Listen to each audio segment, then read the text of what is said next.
Chapter 1. The Blade Bearer, Su Chang'an. In the year of the apocalypse, 42nd year. In the deep autumn, the golden sun sank in the west. The remnants of the sunset cast a slanting glow upon the streets of Fangcheng. As twilight descended, the streets were sparsely populated. 18 or 19 years old, Su Chang'an donned a cloak of azure, a white cat perched upon his shoulder, and a broadsword hung at his waist. His bright eyes sparkled, his smile radiant, as he tread lightly upon the gilded path. Name: Su Chang'an. Lifespan: 150.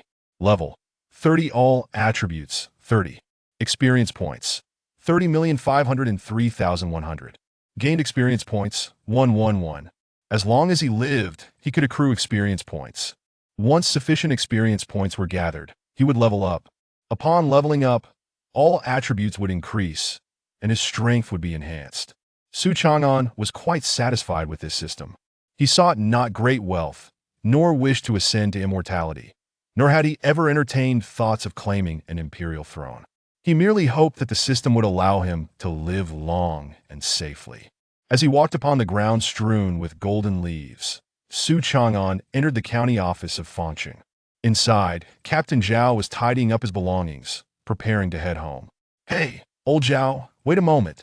Su Chang'an, still outside, vigorously swung his arms. Bang! 3 severed heads lay neatly upon Captain Zhao's desk. "You little brat, are you trying to scare me to death?" Captain Zhao exclaimed, scrutinizing the 3 heads with astonishment. "Did you truly slay them all by yourself?" Su Chang'an chuckled. "Who else could it be, if not me?" Captain Zhao's eyes still betrayed disbelief. A year ago, he had witnessed Su Chang'an become a blade bearer. The blade bearers were auxiliary personnel of the Dali Temple, capturing nefarious criminals in exchange for bounties. Commonly known as bounty hunters. At that time, Su Chang'an had barely managed to handle a single blade. Now, he had actually slain the 3 chieftains of the Black Flag stronghold. Those 3 were all practitioners of considerable rank. In an unknown confrontation, Captain Zhao could hold his own. In a 3-0, he would be doomed. Otherwise, he would not have allowed the Black Flag stronghold to roam freely near Fangcheng. However, the 3 heads before him were indeed the chieftains of the Black Flag stronghold. 5 years prior, Captain Zhao had encountered them. He inhaled deeply, producing a pouch of silver and tossing it to Su Chang'an. "I thank you on behalf of the elders and children of Fangcheng." Su Chang'an accepted the pouch, weighing it in his hands. "Old Zhao, don't just speak empty words. How about a bit more silver for the trouble? After all, they're the 3 chieftains of the Black Flag stronghold. Isn't this some rather meager for them?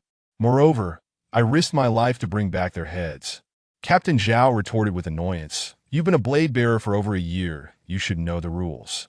Bringing back a living person counts as a true mission accomplished. As for you, bringing back heads each time, it's already generous to reward you with silver." Su Chang'an secured the silver pouch. "If I had actually brought them back alive, I fear you would have exhausted your tenure as captain. You little rascal, are you hinting at something?" "Not at all. I wouldn't dream of telling you that those 3 chieftains were raised by someone." "What do you mean by that?" "Nothing at all. I'm leaving." "Old Zhao, you should head home and rest early." Captain Zhao regarded Su Chang'an's departing figure thoughtfully, calling out, "If you truly need money, consider selling your cat. Someone is willing to pay 100 taels of silver for it." Su Chang'an waved his hand dismissively, striding out of the office without looking back. What nonsense! There was no way he would sell his cat. That creature was a beloved companion, a brother in arms, having traversed realms with him. As for why the previously owned azure-eyed white cat had accompanied him through the transition, perhaps it was part of some promotional event where one could get an extra for free. Others who crossed over either became unremarkable senior disciples or were protected by imperial masters. The less fortunate ended up as unfortunate princes or illegitimate sons of noble houses. Yet here he was, transmogrified into a nearly starving beggar. A bowl at the beginning, a kingdom at the end? However, upon discovering this land was known as the Great Xian, his fantasies shattered like glass upon impact with the ground. The only consolation was the azure-eyed white cat perched upon his shoulder. "Meow. What? You want dried fish, beef jerky, and chicken breast again?"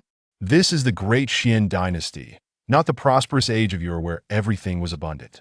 Meow. I acknowledge that you played a pivotal role in slaying the 3 chieftains of the Black Flag stronghold, but do not push your luck. At least leave me some funds for meals. Meow meow meow. Alright, I'll go buy some, that should suffice. Su Chang'an reached out and patted the white cat to calm it down. Exiting the southern market, Su Chang'an felt a pang of sorrow. Though he was alive, his purse was nearly empty. The white cat, however, lounged on his shoulder, eyes narrowed, gurgling softly in contentment. Owning a cat was no easy task. Cherish it while you can. He had initially planned to visit Fengyue Tower to sample its renowned dish, endless wind and moon. But now all those plans were dashed. He could only return to Old Liu's near the city god temple in the west to enjoy a bowl of plain noodles. As the lanterns began to glow, Old Liu's shop had yet to close. Upon entering, Su Chang'an saw Old Liu and Tang Dehu. The shop was dimly lit, illuminating both Old Liu and Tang Dehu. Tang Dehu was tall and burly, his countenance fierce, and his tone unkind. Old Liu, stop wasting your efforts. Your granddaughter has likely been captured by the money gang. He paused before adding, also, raise this month's dues by another 20%. Remember to have it ready in 3 days. We cannot afford any delays this time. Old Liu, rarely assertive, replied, my granddaughter is gone. What meaning does my life hold? What use is this shop to me? If you want anything, just take it. Damn it, old man, don't be ungrateful. Brother, who is doing this for your granddaughter's sake? Tang Dehu shoved aside his lackey, interrupting him. I've said my piece, the rest is up to you. Before leaving, he cast a glance at Su Chang'an and the white cat on his shoulder. Meow. The white cat meowed and darted away, only to return swiftly. Meow. Where could Wan Wan be? Su Chang'an furrowed his brow slightly. Wan Wan was Old Liu's granddaughter. His wife had passed long ago, his son had died in battle, and his daughter-in-law had remarried. Wan Wan had become Old Liu's cherished kin. The little girl was exceedingly adorable, lively and cheerful, beloved by all. Since encountering the white cat at the city god temple a year ago, she had frequently sought out the cat to play. The white cat, too, enjoyed the company of this little girl. Aside from working alongside Su Chang'an, the white cat would often spend time playing with her. Whenever she came to the shop, it was either the little girl greeting the white cat, or the white cat seeking her out to play.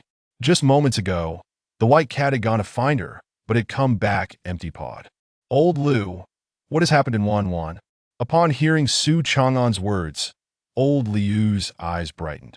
Brother Su, you must help rescue Wan Wan. As he spoke, Old Liu nearly knelt down. Su Chang'an quickly supported him, guiding him to sit across from him. Wasn't Wan Wan just fine 2 days ago? How did she go missing? Chapter 2, Qingyan Tower, a determined venture. Recently, there have been reports of human traffickers operating in the western part of the city. Numerous children have gone missing without a trace. Complaints to the authorities yielded no results. Not only were the missing children untraceable, but more continued to vanish. Old Liu had repeatedly cautioned Wan Wan, advising her to refrain from playing outside and to remain within his sight. Just yesterday afternoon, the shop was suddenly flooded with customers, and in the midst of attending to them, Old Liu inadvertently lost sight of Wan Wan. He had assumed she was merely playing and would return shortly. An hour later, when Wan Wan had not returned, Old Liu began to panic. He searched frantically, even asking Tang Dehu for assistance, but to no avail. From Tang Dehu's earlier comments, it seemed the money gang had abducted Wan Wan. Su Chang'an offered reassurance. Rest assured, I will find Wan Wan. Tears glistened in Old Liu's eyes as he prepared to kneel. Brother Su, I would bow to you. Su Chang'an quickly stopped him.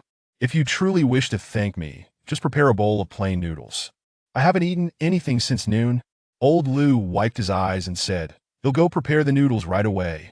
As Su Chang'an sat in silence, he recalled the name of the money gang, which he had heard before. It was a rapidly rising faction that had emerged recently, expanding its influence swiftly. In just 6 months, it had swallowed the Wolf Gang and the Tiger Gang. Now, it was set on a showdown with the Azure Dragon Gang, where Tang Dehu belonged. It was said they had the support of a practitioner of considerable rank, which allowed them to flourish. But he wondered, what level of practitioner could it be? Before long, Old Liu returned with a bowl of plain noodles. He watched as Su Chang'an finished eating, then bade him farewell. With auspicious winds blowing from the east, today marked the rise of a true individual. Thus, the eastern part of the city became the affluent district of Fangcheng. Qingyan Street is indeed the preferred choice for the powerful and influential. At the heart of this bustling thoroughfare stands Qingyan Tower, a coveted location. Su Chang'an found himself beneath the tower, unexpectedly encountering an acquaintance. Although they were familiar, he had only crossed paths with Tang Dahu on 2 occasions. The first was when Tang Dahu informed Lu Laotu of the price increase for the Qinglong gang's fees, and the second was likewise a notification about the same matter. Now a third encounter was upon them. "Tiger brother, are we truly going to cause a stir inside Qingyan Tower?" The 3 lackeys gazed up at the tower, their legs trembling, nearly unable to stand. Smack! Tang Dahu delivered a sharp reprimand to the speaking lackey. "I've said it before, we are not here to create chaos. We only need to find those children inside and then report to the authorities. But I heard the leader of the Jincheng gang is related to the governor's second uncle's family. If we report to the authorities, won't it be akin to lambs walking into a tiger's den?" Tang Dahu, possessing a keen intellect, had already made up his mind. "We won't go let the parents of the lost children report. Once this matter is resolved, the leader will not treat us poorly. From then on, we can walk with our heads held high in the gang, and no one will dare to say a word against us." The 3 lackeys chorused, "Tiger brother is brilliant." Tang Dahu declared, "All right, let us proceed inside together." The 3 lackeys replied, "Understood." What good brothers they were! True friendship shines in times of adversity. As Tang Dahu took a few steps forward, he felt something was amiss. Turning around, he saw the 3 lackeys sprinting back in the opposite direction. Su Chang'an approached with a smile. "I'd like to discuss something." Tang Dahu recognized Su Chang'an, knowing him to be a frequent visitor at Lu Laotu's establishment. "What is it?" With a smile, Su Chang'an replied, "Hand over the money you have on you." Tang Dahu furrowed his brow. "What do you mean?" Su Chang'an explained, "You're heading to Qingyan Tower to meet your end anyway. Carrying money is pointless. It's better to give it to me. I can ensure a proper burial for you. Surely, you wouldn't want your remains to be fed to the dogs after your death." Tang Dahu nodded earnestly, producing his entire fortune, 10 coins. "This is all that remains." Su Chang'an laughed lightly as he accepted the 10 coins. "This is sufficient." "Sufficient? What does that mean?" Tang Dahu wore a puzzled expression as Su Chang'an strode confidently into Qingyan Tower. Moments later, Tang Dahu gritted his teeth, stamped his foot, and steeled himself, making his way to the entrance of Qingyan Tower. The tower had 3 stories. The first floor for gambling, the second for pleasures of the flesh, and the third for esteemed guests.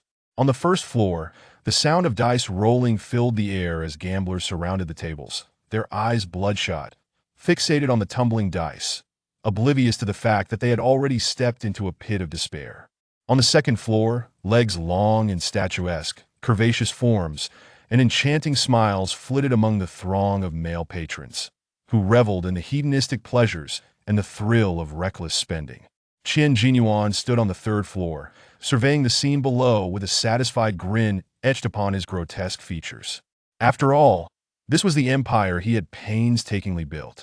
In due time, the beleaguered Qinglong gang would be utterly crushed, and the underworld of Fangcheng would fall under his dominion. Bang! 2 guards were sent flying into the 1st floor, crashing into a gambling table, scattering chips and silver coins everywhere. The startled patrons remained remarkably composed, not one attempting to snatch the chips or money. They gazed at Su Chang'an, who was dressed in a blue attire and possessed a refined demeanor. Su Chang'an smiled. "Which of you is the leader of the Qian gang? I have a business proposition for you." Qian Jinyuan's slanted eyes narrowed slightly, glinting with a dangerous light. "Kindly escort our esteemed guests to the rooms to rest." The patrons swiftly retreated into the rooms.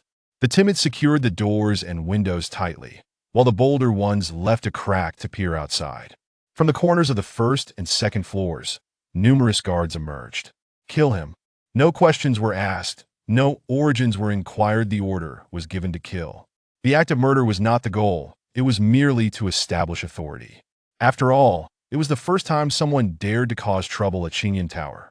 Before the command was fully uttered, several guards surrounded Su Chang'an, brandishing knives, guns, and clubs aimed at him.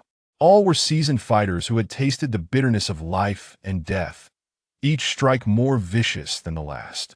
Knives aimed for his side, guns pointed at his brow, long clubs aimed at his heart, and heavy sticks aimed at his legs. This trip has indeed been fortuitous. In the next moment, a blade was drawn, glinting with silver brilliance. The blade was remarkably sharp, slicing through weapons, tearing apart guard uniforms, and simultaneously piercing their hearts. The speed of the blade was astonishing. As their hearts were cleaved, the guards continued their assault on Su Chang'an. After a brief pause, blood erupted forth, and only then did they realize they had been injured.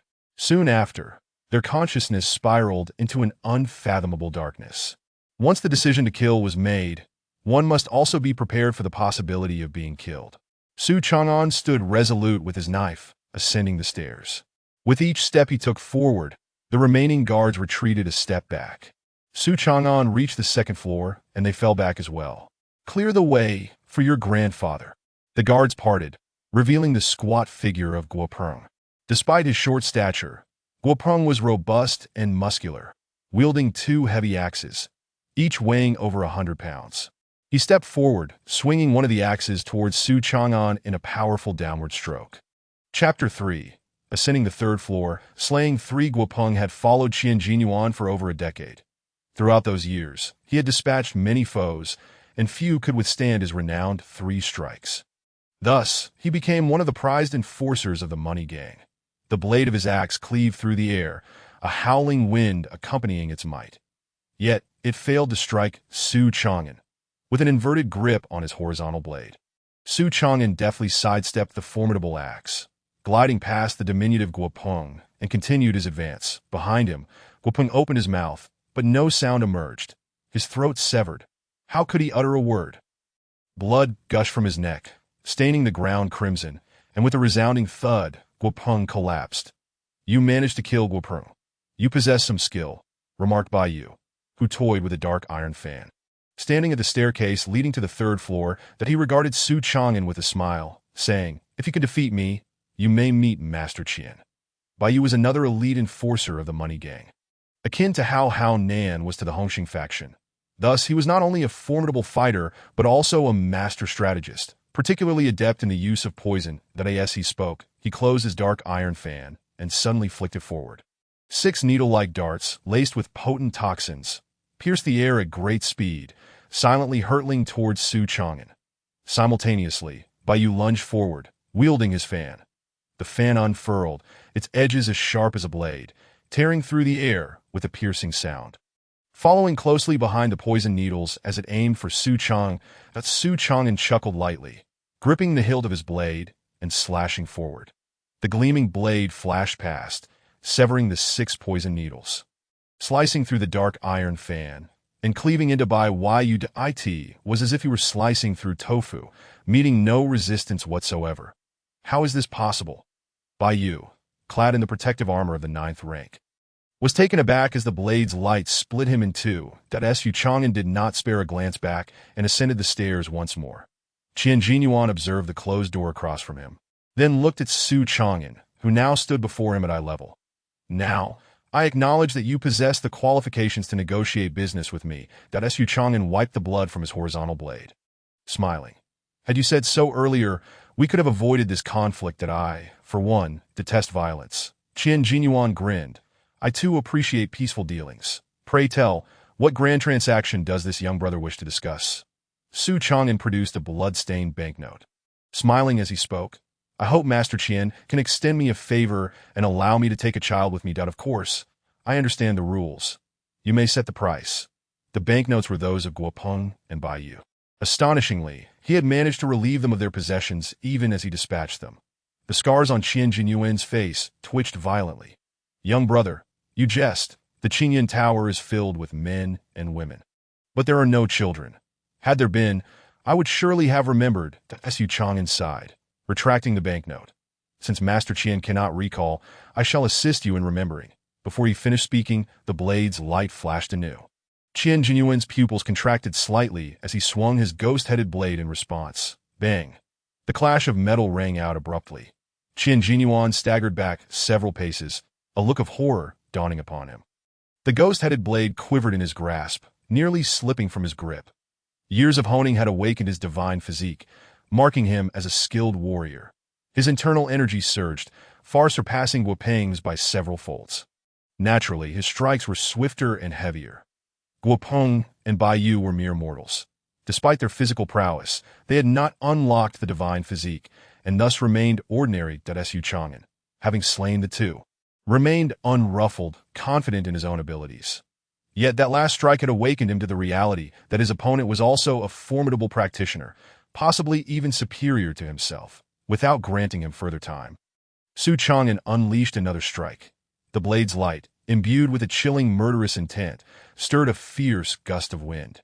Qian Jinyuan had no means of evasion and could only raise his ghost-headed blade to counter. The blade's light flashed, devoid of any metallic clashing. The An arm wielding the ghost-headed blade was severed and fell to the floor with a thud. A scream echoed through the Qinyan Tower, piercing the night sky. Amidst the wails, Qian Jinyuan swiftly moved his remaining left hand to seal a few acupoints on his right shoulder. The bleeding ceased, but having lost too much blood, his complexion turned ghastly pale. Standing with his blade poised, Su Chang'an spoke serenely, "Master Qian, have you recalled yet?" The scars on Qian Jinyuan's disfigured face twitched violently as he gazed at Su Chang'an, a mixture of shock and fury in his eyes. "You truly intend to wipe us out?" Su Chang'an shook his head. "I have said before, I am merely here to retrieve a child." Qian Jinyuan steeled himself, a sinister grin spreading across his face. "Since you seek death, I shall oblige you," he bellowed. "I beseech him or I to intervene." His voice echoed throughout the Qinyan Tower, yet no one appeared as Su Chang'an chuckled softly. "It seems your or I has abandoned you." Qian Jinyuan's expression soured as he called towards the closed door. "Mr. Li, I have captured numerous children, all for your sake. If I am slain, how shall you explain it to my uncle?" With a sigh. The door finally creaked open, revealing Li Zixio, clad in a pale blue long robe. Having reached this point, he could no longer afford to remain hidden. Li Zixio bore an elegant demeanor, reminiscent of a private tutor. Indeed, he was a scholar, at least once, before seizing an opportunity to embark on a path of cultivation, becoming a practitioner. His gentle visage and clear voice resonated as he addressed Su Chang'an. "Might I implore you to grant me a favor and spare Master Qian?" Su Chang'an shook his head slightly. "It is not that I am unwilling to spare Master Qian. Rather, he refuses to divulge the whereabouts of the child. Should he tell me, allowing me to leave with the child, I would turn and depart at once." Li Zixio's lips curled into a slight smile. "Ah, I see. The child you seek is indeed in my room. You may leave now," Su Chang'an inquired. "I can take the child with me?" Li Zixio pondered briefly. "It is not impossible, but it will require a bit of time." "How long?" "Until after the midnight hour." "Why?" "Only then can the blood formation be activated and the Tongyuan pill be refined. Should there be any remaining bones, I would allow you to take them back." Li Zixio's tone was calm, as if discussing a mundane meal. Su Chang'an maintained a placid demeanor. "While that may suffice for my report, my reputation would be tarnished. Moreover, I am not one to be patient. I cannot wait until then." Li Zixio cast a fleeting glance at him. "Patience is a virtue. Hasty actions yield no rewards that if not, I shall be compelled to take your life." Chapter 4. An 8th-rank practitioner slays with a blade. The Qinyan Tower fell into an eerie silence. Qian Jinyuan gritted his teeth against the pain in his arm. Retreating silently, he had witnessed Li Zixio's prowess. It was far beyond his capacity to withstand Su Chang'an, though youthful, possessed unfathomable skill with his blade. The tension between the two was palpable, and a fierce battle would undoubtedly wreak havoc upon the entire Qinyan Tower. As a severely injured man with only half an arm remaining, he had no strength to endure the aftermath of such a clash. That if he did not flee now, would he remain here to await his demise? Yet, as he contemplated escape, another voice interrupted. "Master Qian, will you truly depart like this?" Li Zixio's tone remained light as a feather. "And who shall handle this young man's corpse?" Qian Jinyuan halted, forcing a smile. "Rest assured, Master Li, I shall take care of it. That it will be done thoroughly." Li Zixio nodded slightly, satisfied with his response. His gaze turned to Su Chang'an. "Make your move," Su Chang'an chuckled, not hesitating in the slightest. Drawing his blade, he exerted force beneath his feet, Transforming into a streak of light, dazzling brilliance erupted, racing toward Li Zixio with lightning speed. That Li Zixio inhaled deeply, his true essence swirling within as it coursed through his meridians, flowing into the long sword in his hand. The 3-foot-long blade ignited with a crimson hue, and the blood-red sword lunged forward, a precise point of red light aimed at the edge of Su Chang'an's blade. Bang! A dull thud resonated where their weapons met. An invisible shockwave radiated outward, sending ripples through the air, causing their garments to flutter wildly. Li Zixio staggered back 3 steps, his expression grave. Impressive swordplay, Su Chang'an grinned, his smile radiant. Prepare to receive another strike. Amidst the cacophony of battle cries, a blade of light cleaved through the air as Su Chang'an executed a horizontal strike, the speed of which was doubled compared to before. The pristine radiance of the sword flickered before his eyes. Over the years, Li Zixio had taken many lives and had grown accustomed to the dance of life and death. Yet, at this moment, he suddenly felt that all the fierce battles he'd endured paled in comparison to the heart-stopping intensity of this single strike. Between his brows, within the sea of his mind, his heart raced with trepidation. Should he fail to withstand this blow, death would surely follow. Li Zixio summoned every ounce of his strength, his visage contorted with rage. The frenzied true essence surged within him like a torrent breaching a dam, coursing through his veins with reckless abandon until it surged into the blood-red Long's word. In an instant, the crimson blade became translucent, resembling blood jade. Its length diminished significantly, now merely 2 feet long, barely fitting in his grip. Yet it had become 5 times more resilient than before. The blood sword lay poised before him. A resounding clash echoed. A sigh of relief washed over him.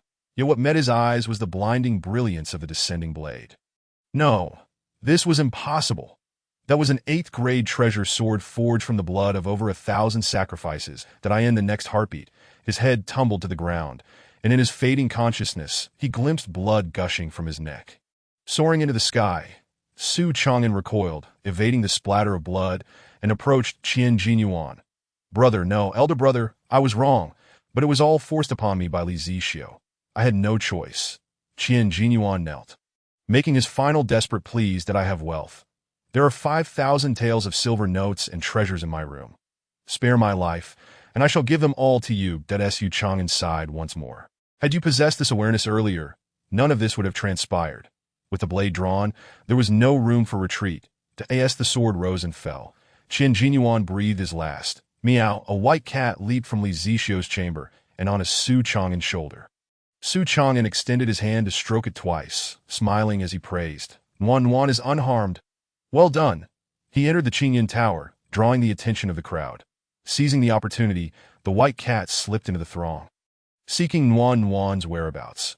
Now that the white cat had returned, it signified that the young girl was safe and sound. In the midst of their banter, Su Chang'an descended 3 flights of stairs and encountered the dazed Tang Da. Tang Da, who had witnessed Su Chang'an ascend from the 1st to the 3rd floor, only to return and scathe to the ground. Quit standing there in a stupor. Hurry and notify Lu Bo and the others to come and collect the children. Su Chang'an patted him and commanded, use the back door. Tang Da snapped back to reality, as if granted a reprieve, darting away in a blur. Su Chang'an chuckled softly, stepping out of the Qingyan Tower. Outside, a group of people hurriedly approached him. In no time, they were before him. Su Chang'an once again encountered familiar faces, including Captain Zhao. Not only Captain Zhao, but also numerous constables, along with Zhou Rahai and Zuoziyai.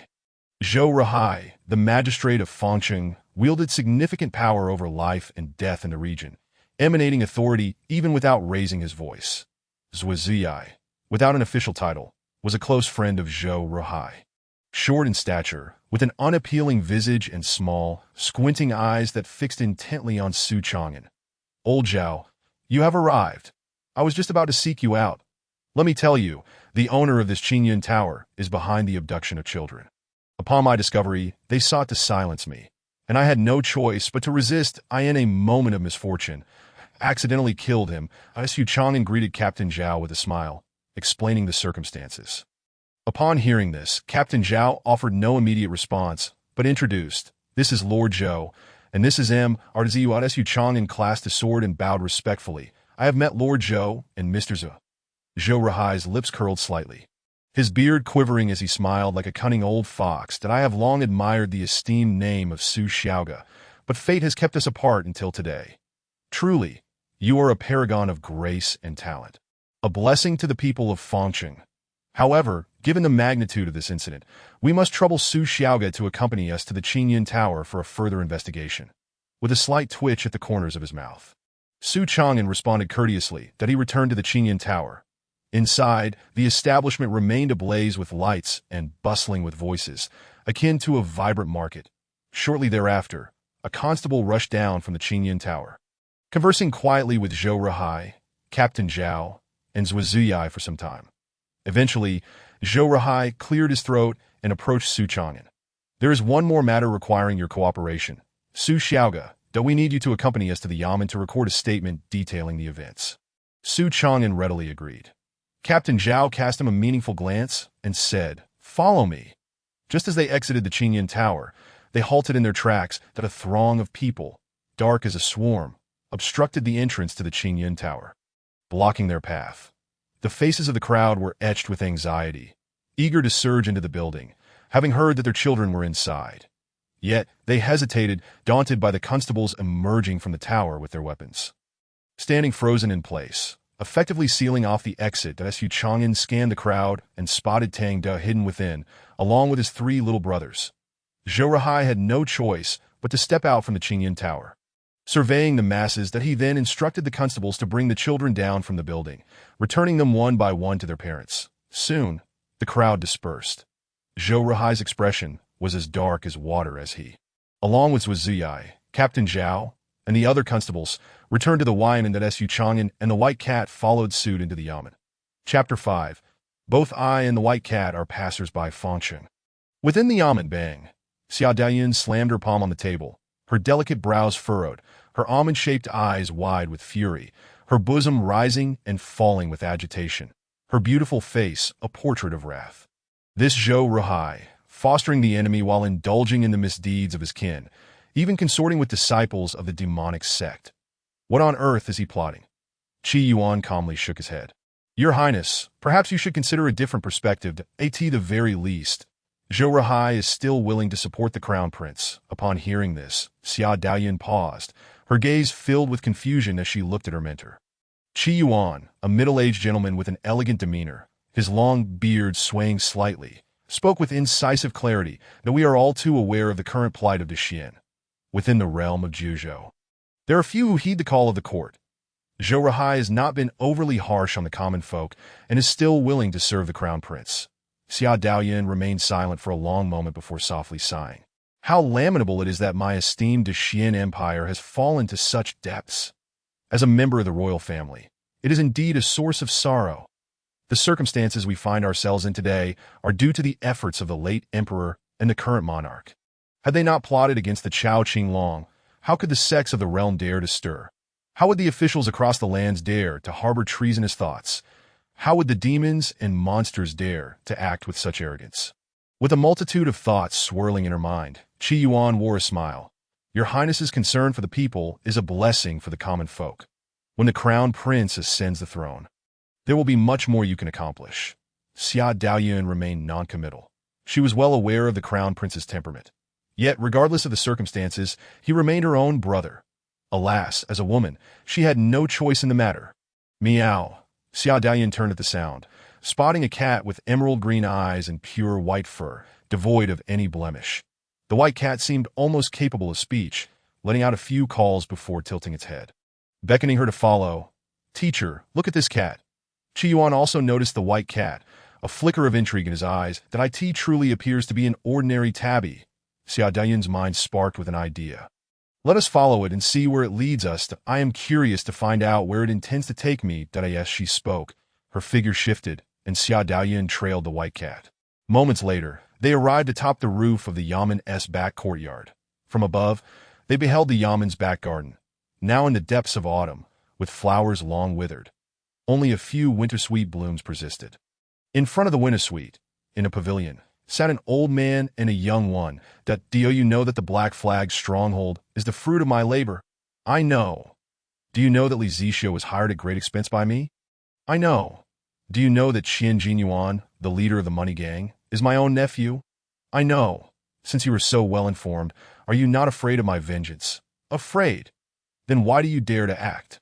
Because I am merely a hired blade. Having accepted the task, I must see it through. That all. That is all. Zhou Rahai's gaze bore into Su Chang'an, as if attempting to see through him.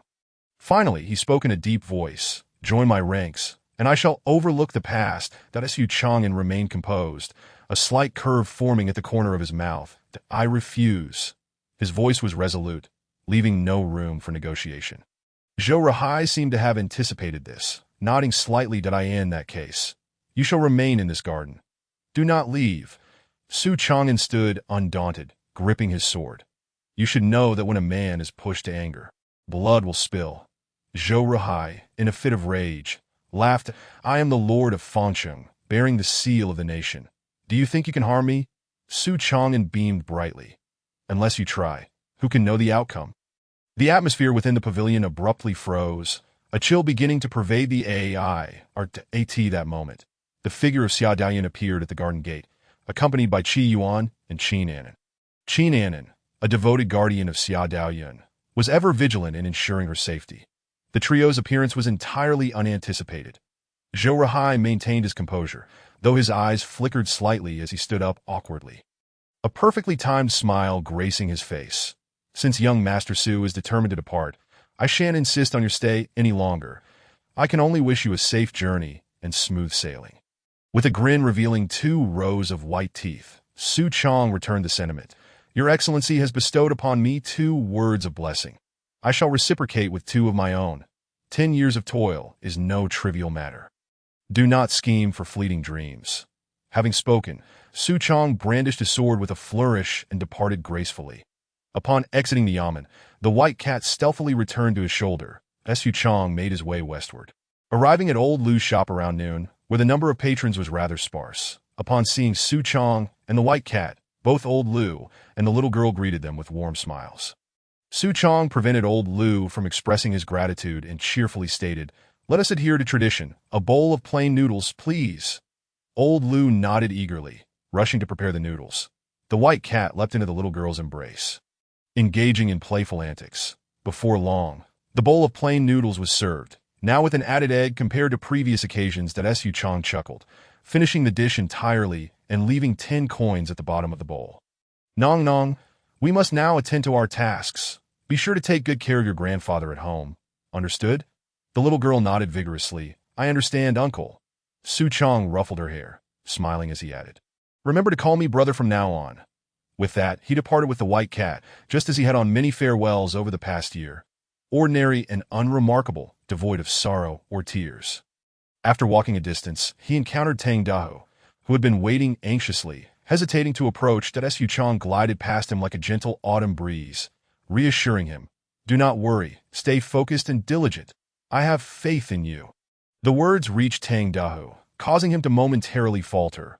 Revealing a book in his grasp, as he watched Su Chang vanish into the distance, he lowered his gaze to the book, regrettably unable to read the 3 characters Tianyuan Gong emblazoned on the cover. It was only later that he would comprehend its immense value, a cultivation manual that had eluded their clan leader for a lifetime, capable of guiding one upon the path of cultivation. Amidst the vast mountains, where the verdant greens and fiery reds danced with the golden hues of autumn, he traversed a winding, lengthy mountain road beneath the moonlight. Meow. Are you certain you haven't misdirected us? We've been walking for over 10 days and have yet to exit the Kangmang Mountain. Your dried fish, beef jerky, and chicken breast are all but consumed. Meow. Very well, I shall trust you once more. As he spoke, Su Chang flicked his fingers, sending shards of stone flying. A rabbit, foraging nearby, fell lifelessly to the ground. Meow. The white cat expressed its discontent. Su Chang picked up the rabbit, declaring, No cooking today. We shall simply wait to eat it. You have no right to be picky, or perhaps you would prefer to hunt down some larger prey. As they continued onward, they soon spotted a corner of a roof peeking through the dense forest. Splendid. There are inhabitants here. Tonight, we can enjoy a warm bath and a hearty meal. Su Chang exclaimed with delight. In an instant, his silhouette transformed into a wraith, darting swiftly through the mountains. with the moonlight illuminating his path. Su Chong raced ahead, reaching the house's entrance in a mere quarter of an hour. Chapter 6. The late-night visitor in a diminutive temple. The moonlight filtered through the skylight, casting a glow within. The deity statue had long since crumbled into scattered stones, littering the ground, while dust coated the floor and cobwebs adorned the corners. The temple's origins and the deity it once honored were lost to time, as was the reason for the cessation of its worship. Nevertheless, it still offered shelter from the elements, which was sufficient for Su Chong, that he stepped inside, cleaned the rabbit, and ignited a campfire. Now, bring forth the seasonings. Upon hearing this, the white cat opened its mouth, revealing a small pouch containing salt, cumin, and chili flakes. As the meat sizzled to a golden brown, he sprinkled it with salt, chili, and cumin, releasing an enticing aroma. Paired with the locally purchased aged wine, the flavors were exquisite. Su Chong and the white cat shared the meal, soon leaving nothing but bones scattered about. Like Su Chong, the white cat only consumed the meat, discarding the bones, except for fish.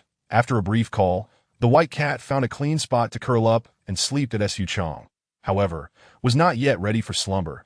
He unsheathed his long knife and began to train within the temple, each strike heavier and faster than the last. There were no remarkable phenomena, only the simple and mundane glimmers of the blade. LV. 32 all attributes. 32 experience points. 3280-3300 knife technique level. Knife intent 30, before achieving knife intent. He had traversed through knife chi, knife barrier, and knife heart, with a target of 100 to advance to the next level. The night was silent, save for the whispering wind of the knife. After a time, Su Chong paused, glancing at the system. Knife technique level.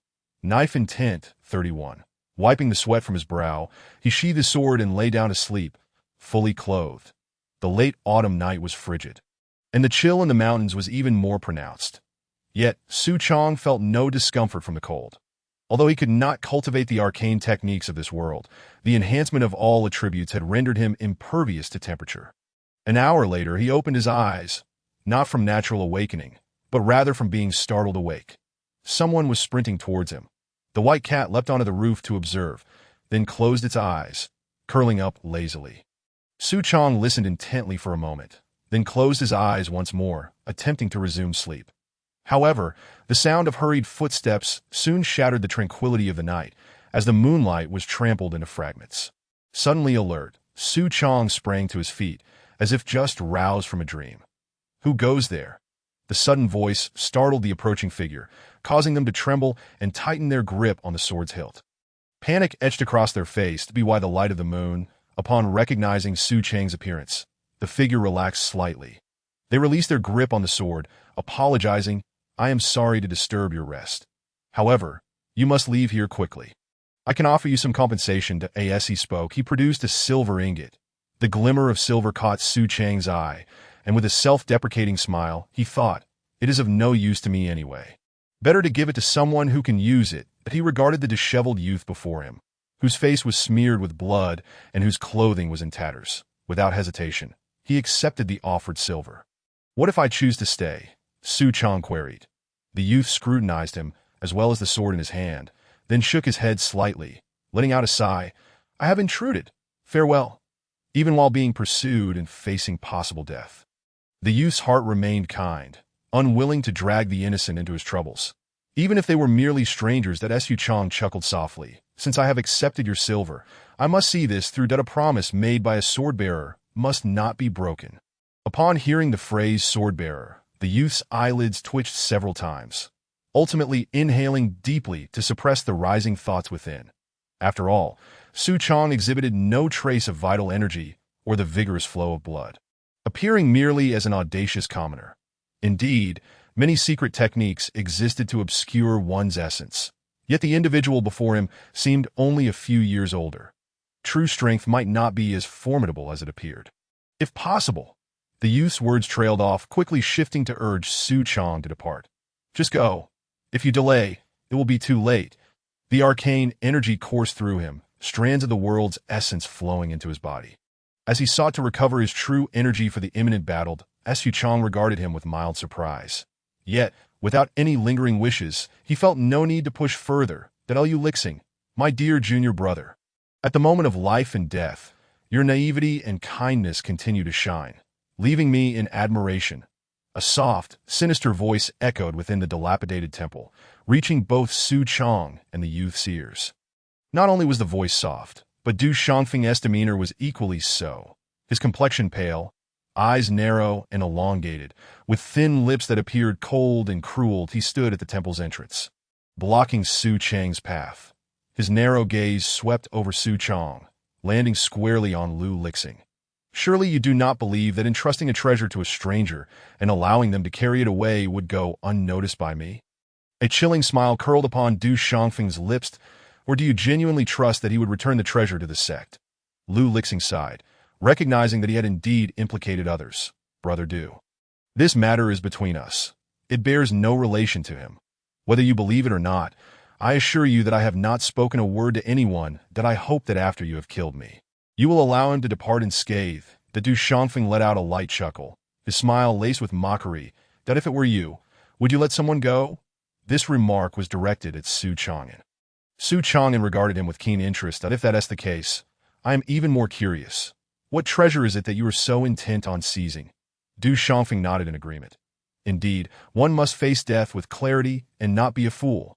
Junior brother, you may now present it for our inspection. Lu Lixing glanced at Du Shangfeng and then at the curiosity in Su Chang'an's eyes, that he drew forth a long sword from its sheath. The blade exceeded 3 feet in length, its body pure and white as jade, emanating a faint glow in the night sky. Du Shangfeng's expression transformed into one of obsession and greed. Yes, that's it. The sword of the Azure Dragon, which conceals within it the legacy of the Azure Dragon's swordsmanship. With it in hand, one could become another Azure Dragon. Su Chang'an's face was filled with bewilderment. Who is this Azure Dragon? Simultaneously, Du Shangfeng and Lu Lixing turned their peculiar gazes towards him, as if to say, to have lived without knowing the Azure Dragon is to call oneself a true hero in this world. Under Lu Lixing's explanation, Su Chang'an finally understood. The Azure Dragon was a formidable figure of the great Qian dynasty, entrusted with the world, practicing chivalry, and vanquishing evil with his sword. He had friends across the land, and equally numerous foes. Ultimately, he fell prey to an ambush by demons, perishing over 30 years ago. Before his demise, the Azure Dragon unleashed his 9 flying swords to various locations, leaving them for those fated to find them. Lu Lixing raised the jade sword in his hand, declaring that this sword, Liang Mo, was one of them. Su Chang'an pondered for a moment before asking, if it's called Liang Mo, why is the blade white? Chapter 7. Even exploding seeds are useless. At the foot of the Kangmang Mountain, 2 figures came to a halt. One tall and slender, the other short and stout. The tall, lean elder gazed at the vast expanse of mountains. Is it still possible to find it? The short, stout elder meticulously surveyed the surroundings and suddenly exclaimed, Found it! Come look! On an ancient tree, a sword-shaped mark appeared, somewhat hazy under the moonlight. That a flicker of concern crossed the tall elder's eyes. The short elder laughed reassuringly. Fear not, young Lu is not foolish. He will certainly hold on until we arrive. Let us hope so. Before the words had left his lips, the tall elder's figure vanished in an instant, soaring toward the direction indicated by the sword mark. When he reappeared, he was already several dozen yards deep within the dense forest. Wait for me, the short elder called out, hastily following. Within the dilapidated temple, the moon shone without a breeze. Du Shangfeng's gaze shifted from the Liang Mo sword to Su Chang'an, a mocking smile gracing his lips. Junior brother, as your senior, I shall impart one last lesson. When undertaking a task, one must be decisive and unhesitant. Remember this in your next life. Before his words had fully settled, the long sword suddenly drew from its sheath. The blade gleamed brighter than the moonlight, colder than the autumn wind, akin to a serpent striking suddenly, transforming into lightning as it lunged towards Su Chang'an. The air was rent with a piercing sound as the sword thrust forward. Du Shangfeng wore a contemptuous smile. How could an ordinary person, lacking in cultivation, withstand his strike? He was confident of this. His gaze then shifted to Lu Lixing, who did not seize the moment to flee or launch an attack. Instead, his eyes bore an odd expression, directed at Su Chang'an. That in that instant, one would expect Su Chang'an, who should have been caught unaware and struck in the brow, to remain oblivious. Yet, as the sword advanced. He simultaneously swung a horizontal blade. Under the moonlight, the glint of the blade erupted, cleaving through the night. Aimed at the long sword that I end the next moment, the blade made a precise cut at the sword's tip. The overwhelming force surged along the blade, transferring to the sword and into Du Shangfeng's hand. A resounding crash echoed within the temple, an invisible wave of energy radiating outward, stirring a tempest of dust. Du Shangfeng, propelled back several yards by the swirling dust, exited the dilapidated temple. He circulated his vital energy to dispel the pain and numbness in his palm, his narrowed gaze fixed on Su Chang'an, heavy with gravity and malice. Junior brother, you see, this person possesses formidable strength, yet lurks in the shadows that he must have received news about the Liang Emo sword and is waiting here for us. Why not join forces, eliminate this individual, and then discuss the fate of the Liang Emo sword? Lu Lixing stepped forward, aligning himself with Su Chang'an outside the temple. Beneath the moonlight, the youth displayed a scornful smile. What is the matter, brother Du? Are you afraid? Du Shangfeng shook his head slightly. I am not afraid of him. I merely do not wish for the Liang Emo sword to fall into the hands of outsiders. After all, we are both disciples of the Shushan sword sect, Lu Lixing retorted. Now you speak of being fellow disciples. When you stealthily attacked and killed Brother Qin, where was your allegiance then? When you pursued me across vast distances? Did you think of that? It is too late to remember now.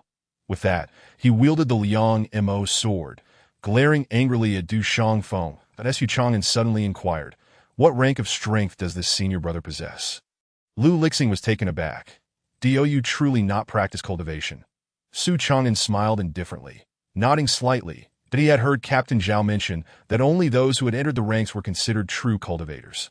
But he was unclear on how to classify their strength, as Captain Zhao himself had only just entered the ranks. Lu Lixing explained, cultivators are generally divided into 3 categories. One who cultivates vital energy and opens the treasures of the body is a martial artist. Another who absorbs essence and refines the spirit is a spirit cultivator. And those who recite poetry and prose, comprehend the ultimate truths, and connect with the Tao are Confucian and Taoist cultivators. He contemplated for a moment before adding, there are also those who gather faith, seeking to become divine through the power of incense. That Su Chang'an quickly grasped. So, both you and your spirit cultivators? Lu Lixing nodded. Our Shushan sword sect lineage is comprised of spirit cultivators that we solely train in swordsmanship, not in spells, believing in the principle that one sword can break all laws. Hence we are called sword cultivators. Like other cultivators, we are also divided into 9 ranks. Both he and I are 8th rank sword cultivators, but his vital energy is far more robust, making him significantly stronger than I. So the opponent was indeed an exceptional 8th rank sword cultivator. No wonder his single strike had not been fatal. Su Chang'an understood and replied, thank you. Du Shangfeng silently listened to their exchange, sneering coldly. What of it if you know? Do you think with your meager strength you could kill me? If you leave now, I might still grant you a path of survival. Should you choose to remain, then prepare to die together. With a flick of his wrist, the long sword shimmered with a chilling light as Du Shangfeng launched another assault. This time his entire being ignited. The softness in his eyes vanished, replaced by a fierce crimson glow. Illusory red flames enveloped him, extending to the sword. Not good, Lu Lixing shouted, immediately preparing to assist with his sword. Yet it was too late. That Su Chang'an had already advanced with his blade. In an instant, the brilliant light of his sword clashed with the blood-red sword's shadow. Bang! Bang bang! The cacophony of violent collisions resonated through the night sky, causing Lu Lixing's heart to race uncontrollably. His expression one of utter astonishment. The Du Shangfeng employed the blood transformation secret technique, gaining greater power. He was not surprised by this, as he possessed similar techniques and had utilized them twice before. Otherwise, he would not have escaped Du Shangfeng's relentless pursuit. What astonished him was Su Chang'an. Lacking any significant fluctuations in vital energy, devoid of overwhelming blood essence, and appearing as an ordinary person, he was nonetheless able to engage in battle with the explosively powerful Du Shangfeng, even gaining the upper hand. How was this possible? Lu Lixing could not fathom it. That Du Shangfeng was equally perplexed, nearly driven to madness. That he was a disciple of the Shushan sword sect, having practiced for over a decade, and had stepped into the 8th rank for several years. Just a little longer, and he would refine his long sword into his life sword, achieving the status of a 7th-rank cultivator. A 7th-rank sword cultivator in his late 20s would be a source of pride among his peers. Yet now, he found himself being overwhelmed by Su Chang'an. Su Chang'an's swordsmanship displayed no trace of technique, yet each strike was swifter and heavier than the last, resembling ceaseless waves, endless and inexorable. Even as Du Shangfeng unleashed power comparable to that of a 7th-rank cultivator, he could only defend himself, utterly unable to counterattack. This cannot continue. If it does, I will die. With a flash of thought, he parried a blow before attempting to retreat. Alas, it was too late that Su Chang'an's blade was upon him. Its speed surpassing that of the previous strike, that a mere fraction of a moment separated life from death. Chapter 8. The inheritance of swordsmanship. Du Shangfeng was dead. He died with a sense of unresigned bitterness, somewhat shrouded in confusion, that if he could have been swifter by even a moment, why had he not utilized that speed sooner? The lifeless body crashed to the ground as Su Chang'an exhaled deeply. Sheathing his blade. Level 32-33. All attributes 32-33. That the hour of the rat had passed, granting him an increase in level and attributes by 1 that the swiftness of his blade naturally improved as well. This was the pivotal moment that enabled him to slay Du Shangfeng with that final strike. Casting a glance at the corpse, he ultimately resisted the urge to search it, considering that the disciple of the deceased was still watching. Su Chang'an approached Lu Lixing and inquired, "Might I borrow a glimpse of your Liangma sword?" Startled, Lu Lixing quickly regained his composure and met Su Chang'an's gaze, then smiled graciously. Of course. He promptly extended the Liangma sword towards him. "Absolutely not. Under no circumstances." A voice, robust and commanding, startled the crows resting in the dense forest. Several crows caught in alarm and fled. In an instant, 2 figures arrived at the dilapidated temple. The short, stout elder, fearing that Lu Lixing would relinquish the Liangma sword to Su Chang'an, hastily interjected, "Lu, that is the Liangma sword, which carries the lineage of the Azure Dragon sword seed. Do you comprehend what it signifies for the Shushan sword sect at this juncture?"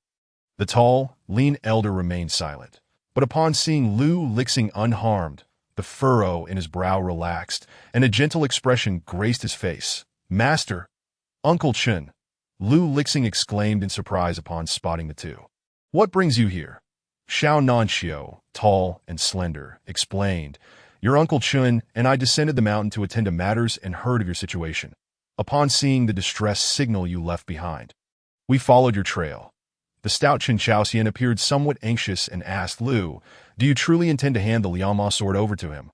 Lu Lixing glanced at Xiao Nanxiu before placing the Liangma sword into Su Chang'an's hands.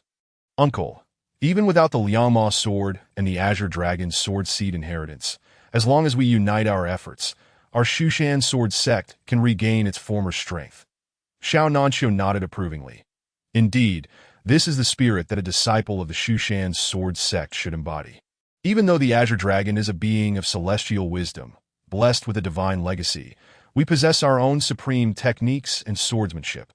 With earnest comprehension and diligent practice, we shall not fall short of the Azure Dragon. Chen Chaoxian sighed inwardly. The Azure Dragon was a transcendent being, and the Shushan sword sect had not seen a transcendent figure in nearly a millennium. While one may draw inspiration from others, he could only watch in silence as Su Chang'an accepted the Liangma sword, remaining voiceless. Upon grasping the Liangma sword, Su Chang'an immediately sensed something peculiar, as if an unseen force was beckoning him. He closed his eyes, attuning himself to the sensation that in an instant his consciousness was drawn into an enigmatic realm. Within this space, a figure wielding a sword practiced various sword techniques. The figure appeared ethereal, and the flow of vital energy within its meridians was vividly clear. Each flicker of the long sword and every move was distinctly observable. With each observation, Su Chang'an gleaned new insights, unwittingly becoming engrossed in the experience. Time slipped away unnoticed until he abruptly awoke. Looking again at the ethereal swordplay, the previous sensations had vanished entirely. Consequently, he withdrew from the experience, opening his eyes to find 3 pairs of curious gazes upon him. Su Chang'an returned the Liangma sword to Lu Lixing and asked, "How long has it been?" Lu Lixing took back the Liangma sword, responding, "Only 10 breaths. Such a brief span?" Su Chang'an remarked in surprise. as he had felt as though an eternity had passed. The Liama sword is indeed extraordinary, that I must share that it harbors a complete sword technique that should prove beneficial to you. Upon hearing this, Lu Lixing recalled the moment when the Liama sword had entered Su Chang'an's grasp, radiating a faint glow. It was evident that the Liama sword acknowledged Su Chang'an, that Su Chang'an, with his eyes slightly closed, was absorbing the inheritance within, yet soon regained his clarity. 10 breaths is hardly sufficient to fully comprehend the inheritance. Lu Lixing inquired curiously, why did you not continue to accept it? Su Chang'an smiled nonchalantly, patting the horizontal blade in his hand. Did I wield a knife? A knife is lifeless, whereas a person is vibrant. Moreover, the Azure Dragon's inheritance is immensely powerful. That in that moment, a surge of admiration welled within him. A true master of the blade, akin to a sword cultivator, is devoted to their weapon, passionate and extreme in their craft. That Lu Lixing nodded thoughtfully. May I ask your name, esteemed elder? Su Chang'an, Su elder brother. 2 years hence, during the centennial celebration of the Shushan sword sect, I sincerely hope you will grace us with your presence. That Lu Lixing earnestly invited. That Su Chang'an chuckled. If time permits, I shall certainly attend. Lu Lixing smiled back. I shall await your good news at Shushan. With a respectful gesture, he turned and departed. Shortly after, he retrieved the body of Du Shangfeng and, together with Xiao Nanxiu and Qin Chaoxian, ventured deeper into the vast forest of Kangmang Mountain. Qin Chaoxian chuckled. Lu, splendid work. Not only did you rid the sect of a traitor, but you also acquired the Lianma sword. Upon our return, I shall ensure the sect leader is fully aware of your contributions, and you shall not be overlooked. Xiao Nanxiu assessed his disciple and asked, what was your greatest gain from this journey? Lu Lixing's eyes sparkled, his voice bright. The steadfastness of my sword heart, the forging of friendships. Xiao Nanxiu nodded slightly. Indeed, this expedition was not in vain. When next we encounter Su Chang'an, you may seek his guidance. Qin Chaoxian interjected, Senior brother, do you not think you are overstating things? Xiao Nanxiu retorted with a question. If you had obtained the Lianma sword, could you have resisted the temptation to accept its inheritance? Furthermore, did you not observe the traitor's body? Under the blood transformation secret art, he was able to contend with a 7th-tier practitioner, yet bore minimal wounds, having been decisively slain by a single stroke. This speaks volumes of Su Chang'an's prowess. He is indeed a paragon among 7th-tier practitioners. He paused for a moment, narrowing his eyes. Did you notice that there were no signs of vital energy fluctuations or blood flow from Su Chang'an? How then did he manage to slay that traitor? Qin Chaoxian suddenly realized, detecting the enigma surrounding Su Chang'an. So it appears, Su Chang'an indeed possesses an air of mystery. Xiao Nanxiu remarked calmly, Fortunately, Lu is with us. He is a friend, not a foe. Qin Chaoxian then comprehended, so you were subtly praising your own disciple. As the trio bantered, they ventured further away, exiting the vast mountains and returning to the Shushan sword sect. Sword technique realm. Blade intent 60.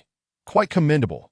In the span of 10 breaths, he had ascended by 3 zip. Su Chang'an felt quite pleased. Drawing forth his long blade, he resumed his training. The night was long, and sleep eluded him. What better remedy for sorrow than the practice of the blade? Time slipped away with each slice of the blade until, in the blink of an eye, dawn broke anew. A white cat stretched languidly, leaping down from the rooftop to land deftly on Su Chang'an's shoulder. The man and cat departed the dilapidated temple, setting forth in another direction across the vast mountains. An hour later, he encountered a wolf demon, along with a woman on the brink of perishing at the jaws of the beast. Chapter 9. There are demons in the mountains, and I have a cat in this world. Demons abound. More than mere demons. There exist ghosts and deities. During his time as a hired sword in Fong City, Su Chang'an had encountered and vanquished demons. The wolf demon before him was a foot long, standing at a human height, exuding a fierce and menacing aura.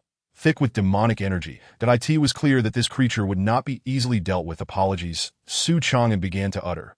Please continue, but upon catching sight of the woman's face, he swiftly amended. Might I ask, dear wolf brother, for your mercy and spare her? The sweat and blood on her face could not conceal her stunning beauty. Her figure was graceful and alluring, and the torn edges of her dress revealed an abundance of allure. This was not the reason Su Chang'an sought to save her.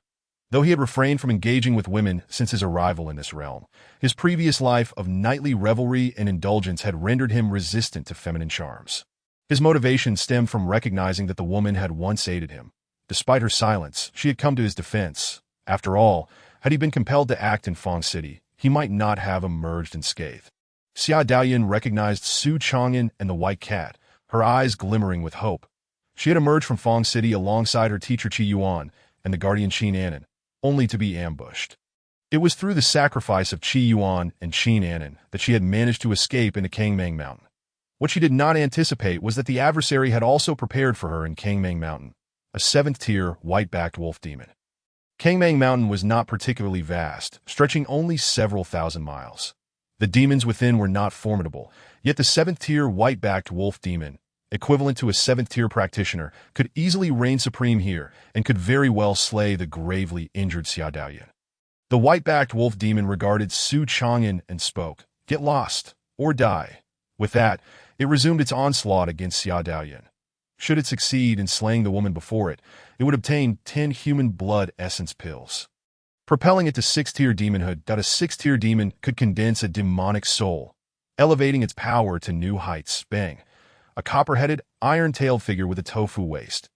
Even the 7th-tier demon, the white-backed Kang Wolf, possesses a relatively fragile waist.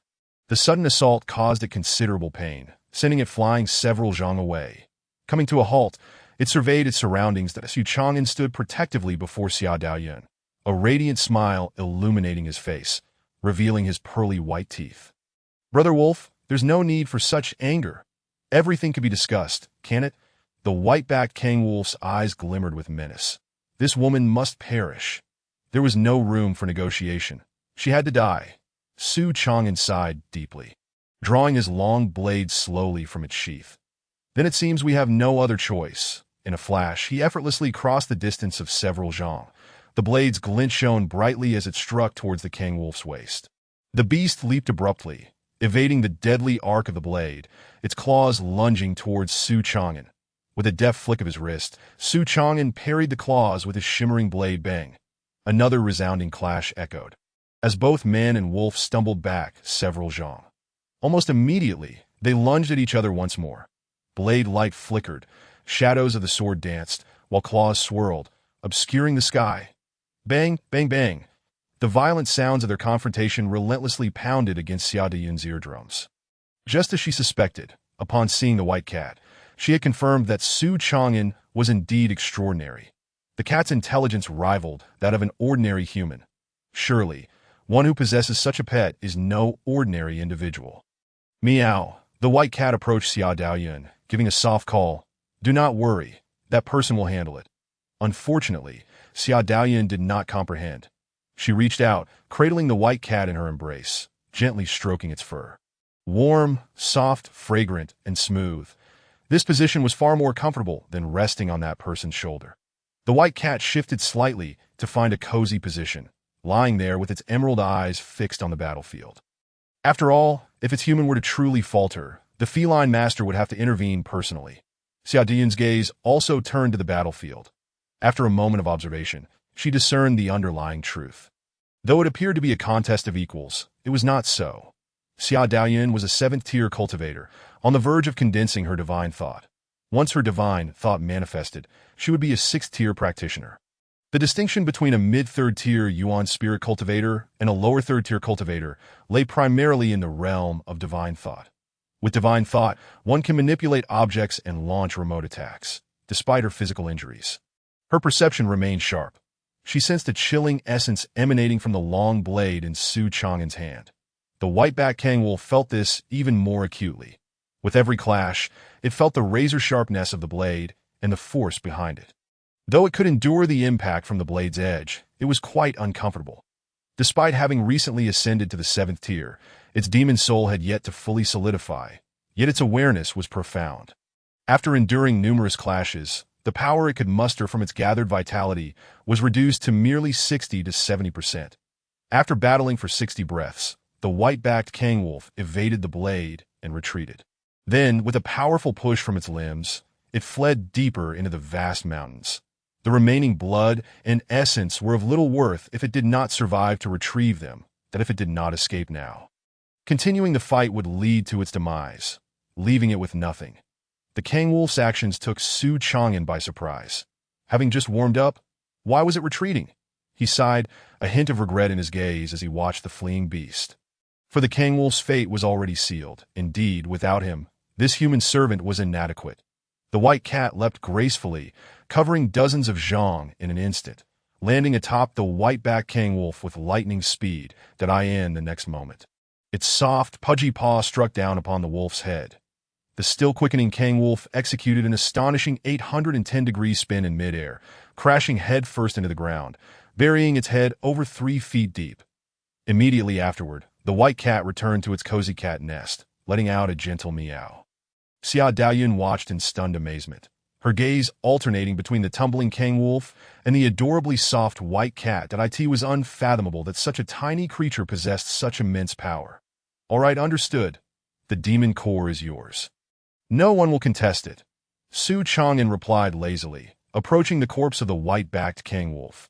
The long blade gleamed as it sliced through flesh and sinew, extracting the demon core, which was the size of a chicken egg, and tossing it casually behind him. The white cat opened its mouth wide, inhaling forcefully.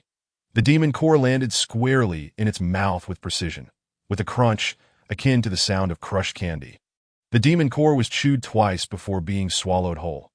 The white cat shut its eyes, savoring the delight.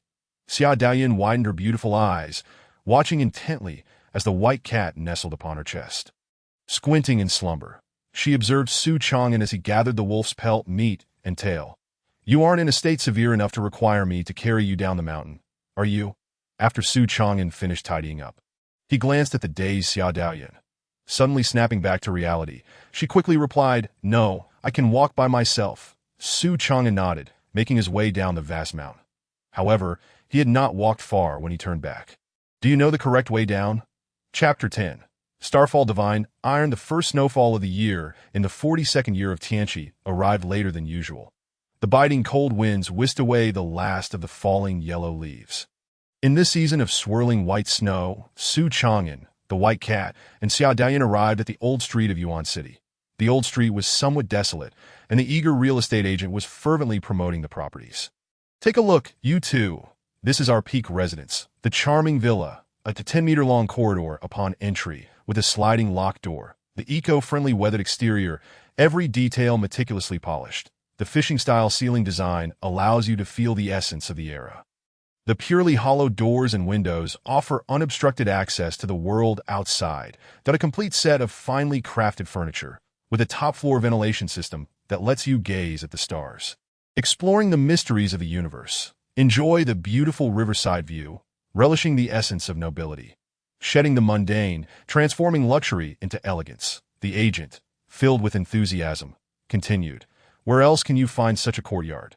Su Chang'an and Xia Daoyun glanced around, exchanging speechless looks. Indeed, they could not find such a house elsewhere. Narrow alleys, dilapidated locks, crumbling walls, unglazed windows, leaky roofs, and furniture unfit for rest. This was even inferior to the broken temple in the vast mountains. Su Chang'an couldn't help but laugh and cry at the absurdity of the agents, who could spin white into black, that he should not have tried to save that little bit of money. Just help us find a more reasonable house. The agent's smile grew even more fervent as he led Su Chang'an and Xia Daoyun to another location. This time, everything was in order, although the monthly rent was double that of the previous place. Su Chang'an readily agreed and paid without hesitation. Truly, one does not appreciate happiness without comparison. It was merely a small trick from the agent. With a beaming smile, the agent departed as Su Chang'an organized the room and then went out to purchase some daily necessities. Ensuring nothing was overlooked, he then headed outside. All right, let's stay here for a while. Once your injuries have healed, you can leave. Xia Daoyun's heart tightened, and she quickly inquired, What are you going to do? I need to take on some work. Otherwise, I won't be able to afford next quarter's rent. Then I'll accompany you. No need. I'll manage on my own. And Su Chang'an understood Xia Daoyun's concerns. With the white cat around, you are quite safe. Xia Daoyun's face flushed, and she softly expressed her gratitude. Su Chang'an waved his hand and stepped out.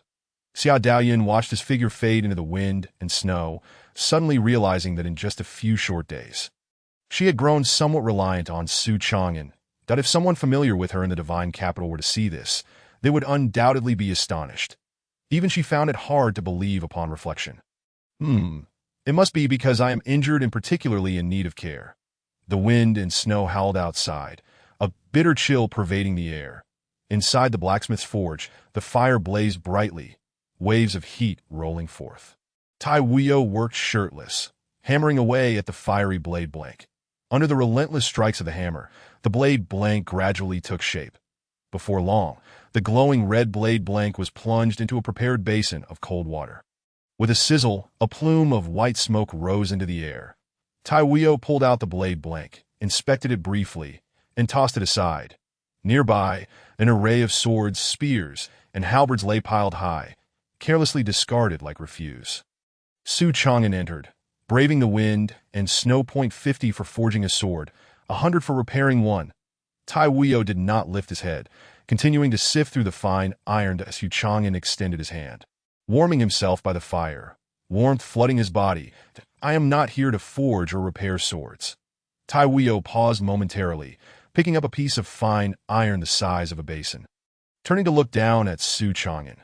Towering in stature, with fiery eyes and hair standing on end, he exuded an overwhelming aura of pressure directed at Su Chang'an. Are you here to waste my time? Su Chang'an smiled lightly. Of course not. I am here for Starfall Divine Iron. Tai Wuyo flatly refused. Nope, never heard of it. If you do not leave soon, I shall send you flying with a single punch. The atmosphere is charged with intensity. As the flames in the furnace flicker unpredictably, Su Chang'an's expression remains unchanged. It was old Zhao who informed me. Tai Wui's demeanor momentarily falters, and the formidable aura he exudes vanishes without a trace. His brow furrows slightly as his gaze appraises Su Chang'an from head to toe. What else did he tell you? Su Chang'an nonchalantly produces a flask of aged Xiao Dao and replies with a smile. He also mentioned that your favorite is the aged Xiao Dao from the Apricot Blossom Tavern in Fangcheng. Tai Wui's expression relaxes as he reaches out to accept it, uncorking the flask and inhaling deeply. Gulping it down in hearty swigs, he quickly finishes the entire flask. After letting out a satisfied belch, he exhales a warm breath. How is old Zhao doing now? He is quite well. Indeed, that he goes to work on time every day and never stays late. Nor does he ever shortchange us, the sword-bearers. That Su Chang'an pauses for a moment before adding. However, there may be some trouble ahead. Tai Wui inquires solemnly. What kind of trouble? I have slain the bandits fostered by the prefect of Fangcheng, along with his guests and his nephew. Old Zhao let you go secretly. No, I left openly and with integrity. Then what trouble could old Zhao possibly face? Not long ago, the prefect of Fangcheng exposed the whereabouts of a noble, who coincidentally fell victim to an ambush. Consequently, old Zhao may very well be implicated by the prefect. Tai Wui falls silent. The life and death of Captain Zhao could be disregarded. After all, he has his own troubles to resolve. Yet if a life saved can be compensated merely by a technique, then that life seems rather inexpensive. That I understand now. However, even so, I shall not readily part with the Starfall Divine Iron. Su Chang'an chuckles. A fair exchange, I comprehend. What do you require? Tai Wui cuts to the chase. A Heavenly King heart-repairing pill. Su Chang'an furrows his brow, having never heard of such a pill, and presumes it must be quite valuable. Where could one possibly find such a thing? The Four Seas Trading Company has it. Su Chang'an's frown deepens. The Four Seas Trading Company, the foremost trading firm in the Great Xian, has branches scattered throughout, engaging in numerous industries, including money exchange, with the highest circulation of banknotes in the realm. In due time, he might indeed procure some wealth. Acquiring the Heavenly King heart-repairing pill from the Four Seas Trading Company seems promising. As for now, Tai Wui continues. A supply convoy from the Four Seas Trading Company recently arrived in Yuancheng, destined for Shangshui City, which is not too far. However, they have faced multiple ambushes along the way, suffering considerable losses. They are currently recruiting, and you could easily blend and if you perform well, you might just obtain a Heavenly King heart-repairing pill. Su Chang'an curiously asks, why don't you go yourself? Tai Wui sneers coldly. If I were still able to fight, would the Starfall Divine Iron have remained here until now? Su Chang'an chuckles awkwardly, expresses his gratitude, and prepares to leave. Suddenly, Tai Wui calls out, boy, let me have a look at the sword in your hand. To give or not to give? That is the question. Su Chang'an meets Tai Wui's gaze, his expression calm. What if I refuse?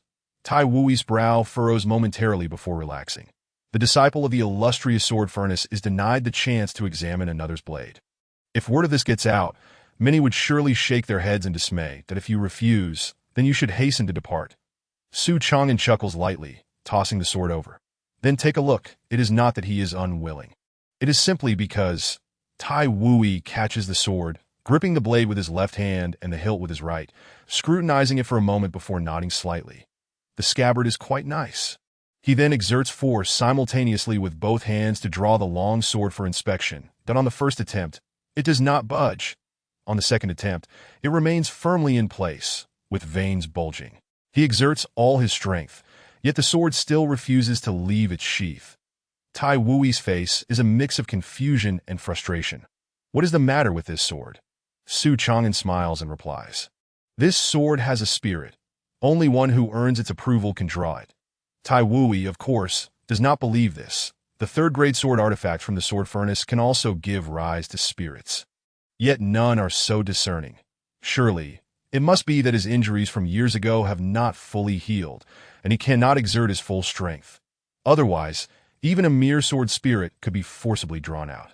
However, at this moment, with a swift motion, the sword arcs through the air, landing back in Su Chang'an's grasp that he gently applies pressure, and with a swift sound, the long sword is drawn from its sheath. Its blade gleaming like a pool of autumn water.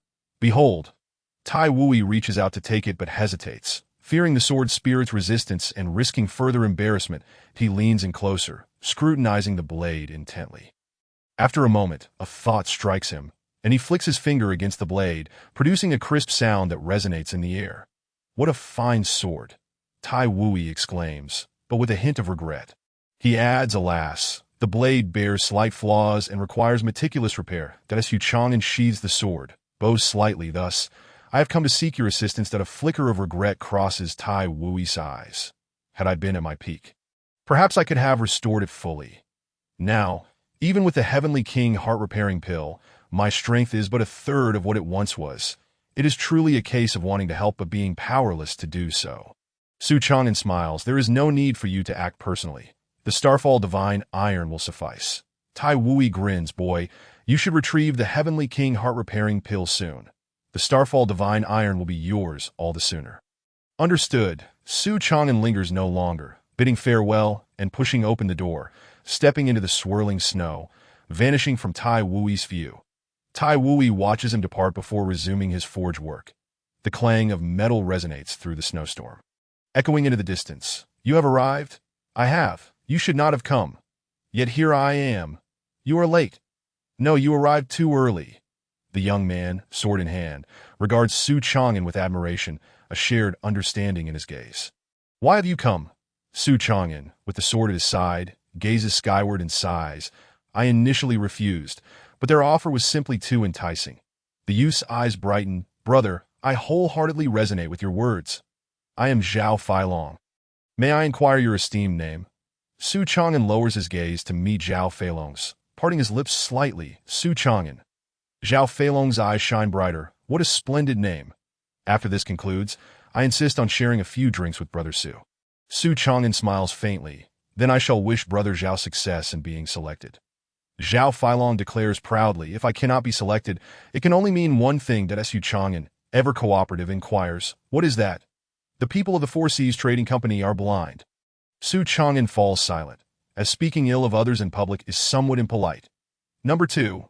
Zhao Feilong, called forth, bows to Su Chang'an, chest held high, sword embraced, and strides into the rear courtyard of the Four Seas Trading Company. Not long after, he emerges, beaming with joy, the corners of his mouth unable to contain their upward curve. Congratulations, Brother Zhao. Zhao Feilong grins widely, humbly replying, Fortune smiled upon me. It was all mere luck. Brother Su, you have a noble visage and a commanding presence. It is evident you are no ordinary person. Surely, you will also join the ranks of the Four Seas Trading Company. That Su Chang'an reciprocates modestly before stepping inside himself. The rear courtyard of the Four Seas Trading Company is vast, spanning a considerable area. That a young man sits with an air of nonchalance upon a broad chair, draped in a snow-white cloak untouched by a speck of dirt. His handsome face bears an expression of utter boredom. Surrounded by several youthful maidens, some shielding him from the wind and snow with umbrellas, others serving hot tea, while others engage in light-hearted banter, Su Chang'an casts a calm glance before quickly averting his gaze. Young master, all you need to do is cleave the boulder before you to prove your strength. You will become a guard for our Four Seas Trading Company, receiving a daily wage of 100 taels of silver. Huang Renzi, having spoken, approaches the young master. The lad, intrigued, regards Su Chang'an with keen interest as the overseer of the Four Seas Trading Company's convoy. He never underestimates anyone. When traveling for trade, the most formidable opponents are the elderly, the young, women, and monks. Likewise, he does not underestimate Su Chang'an, especially given that Su Chang'an shows no signs of vitality or blood energy, yet still comes to participate in the test. That Su Chang'an gazes at the towering black iron stone before him. Unsheathing his sword with a swift motion, the blade vanishes within the swirling snow, devoid of brilliant light or piercing sound. That in an instant, he returns the sword to its sheath. That Su Chang'an turns to Huang Renzi, who speaks, though he addresses the young master. Young master, what is your assessment? The young master smiles slightly, responding with a question of his own. Huang, what do you think? Huang Renzi ponders for a moment, a hint of mystery in his demeanor. The young gentleman, with bright starry eyes and a radiant smile, approached Su Chang'an with an air of amiability and inquired, "Might I ask, esteemed friend, your honorable name?" "Su Chang'an," he replied. "Ma Wenkai." Su Chang'an offered a slight bow, addressing him as young master Ma. "Ma Wenkai, ever courteous," responded Su brother. "You are too kind." Su Chang'an then posed the question, "Have I perchance passed this trial?" Ma Wenkai chuckled. "Of course. If you had not, then surely no one could." "Thank you, young master Ma." Su Chang'an expressed his gratitude. "If there are no further matters, I shall take my leave." With a wave of his hand, Ma Wenkai summoned a maid who approached, carrying a platter laden with silver ingots, easily amounting to over 1,000 taels. "Since we have become such good friends at first sight, this small token is merely a gesture of goodwill." Su Chang'an glanced at Ma Wenkai, smiled lightly, and firmly declined. "One should not accept rewards without merit. I bid you farewell. I shall report back to the caravan in 3 days." With that, Su Chang'an departed with grace, leaving Ma Wenkai with a smirk. How intriguing! This is becoming increasingly interesting. Chapter 12. Drinking and dining. The snow continued to fall, and its intensity only increased. When Su Chang'an emerged, he found Zhao Feilong completely covered in a mantle of white. "How goes it, Brother Su?" Seeing Zhao truly waiting there, Su Chang'an smiled and approached. "Much like you, I have joined the caravan as a guard." "Ha!" Zhao Feilong beamed widely. "I knew without a doubt that you would make it. This is certainly a cause for celebration. Let us go drink." With that, he pulled Su Chang'an away, plunging into the swirling snow. Soon, they arrived at an old tavern. Without waiting for the tavern keeper to speak, Zhao Feilong slammed a silver ingot onto the counter with a resounding clap. The tavern owner's expression instantly transformed, becoming much more amiable, as he swiftly accepted the money, with a countenance marked by hardship and dressed in ragged clothes. Zhao Feilong proclaimed proudly, "Let us settle old debts, and the remainder shall suffice for this round of drinks." As they entered, the tavern keeper's voice drifted over. "That silver ingot is hardly enough to settle your debts." Zhao Feilong stumbled back, nearly collapsing, and awkwardly protested, "Then keep it on the tab. I am not without means to repay you. I must inform you that I have joined the caravan of the Sea-High merchants, earning 100 taels a day. Your modest drink charges are inconsequential. Should I be in high spirits, I could easily purchase this tavern." The tavern keeper, unimpressed, retorted, "Then how about you settle your tab first?" Su Chang'an chuckled and casually inquired, "How much does he still owe you?" The tavern keeper candidly divulged, "Young master, he has been in debt for more than a day or two. Furthermore, he often brings others here, claiming to treat them, only for them to pay each time. Take my advice. Hasten back and cease your dealings with him." Su Chang'an glanced at the tavern keeper and then at the blushing Zhao Feilong. He smiled and said, "No need to worry. As I have become quite familiar with Zhao brother, I can certainly afford to treat him to a meal." The tavern keeper sighed, "Then you may as well bring out another ingot." Su Chang'an produced 2 silver ingots and tossed them to the tavern keeper. "Please, could you bring us some appetizers?" The tavern keeper accepted the coins and promptly fetched 2 large jars of wine along with 4 dishes from the neighboring eatery. With the table set, Zhao Feilong wasted no time in uncorking a jar and drank heartily. Su Chang'an poured himself a bowl and savored it slowly. Zhao Feilong finished his in one go. Exclaiming, "Ah, refreshing," he set down the jar, wiping his mouth with satisfaction. Su Chang'an then pushed another jar toward him. Zhao Feilong, astonished, asked, "Brother Su, aren't you drinking?" Su Chang'an pointed to his empty bowl. "One is sufficient for me." Zhao Feilong hesitated. "How can I accept such generosity? Gift a sword to a hero."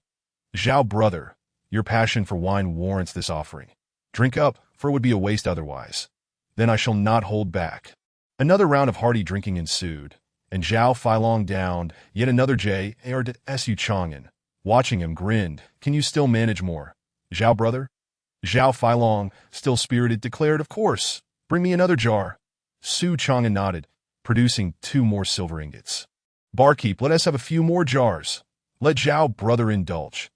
Zhao Feilong's eyes widened as he beheld the abundance of wine being brought forth, trembling with excitement. Su Chang'an, maintaining his calm demeanor, said, "Zhao, brother, drink to your heart's content. If it is insufficient, I will ask the owner for more."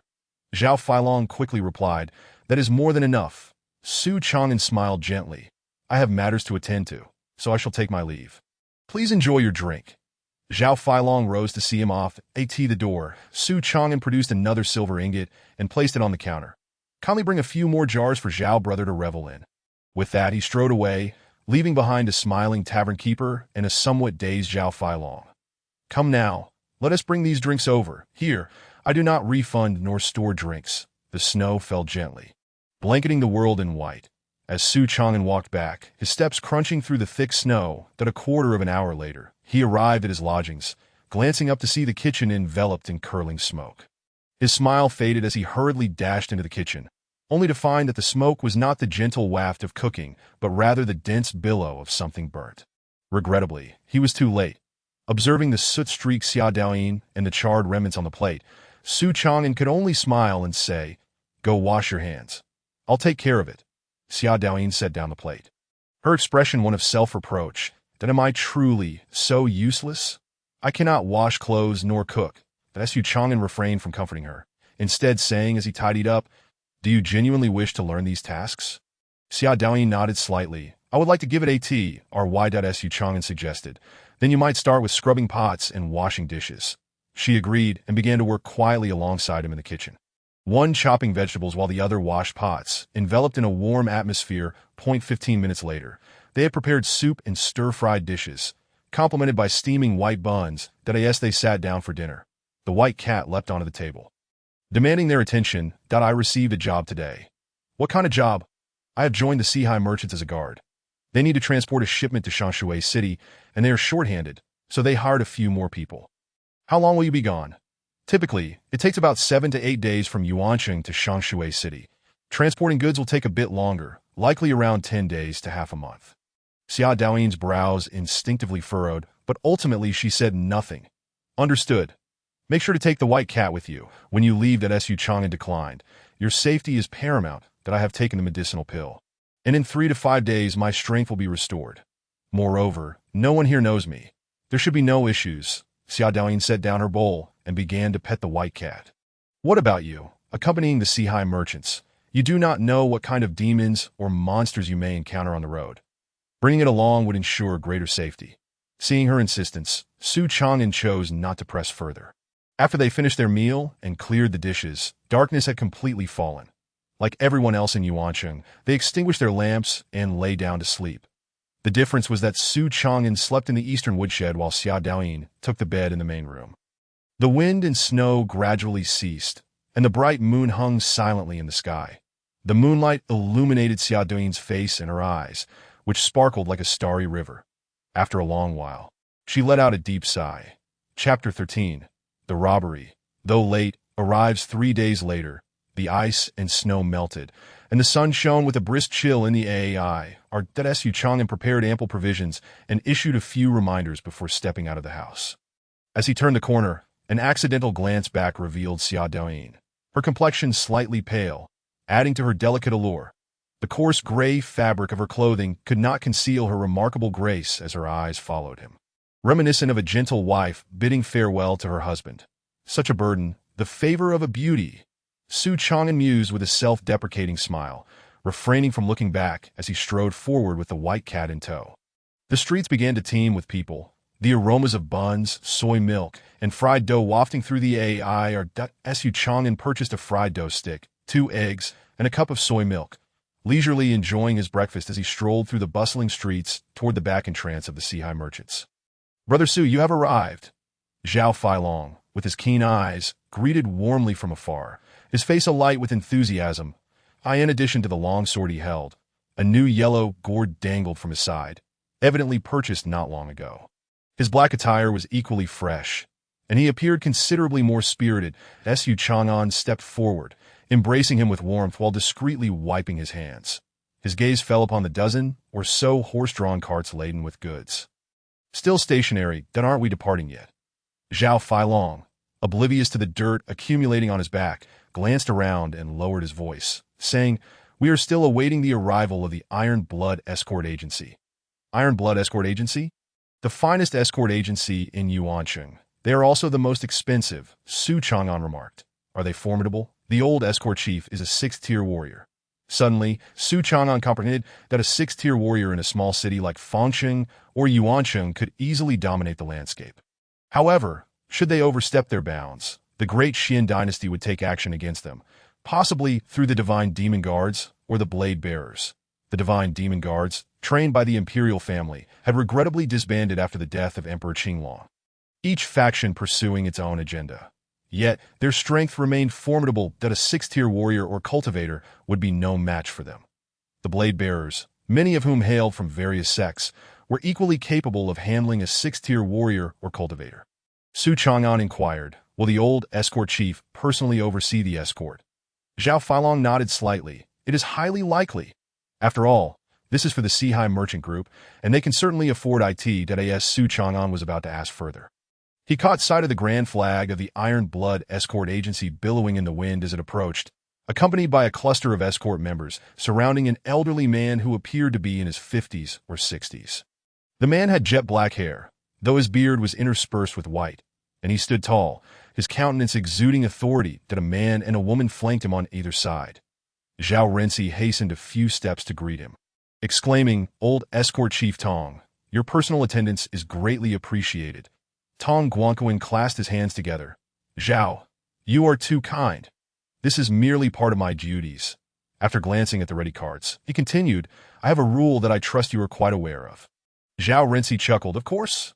Understood. We shall comply with all arrangements made by the old escort chief to ensure everything proceeds smoothly." Tong Guanquan nodded slightly and, under Zhao Renzi's guidance, surveyed the carts and their cargo.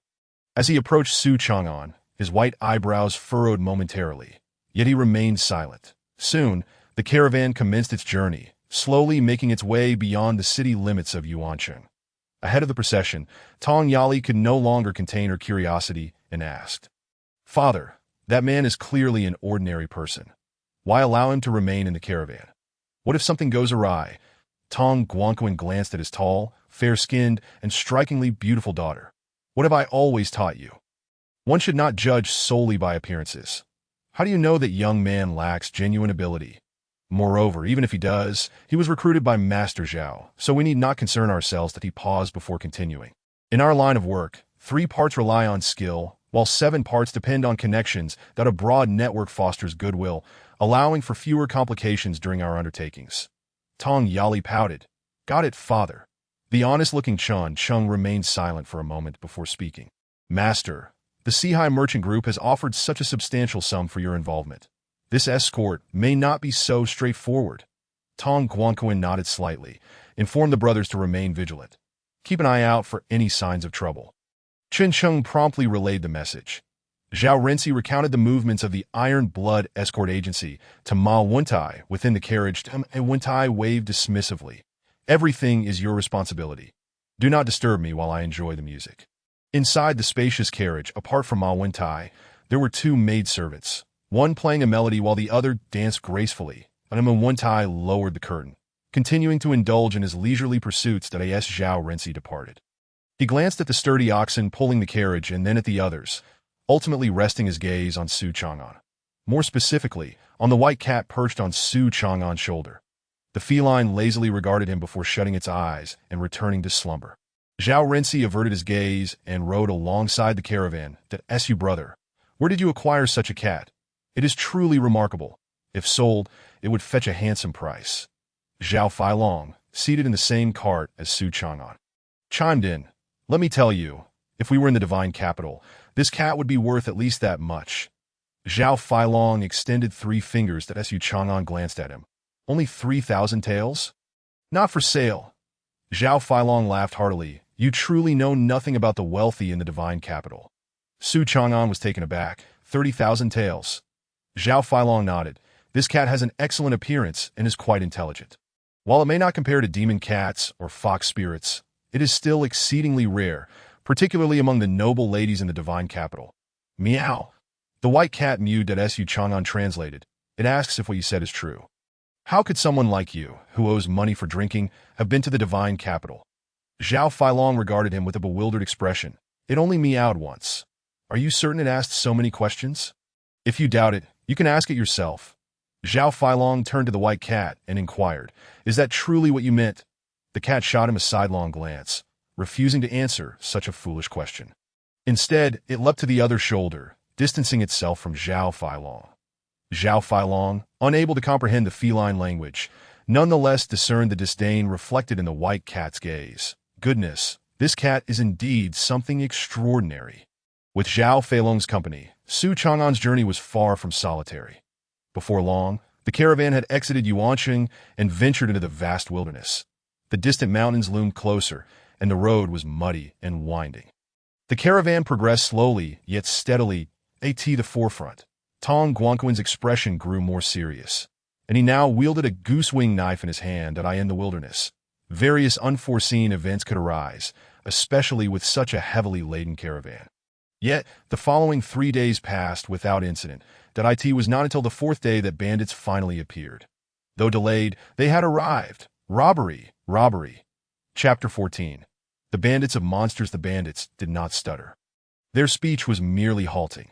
After all, it was quite remarkable for a sheep demon to articulate human language so well. One could not expect more. Tong Guanquin observed the sheep demon with a human body and sheep's head, alongside its counterparts, a bull demon, pig demon, dog demon, and chicken demon. Understanding dawned upon him. Relying on connections would not resolve the issue at hand. There was seldom camaraderie between humans and monsters, unless one were a young scholar and a beautiful fox demon. Unfortunately, Tong Guanquin was neither a young scholar, nor were there any fox demons among the bandits.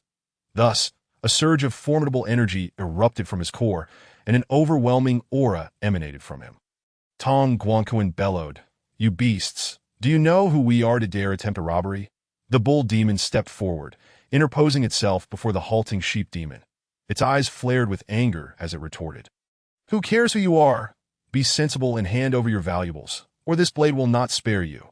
With that, the bull demon brandished its twin blades, while the sheep demon, pig demon, dog demon, and chicken demon all glared menacingly at the caravan.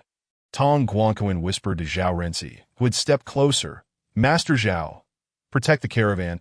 I and the brothers from the escort agency will drive them off." Zhao Renzi clasped his hands together. "Thank you, old escort chief and brothers." Tong Guanquin nodded and shouted, "Brothers, charge." As he spoke, he was the first to charge forward, sensing that the bull demon posed the greatest threat. Without hesitation, he surged toward the bull demon. Chen Chung and Tong Yali exchanged glances and simultaneously rushed toward the sheep demon. The other members of the Iron Blood Escort Agency likewise engaged their respective targets, and chaos ensued. Su Chang'an and Zhao Feilong remained seated in the cart, observing the unfolding battle without making a move. Long before their departure, Zhao Renzi had instructed them to simply guard the cart, leaving everything else unattended. This bull demon is impressive. To withstand old Tong's assault for so long without faltering, it must at least be a 6th-tier monster. Zhao Feilong remarked excitedly. Indeed, and that sheep demon is also formidable, managing to hold its ground against the combined assault of old Tong's daughter and disciple. It is certainly a top-tier 7th-tier monster. Su Chang'an replied. Zhao Feilong continued to observe. "Aren't you going to intervene?" Zhao Feilong shrugged, feigning helplessness. "I wish I could." But I promise to only keep an eye on this cart. Besides, if old Tong doesn't call for assistance, wouldn't it be disrespectful to intervene? Su Chang'an's gaze was firmly fixed on the battlefield, particularly on the clash between Tong Guanquan and the bull demon. One human, one demon, both wielding blades. Although one brandished a goose feather saber while the other wielded a thick-backed knife. There were undoubtedly commonalities between them. Who do you think will emerge victorious? Zhao Feilong chuckled. You've asked the right person. Allow me to tell you, do not be misled by the apparent parity of their strengths. The true determinant of victory lies solely with Old Tong and the bull demon. Once the outcome is decided between the two, the battle will inevitably conclude. Each realm brings its own heavens. Whether a 6th-grade martial artist or a 6th-tier demon, those of higher realms can utterly crush their lower counterparts. This principle is one Su Chang'an naturally comprehended, having experienced it firsthand, much like when he slew Qian Jinyuan and Li Zixio. One strike was sufficient. But what if Old Tong were to be defeated? At this, Zhao Feilong's smile faded. Should Old Tong lose, he would either be slain by the bull demon or suffer disgrace, leading to the Iron Blood Escort's name being tarnished. That is precisely why he fights so desperately that as the two conversed, the battlefield underwent a transformation. The 6th-grade martial artists surged with vitality, and the atmosphere seemed to thicken like a furnace. Each of Tong Guanquan's moves radiated tremendous power. And with every clash against the bull demon, a thunderous resonance echoed. Receive another strike from this old man. With a roar, Tong Guanquan leapt into the air, his goose feather saber cleaving downward. Suddenly, a peak of vitality emerged in the sky, hurtling toward the bull demon. The bull demon, no longer concealing its true form, immediately unleashed its demon soul, conjuring a spectral black bull above it. Following this, 2 thick-backed knives charged toward the peak of vitality. Boom! A colossal collision reverberated through the heavens. The black bull dissipated, and the peak vanished. Tong Guanquan staggered back several dozen paces before regaining his footing, while the bull demon fared little better, carving a trench several dozen paces long into the ground. Its copper bell-sized eyes darted toward Tong Guanquan, and with a gaping maw, it bellowed, "Brothers, it's time to retreat. The winds are fierce." The other 4 demons, upon hearing this, turned and fled without hesitation, even at the cost of sustaining a blow. Chun Chung, Tong Yali, and the other escort members, all seasoned veterans, refrained from pursuing. Their duty was to safeguard the merchant convoy, not to vanquish demons. The 5 demons appeared abruptly and vanished just as suddenly, like a gust of wind sweeping through, disappearing from sight in the blink of an eye. Tong Guanquan and the members of the Iron Blood Escort returned to the merchant convoy, which resumed its journey. Moving forward slowly, Su Chang'an maintained a calm demeanor, though a flicker of confusion crossed his eyes. What do you think? Does it seem a bit farcical to you? Zhao Feilong chuckled. This is merely the norm of banditry. If they can overpower you, they will. If not, they will flee. Only a fool would risk their life for a mere robbery. Yet, Su Chang'an remained perplexed. Do they not scout for information before attempting a robbery? Even if they cannot gather intelligence, with so many people in the convoy, do they not fear an unfavorable outcome? Zhao Feilong took a sip of his drink. They're simply trying their luck. Is it really just a matter of chance? Su Chang'an was still skeptical. His gaze soon fell upon Zhao Renzi and Ma Wenkai, who were engaged in conversation. Zhao Renzi appeared to say something, and Ma Wenkai nodded repeatedly. After a while, Zhao Renzi departed, riding over to Tong Guanquan to offer some items that Ma Wenkai, sensing Su Chang'an's gaze, turned and flashed a well-timed smile, nodding in acknowledgement before retreating back into the carriage. Su Chang'an returned the smile. Suddenly, Zhao Feilong spoke up. That young Master Ma, could it be that he has taken a liking to you? If you remain silent, no one will think you mute. Are you not curious about him? What is there to be curious about? The owner of the Four Seas Trading Company also bears the surname Ma. Su Chang'an's eyes widened in surprise. You know this. Zhao Feilong replied with pride. I went to great lengths to uncover this information. The coachman, driving the cart, interjected, You may have been deceived. Zhao Feilong, taken aback, asked, What do you mean? The coachman retorted, The owner of the Four Seas Trading Company is well known to all. Ah, my half-tail of silver. Su Chang'an consoled the somewhat frustrated Zhao Feilong. It's no matter. Consider it a lesson learned. Meow, couldn't he agree more? After a day filled with banter and laughter, dusk descended. The merchant convoy did not halt to set up camp, but continued onward.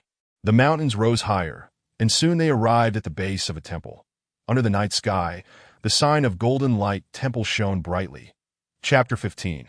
The Sutra of Suffering. Beneath the moonlight, at the temple entrance stood two monks, one old and one young. The young monk, around 14 or 15 years of age, possessed a handsome visage, his curious eyes surveying the merchant convoy. The old monk, approximately 60 or 70 years old, had long white eyebrows that drooped to his cheeks. His face rosy and benevolent. Upon seeing Tong Guanquin's arrival, he chanted a Buddhist greeting. Ba. Long time no see, Master Tong. I hope all is well. Tong Guanquin hastened his steps, beaming with joy, and clasped his hands in greeting. Master Jitong, you still possess your remarkable demeanor. It is indeed a delight. I have come to disturb your tranquility once more. Master Jitong, smiling gently, responded, Master Tong, you are overly courteous. Please come in. Tong Guanquin entered the temple alongside Master Jitong, followed by the other members of the Iron Blood escort. Zhao Renzi organized the merchant convoy's rotation and entered with Ma Wenkai, Su Chang'an, and Zhao Feilong, blending into the crowd, also made their way into Golden Light Temple. A sumptuous vegetarian feast and tea had already been prepared, indicating that Tong Guanquin had sent word ahead.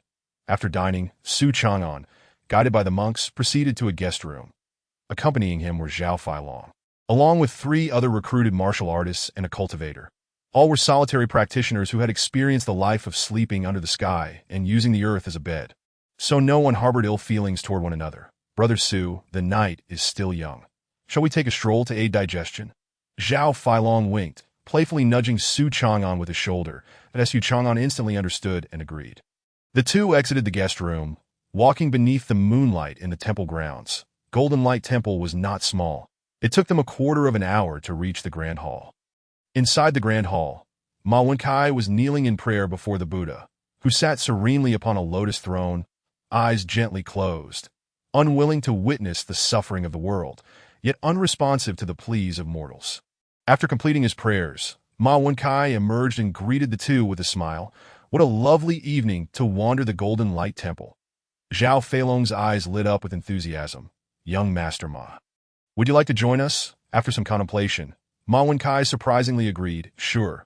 Su Chang'an cast a surprised glance in his direction, while Zhao Feilong's eyes mirrored his astonishment. Then Ma Wenkai chuckled. Have you not noticed? Among the entire merchant convoy, we 3 are of similar age, yet Su Chang'an mused. Considering that Tong Guanquin's children were not far off in age, either Ma Wenkai shook his head. We will inevitably pass each other by. Unless a monumental opportunity arises, we shall not intersect again in the future. Zhao Feilong nodded in agreement, that Su Chang'an refrained from contesting. Verbal rebuttals held no weight, and time would reveal the truth, that I shall also pay my respects. He took a few steps forward, entering the Grand Hall, bowing, and lighting 3 incense sticks. He did not kneel, but remained silent for a moment before stepping back outside. Zhao Feilong watched him complete the act and remarked, Didn't you say you only believe in the blade in your hand, and not in anything else? Su Chang'an replied coolly, I do not worship the Buddha. I pay homage to myself. Ma Wenkai suddenly laughed, said, relying solely on others is inferior to relying on oneself. Ba. Master Jitong approached with a warm smile. Gentlemen, what a delightful evening. The 3 of them raised a hand in greeting. Young Master Ma, Master Zhao, the old monk wishes to speak with young Master Su privately. May I request your indulgence? Ma Wenkai chuckled softly. Master, please proceed. With that, he turned and departed. Zhao Feilong and Master Jitong exchanged prolonged glances in silence. Master Jitong smiled. Do not worry, Master Zhao. The old monk merely overheard young Master Su's wise words and wishes to discuss Buddhist philosophy. Zhao Feilong replied solemnly, Monastics do not speak falsehoods. Master Jitong continued. If Master Zhao remains concerned, you may follow from a distance, but please keep your distance. That will not be necessary. Should anything happen to my brother, I will raise this dilapidated temple to the ground.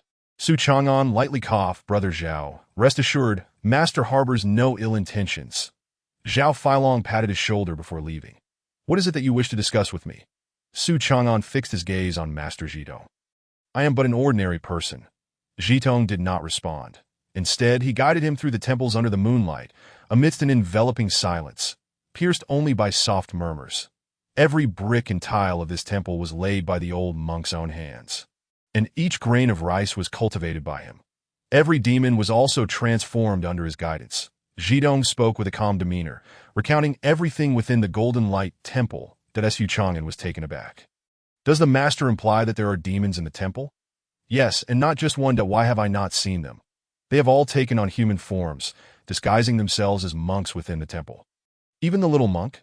He is a human.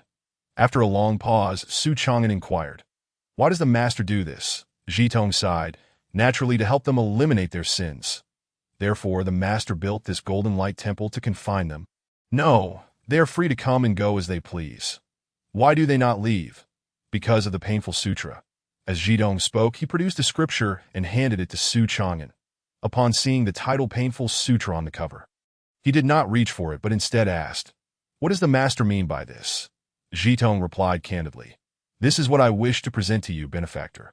Although it cannot be compared to the indestructible body of the Vajra at the Randuo Temple or the compassion of the Arhat, it is quite effective in helping both humans and demons to repent and transform."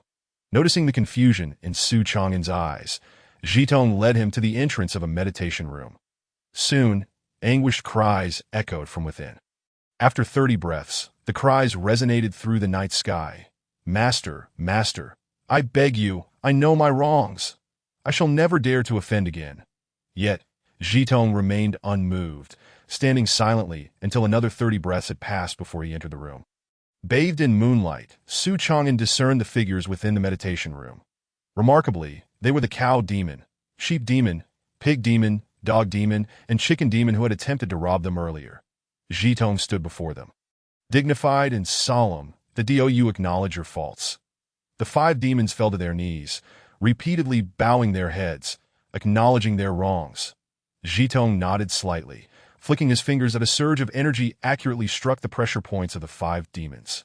Moments later, they lay limp on the ground, silent, their faces bearing the expression of having survived a calamity. Zhitong stepped out of the room. "Now, do you understand?" Su Chang'an nodded, recognizing the potency of the painful sutra. "However, how long will the effects last? Why do they not resist?"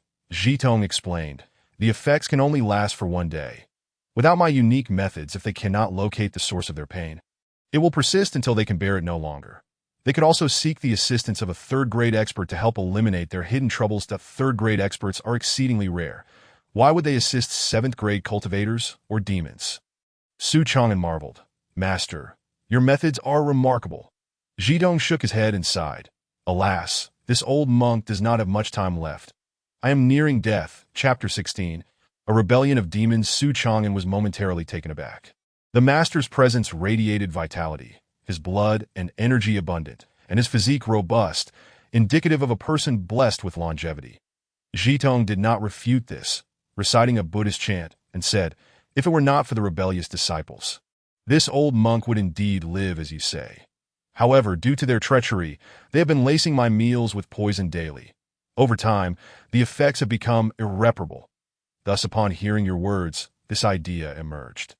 To forcibly cultivate the demons with the painful sutra, without restrictions, it was only a matter of time before I faced betrayal from my disciples." That Su Chang'an shook his head calmly, fearing he would disappoint the master.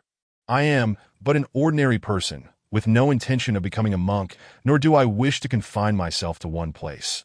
The world is vast, and I still wish to explore it." Zhitong, having anticipated this, smiled faintly. "This old monk never intended to make you shave your head and become a monk, nor did I wish to confine you here, that I merely cannot bear to see the painful sutra I have devoted my life to become lost." Saying this, he passed the painful sutra to Su Chang'an once more. That Su Chang'an still did not take it but asked, "Master, if you were to pass away, would you not fear the demons in the temple going mad and committing unspeakable acts? This place is 100 miles from the nearest human settlement. Would they not fear the pain of death? They believe that the rebellious disciple has already learned the painful sutra and can help them resolve their issues.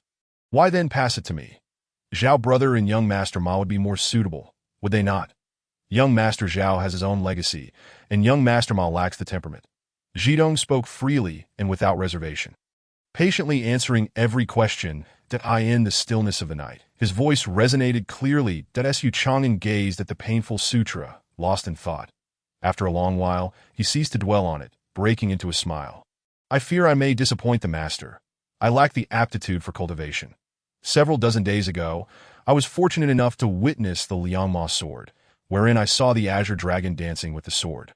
Yet I did not receive its inheritance. To Jidong's expression shifted, revealing surprise. The name of the azure dragon and the tales of its 9 swords are known far and wide among practitioners that so, the benefactor has encountered something extraordinary. This old monk has been presumptuous, as Su Chang'an explained. What I mean is that I cannot cultivate. Even the finest techniques would be futile for me. I would surely waste your good intentions. Jidong smiled and shook his head. The painful sutra is not a technique, but a unique method of exerting force that as long as the power is sufficient, it is entirely feasible. You possess innate strength. There is no problem at all. Su Chang'an looked at him curiously. How does the master know I have innate strength? Jidong smiled. It is merely an intuition of this old monk. Are you not afraid I might misuse the painful sutra for nefarious purposes? The fact that you can ask this question only strengthens my belief in my intuition. With that, Su Chang'an could only sigh and agree. In that case, I shall shamelessly accept it. He took the painful sutra and quickly flipped through it, soon grasping its essence. That Su Chang'an returned the scripture to Jidong, bowing in gratitude. Thank you, master. Jidong clapped his hands, and with a sound, the painful sutra disintegrated into a cloud of dust, scattering on the ground, carried away by the night breeze. Meeting you, benefactor, is truly a karmic connection for this old monk. When the connection ends and disperses, all is void. Amitabha.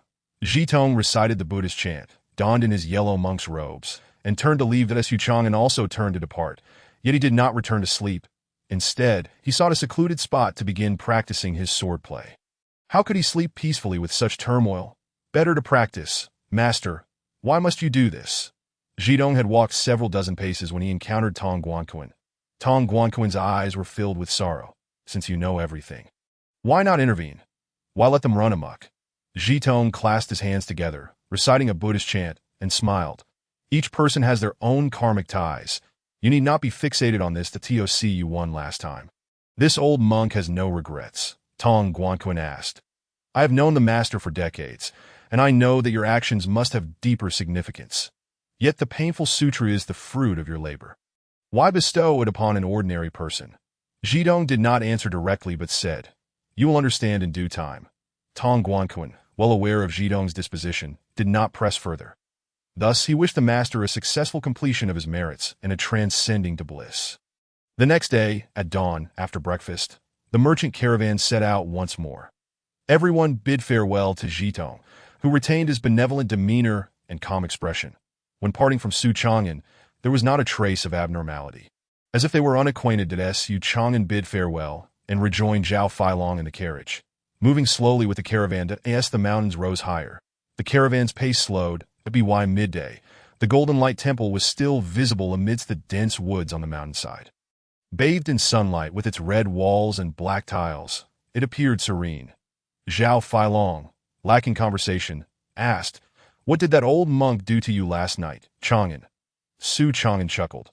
Master Jidong imparted to me a peerless technique. Once mastered, I shall undoubtedly become an unparalleled powerhouse. What do you think? Are you tempted? If so, I can teach you, not 2,988, nor 1,988, just 998. And you can learn it thoroughly. Zhao Feilong retorted. Do you really think I'm a fool? Su Chang'an teased. Oh, you've made progress. You weren't fooled this time, the carriage driver remarked. People cannot trip over the same stone twice. But they can stumble many times in different places. Zhao Feilong was so vexed that his teeth ground together, his grip on the sword tightening and relaxing repeatedly, ultimately falling silent in protest. Moments later, the caravan came to a halt, and everyone rested in place. Meow, the white cat meowed. Upon hearing this, Su Chang'an said to Zhao Feilong, I need to step away for a moment. Zhao Feilong waved his hand. Go and return quickly. Su Chang'an, accompanied by a white cat, ventured into the nearby dense forest. Noticing that no one was watching, he transformed into a streak of light and dashed towards the mountainside, while the merchant caravan took the entire morning. Su Chang'an returned to Jingguang Temple in just a quarter of an hour. Unlike the serene and tranquil atmosphere during his departure, the temple was now filled with a cacophony of sounds. Bustling with activity, holding his breath and concentrating, Su Chang'an stealthily ascended to a rooftop, directing his gaze towards the source of the commotion in the bustling square before the grand hall, where numerous demons and several fearsome individuals congregated. Inside the grand hall, Jitong, clad in yellow robes, stood with his back to the Buddhist statue, facing the throngs of demons. With downcast eyes and an unwaveringly calm voice, he inquired, "What is the meaning of this?" The bold demon stepped forward, shouting loudly, "Old monk, we are revolting. We shall slay you, the hypocritical false monk. Indeed, we shall put an end to you. You foul monk, today marks your demise." Chapter 17. I too am a demon. The demons, stirred with fervor, spat venomous words, vowing to dismember Jitong into pieces to relieve their pent-up wrath. They had endured his oppression for far too long, suffering the torment of the Pain Sutra. With each painful episode, their hatred deepened, and only after the arrival of Yuan Hui a decade later did they find the opportunity to manifest this hatred into reality. Yuan Hui had been brought by Jitong during one of his descents. Regarded as his successor, and one anticipated his betrayal, poisoning the food and secretly practicing the Pain Sutra to alleviate the demon's suffering. As the demons grew increasingly agitated, Yuan Hui's expression turned complex, a mix of satisfaction, regret, and loss, for Jitong was ultimately the master who had nurtured him for 10 years. After 30 breaths, a look of agony crossed Jitong's face, his jaw clenched and body trembling, beads of sweat soaking his yellow robes. The poison was taking effect. The bull demon grinned broadly, stepping forward with a heavy blade in hand. "Little monk, since he is your master, you shall be the one to send him off today." Yuan Hui was taken aback, his expression shifting dramatically. "Did we not agree?"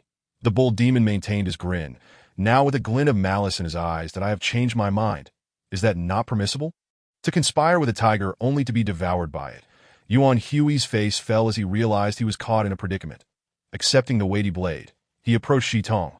"Master, do not blame your disciple." Jitong, suppressing his pain, forced a pained smile. "I have never blamed you. Proceed." Amitabha. Jitong closed his eyes, relinquishing his resistance and awaiting the arrival of death. However, death did not come.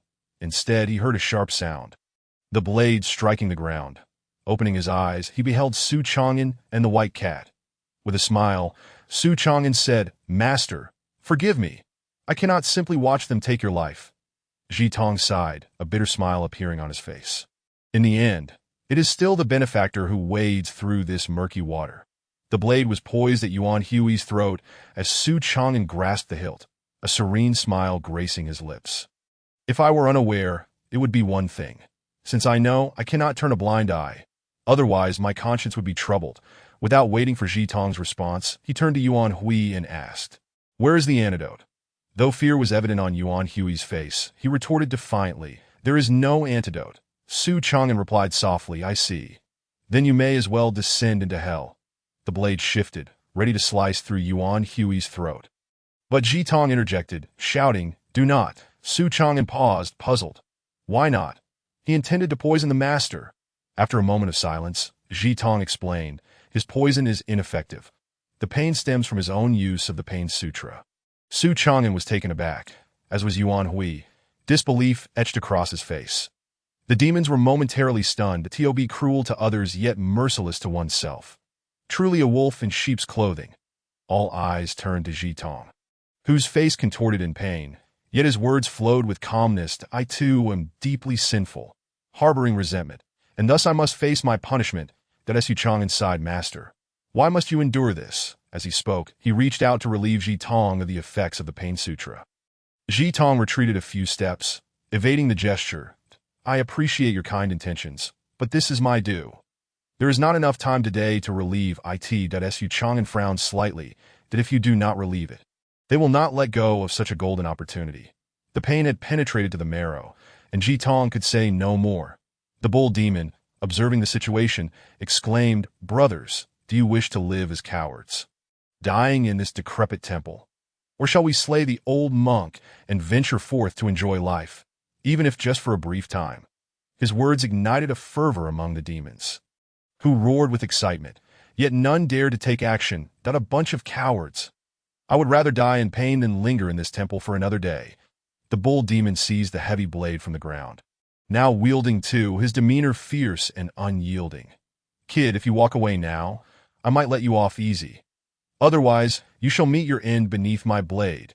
Su Chang'an casually flicked his fingers at Yuan Hui, tossing him aside, gripping the hilt with determination. Blade pointed at the bull demon. Then prepare to meet your demise. The blades clashed, resembling two mountains colliding as the intense gust of wind swept through, causing Su Chang'an's clothes to flutter and his eyes to squint. With a sudden strike, the gleaming blade aimed forward, and in an instant, the two blades collided with a thunderous crash. After a moment of stunned silence, an astonishing scene unfolded. Su Chang'an staggered back several paces before regaining his footing, blood spurting from his mouth, his complexion pale. The bull demon, filled with disbelief and confusion, collapsed to the ground, defeated. How could this be? Su Chang'an was no match for the bull demon, yet had been sent flying.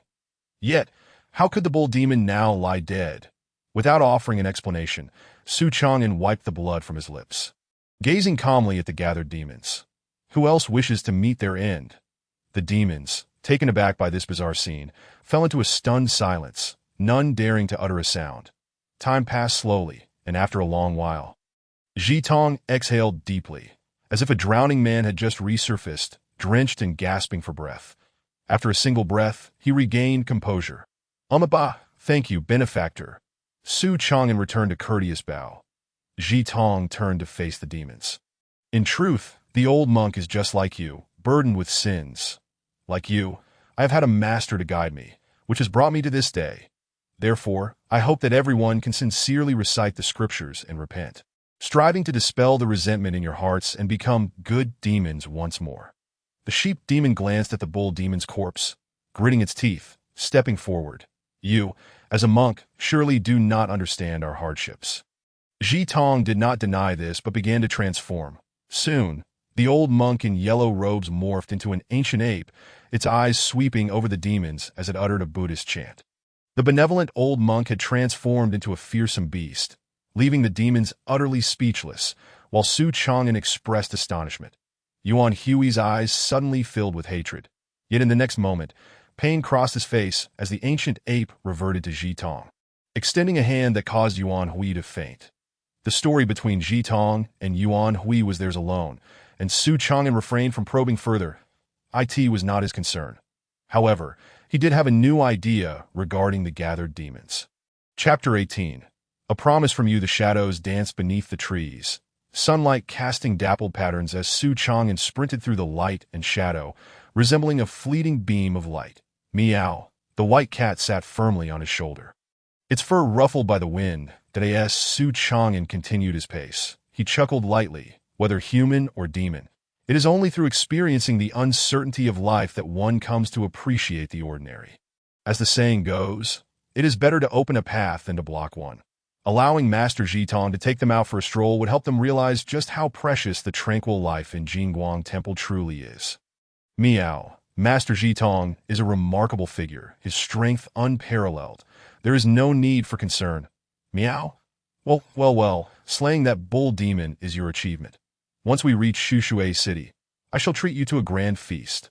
Would that suffice? The white cat closed its eyes, content that a quarter of an hour later, Su Chang'an emerged from the dense forest and encountered Ma Wenkai. Upon seeing his return, Ma Wencai's face instantly lit up with a radiant smile as he extended his hand towards Zhao Feilong. A deal is a deal. Pay up. Zhao Feilong's countenance was marred by anguish as he gazed at Su Chang'an, his voice heavy with sorrow. Why couldn't you linger a while longer? Even if only for 10 breaths. In an instant, Su Chang'an comprehended the nature of their wager regarding the duration of his return. It was evident that Zhao Feilong had lost. Lost how much? Zhao Feilong sighed, his tone despondent. A day's wages. Ma Wenkai interjected from the side. I made an exception for you. I have never engaged in a wager below 1,000 taels. Zhao Feilong's eyes widened in disbelief. Was he truly wagering 1,000 taels of silver? Ma Wenkai chuckled. Correction, it is gold. Zhao Feilong stood transfixed at Su Chang'an smiled faintly and inquired, what piqued young Master Ma's interest in betting with him. He is but a destitute drunkard, that Ma Wenkai regarded Su Chang'an. Blinking playfully, the journey is long and tedious. One must find amusement, that I happened to notice that Brother Su was absent, so I took the opportunity to wager with Brother Zhao. After a moment's reflection, Su Chang'an decided to confide in Ma Wenkai. But Ma Wenkai raised a hand to interrupt. No need for further elaboration. Brother Su, I trust you would never endanger the caravan, that Su Chang'an paused. Then smiled. Thank you for your trust, young Master Ma. Well then, the wager has concluded. I should take my leave. With that, Ma Wenkai turned to depart but paused midway. Brother Zhao's lost funds will be deducted directly from his wages. Mind you, Zhao Feilong stared incredulously as Ma Wenkai made his way back. Met by two exquisite maidens who assisted him into his carriage, the glimmer of envy evident in his eyes, that Su Chang'an patted Zhao Feilong's shoulder. Brother Zhao, may I pose a question? Zhao Feilong withdrew his gaze and looked at Su Chang'an. Speak, that Su Chang'an queried. Are you familiar with Mount Zhaoyao? Zhao Feilong furrowed his brow. What prompted you to ask about that? Su Chang'an's curiosity was piqued. What of it? Zhao Feilong carefully chose his words. Mount Zhaoyao is a sacred ground for demons and monsters, rivaling the mortal Taoist temples, the Pure Land of Buddhism, and the Confucian Academy of Jixia. I see. Su Chang'an expressed his gratitude, lapsing into silence thereafter, while Zhao Feilong remained contemplative, clutching his treasured sword.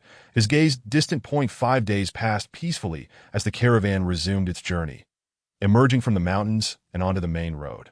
The number of travelers gradually increased. As the walls of Shanshui City came into view, Tong Guanquan felt a sense of relief wash over him. They were on the cusp of entering the city. Everyone, let us gather our spirits for this final stretch. Indeed, came the resounding reply from the iron-blooded escorts of the caravan. Tong Guanquan led the procession towards Shanshui City, and they encountered no further incidents. Entering the city smoothly. Upon reaching the location of the Sihai Trading Company, Su Chang'an accepted Zhao Renzi's hospitality and partook in a farewell banquet with Zhao Feilong. The feast was lavish, featuring an array of poultry, fish, and fine wines that delighted all attendees, with Zhao Feilong indulging to the point of inebriation. After escorting him to his quarters to rest, Su Chang'an sought out Ma Wenkai. Within the opulent chamber, Ma Wenkai waved away the detoxifying soup and the attending maidens, leaving only himself. Brother Su, I presume you have matters of importance to discuss. Su Chang'an addressed him directly. I wish to acquire the Heavenly King's heart-replenishing pill. Might I inquire as to its cost? Ma Wenkai was momentarily taken aback before bursting into hearty laughter. It seems Brother Su is not well acquainted with the value of the Heavenly King's heart-replenishing pill. Its worth transcends mere currency. Su Chang'an remained unfazed. What then is required in exchange? Ma Wenkai's smile persisted. I admire your resolve, Brother Su. While I would gladly bestow it upon you, the pill's value is exceedingly high. Thus I must ask for your understanding. Su Chang'an nodded slightly. As a hired sword, I operate under a straightforward principle of fair exchange, and a hint of bitterness crept into Ma Wenkai's smile. I regarded you as a friend. Yet it seems you perceive me otherwise. Su Chang'an shook his head. Let us keep matters distinct. Ma Wenkai laughed heartily. It appears I have overthought it. However, I fear I cannot provide it today. Return tomorrow morning, and I shall procure the pill for you. Su Chang'an agreed with a nod, asking, Is there anything you require of me? Ma Wenkai pondered for a moment. Let us discuss it tomorrow morning as well. Thank you, farewell. Su Chang'an clasped his hands in respect and departed. As Ma Wenkai observed him disappear from sight, he murmured, Aunt Wang, what is your perspective?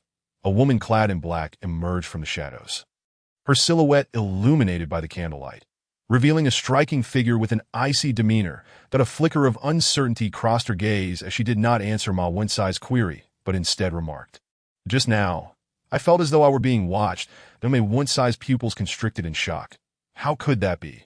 You are a third-tier powerhouse. Wang Yun mused for a moment. That is precisely why I advised you to cultivate a rapport with him from the outset. Ma Wenkai frowned. Yet, I have extended my goodwill towards him, and he has consistently rebuffed my overtures of friendship. Wang Yun scoffed lightly. Reflect on how your father befriends others. With that, she receded once more into the shadows. Leaving Ma Wenkai in contemplative silence, at dawn the following day, When Ma Wenkai next encountered Su Chang'an, he presented him with 3 Heavenly King's heart-replenishing pills that Su Chang'an accepted them and inquired, "Is there anything I need to do?" Ma Wencai's lips curved into a subtle smile. "At present, I have no tasks for you, but I hope you will grant me a promise." Su Chang'an's eyes widened with surprise. "What promise?" Ma Wenkai stated. "In the future, when within your capacity, lend me your aid. No problem. I shall comply." Su Chang'an secured the pills and took his leave. Shortly after exiting the door, he encountered Zhao Feilong, who no longer bore a jesting demeanor, but instead wore a serious expression. "Brother Su, I have a matter to trouble you with." Chapter 19. The sword that burns one's life. Shangshui City surpassed Yuanqing in size and vibrancy, with the tailor's craftsmanship here notably superior. Zhao Feilong emerged from the tailor's shop, having shaved off his years of stubble, styled his hair, and donned a newly crafted black outfit. That Su Chang'an felt a renewed sense of admiration as he beheld Zhao Feilong, who was indeed a striking figure. If he continued to dress this way, he would surely attract the attention of women. Zhao Feilong's usual jovial demeanor was absent, replaced instead by a self-deprecating smile, as he remarked, "Though I know my master would not mind my appearance, today is nonetheless special. It is better to present oneself neatly. That it is my honor to assist you, Brother Zhao," Su Chang'an replied with a calm smile. Zhao Feilong gripped his long sword tightly and strode forward with determination, with Su Chang'an closely following. The two made their way to the eastern part of the city, arriving at the entrance of a Taoist temple. Although few worshippers were present outside, the incense within burned fervently. Zhao Feilong regarded the golden plaque of the Xianyuan temple with a hint of derision, then drew his sword finger, slicing through the air with a surge of sword energy that cleaved the plaque in two with a resounding crash. The sound echoed, startling the temple's occupants. Dozens of Taoists clad in azure robes rushed out, their voices rising in outrage. "Who dares to create such a disturbance at Xianyuan Temple? You little brats, are you courting death? Daring to destroy our temple's plaque? You shall pay dearly today." The Taoists encircled Zhao Feilong and Su Chang'an, yet none dared to approach. Soon, a burly middle-aged Taoist emerged, clad in deep blue robes, his formidable presence commanding respect. "Jing'an, it is these two who have come to cause trouble. That am I blind, that I cannot see?" Jing'an dismissed his sycophantic junior, fixing a fierce glare on Zhao Feilong and Su Chang'an. "I do not slay nameless individuals." "State your names." Zhao Feilong lazily glanced at him. "Where is that old fool? Summon him forth to meet his demise." In an instant, Jing'an's expression darkened, revealing his ferocity. "You dare insult my master? Prepare to die." Before he could finish, a fist as large as a cauldron hurtled towards them, like a boulder crashing down or a meteor streaking through the sky, the air itself cracking under the pressure. Zhao Feilong remained unfazed, staring at the incoming fist, gripping his sword tightly, and striking forward with precision. The sheathed sword met the fist with remarkable speed. The sword sheath and the fist collided violently, producing a crisp sound. Amidst the clamor, the fist retreated at a velocity surpassing that of its advance. Crack! Another sharp sound resonated. This time, it was not just the fist. The tall and robust figure of Jing'an was also involuntarily propelled backward. He landed heavily on the ground with a dull thud, his face painted with sheer terror, to the extent that he forgot to wipe the blood from the corner of his lips. Dozens of Taoist priests stood in a daze, frozen in place. That Jing'an was a formidable figure within the Xianyuan temple, and these Taoists had all been subjected to his bullying. They yearned for revenge. Yet collectively, they were no match for Jing'an, who had already reached the pinnacle of the 8th rank, while they still lingered at the 9th. Now, witnessing Jing'an being struck down with a single move, it became evident that only the temple master could subdue the two before them. That a perceptive Taoist recognized this and immediately turned to summon the master. However, a more astute Taoist had already fetched Tai Guanzi. Tai Guanzi, slender of build with flowing beard, donned a purple robe that lent him an air of celestial elegance, though his unattractive features, particularly his rat-like mouth, marred the image of an ethereal being. "Who are you, and why have you vandalized the golden plaque of my Xianyuan temple?" Zhao Feilong inquired, enunciating each word deliberately. "I am Zhao Feilong, disciple of Lu Yin." As he spoke, he drew forth his long sword from its sheath. "This sword is named Yin Shan. Do you now comprehend the reasoning behind it?" Tai Guanzi's gaze faltered momentarily as he scrutinized Zhao Feilong anew. I deny any acquaintance. He retorted vehemently that if you do not depart, I shall not hold back. Ha ha. Zhao Feilong laughed until tears streamed down his face, that I always knew you would deny, that I never expected you would confess, that I merely feel pity for my master, who once saved such an ungrateful backstabber like you. The other Taoists, hearing this, could not help but reveal their confusion. Tai Guanzi's expression grew increasingly grim, his demeanor darkening considerably. You seek death, young one? Very well.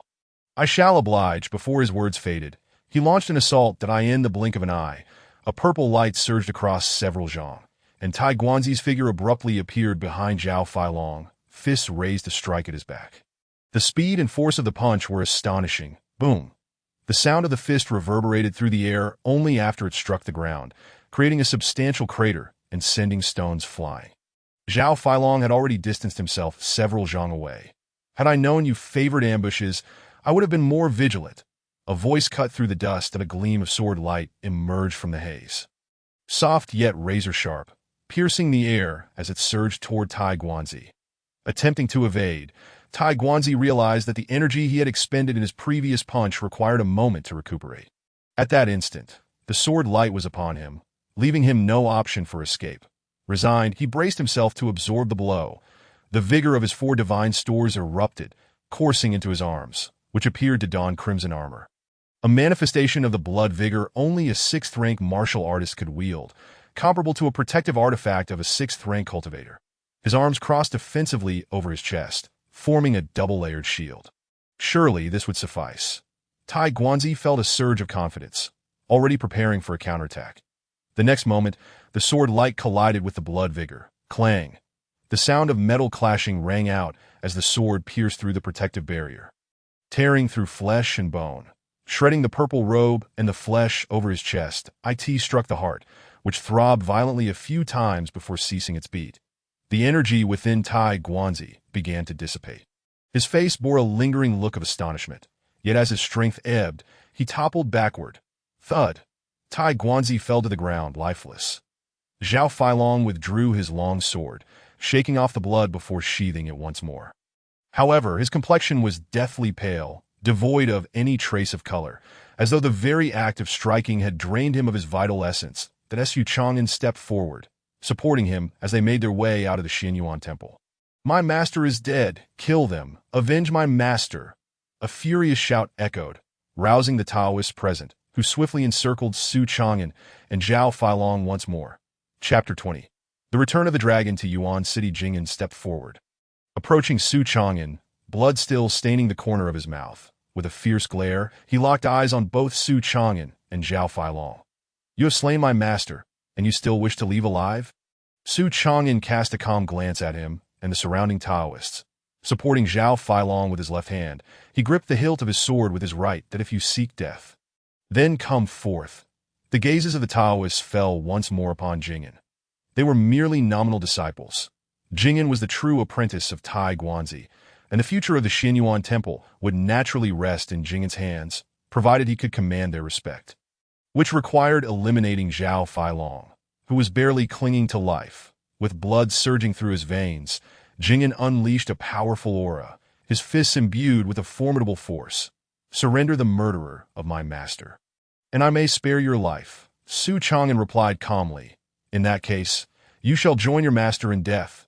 On the road to the Yellow Springs, you will have companionship. Before his words concluded, his sword had already been drawn. The blade shimmered, even brighter than the winter sun, cleaving through the biting cold as it surged toward Jing'an's pupils constricted as he unleashed a furious assault. His fists rushed forth with astonishing speed and overwhelming force, capable of shattering even the mightiest stone. Bang! The ground was once again struck, creating another massive crater. Jing'an stared blankly at Su Chang'an, attempting to speak, but finding himself unable, for his throat had been severed. As he felt the chill of the wind invading his throat, confusion and resentment filled his eyes, and Jing'an succumbed to death. With Jing'an fallen, none dared to intervene. Su Chang'an sheathed his sword and led Zhao Feilong out of the Xianyuan temple. Zhao Feilong's pallid visage broke into a grim smile. In truth, I am a man of little courage. Even as a beggar, I dared not ask others for alms, resorting instead to scavenging with cats and dogs. Had I not encountered my master later on, I might have perished long ago. Why master took me in and taught me the sword. Yet my aptitude was lacking, and I never grasped it fully. Eventually, he permitted me to learn just one sword technique, claiming that mastering it would suffice to make me a formidable swordsman. Thus, I dedicated myself to perfecting this single sword that as I grew older. My master passed away, without ever revealing his origins, that it was only upon meeting an old acquaintance of my master that I learned of his past, and the one responsible for his later life confined to a wheelchair, Tai Guanzi. My master never expected me to avenge him. He instructed me in swordsmanship, but never demanded I engage in battle. Yet, as a disciple, how could I live on without avenging my master? However, I was too timid to confront Tai Guanzi, even knowing he resided in Shangshui City, within the Xinyuan Temple. Eventually, I learned to drink that I thought alcohol might embolden me, but instead, it only made me more cowardly, until that day when I had no money for more drink and encountered you at the Seahai Trading Company. That day, I consumed every drop of the wine you left behind, thinking it would be acceptable to drink myself to death. But the next morning, I awoke, and suddenly, I was no longer afraid that I followed the Seahai Trading Company to Shangshui City and sought out the Xinyuan Temple. With a hearty laugh, Zhao Feilong exclaimed, "At last, I have slain Tai Guanzi and avenged my master. What a relief! It is truly exhilarating." Su Chang'an refrained from responding, producing a flask of wine. Zhao Feilong, trembling, accepted it and poured it into his mouth. Some of the liquid spilling over his shoulder. I know my master wished for me to live joyfully and happily. Yet, each time I think of his death while Tai Guanzi lives freely, I feel a deep sense of injustice. Today, I can finally let go that he finished speaking, a light smile gracing his face as his hands drooped limply. Su Chang'an took the wine flask, draining it in one go. The liquid coursed down his throat like a flame, igniting his entire being. Sleep now. You may finally rest easy, free from the need to awaken at every rustle of the wind that a carriage, bearing a coffin, slowly approached from a distance, weaving through the bustling crowd until it reached Su Chang'an. Upon seeing Zhao Feilong's lifeless form, with eyes closed and breath stilled, Ma Wencai's gaze flickered with sorrow, but he clasped his hands together towards Su Chang'an. "Brother Su, my apologies for my tardiness. Had I known earlier, Brother Zhao would not have had to—" "This was his own affair, and his own choice," Su Chang'an interjected, shaking his head. "I appreciate the fine coffin." "Young Master Ma." Ma Wencai sighed. "This is the last thing I can do for Brother Zhao." That Su Chang'an gently laid Zhao Feilong within the coffin, that I convey my gratitude on behalf of Brother Zhao. Only Zhao's last wish was to be buried beside his master. So I shall return to Yuan City first. To Su, please take care. Ma Wencai clasped his hands in farewell, watching Su Chang'an drive away with the coffin. Under the bright moonlight, a horse-drawn carriage sped swiftly. The carriage had already traversed high mountains and crossed rivers. After a short distance, they would reach Yuan City. Suddenly, a throng of dark figures appeared on the inevitable path of the carriage. The group surged forward, their eyes gleaming with excitement. But as the carriage drew near, all excitement was replaced by curiosity and confusion. One shadow darted aside and called out loudly, "Master, it is young Master Su." Zhitong, who had been resting with closed eyes, rose and approached the carriage. Su Chang'an leaped down and offered a respectful greeting, never expecting to encounter the master here. Zhitong recited a Buddhist chant and glanced at the coffin atop the carriage. "This is Zhao Feilong, Brother Zhao, Amitabha, meeting his fate. I shall chant sutras to see him off." With that, Zhitong sat cross-legged and began to softly recite the Earth Store Sutra, the Rebirth Mantra, and the Great Compassion Mantra. Shin Xiao cast a glance and joined in the low chanting. Other demons and spirits also came forth to pay their respects, while some remained rooted in place. Su Chang'an stood silently, patiently awaiting the conclusion. As the moon waned and the sun rose, a new day began. Once Zhitong finished his chanting, Su Chang'an expressed his gratitude and surveyed the surroundings. There were far more demons than in Jingguang Temple. "Is the master still on the way to Zhaoyao Mountain to enlighten these demons?" Zhitong nodded slightly. "Indeed." Su Chang'an opened his mouth, but ultimately refrained from speaking. "The younger generation wishes master a smooth journey and fulfillment of his desires." Zhitong smiled faintly. "And may you also take care, Su benefactor. The old monk has a premonition. We shall surely meet again someday." Su Chang'an offered a gentle smile, then took the master's auspicious words to heart. After saying this, he bade farewell and departed. Zhitong watched him leave, then, accompanied by Xin Xiu and the other demons, continued on toward Zhaoyao Mountain. The large procession moved slowly to Su Chang and drove the carriage, facing the rising sun and the cold wind, hastening toward Yuan City. Before long, Yuan City came into view, yet the carriage did not enter through the city gates. Instead, it turned its head eastward. Chapter 21. The second-rank divine blade. The sun shone just right. Neither too warm nor too cool. The withered yellow grass swayed in the breeze that in Yuan City. To the east, atop an unnamed small hill, two graves rose high, one old and one new, standing side by side. Wooden plaques were planted before them, the older one reading Grave of Master Lu Yinji, and the newer one, Grave of Friend Zhao Feilong. Brother Zhao, may you rest in peace. As you wished, you are buried beside your master. That Yinshan sword is best kept in your embrace, and I hope you do not hold it against me. The murmurs were carried away by the wind, but Su Chang'an spoke, taking out a wine flask and pouring it before the grave, then turned and departed. The carriage slowly rolled away from the small hill that Su Chang'an silently guided the carriage. Meow, you find it a bit desolate too, don't you? Meow. Don't worry, no one will disturb you at night anymore. Meow. All right, once we enter the city, I'll buy you some dried fish. As he chatted with the white cat, the carriage entered Yuan City. The streets of Yuan City were no different from when they had left. Su Chang'an drove the carriage to the Sihai commercial house to return it. Immediately afterward, he went to the blacksmith shop and met the busy Tai Wuyo, who was hammering iron. The rhythmic sound of the hammer, striking the iron, resonated in the air. Before long, another sword blank took shape. After quenching, Tai Wuyo cast a glance and tossed the sword blank aside. Only then did he speak. Did you acquire the elixir? Su Chang'an nodded, pulling out the Tianwang Bushin Dan. I got it. Tai Wuyo, his face flushed from the forge's heat, revealed a hint of excitement and astonishment in his eyes that he took a deep breath to steady himself, accepting the jade box and opening it. Inside lay an apricot yellow pill, fragrant yet pungent. Indeed, it is the Tianwang Bushin Dan. He placed the elixir into his mouth, a warm current flowing from his mouth to his limbs, alleviating much of the pain in an instant. Tai Wuyo squinted his eyes, savoring the moment, then opened them again to look at Su Chang'an. That aren't you afraid I won't give you the Xingyan Divine Iron? Su Chang'an smiled gently. Not at all. Curious, Tai Wuyo asked. Why not? Su Chang'an patted his saber. Because I have a blade. Tai Wuyo grinned widely. Is that so? As he spoke, an aura suddenly erupted from him, as if an additional furnace had appeared within the blacksmith shop. Waves of heat rolled off him, causing all weapons to tremble violently and clang together. How about this? His green attire and hair flowed backward, as Su Chang'an nearly lost his footing, yet his expression remained remarkably calm. Today may not be possible, but I will surely retrieve it another day.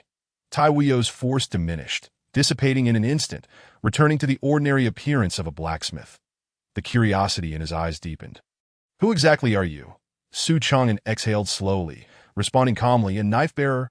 I do my work for a price. It's a fair trade. Tai Wuyo chuckled, no longer pressing for answers, that he turned and left the blacksmith shop, heading toward the back, leaving Su Chang'an alone. The sun climbed higher, time slipping away gradually that Su Chang'an stood calmly in place, waiting. After an unknown period, Tai Wuyo returned, covered in dust and dirt, bringing with him the Xingyan Divine Iron. The surface of the fist-sized black iron block sparkled with scattered golden light, resembling a sky full of stars. Tai Wuyo sighed with a complex expression, ultimately handing the Xingyan Divine Iron over.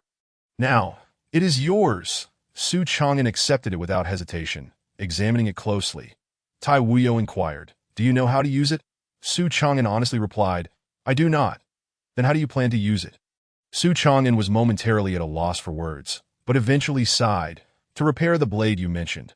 The requirements are high, and the process is quite complex, that Su Chang'an interjected. Is that so? Then you need not elaborate further. Tai Wuyo spoke solemnly. Are you certain? Yes, I am very certain. After inspecting the Xingyan Divine Iron, Su Chang'an placed it on a nearby table, then unsheathed his long knife. The blade trembled as soon as it was drawn. The closer it got to the Xingyan Divine Iron, the more it shook.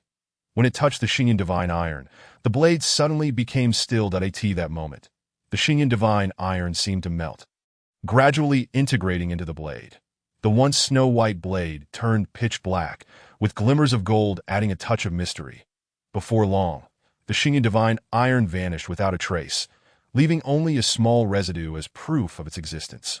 As if sated, the blade quivered slightly, and a clear ringing sound echoed suddenly as Yu Chang'an gripped the hilt tightly, swinging it effortlessly. Its length and weight remained unchanged, and a satisfied smile appeared at the corner of his mouth. Tai Wuyo, momentarily stunned, finally came to his senses and hurriedly said, "Let me see. Let me see." Su Chang'an did not refuse, extending the blade toward him. Tai Wuyo accepted it, cradling it carefully, scrutinizing the blade with utmost seriousness. Had he not seen its original form, he would never have connected the two blades. "Remarkable, truly remarkable," he murmured, reaching out with his rough hands to caress the blade as if it were a beloved's hand. Gentle and tender. However, as soon as his hand rested upon the blade, a chilling sharpness sliced through his palm, blood dripping from his hand. Tai Wuyo paid it no mind, as if confirming something, nodding solemnly. "It's unmistakable. It's at least a second-rank divine blade. Otherwise, it wouldn't possess such strong spiritual essence." Having said this, he returned the saber to Su Chang'an. Su Chang'an received it and sheathed the blade. After pondering, he took out another jade box and handed it over. Tai Wuyo's expression shifted from confusion to a wry smile. "Did you see through this as well? Having just taken the elixir, you exuded such a strong aura. Apart from being superficially impressive, I couldn't think of anything else. Hence, I believe you still need another one, but even so, how can I accept it?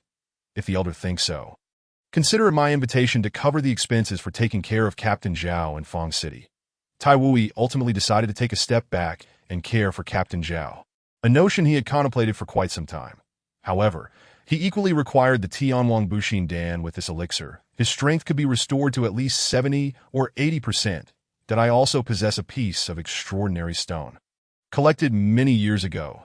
Yet, despite my numerous attempts, I was unable to melt it down, so I set it aside. Upon seeing your blade today, it reminded me, and I thought to gift it to you." As he spoke, Tai Wui retrieved a stone from beneath the table. The stone surface was pitch black, resembling the size and shape of a jade pendant. As Yu Chang'an took it in hand, feeling its considerable weight and a chill emanating from it. "Thank you very much, Senior." After a moment of contemplation, Tai Wui conversed with Su Chang'an for quite some time, not allowing him to leave until close to noon. Upon exiting the blacksmith shop, Su Chang'an made his way to Zhou's tavern. Purchasing a jug of aged wine, roasted goose, steamed fish, and an assortment of dried fish, arriving at the door of his rented abode, he pushed the door open and was greeted by Xia Daoyan. Chapter 22.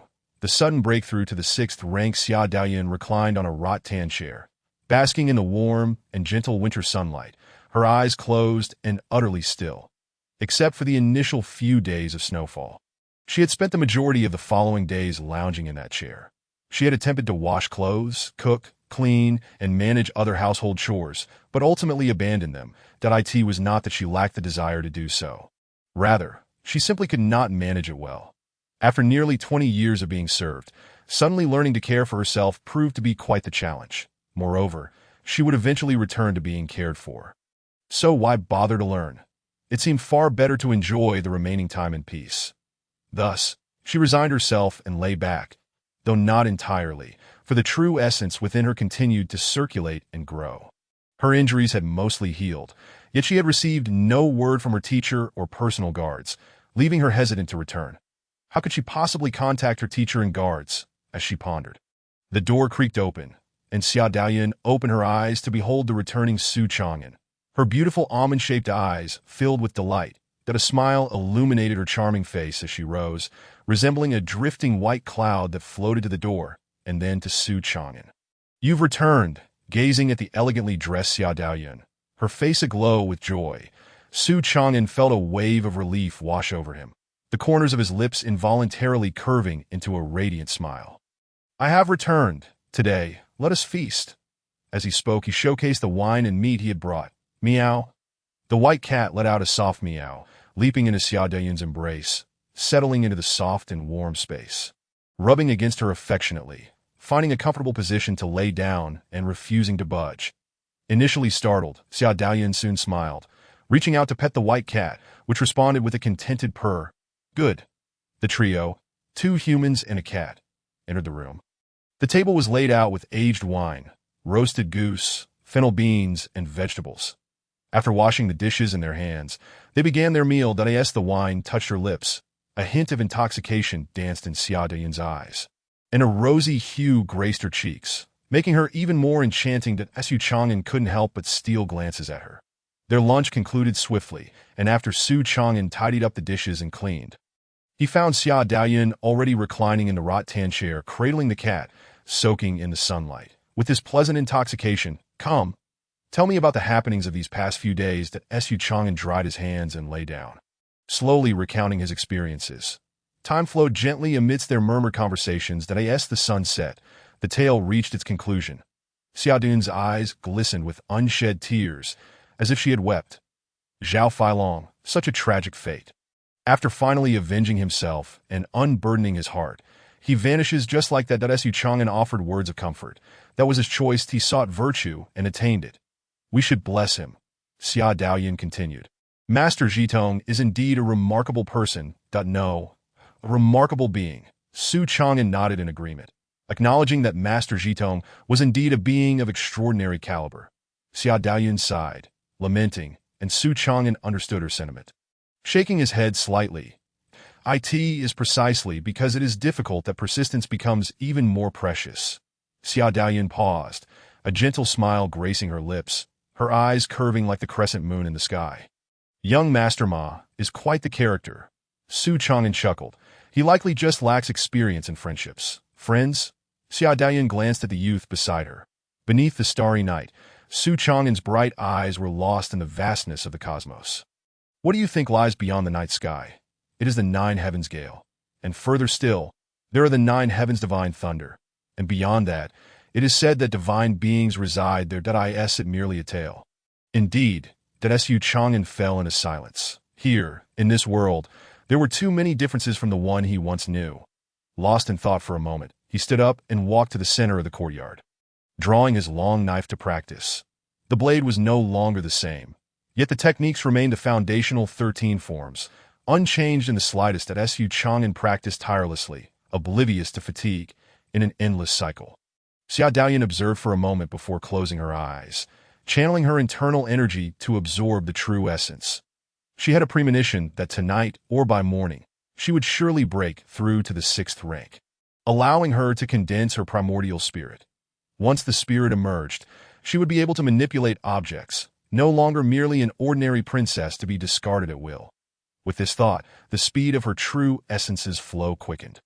The long night passed in silence, facing the moon, as spring came and went without one's control. Daybreak soon arrived, the sun rising once again. Yet Xia Dayun was entirely transformed. Within her dantian, the 8 extraordinary meridians were filled with dense and viscous true essence. Intertwined with the external vital energy in the Niwen Palace, her primordial spirit began to take form. Without needing to open her eyes, she could perceive everything within a 10-zhang radius, though the clearest sensations were within 3 zhang. The farther she reached, the more blurred the perceptions became.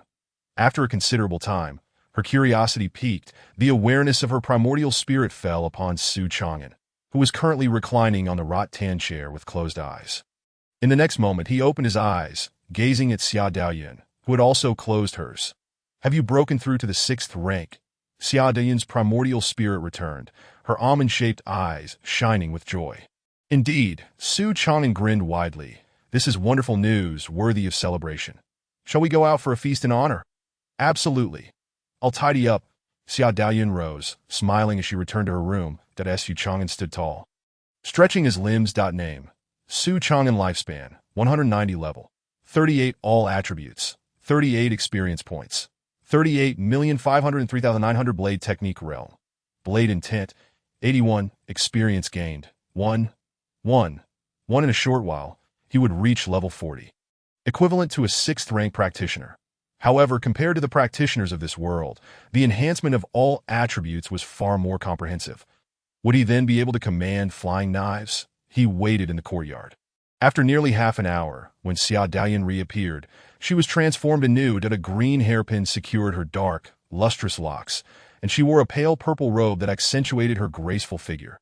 Her exquisite face required no makeup to be deemed a beauty. Xia Daoyun was quite pleased with Su Chang'an's somewhat dazed expression. With a light smile on her red lips and a voice tinged with coolness, she said, "Let us go. We shall head out now." Su Chang'an snapped back to reality, chuckling softly. "All right." The two locked the door, exited the narrow alley, and entered the bustling street. That on the street, a youth was sprinting with all his might, panic evident in his every move. In the next moment, he was about to collide with Xia Daoyun. With her delicate brows furrowing, Xia Daoyun prepared to evade, but ultimately remained still, for Su Chang'an had acted. His hand easily seized the youth by the collar, lifting him from the ground as his feet flailed in an attempt to break free. "Let me go. If you delay any longer, it will be too late." Su Chang'an released him, allowing the boy to scramble away. But alas, it was already too late. 6 figures had closed in, encircling the boy, along with Su Chang'an and Xia Daoyun. Chapter 23. The sale of orphans, it's over. It's all over. Dogsheng, Yaden, and Xiaohou are all doomed. The youth gazed at the approaching 6 figures, fear and trepidation filling his eyes, mingled with regret and tears. The leader, a scrawny man, wore a cruel smirk, his gaze menacing, revealing a mouth full of yellowed teeth as he snarled. "You little brat, do you think you can run? I'll break your legs and see how you escape." As he spoke, he swung a club, as thick as his arm, down upon the boy. The youth, eyes wide with terror, screamed and instinctively shut his eyes. Bang!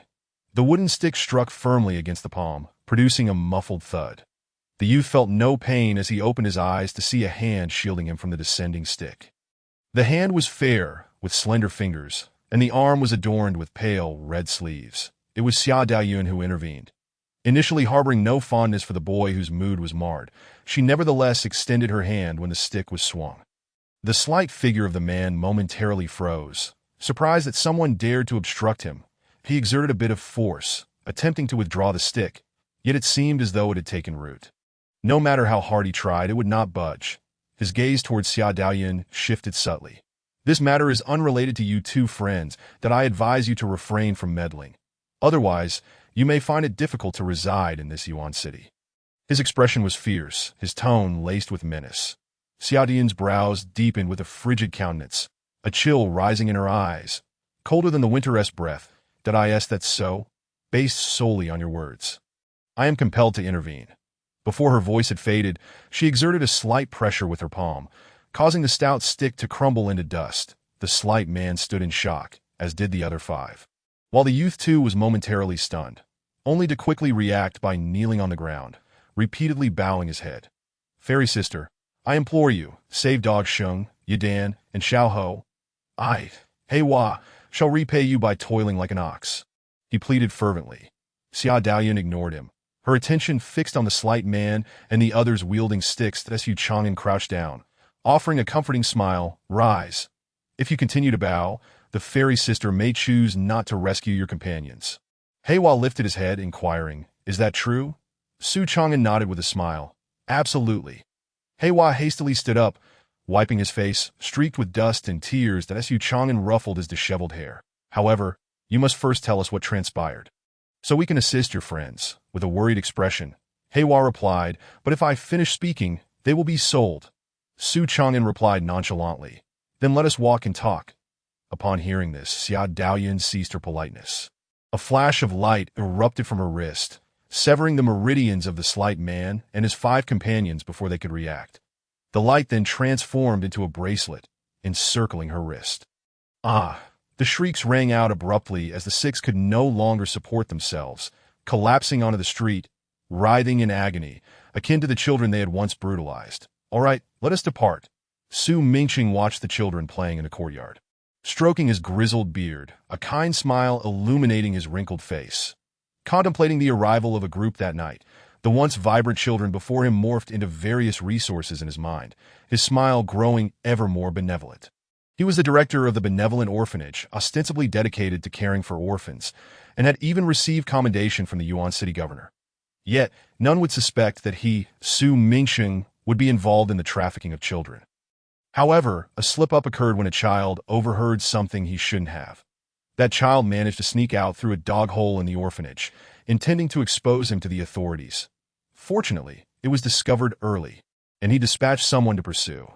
Now, more than half an hour had passed, and he anticipated their swift return. Those 6 were seasoned operatives, experienced in their work, so Su Mingcheng felt reassured. Creak, the gate of the orphanage swung open, revealing He Hua. The benevolent smile vanished from Su Mingcheng's face, replaced by a countenance darker than He Hua's. For behind him stood Su Chang'an and Xia Daoyun, but Su Chang'an's expression remained calm. His gaze as tranquil as a deep pool, while Xia Daoyun's delicate face radiated cold severity, her eyes glinting with frost. With a single glance, she recognized Su Mingcheng, who appeared benign while seated in the sun, sipping tea.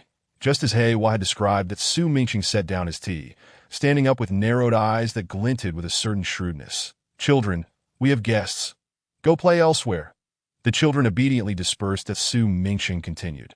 "Thank you both for bringing He Hua back, that I was terribly worried he might be abducted by nefarious individuals." He beckoned. "He Hua, hurry over." His tone was gentle, yet He Hua trembled, fear etched on his face as he vehemently shook his head. Xia Daoyun reached out to pat his head, soothing his trepidation. "Director Su, is it? At this juncture, must you still feign innocence?" Su Mingcheng shook his head slightly. "Would you truly trust the words of a child?" Xia Daoyun's gaze turned icy. One may doubt a child's words, but the injuries on his back surely did not result from innocent play. The smile vanished from Su Mingcheng's face as he spoke calmly. "I advise you to leave the child and depart. It may spare your lives. Otherwise, it would be a grave injustice to sacrifice your lives for these parentless children."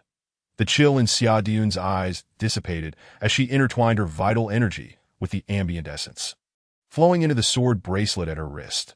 "You are a practitioner capable of numerous means to procure resources. Why resort to child trafficking? Do you comprehend their fate?" Su Mingcheng sighed deeply. "I am old and injured, with no other options. Yet, I still wish to cultivate, to advance further, to live a little longer. Ultimately, it is merely a matter of preying on the weak and fearing the strong, a desperate desire for survival." With that, Xia Daoyun ceased further discourse. In the next instant, the sword bracelet became taut, piercing through the air with a piercing sound aimed at Su Mingcheng. The sword light had scarcely ascended halfway before it was met with a counterattack. Boom! A powerful impact collided with the sword body, sending the flying sword hurtling away. Simultaneously, a sharp aura penetrated the sword's essence, striking at its vulnerable core. With a muffled groan, blood trickled from Su Mingcheng's nose and mouth. Xia Daoyun's apricot eyes widened in shock as she regarded Su Mingcheng. He was a 6th-grade practitioner, and a formidable one at that. This was dire news. Chapter 24, A Battle for the Orphan's Blood. Controlling a flying sword is a hallmark of a 3rd-grade practitioner, just as the protective blood shield signifies a 3rd-grade martial artist. Judging by Xia Daoyun's reaction, it was evident that Su Mingcheng was indeed a 6th-grade practitioner. Otherwise, the earlier injury would not have been so severe. Su Chang'an inhaled deeply, his expression grave, gripping the hilt of his knife tightly. "Be cautious." Before he finished speaking, a blinding flash of light shot forth from the sunlight, imbued with a chilling intent, aimed straight at Xia Daoyun. The flying sword moved with incredible speed, closing the distance in an instant. Xia Daoyun could even feel the icy breath of the sword tip. In the next moment, the sword would breach her brow. Just then, a dark blade illuminated the air, a streak of black slicing through, precisely striking the sword's body. Bang! An ear-splitting sound erupted as the flying sword was struck, veering off course. Yet in the blink of an eye, it returned under Su Mingcheng's control. The unarmed flying sword, nearly a foot long, soared back to hover before Su Mingcheng, who gazed at Su Chang'an with astonishment. "How did you manage that, without vital energy and blood essence?" "You managed to deflect a flying sword." Su Chang'an pondered for a moment before asking, "Do you truly wish to know?" Su Mingcheng stroked his beard. "If you are willing to reveal your secret, I may spare your life." Su Chang'an smiled faintly. "I will tell you when you descend into hell." Su Mingcheng chuckled dismissively. "Soon, you will beg me to reveal it, just as those children plead for a morsel of food. Begging me not to strike them, not to sell them." Su Chang'an sighed. "You are indeed worse than I imagined, which puts my mind at ease." Su Mingcheng inquired playfully, "What is it that brings you ease?" "Knowing that I can send you to hell." With a thunderous roar, Su Chang'an unleashed his strength, transforming into a streak of azure, lunging towards Su Mingsheng, who stood several yards away. The dark blade silently cleaved through the tempest, descending upon Su Mingsheng with lethal intent. As Su Chang'an moved swiftly, the long knife cutting through the air with equal speed. Yet the flying sword was swifter still. That Su Mingsheng twisted his hand, directing the flying sword to strike out with astonishing speed. Colliding forcefully with the knife's blade, point one after another, the flying swords followed suit, each one striking the blade, causing it to veer off. The first sword knocked the blade askew, the second nearly dislodged it, and the third grazed Su Chang'an's shoulder, drawing blood. Su Chang'an's pupils constricted slightly as he tightened his grip on the dark long knife, swiftly retaliating against the incoming flying swords. Bang, bang, bang, in the pitch-black darkness. The long sword and the flying sword clashed thrice in rapid succession, a formidable force transmitted through the sword god and into Su Chang'an's body. His figure was violently propelled backward, retreating to his original position beside Xia Daoyan, dissipating the impact of the flying sword. With such meager skills, do you think you can send me to hell? Three handleless flying swords whirled through the air at high speed, a mocking smile plastered across Su Mingsheng's face. I shall grant you one final chance. Reveal your secret, or else I shall not show any mercy. Su Chang'an ignored him, whispering softly, "Take care of yourself." With that, he grasped his long sword and launched another attack. This time, he moved slowly and cautiously, his eyes narrowing, his right hand firmly gripping the hilt. Su Mingsheng sneered, "You seek death. Allow me to oblige." The three flying swords dove downward, shooting towards Su Chang'an like lightning. The swords sliced through the air, arriving in an instant. Taking a deep breath, Su Chang'an lifted his long sword. An ominous glow flickered as he struck the flying sword once more. Bang! The flying sword grazed the edge of the blade. Veering away, Su Chang'an's feet shifted slightly, his shoulder perfectly positioned to block the oncoming sword.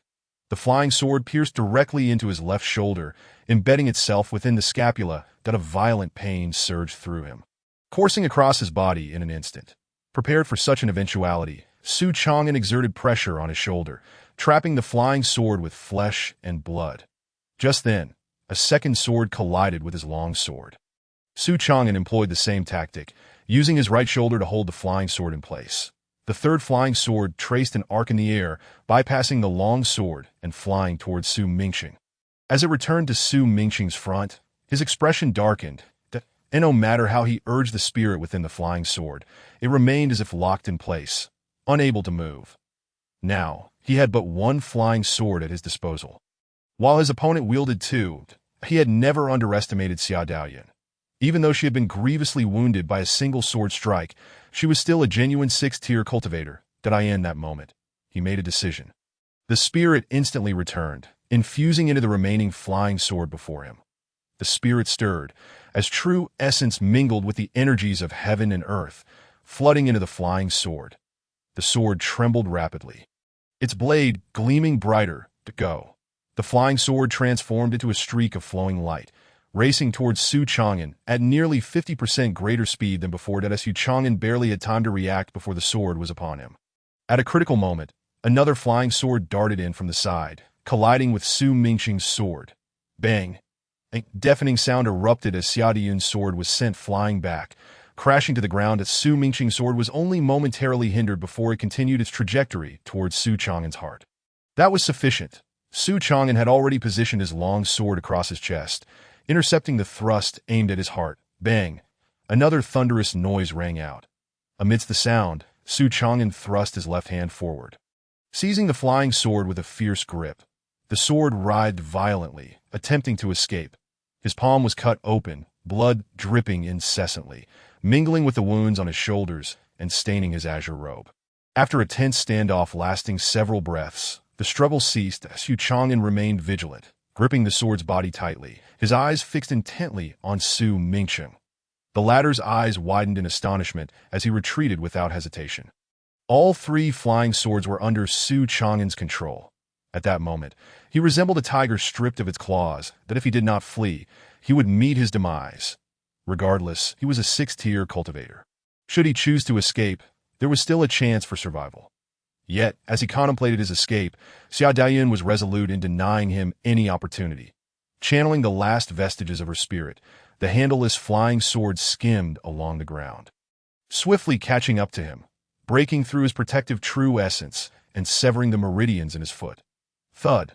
Su Mingqing collapsed to the ground, utterly unable to flee, helplessly watching as Su Chang'an, dragging his bloodied form and brandishing the long sword, approached step by step, proclaiming, "Little brother, it's all a misunderstanding.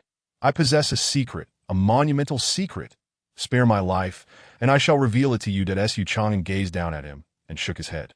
"I harbor no interest in secrets, but I am quite eager to send you to hell." With that, the sword rose and fell. Su Mingqing's eyes widened in disbelief as his breath ceased. Su Chang'an lingered for a moment before releasing the 3 flying swords. Clatter! The swords clashed against the ground, producing a crisp sound. He tore a piece from his clothing to bind his wounds, and then sheathed the 3 flying swords, returning to Xia Daoyun's side. Having consumed a medicinal pill, her complexion remained exceedingly pale, and a wave of dizziness threatened to overwhelm her. "All is well." Su Chang'an began to speak, but footsteps echoed from outside. Chapter 25. The astonishment of Ma Wenkai. The newcomers were the constables from Yuansheng and a crowd of onlookers. The crowd was halted at the entrance as the constables rushed in to assess the situation. Su Chang'an patted Xia Dian's shoulder reassuringly. "Rest well. I shall handle this." He then approached the leading constable. Retrieving the token of the bounty hunter and presenting it to him, "I accepted the commission of that child to ensure his safety. Upon my arrival here, that individual sought to kill him without provocation. To protect my employer, I fought desperately to end the chaos. I accidentally killed him." The old constable glanced at the token, then at Su Chang'an's wounds and the long sword in his hand. His gaze shifted to the black-clad child nearby. "Even if your account aligns with the truth, you still need to accompany us back to the precinct." Su Chang'an flashed a smile, revealing a row of white teeth. "Of course, we understand such protocols.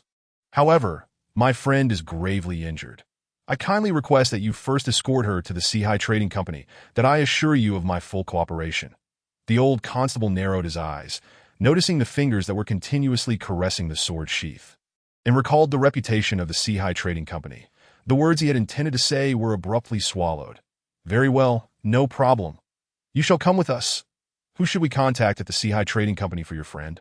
"Zhao Renzi," Su Chang'an replied, turning to Xia Daoyun and Haiwa, offering them a gentle smile before departing with the old constable. Xia Daoyun's complexion had improved slightly, and she regained some strength.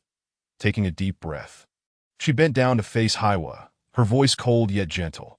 "How about you? Are you afraid?" Haiwa shook his head vigorously, resembling a rattling drum, yet he bit his lip, unable to utter a word. His dark, bright eyes gazed timidly at Xia Daoyun. She ruffled his hair. "Now, I need to step out for a moment. Stay here and guard your little companion."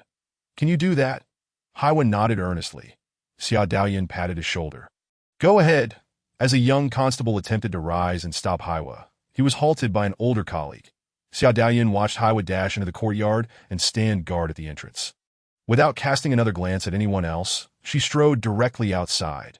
Upon reaching the Sihai Trading Company, Zhao Renzi had just returned. After hearing Xia Daoyun's words, he hastily made his way to the precinct. Disregarding his fatigue, after delivering some silver, he exited alongside Su Chang'an. They walked slowly together. "Zhao Zhonggui, thank you for your hard work." Su Chang'an expressed his gratitude before adding, "I do have one more humble request and would appreciate your assistance." Zhao Renzi's face brightened, his smile radiating joy. "Young Master Su, please feel free to speak. Anything within our capabilities at the Sihai Trading Company, we shall comply without hesitation." Su Chang'an chuckled softly, shaking his head. "It is nothing of great significance. It concerns the orphanage Su Mingqing has been dealt with, but the children there still need to lead their lives. Therefore, I hope Zhao Zhonggui can find someone to manage the situation, ensuring those children grow up safely." As he spoke, Su Chang'an produced the 3 handleless flying swords. "Regarding financial matters, will these 3 flying swords suffice?" "Young Master Su, your noble intentions," Zhao Renzi exclaimed in admiration. Turning to glance at the swords, just a single look left him entranced, and he unconsciously halted his steps. Flying swords, 3 of them. He reached out cautiously, accepting them with care, examining them thoughtfully while testing the blade with his fingers. After a prolonged moment, he returned the flying swords. "Young Master Su, this is far too precious." The expenses for the orphanage do not warrant such an amount, that Su Chang'an did not accept them, but rather chuckled lightly, saying, "No matter. The exchange silver shall serve as the orphanage's expenses, that if this year's funds are insufficient, there is always next year, that if next year falls short, there is always the year after." Zhao Renzi observed Su Chang'an's earnest expression. Deciding not to press further, he carefully secured the swords, remarking, "Those orphans were fortunate to encounter you."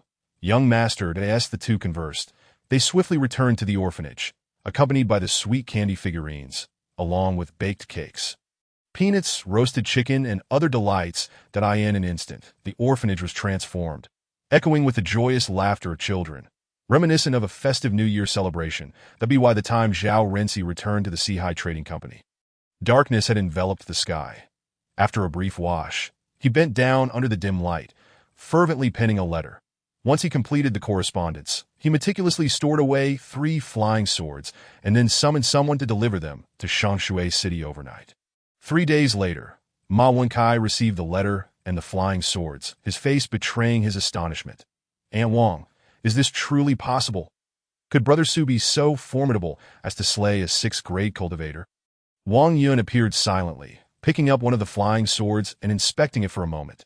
"Indeed, this is a 6th-grade cultivator sword, and it is but a hair's breadth away from being classified as a 5th-grade sword. It seems that both that lad and his blade harbor secrets." Ma Wenkai hastily inquired. "What do you mean?" Wang Yun set down the sword, gesturing towards the blade's edge. "Take a closer look. There are several notches along the blade. These are likely remnants from combat. Tio leaves such marks on a 6th-grade sword. One must ponder the grade of that blade. Just how powerful is Su Chang'an?" Upon hearing this, Ma Wenkai sighed deeply. "I fear even my second sister might not achieve such feats." Wang Yun shook her head in disagreement. "The second young lady displayed 6th-grade prowess once, but that was 3 years ago, a relic of the past. Her innate talent is exceptional, and with her training in the Taoist court, it wouldn't be surprising if she has already ascended to the 4th grade. Oh, how enviable your second sister is." Wang Yun continued. "Are you all certain you wish to pursue this path? It is arduous indeed. Mornings start early, and nights stretch late." Xia Daoyun cast a disparaging glance at the youthful quartet before her. "Haiwa, Gosheng, Xiaozi, and Yaden. Even so, your achievements are not guaranteed. I am not afraid of hardship. When that old scoundrel used to hit me, I never uttered a sound," declared Haiwa, his small face unyielding, having donned new clothes and enjoyed a hearty meal. Haiwa knelt down with a thud, pleading, "Fairy sister, please teach us the ways of the immortal, that we shall never use it for misdeeds, only to protect our friends in the orphanage." The other 3 quickly imitated him. Kneeling as well, Xia Daoyun hesitated momentarily, glancing at Su Chang'an, who was engrossed in practicing his sword techniques, seemingly oblivious to their conversation. After a moment of contemplation, she ultimately acquiesced. However, Haiwa chose a different path, opting to become a warrior rather than a cultivator like the others. "This way, I can stand before them like Brother Su and shield them from harm." Upon hearing this, Xia Daoyun's gaze softened considerably as she looked at Su Chang'an. Thus, she bestowed new names upon the 4. Haiwa became Xia Ren, Gosheng turned into Xia Yi, Xiaozi was renamed Xia Ji, and Yaden was designated as Xia Zi in the chapter titled Facing the Serpent Dragon. On the 2nd day of the 2nd month, the dragon raised its head. Xia Daoyun cast a lingering glance back at Yuansheng, her eyes brimming with reluctance. The past 3 to 4 months had brought her unparalleled joy. Devoid of any obligation she did not wish to fulfill, allowing her to focus solely on her cultivation and imparting knowledge to the youth. The remaining time was spent solidifying her nascent Yuan Shun and cherishing moments with Su Chang'an. Life was simple, perhaps even somewhat monotonous, yet never dull. The firecrackers of New Year's Eve had been set off, dumplings for the new year had been consumed, and the Lantern Festival of the Lantern Festival had been enjoyed. Su Chang'an's body had rested peacefully, leaving no regrets. It was time to embark anew, to return to the capital and pursue her dreams. You need not worry. They have become proficient warriors and cultivators. And with Sihai Trading Company providing support, they will be safe, Su Chang'an reassured, gripping his sword and stepping forward. Meow, the white cat lay in its soft haven, letting out a gentle call. Xia Daoyun turned and quickened her pace to match Su Chang'an. Setting off toward the horizon, toward the capital.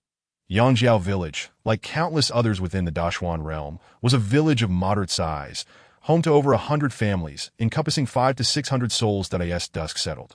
The sun dipped low, and smoke spiraled upwards. The elders basked in the last rays of sunlight, while children played hide-and-seek beneath the great trees, creating a scene akin to a paradise untouched by the world. Except for the home of Yang Daolong, an honest man who had toiled in the field since childhood, marrying and raising children in earnest. Yet the grain from his fields was never sufficient, as he had to remit a portion to the authorities and offer sacrifices to the Dragon King, resulting in his daughter, Yang Xiaohong, appearing frail and diminutive at the tender age of 13 or 14. Resembling a girl of 8 or 9, however, tonight was different. There was a substantial piece of meat in the girl's bowl. "Dad, Mom," Yang Xiaohong softly called, tears mingling with the rice porridge in her bowl, creating a salty taste. Yang Daolong squatted at the door, a visage of sorrow, unable to meet his daughter's gaze. His wife sat across from their daughter, her eyes also glistening with tears as she spoke through sobs. "Xiaohong, we are sorry. Yet we have no choice. Your brother is still young, that if you do not go, our family cannot survive." After shedding tears, Yang Xiaohong lifted her bowl and walked out. Yang Daolong's wife attempted to stop her, but was restrained by her husband. "Let her go. It is only right to bid farewell to the fool." Unable to hold back any longer, Yang Daolong's wife burst into tears. The children, stirred from their slumber, began to cry as well. Yang Daolong sighed deeply and stepped outside, still worried for Yang Xiaohong. Though he knew the boy was simple-minded and had never harmed anyone in the village, what if he lost control? Yang Xiaohong, with tear-streaked cheeks, hurriedly approached a small room beside the village shrine. The room was tiny and shrouded in darkness, rendering it difficult to see. Big Nyogo," as she called out, a slender, dark figure emerged, a youth with a vacant expression, his eyes fixed on the girl. Yang Xiaohong approached him, extending the bowl and chopsticks. "Big Nyogo, it's time to eat." Upon hearing the word eat, the boy's eyes brightened. He accepted the bowl and chopsticks and began to devour the food voraciously. Yang Xiaohong stood beside him, helping to tidy his clothing and removing the debris from his head. "Big Nyogo, I must leave tomorrow. With Dad and Mom here, you won't starve. You must live well and avenge Qing Jie." The boy, seemingly oblivious, cleaned his bowl of porridge and meat. Yang Xiaohong retrieved the bowl and chopsticks, offering a sorrowful smile, "That I hope in the next life, I have the chance to be your wife." With tears in her eyes, she clutched the bowl and fled swiftly to as the boy watched Yang Xiaohong's retreating figure. Anguish clouded his face. Unable to contain himself, he finally let out a roar filled with grief and anger. "Ah, 2 adults, that is the village fool. He has gone mad again," that he calls out every few days. "We have grown accustomed to it." Yang Daolong's furrowed brow eased, replaced by a simple, honest smile as he explained to Su Chang'an and Xia Daoyan that he had encountered them while searching for his daughter. Su Chang'an exchanged a few coins for a night's lodging and meals. Much to Yang Daolong's delight, that moment, Yang Xiaohong dashed past them, not pausing for a moment. Yang Daolong opened his mouth, but did not speak, leading the two back to his home. Upon arriving, he recounted the situation, boiling water and preparing meals, making beds and arranging blankets. Yang Daolong's wife took their son to another room to sleep, while Yang Xiaohong, who had been weeping at the table, ceased her sobs upon hearing Yang Daolong's whisper. She then followed him outside. After Su Chang'an and Xia Daoyan had their meal, they returned, looking as disheveled as frostbitten eggplants. Devoid of any spirit, Yang Daolong entered the room and placed the coins on the table. A meal and a night's rest hardly warrants such as Su Chang'an and Xia Daoyan exchanged a glance, remaining silent. The night passed without a word. The following day, as dawn broke, the sound of gongs and drums echoed outside, gradually drawing closer to the home of Yang Daolong. Su Chang'an and Xia Daoyan awoke and rose to the door, where they beheld a procession carrying a palanquin approaching them. Yang Daolong and his wife delivered the weeping Yang Xiaohong to the threshold, placing her gently into the palanquin before retreating to their room, where they both succumbed to tears. Silently, Su Chang'an and Xia Daoyan departed, following the jubilant crowd for 5 or 6 miles until they arrived at the edge of a profound pond. The water was dark and deep, and the pond's mouth spanned over 10 zhang in width. Nearby, A waterfall cascaded down from a height of over 100 zhang, flowing endlessly. The palanquin was halted beside the pond, where an altar was set up for offerings. Soon after, someone assisted Yang Xiaohong out of the palanquin. The girl, clad in a red dress, walked forward with a vacant expression and lay quietly upon the altar, resigned to her fate. The others knelt, fervently shouting, "May the Dragon King bestow his protection." Their voices resounded through the heavens, reaching the depths of the pond. Before long, the surface of the water began to churn violently, and a dragon emerged. Rising before the crowd, its head towered 3 or 4 zhang high, with eyes the size of lanterns, gazing down upon the kneeling throng. It also spotted Su Chang'an and Xia Daoyun in the distance, along with a nearby thin, dark-skinned youth whose triangular face broke into a cruel grin. It seems you have not learned your lesson, that I spared you once, and yet you dare to seek death again. The tremendous roar reverberated around, filling the ears of those present. The crowd turned to see the gaunt youth and immediately scolded him. "Fool! Kneel down at once. Otherwise, the Dragon King will be angered, and you shall lose your life." Yang Xiaohong, lying on the altar, suddenly brightened her eyes but urgently exclaimed, "Dainyu, hurry back. You are no match for it now. You will die." The thin youth's expression shifted. No longer vacant, his demeanor was calm, and his eyes shone brightly. "I will not allow you and my sister to meet the same fate." With that, he stepped forward, positioning himself before the girl, confronting the dragon directly. "Since you seek death, I shall grant it." The dragon roared in fury. Leaping from the water, its lengthy body, measuring over 10 zhang, basked in the sunlight. With a swift flick of its tail, it aimed at the thin youth, as well as the girl behind him and the kneeling crowd.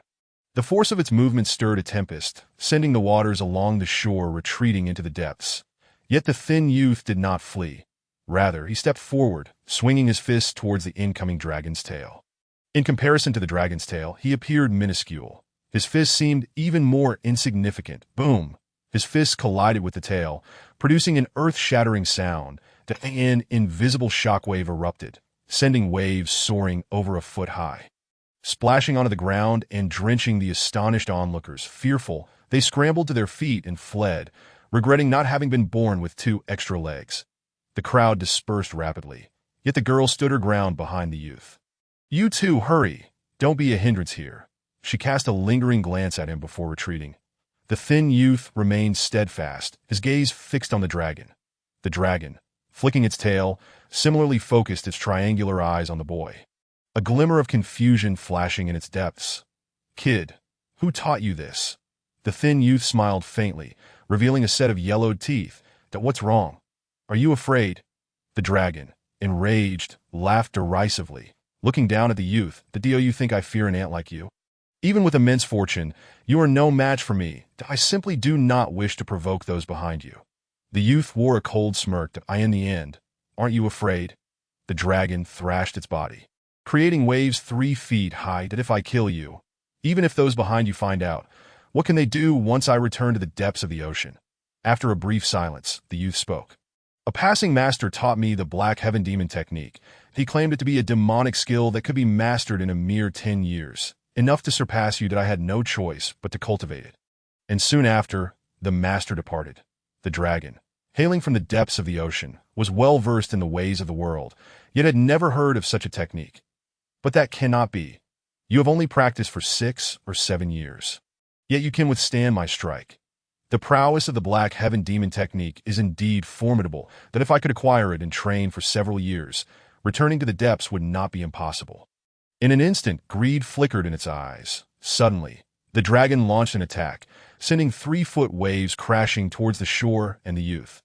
The dragon's form lurked within the surging water, rushing towards the youth. In a heartbeat, the waves drenched the shore and enveloped the youth entirely. Yet he stood undaunted, throwing another punch at the torrent. The waves parted, revealing the dragon's white scales, which quivered slightly before flowing swiftly. In an instant, the youth was ensnared by the colossal waves, the dragon's body coiling around him effortlessly. Despite his utmost effort, he could not be dragged beneath the surface. Instead, he clung tightly to the dragon's form. A struggle ensued between the youth and the dragon. Through the gaps of the dragon and the waves, the youth glimpsed the distant girl, who had escaped to the side of Su Chang'an and Xia Daoyun, filling him with resolve that in that moment. An intangible black flame erupted from his body. As the black flame ascended, the surrounding waves swiftly transformed into mist. The white scales felt a searing sensation amidst the vapor, causing the dragon to recoil in pain. Retreating back to the pond, its gaze fixated on the youth, filled with fury. "Kid, if you reveal the cultivation method of the Black Heaven Demon technique, I may spare you and the village below. Otherwise, once your life force is extinguished, I will slaughter everyone below, starting with that girl." Faced with the threat, the youth smiled faintly. The dragon recognized the derision in his expression, inciting an even greater fury within. Yet it hesitated to attack him. The intangible black flames were simply too formidable. "What are you laughing at?" the dragon bellowed. The thin youth shook his head, declaring, "A beast remains a beast. Have you not considered that the master from years ago would only teach me? Even if I perish, others will come to confront you." The dragon paused, revealing an incredulous expression. "You all do not fear death." The youth's mocking grin widened. "You fool! You intend to devour us, yet we should fear you? Rather than being consumed, we would rather face you in battle." The dragon scoffed. "You think you can confront me like this? I stand in the water. Do you dare to come down? Then do you dare to come up?" The youth shouted defiantly. "You won't dare. You shall remain in the water forever, a turtle hiding its head." "Have you heard of the Black Heaven Demon technique?" Su Chang'an inquired, observing the youth battling the dragon. "That technique sounds rather formidable." Xia Daoyun pondered for a long while, then looked up to reply, "It originates from Mount Zhaoyou. It briefly surfaced over a century ago, then vanished without a trace that I never expected to encounter it here." Su Chang'an nodded slightly, sighing, "Alas, that youth is no match for the dragon. It seems his brilliance will be fleeting once more." Xia Daoyun echoed his sentiments. "Indeed, it is a great pity that I beseech you, great lords. Save Dainyu." Yang Xiaohong cried, falling to her knees before Su Chang'an and Xia Daoyun, pleading earnestly that "I will do anything if you can rescue Dainyu." Su Chang'an helped her to her feet, speaking gently, "How do you know we can save your Dainyu?" With tears staining her cheeks, Yang Xiaohong replied, "I do not know, but you two have come from afar, wielding blades like the divine guardians from my grandfather's tales, that I thought you must be formidable." Upon hearing the mention of divine guardians, Xia Daoyun fell silent. The divine guardians, protectors of the realm, safeguarded the people of Dashuan. Unfortunately, since the death of the Azure Dragon over 30 years ago, they had become a mere shadow of their former selves, existing only in name. That Su Chang'an chuckled softly, stating, "I am not a divine guardian. I am but a hired sword." Yang Xiaohong inquired, "What is a hired sword?" Su Chang'an smiled, "One who takes remuneration to accomplish tasks for others." After a moment's contemplation, Yang Xiaohong promptly removed her red dress, folded it neatly, and offered it to him. "That I have no money.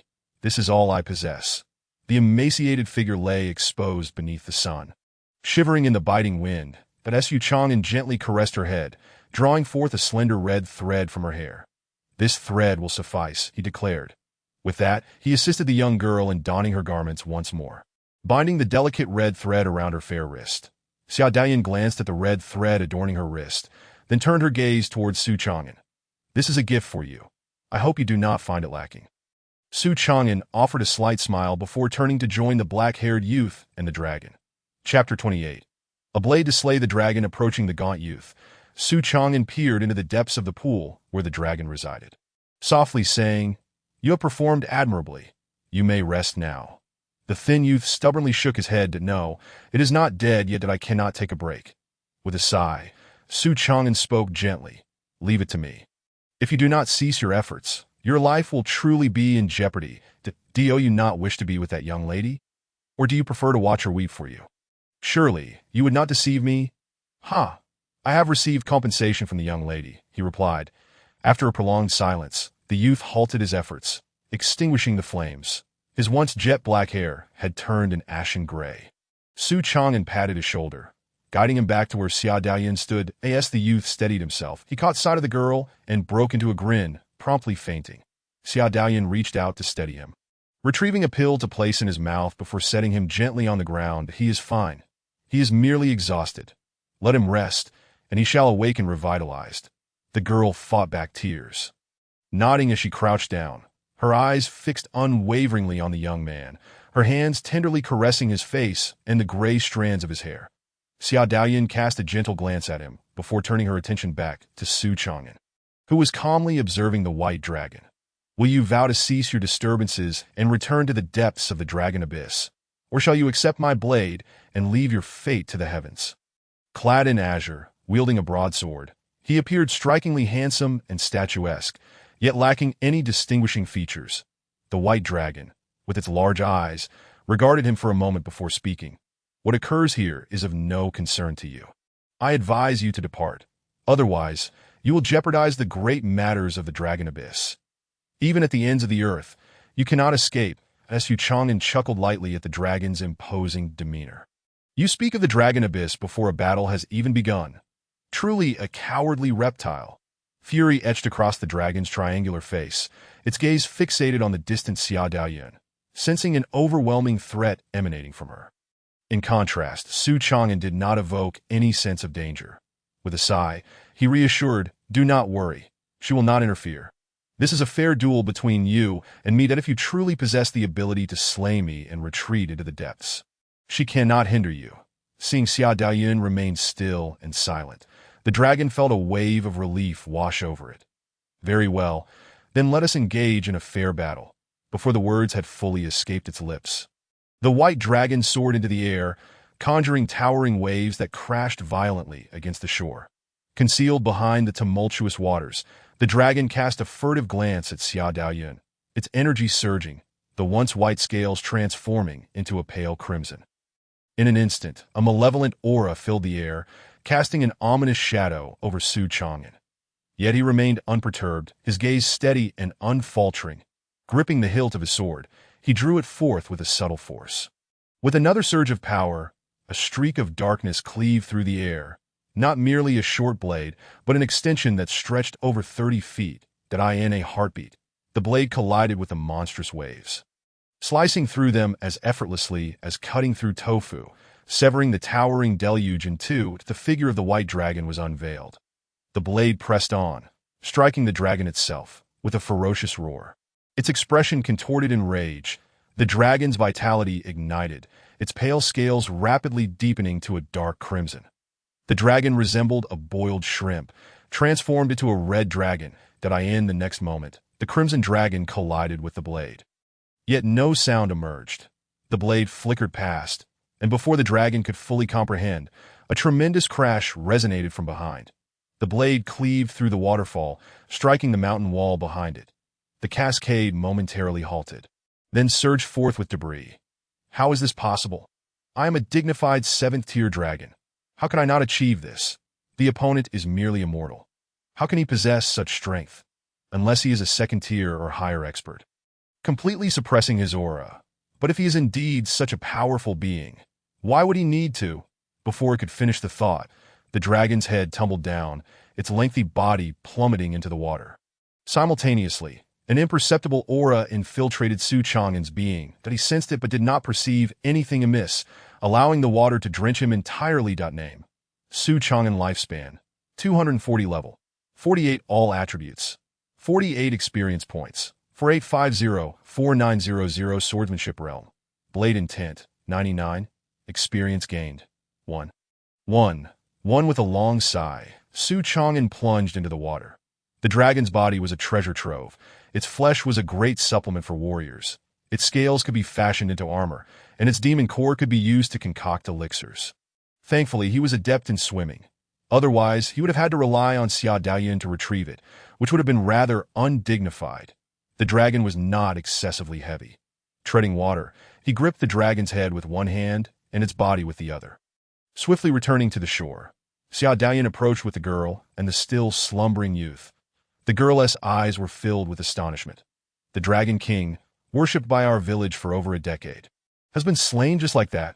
Xia Daoyin glanced at the dragon's severed head and remarked, "Do you think that after so many years in this place, its lair might hold some treasures?"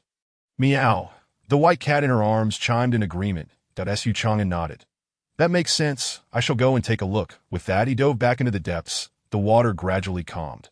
Yet Xia Daoyin found it difficult to settle her thoughts, still reeling from the shock of that single strike. Though she was already a 6th-tier spirit practitioner capable of wielding a flying sword to slay foes from 30 paces away, such talent was rare and exceptional. Yet, Su Chang'an's earlier blow was something not even many 6th-tier warriors could achieve, and he executed it with such ease and composure. When they first met, Su Chang'an had merely been on par with a 7th-tier warrior, unable to defeat a 7th-tier white-backed wolf. Later, after breaking through to 6th tier, he faced off against Su Mingsheng and still held 7th-tier strength. Now, with a single strike, he had exhibited an aura characteristic of a strong 6th-tier warrior. Such rapid progression left her astounded that if this continued, would he not soon leave her far behind? Only a relationship of equal strength could endure.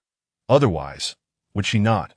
Her gaze remained unfocused, fixated on the water's surface as her thoughts churned. Time slipped away until, with a splash, Su Chang'an resurfaced, vaulting onto the shore with a smile. Guess what treasures the dragon was hiding beneath? Xia Daoyan shook off her reverie, smiling slightly. It seems the haul is quite impressive. Su Chang'an chuckled, revealing his finds. Chapter 29. I exchanged dragon blood for sorcery. He presented a pearl the size of a fist, a flawless jade bone, and a vial of enticing crimson liquid. Xia Daoyan gazed at the 3 items, momentarily entranced. Dragon pearl, dragon bone, and dragon blood. After examining the pearl and caressing the jade bone, she inhaled the aroma of the dragon blood and quickly formed a judgment. These must have been left by at least a 3rd-tier true dragon, perhaps even a 2nd-tier dragon lord, or even a 1st-tier dragon king. But how could a 7th-tier dragon possess such treasures? Even in the dragon abyss, which is rich in treasures, it would not be so abundant. These 3 items would greatly benefit even a 4th-tier dragon general. Did the dragons seek refuge here to secretly consume them? Xia Daoyan promptly enumerated the uses of the treasures. The dragon pearl contains the legacy of a true dragon. The dragon bone can be used to forge weapons, such as flying swords. The dragon blood enhances physical strength or can be used to concoct elixirs that, of course, this is merely the most basic application. There are many other uses, depending on how you wish to employ them. Su Chang'an felt a tingling sensation in his teeth as he contemplated the 3 treasures, each worth a fortune, yet utterly useless to him that he could not cultivate any profound techniques. And with a horizontal blade, a dragon pearl, and dragon bones in hand, he was rendered powerless. As for the dragon's blood, it might hold some utility, but there was merely a meager amount, hardly enough for 2 uses. That he caressed the jade vial, gazing at it for a long time, then glanced at the corpse of the dragon. Was this all that remained of the essence of a genuine dragon of the 3rd tier? Xia Daoyan smiled radiantly. This is a storage vial. Though it appears to contain little, the space inside is quite substantial. Su Chang'an's eyes brightened. Come, let us divide it equally. Xia Daoyan's smile grew even more brilliant. Without hesitation, she produced another jade vial and poured out half of its contents. After all, they had already shared a bed. Being overly polite would seem rather distant. Meow. The white cat let out a soft cry, extending a paw to point at the dragon bones. Su Chang'an paused for a moment, then handed the dragon bones to the white cat. The cat took hold of the bones and began to sharpen its claws against them, gray powder gradually cascading down like a person trimming their nails with a small knife. Xia Daoyan watched in astonishment. She had witnessed the white cat's prowess before. Usually, it behaved like an ordinary cat, eating, playing, basking in the sun, only revealing its true strength in critical moments. Thus, it was often easily overlooked. Now, however, it was demanding treasures, and not just any treasures, but dragon bones of no lesser quality than a 3rd-tier dragon.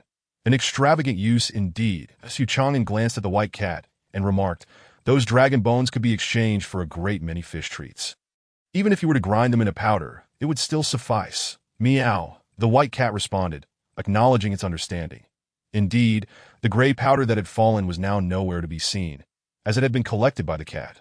Moments later, the corpse of the white dragon was also gathered. Soon, Su Chang'an, Xia Daoyan, Yang Xiaohong, and the lean, dark boy returned to Yangjiao village. The village was eerily quiet as Su Chang'an and Xia Daoyan exchanged puzzled glances.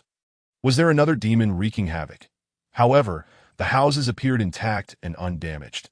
Yang Xiaohong spoke up. They are hiding in the cellar, fearing the wrath of the Dragon King. As she spoke, they returned to her home, where they found Yang Daolong and his wife, along with their young child, hiding in the cellar. Yang Dalong's face radiated both shock and joy that you've returned alive. How wonderful! His wife carefully examined their daughter, and upon confirming her safety, tears of joy streamed down her face. Yang Xiaohong exclaimed happily, "Father, the two adults have slain the demon dragon." Yang Dalong and his wife were momentarily dumbfounded. "Really? You truly killed the Dragon King?" Su Chang'an smiled. "Let us discuss this in the courtyard." Back in the yard, Su Chang'an revealed the dragon's head, its massive skull nearly filling the small space. "The IT is dead. Truly dead. How splendid! The village shall no longer suffer the loss of its daughters. I must inform the village chief." Yang Dalong exclaimed as he dashed out. Before long, the villagers gathered around. Soon after, a feast was prepared to honor Su Chang'an and Xia Daoyan.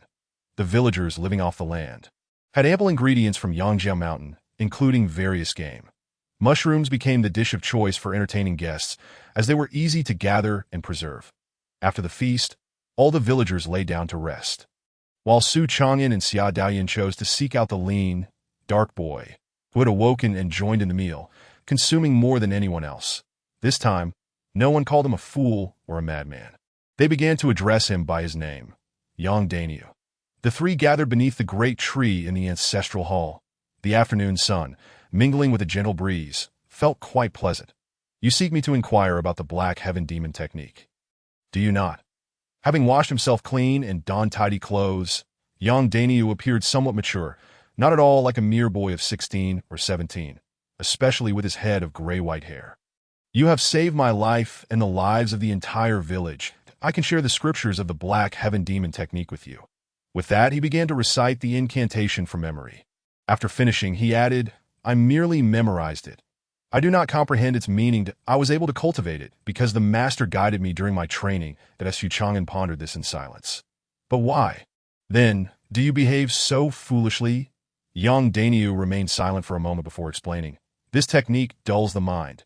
After practicing it, I retain fewer and fewer memories. To remember the vital things, I must sacrifice other memories."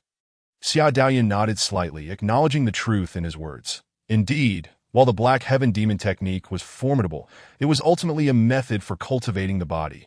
Demons, with their low intelligence, faced no significant issues in its practice. Humans, however, suffered damage due to their higher intellect. It seemed that such techniques were best suited for demons alone. Yet, she wondered why the monk had chosen to impart it to the boy. Was the boy particularly gifted?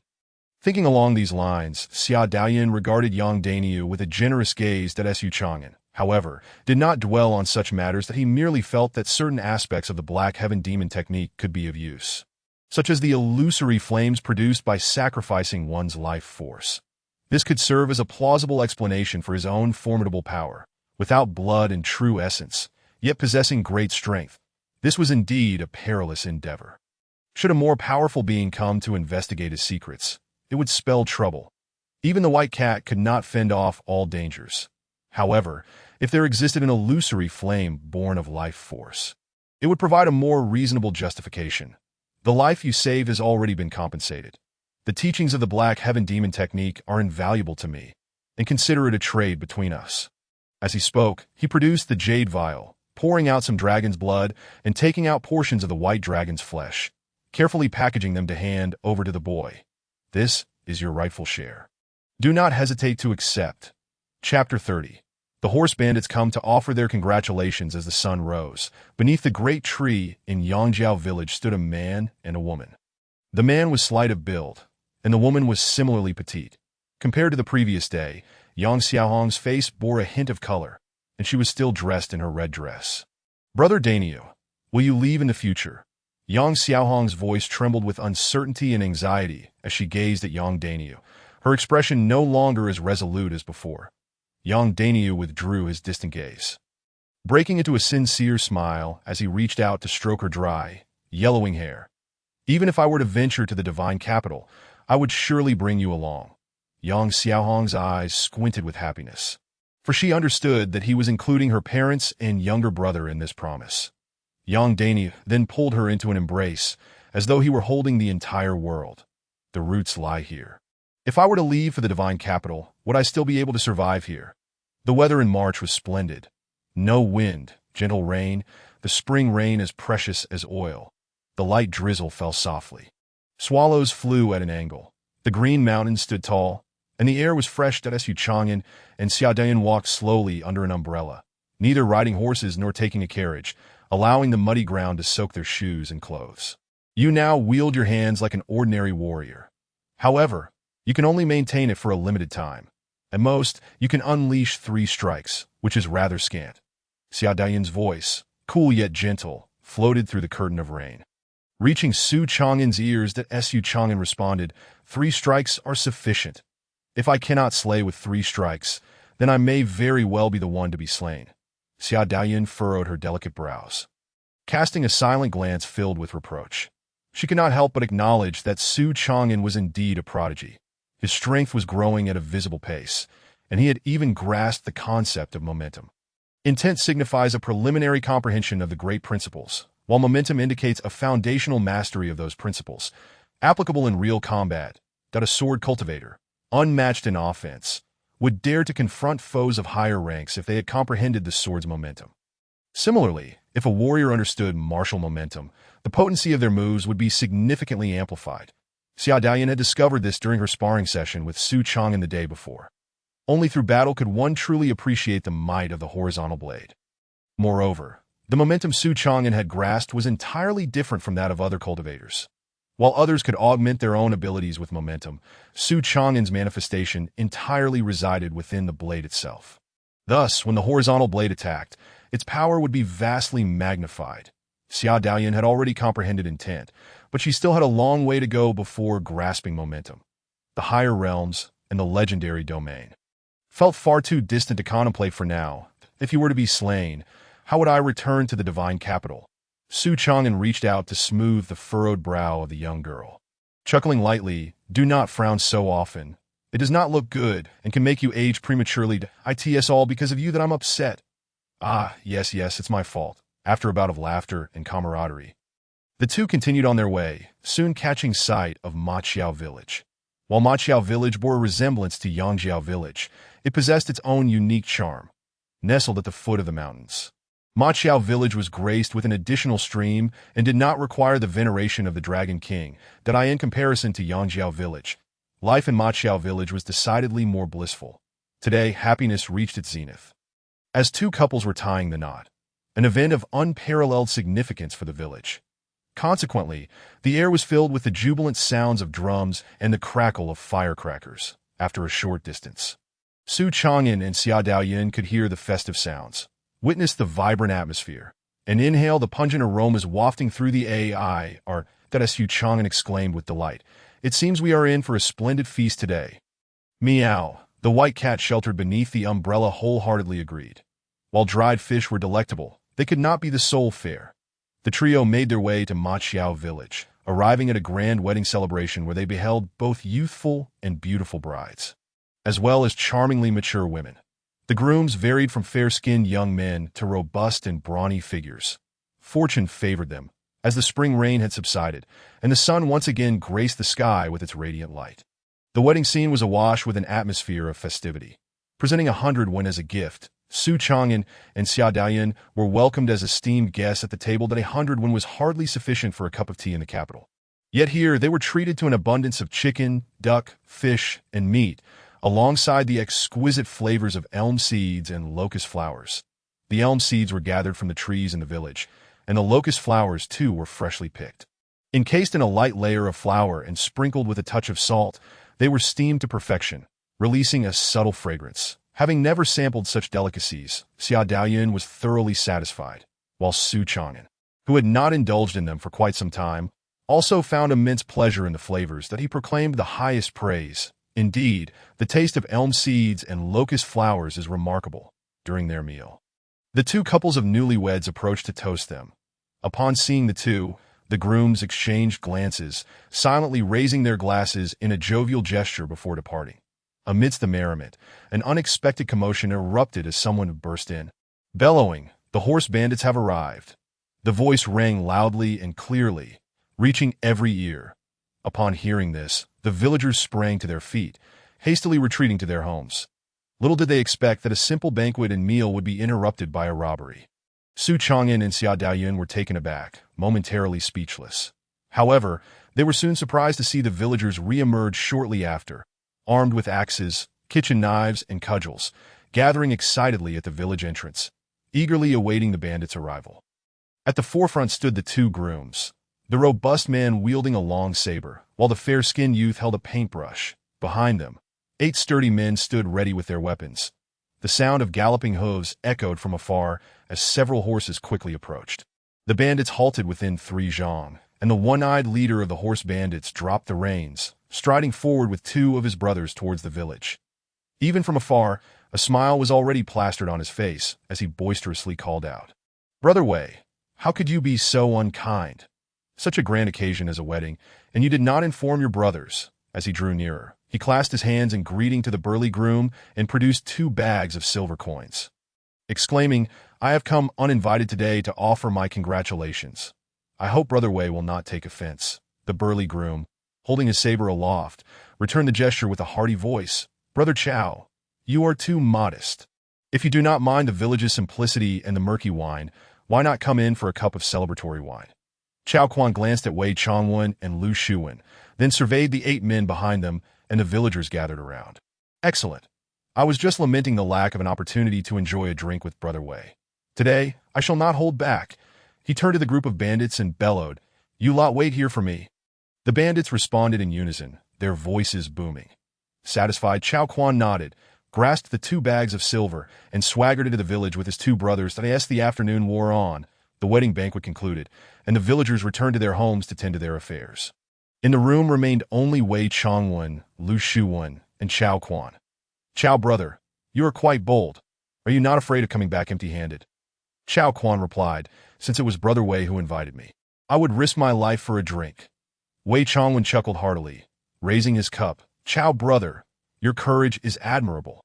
Chao Quan raised his cup and drank heartily, then chuckled softly, shaking his head.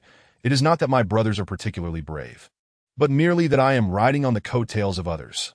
Lu Shuwen set down his cup and began to pour more wine, smiling as he remarked, "Chao brother's reputation is forged through blood and steel, not granted by the Governor Wang Haiquan of Yinzhu." Chao Quan sighed, "I truly wish it were bestowed by Lord Wang." Wei Changwen urged, "If Brother Chao is not finding satisfaction in his current situation, why not join us in a life of leisure? It would be far better than enduring hardships under Wang Haiquan." Chao Quan was taken aback, laughing as he raised his cup. "Brother Wei, I have yet to persuade you all to accompany me to Yinzhu City, and you are already urging me to leave."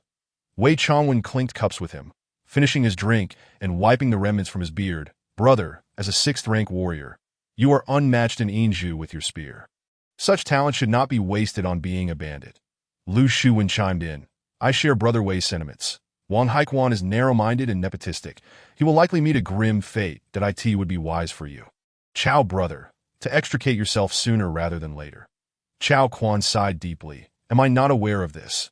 However, in the current circumstances, to accomplish anything meaningful, one needs an official position for convenience." That a glimmer of insight flashed in Lu Shuwen's eyes as he smiled slightly.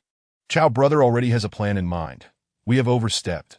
Chao Quan clasped his hands, his demeanor earnest. "Precisely for this reason, I require your assistance." Lu Shuwen remained silent, turning his gaze to Wei Changwen. Wei Changwen chuckled, "We are all brothers here. There is no need for such formalities. That if you require assistance, do not hesitate to let us know. Whether in water or fire, we will surely support you." Chao Quan smiled and shook his head, raising his cup with Brother Wei's assurance. "That is more than enough." After finishing his drink, he set down the cup and prepared to leave, calling for his 2 satiated brothers as they departed the village. Wei Changwen and Lu Shuwen accompanied them to the village entrance. Upon returning to the courtyard, they encountered the cheerful Su Chang'an and Xia Daoyun. Xia Daoyun initially intended to leave, but was stopped by Su Chang'an, who presented her with 10 when to procure celebratory tea from the bride. They settled in the courtyard. Seeing the 2 return, Su Chang'an stepped forward, clasping his hands. "The knife-wielding man, Su Chang'an." After a brief pause, he added, "This is the Grand Princess of Dashuan, Xia Daoyun." Wei Changwen and Lu Shuwen exchanged startled glances, their expressions one of disbelief. Xia Daoyun produced her royal insignia, prompting the 2 to hastily kneel. "We pay our respects to your highness." Please rise, she said. The four of them settled down in the courtyard, as the enchanting bride served freshly brewed hot tea before discreetly returning to her chamber. There is no need for you to be so tense. We are merely passing through. Upon witnessing a wedding, we wish to partake in a delightful meal, not anticipating such an incident, Su Chang'an explained with a smile. Observing the two's skepticism, Wei Changwen and Lu Shuwen bore expressions of awkwardness mixed with forced politeness. Your Highness gracing our wedding banquet is our fortune, that Su Chang'an maintained his smile, his gaze fixed on them. We overheard your conversation with that Lord Chao, that if I am not mistaken, you both were once members of the Divine Demon Guard. Lu Shuwen's heart jolted, ready to refute, but Wei Changwen halted him, admitting, indeed, we were previously part of the Divine Demon Guard, and we are uncertain how your Highness intends to punish us. Xia Daoyun then grasped Su Chang'an's intention in stopping her, with a calm expression. She regarded the two and stated coolly, have you committed any infractions against the regulations of the Divine Demon Guard? Wei Changwen remained silent for a long while before shaking his head. No, Xia Daoyun inquired further. Have you transgressed any laws of Dashuan? Wei Changwen replied, no, not at all. Su Chang'an interjected with a chuckle. Indeed, not only have they not committed any offenses, but they have also done many good deeds, such as saving the villagers of Maqiao. Xia Daoyun dismissed his comment. Since there are no transgressions, what reason do I have to punish you? Moreover, as a mere princess, what authority do I possess to reprimand you? Princess Din, of undeniably noble lineage, lacks true authority. When it comes to punishing the Divine Demon Guard, not only the princess but even the Crown Prince of Diyuan lacks the qualifications, for the Divine Demon Guard is directly accountable to the Emperor. However, this is merely a facade and a procedural formality. After all, as a member of the royal family, the princess's words carry a certain weight, particularly when confronting Wei Changwen, Lu Shuwen, and others who have escaped from the Divine Demon Guard. Lu Shuwen's eyes still brim with disbelief, while Wei Changwen pauses momentarily before letting out a wry smile, remarking that Her Highness is joking. Xia Daoyun gently shakes her head, asserting that she is not jesting. After a brief silence, Wei Changwen finally speaks. We are but simple men. We are unaware of what Your Highness intends. Before Xia Daoyun can respond, Su Chang'an clears his throat and interjects. Your Highness, we believe you possess considerable capability and a willingness to protect the common folk. Thus, we hope you will enlist their services. Lu Shuwen, having long harbored suspicions, now finds them confirmed, and a contemplative expression crosses his face. Wei Changwen glances at him before turning his gaze back to Xia Daoyun, asking, Your Highness, are you truly not jesting with us? Taking a deep breath, Xia Daoyun slightly nods. I hope that you will emerge from your retreat to assist me in restructuring the Divine Demon Guard, safeguarding our mountains and rivers and protecting the people. Wei Changwen fixes his gaze upon her, contemplating for a long time, as no woman has ever commanded the Divine Demon Guard. Xia Daoyun chuckles softly. To command the Divine Demon Guard? You underestimate me. My aspirations encompass the entire realm. The expressions of Wei Changwen and Lu Shuwen are filled with astonishment, their minds momentarily stunned into silence.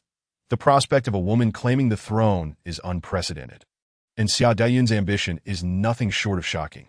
Discuss among yourselves and provide me with an answer before nightfall. With that, Xia Daoyun and Su Chang'an rise to leave. As they depart, Su Chang'an bears a faint smile. For this is a once-in-a-lifetime opportunity. Once this village is passed, there shall be no shop left. Watching the two retreat, Lu Shuwen inhales deeply. Wei, what are your thoughts? Wei Changwen ponders for a moment, then suggests calling the other brothers over for a collective discussion. Lu Shuwen furrows his brow. However, if this matter is exposed, the consequences could be dire. Wei Changwen asserts, I trust my brothers. As evening descends, a cool breeze stirs, and tendrils of smoke rise from the village. Wei Changwen and Lu Shuwen, accompanied by 8 sturdy men, arrive at the village entrance, where they find Xia Daoyun and Su Chang'an admiring the sunset. Xia Daoyun turns to face Wei Changwen. Have you reached a decision? Will you refuse or accept? Wei Changwen meets her gaze without flinching. Your Highness, you must understand the great risks we would face should we choose to support you. The difficulty of this endeavor is unprecedented. Xia Daoyun's lips curl into a slight smile, her voice icy. Should this succeed, your rewards will be equally unprecedented. Even the position of commander of the Divine Demon Guard could be yours. The allure of such a position. one that stands above countless others, is a temptation that few could resist. The faces of the 8 men light up with ecstatic expressions, while Lu Shuwen's eyes flicker with fervor, though he takes a deep breath to regain his composure.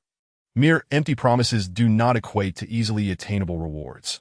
Wei Changwen's demeanor remains unchanged, calm as ever. What position holds significance for me is not the issue that I wish to know, Your Highness, once you ascend the throne. Will you treat the common folk kindly? Xia Daoyan nods in acknowledgement. I have witnessed the divine demon guards in the capital and elsewhere, and they were only concerned with their own power and careers, seldom caring for the common people. You are different from them, and I find that both reassuring and appealing. She then recounts the matters regarding the Tsiyo Institute in Yuancheng and Yangjiao village. I am uncertain what constitutes true benevolence towards the people, but I understand that the elderly should have support, the young should thrive, and that no innocent should fall prey to the demons. The 8 men fall silent, as does Lu Shuwen. Wei Changwen, however, continues to question. To vie for supremacy in the realm, a compassionate heart alone is insufficient. May I inquire, Your Highness, what is the source of your confidence? Xia Daoyun gazes towards the setting sun, contemplating for a long while. Initially, I had no intention of seeking supremacy. I merely wished to aid my elder brother in attaining the throne, although his actions do not align with my ideals. I remain willing to assist him in garnering greater support. However, the more I traversed the northern territories, the more I felt my own inadequacy, that to effectuate genuine change, I could not rely on others. It was only after encountering him and experiencing so much together that I truly resolved to contend for the throne as a woman. Thus, my greatest source of confidence is him, as her words settle. Her gaze lands on Su Chang'an. He, feeling somewhat awkward, instinctively touches his nose. Although the girl has shared many thoughts with him, she has never revealed such sentiments, leaving him unaware of her expectations and faith in him. Therefore, when Wei Changwen looks at him in confusion, he smiles broadly, radiating joy. Since the lady has spoken so publicly, how could I let her down? It seems you all harbor some doubts, Wei Changwen candidly acknowledges. Young Master Su appears rather youthful. Su Chang'an chuckles and shakes his head. In truth, I am still quite young, merely 20 this year. 20. Now that is indeed quite young. Wei Changwen inquires further, what basis does young Master Su possess that instills such confidence in Your Highness? Su Chang'an pats his chest and brandishes his sword, proclaiming a heart. A blade. Wei Changwen draws his broadsword, bowing respectfully. I too possess a blade. I would appreciate your guidance. Young Master Su Chang'an inspects the broadsword, recognizing it as a fine weapon. Lu Shuwen and the other 8 men step aside, creating ample space for the two. Xia Daoyan remains in place, narrowing her eyes at the sunset, while Su Chang'an takes his position behind her, his gaze fixed on Wei Changwen. Observing this, Wei Changwen swiftly unsheathes his broadsword and launches an attack. The energy within him surges forth, manifesting as a thin layer of armor, with crimson flames enveloping the blade. In the next instant, his figure bursts forth like a crimson thunderbolt, striking towards Su Chang'an with lightning speed. The long broadsword slices through the air, carrying a chilling intent. Before the blade arrives, its aura precedes it. Su Chang'an casts a calm glance at Wei Changwen and then at the broadsword, as an intangible flame ignites around him. Gripping the hilt of his sword, he finally draws it forth that a flash of dark light streaks across the sky, intercepting the broadsword. Not only that, but the intent within the broadsword begins to collapse upon contact. Subsequently, the dark light descends upon the blade, overwhelming it with tremendous force that in an instant, Wei Changwen's figure retreats at a speed surpassing that of his attack, flying back several paces as his broadsword carves a deep trench in the ground. Kneeling on one knee, he steadies himself on the hilt, placing a hand on the ground. Wow, a mouthful of blood is expelled. And only then does he feel his breath return. Wei, are you all right? Lu Shuwen and the other 8 exclaim in alarm, rushing to his side. Wei Changwen, leaning on his broadsword, rises and waves his hand. I am fine. A wry smile spreads across his face. I underestimated the heroes of the world. I thank you, young Master Su, for your mercy. Su Chang'an sheathes his sword. No need for such politeness, Wei brother. I merely happened to break through a few days ago. Otherwise, I would not have been your match today. Wei Changwen is not one to shy away from defeat, sheathing his broadsword. Even without a breakthrough, Had I comprehended the momentum, as a fellow 6th grade practitioner, I would still not match young Master Su. However, Su Chang'an chuckles. Understanding his meaning, Wei brother means to say that my technique consumes life force. Correct? Wei Changwen nods silently. Indeed, the technique is powerful, but it does have its drawbacks. That Su Chang'an laughs heartily. Do not worry, Wei brother. I am quite confident that I also look forward to a day when we can share a drink in the capital. A 5th grade practitioner, having grasped the momentum, and still merely 20 years old, such is the stature of the little sage of Zhaoyao Mountain, the son of Buddha from the Pure Land, the earthly wanderer of the Tao Court, and the little dragon deity from the deep sea Long Yuan, as well as the eldest disciple of Jixia Academy. All of them are not so different that I in the future. He is bound to become a figure of great renown. With such a person's backing, Xia Daoyan becoming empress is not without possibility. Realizing this, Wei Changwen grins widely. Then, as young Master Su has said, we shall drink together in the capital one day. With that, he exchanges glances with Lu Shuwen and the others. Subsequently, the 10 men kneel on one knee behind Xia Daoyan, proclaiming, "If your highness does not dismiss us, we are willing to serve you loyally." Xia Daoyan turns around, her face alight with joy. "Please rise. Today, you are willing to assist me. I promise I shall not let you down in the future. Should I break this vow, may heaven and earth punish me." Wei Changwen and Lu Shuwen stood up, their faces adorned with smiles. Suddenly, Su Chang'an spoke up. "Today is a momentous occasion. How can we not celebrate?" As he spoke, he produced an object. Chapter 33, Fishing in the Black Market in March. Under a radiant sun and a gentle breeze, Su Chang'an and Xia Daoyan strolled along the North Border Avenue. Few pedestrians occupied the road, and the occasional group of traveling merchants hurried past. After all, the North Border was far from peaceful. Further north lay the Chaoyao Mountain, a veritable paradise for demons and monsters.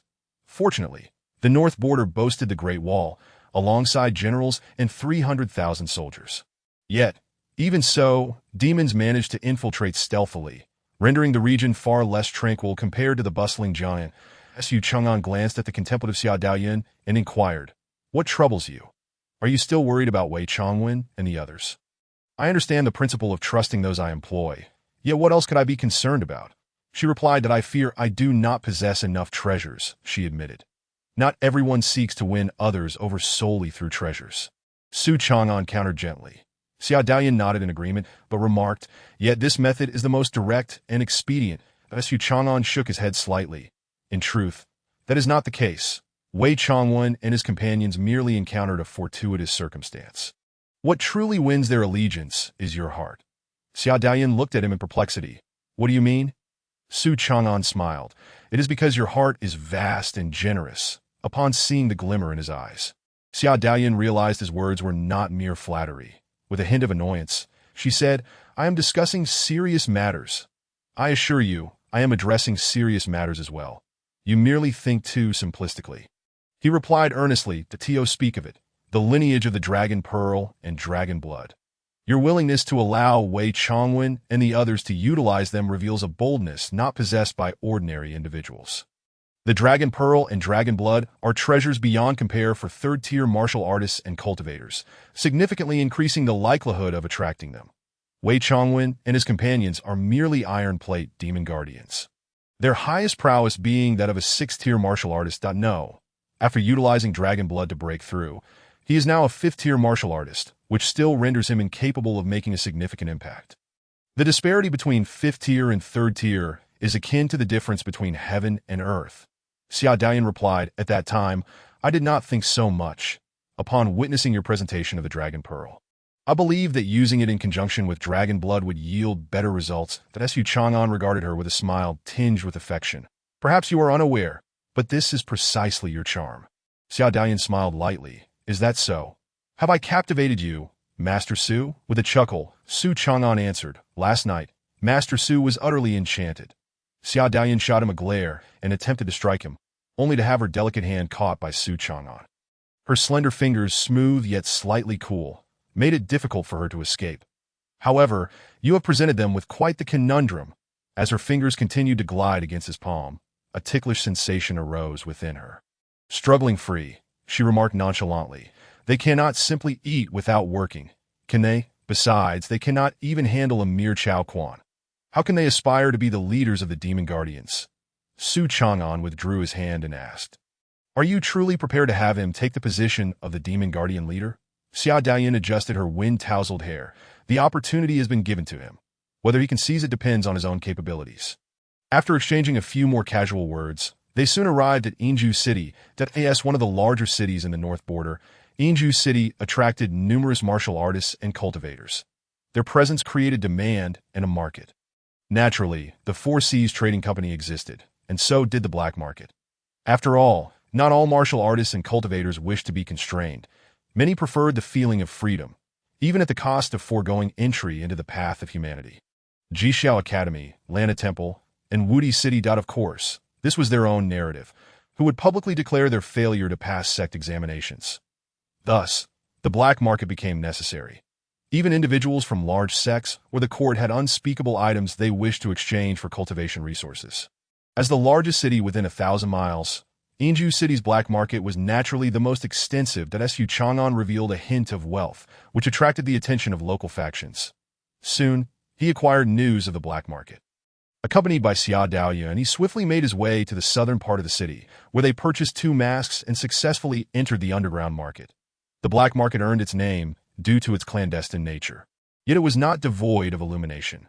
Thus, luminous pearls adorned the cavernous ceiling, casting a gentle light upon the shops, stalls, and wares. "What brings us here?" Xia Daoyin inquired through whispers. "Isn't it possible to procure what we need from the Four Seas Trading Company?" Su Chang'an replied, "Are you not concerned about lacking sufficient treasures? We have come here to acquire some to take back. If we encounter kind-hearted souls, we may even receive gifts. Gifts, this is the black market. It would be a stroke of luck to avoid being swindled." Despite her thoughts, Xia Daoyin's gaze wandered eagerly around the bustling scene, where vendors offered cultivation techniques, martial skills, medicinal herbs, weapons, armor, and even demon flesh. The variety was dizzying. Su Chang'an strolled about, eventually stopping at a vendor's stall. He scrutinized a vibrant red herb for a considerable time before inquiring, "What kind of herb is this? What are its properties?" The vendor, also masked, was broad-shouldered and had a resonant voice. "I am unsure. It was gathered from a deep mountain forest. There were 7-tier demons guarding it, so it should be quite precious." Su Chang'an held it before his eyes and inhaled its scent. "What price do you ask?" The vendor replied, "If you are truly earnest, I will let it go for 1,000 yuan stones." Su Chang'an set the herb down, shaking his head slightly. "At most, 100 yuan stones." "Such audacity! If you truly desire it, I will let it go for 800 yuan stones. 100 yuan stones." The vendor stared at him for a long moment before raising his voice. "Displeased, 100 yuan stones? I will sell it to you today." Xia Daoyin watched in disbelief as Su Chang'an tucked the herb away and handed the vendor a porcelain vial, which he had purchased from a roadside stall. "Devoid of any markings, I am doing you a favor. This is worth far more than 100 yuan stones." The vendor accepted the vial, took a glance, and then poured out a small amount. Exclaiming in surprise, "Is this dragon bone powder?" Su Chang'an nodded slightly. "You possess discerning taste, brother. You are quite generous. This is indeed a rare find." Su Chang'an rose, nonchalantly stating, "Alas, I find myself in a tight spot lately, so I must resort to trading this." With that, he led Xia Daoyin away from the stall.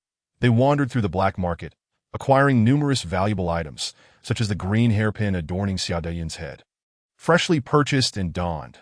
After completing their excursion, they departed the black market and the southern old street, making their way to the city outskirts through the southern gate. "Your boldness is rather conspicuous. Do you think they will come? Treasure stirs the heart. There will always be those tempted." Su Chang'an grinned. "Look, the fish have taken the bait." Chapter 34.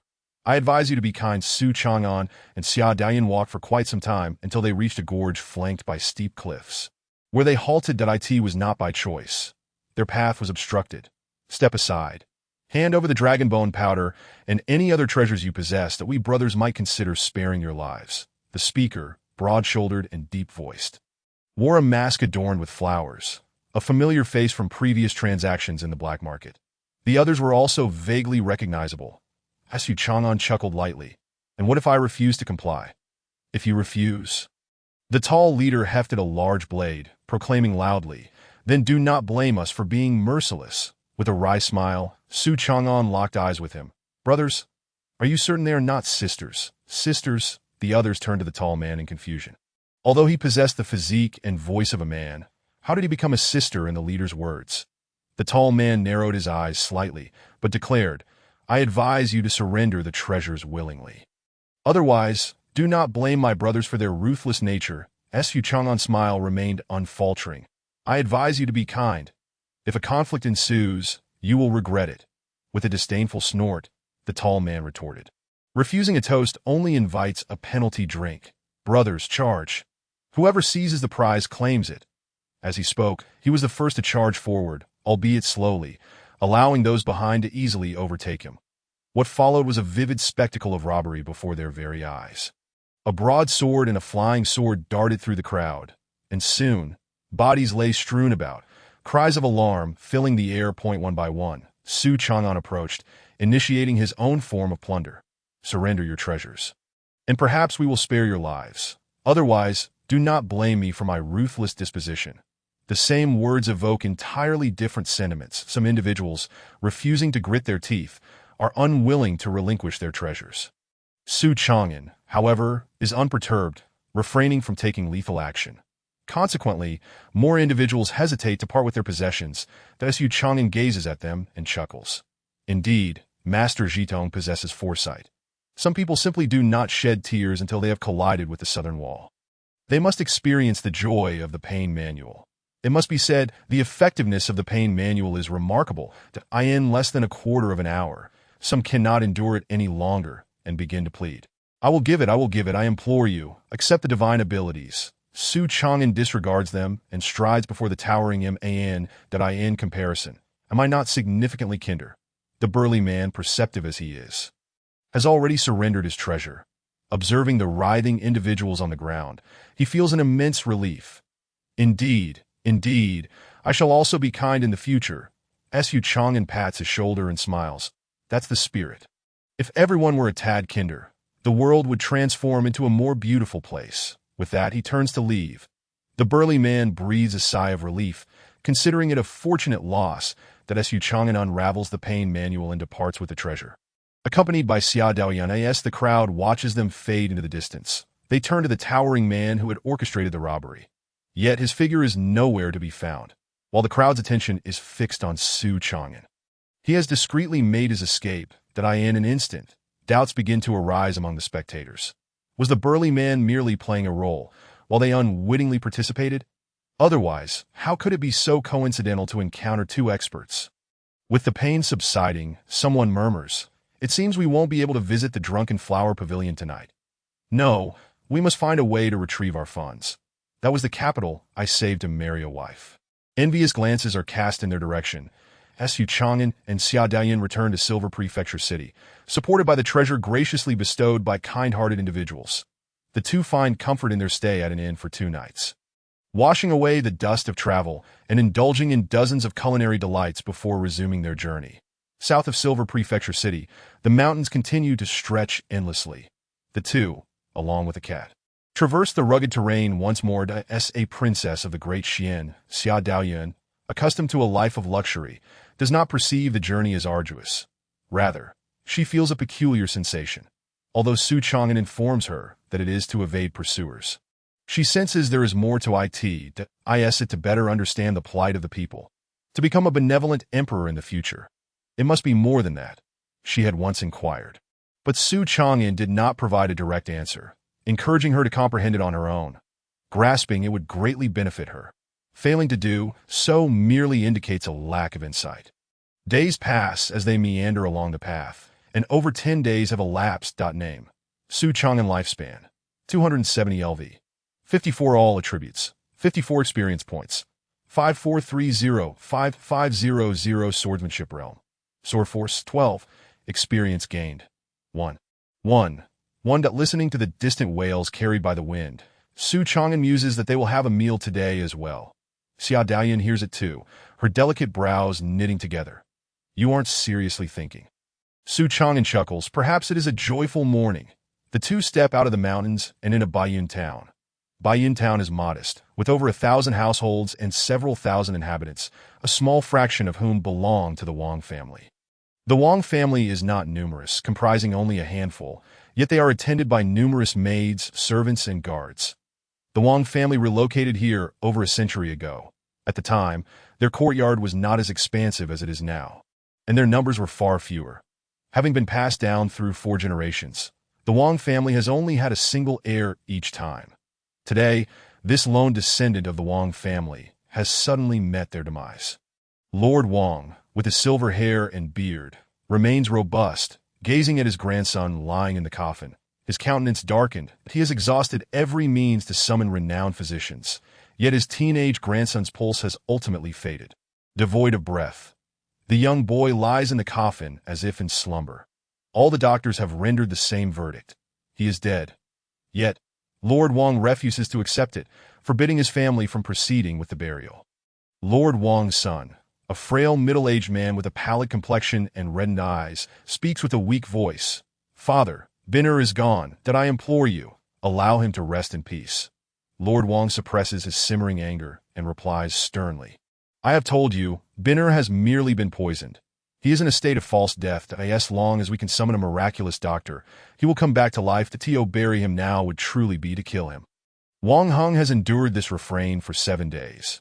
Today, he can bear it no longer, for the whispers of the town echo in his ears. "Father," just as he gathers the courage to speak. An old servant rushes into the morning hall. The guest has arrived again. Lord Wang ignores the servant and turns to his son. Wang Heng opens his mouth, but ultimately remains silent. Disappointment flickers in Lord Wang's eyes. Lacking the courage, he is unfit for such responsibility. Even less so than a mere child of 10. He glances once more at the boy in the coffin, his expression as cold as water. His voice noticeably sharper. "Since she has arrived, let her in before long." A woman strides into the room. Chapter 35. What a coincidence. We meet again. The woman is strikingly beautiful, clad in a green dress, her figure slender and graceful, swaying as she walks like willowy leaves dancing in the wind or blooming lotus flowers. She is utterly captivating. Lord Wang. We meet again, the woman says, her eyes crescent-shaped and her lips curve in a smile. Her voice as melodious as a chime. "I wonder how you are faring now. Have you come to a decision?" Lord Wang's expression darkens, his countenance shrouded in shadows. "Who are you? Why do you wish harm upon my grandson?" You truly have a poor memory." The woman smiles sweetly. "I am Xia Nanchun, from the Xie family." Lord Wang's demeanor shifts drastically, filled with shock and disbelief. "Impossible. Absolutely impossible." Xia Nanchun's lips curl into an alluring arc. Her narrow, enchanting eyes narrowing in an instant, exuding a chilling glint of hatred. "Your actions were indeed well concealed, and you executed them with precision. However, even the best-laid plans can have their flaws. You overlooked one detail. There is a girl from the Xie family who has forgotten to return home." Lord Wang inhales deeply, his gaze fixed on Xia Nanchun. "That was many years ago. It cannot possibly be you." Xia Nanchun's melodious laughter reverberates in the morning hall. "That of course it is not me.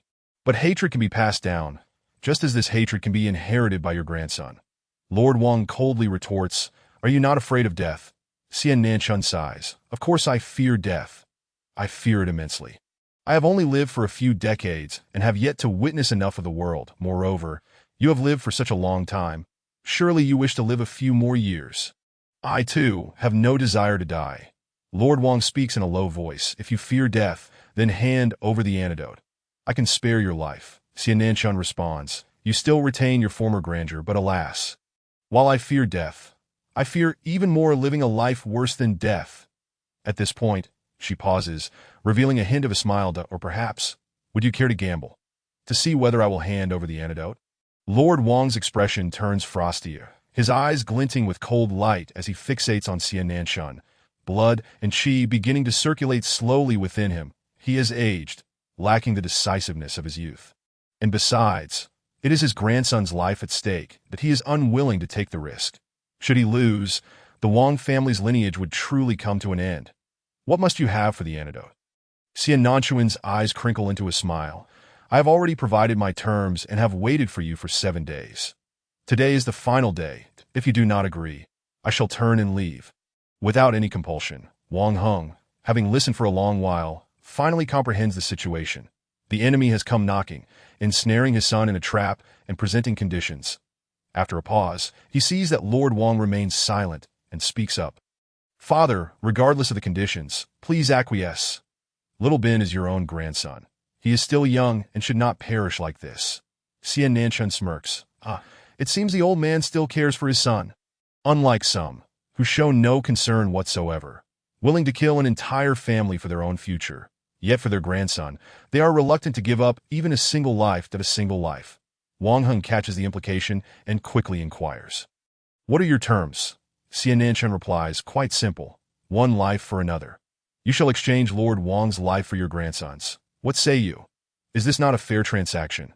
Fair, indeed. It is already quite equitable.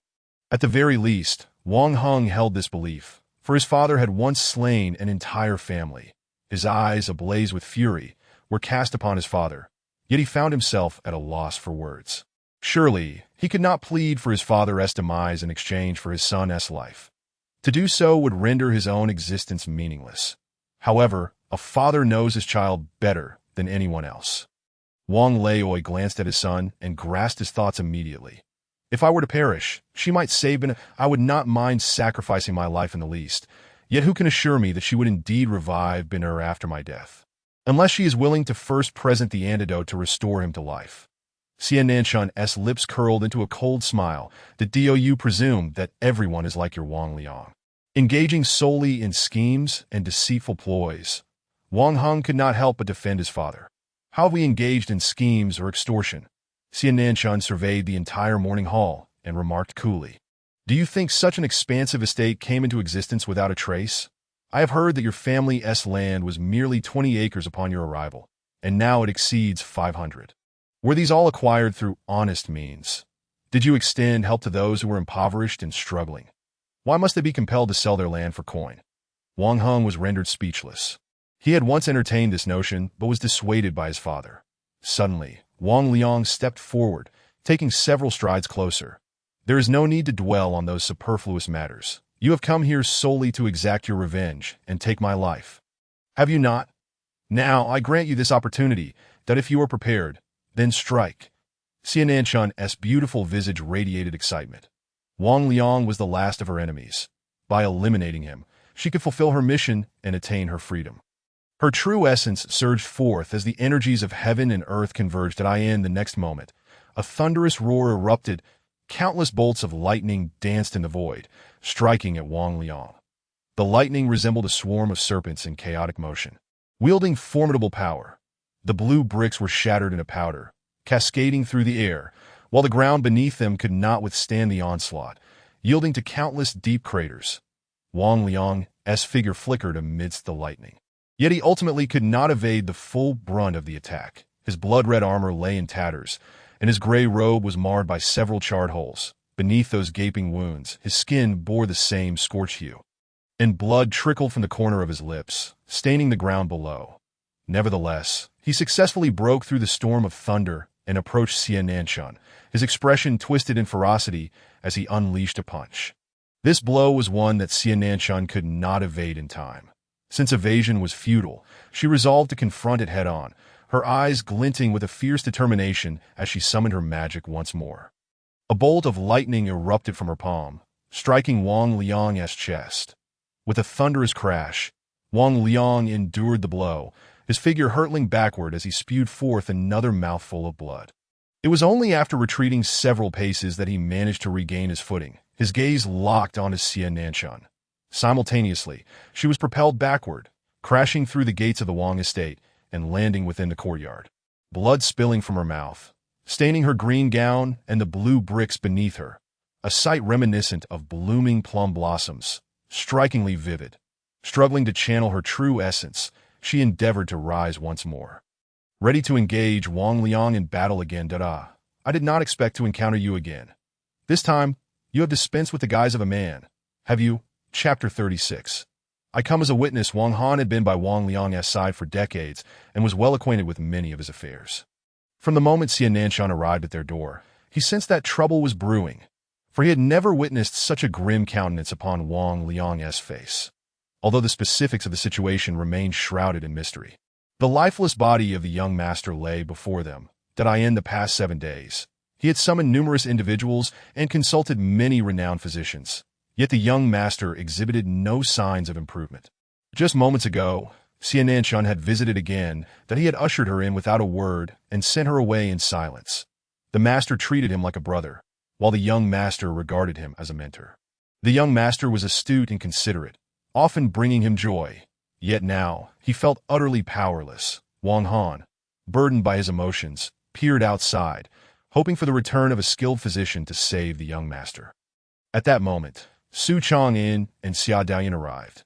Xia Daoyuan, clad in a pale lavender gown, cradled a white cat, while Su Chang'an donned a green outfit, wielding a broadsword. Approaching, he clasped his hands in greeting. Old man Wang Han was in a foul mood, but upon seeing Su Chang'an's extraordinary demeanor, he restrained himself from lashing out and merely waved his hand. That my master has matters to attend to today. Please go elsewhere. Before he could finish his sentence, Su Chang'an stepped forward, grasping his wrist and smiling. Old man, please do not be so quick to refuse. I am a hired blade and may yet prove invaluable to your master. Despite his age, Wang Han was not easily intimidated by a mere youth. The vigor of 3 divine realms surged forth within him, enough to fell even the mightiest of foes with a single strike. He struggled fiercely, attempting to free himself from Su Chang'an's grip. However, despite exerting all his strength, he could not break free. That Su Chang'an's hold was like that of an iron clamp. Unwavering and secure, his face adorned with a calm smile. Panic flickered across Wang Han's pockmarked visage. Who are you? Su Chang'an, hearing a sound, released his grip and took a step back, smiling as he replied. I have already stated, I am a hired blade. That moment. The sound of thunder reverberated through the air, causing Wang Han's expression to shift once more. He quickly scrutinized Su Chang'an and Xia Daoyuan, and spoke hastily. Since you claim to be a hired blade, then assist my master in capturing the wicked scoundrels. Rest assured, you shall be well rewarded. Su Chang'an smiled in agreement, extending his right hand. Wang Han was taken aback. What does this mean? Su Chang'an replied matter-of-factly, a deposit. Without a deposit, how can I be assured you will honor your word later? Wang Han promptly produced a silver ingot and placed it in Su Chang'an's palm. Let us proceed at once. Su Chang'an accepted the silver, smiling as he entered alongside Wang Han, with Xia Daoyuan following closely behind. They soon encountered the injured Xianan. Upon seeing this, Su Chang'an chuckled. I did not expect to meet you again. This time, you have discarded your male disguise. Xianan's pupils constricted upon recognizing Su Chang'an and Xia Daoyuan. Yet she relaxed in the next moment, regaining her composure. Who are you? Are you reinforcements sent by Wang Liang? Both Wang Liang and Wang Hung emerged, their expressions laced with confusion. Wang Han hurried over, whispering a few words to Wang Liang. Realization dawned on Wang Liang, yet his gaze remained filled with suspicion as he regarded Su Chang'an, for the youth was exceedingly young and the coincidence too uncanny that Su Chang'an paid no heed to Wang Liang. Scrutinizing Xianan instead, a subtle smile gracing his lips. This is our third encounter. If you choose to deny it further, do not blame me for being unkind. Xia Daoyuan assessed her with keen eyes. Her voice icy as she declared, your physique and voice may be altered, but the scent of roses upon you cannot be so easily masked. Were I in your position, I would swiftly confess. Xianan regarded the two with a long sigh. That I did not anticipate crossing paths with you both here. I should have consulted the almanac before venturing out today. That Su Chang'an smiled. How do you know that today is not, in fact, an ill-fated day for you? Xianan's gaze sparkled, her voice soft and alluring. That that truly the case. My lord, Xia Daoyuan, standing nearby, suddenly interjected with a chilling tone. If you wish to die, I can readily accommodate you. Xianan, unabashed, leaned closer to Su Chang'an, playfully stating, my lord, look, I have said nothing, done nothing, yet she seeks to harm me without cause. Will you not intervene? Before she could finish, a flash of white light grazed her delicate neck, leaving behind a slender crimson mark as blood began to trickle forth. Xianan felt a sudden chill at her throat, reaching to touch the warm liquid, and instantly comprehended that Xia Daoyuan was entirely serious. This strike was merely a warning. The next would sever her neck entirely. She promptly retracted her flirtation, adopting a more dignified demeanor. Ahem, I was merely jesting. I hope you will not take offense, dear sister. Xia Daoyan sheathed her flying sword, letting out a cold huff. Falling silent, Su Chang'an inquired, "What is the meaning of this, Xia Nanshan?" Catching sight of Wang Liang not far off, pondered for a moment before laying bare all grievances and entanglements. Wang Han, upon hearing this, feared Su Chang'an might take hostile action and quickly stepped forward, exclaiming, "My lord, you have received the deposit and have promised to capture the culprits." Su Chang'an's previously furrowed brow relaxed, a calm smile returning to his face. "Rest assured, old man, the most crucial aspect for a hired sword is credibility. I would never tarnish my own reputation, that I shall certainly capture the individual." Wang Han felt reassured as he stepped back beside Wang Liang, who had already deciphered the verbal intricacies of the conversation. While the capture of the individual was assured, the timing remained uncertain. Therefore, one must resolve their own matters. Wang Liang advanced a couple of steps and cupped his fist towards Su Chang'an, saying, "I wish to request you, young sir, to serve as a witness. Might you oblige?" Su Chang'an cast him a surprised glance. "Are you not concerned that I might show favoritism towards her?" "Of course I am. Yet I have no choice in the matter." "Do I?" Wang Liang's gaze shifted between Xia Nanshan and Su Chang'an.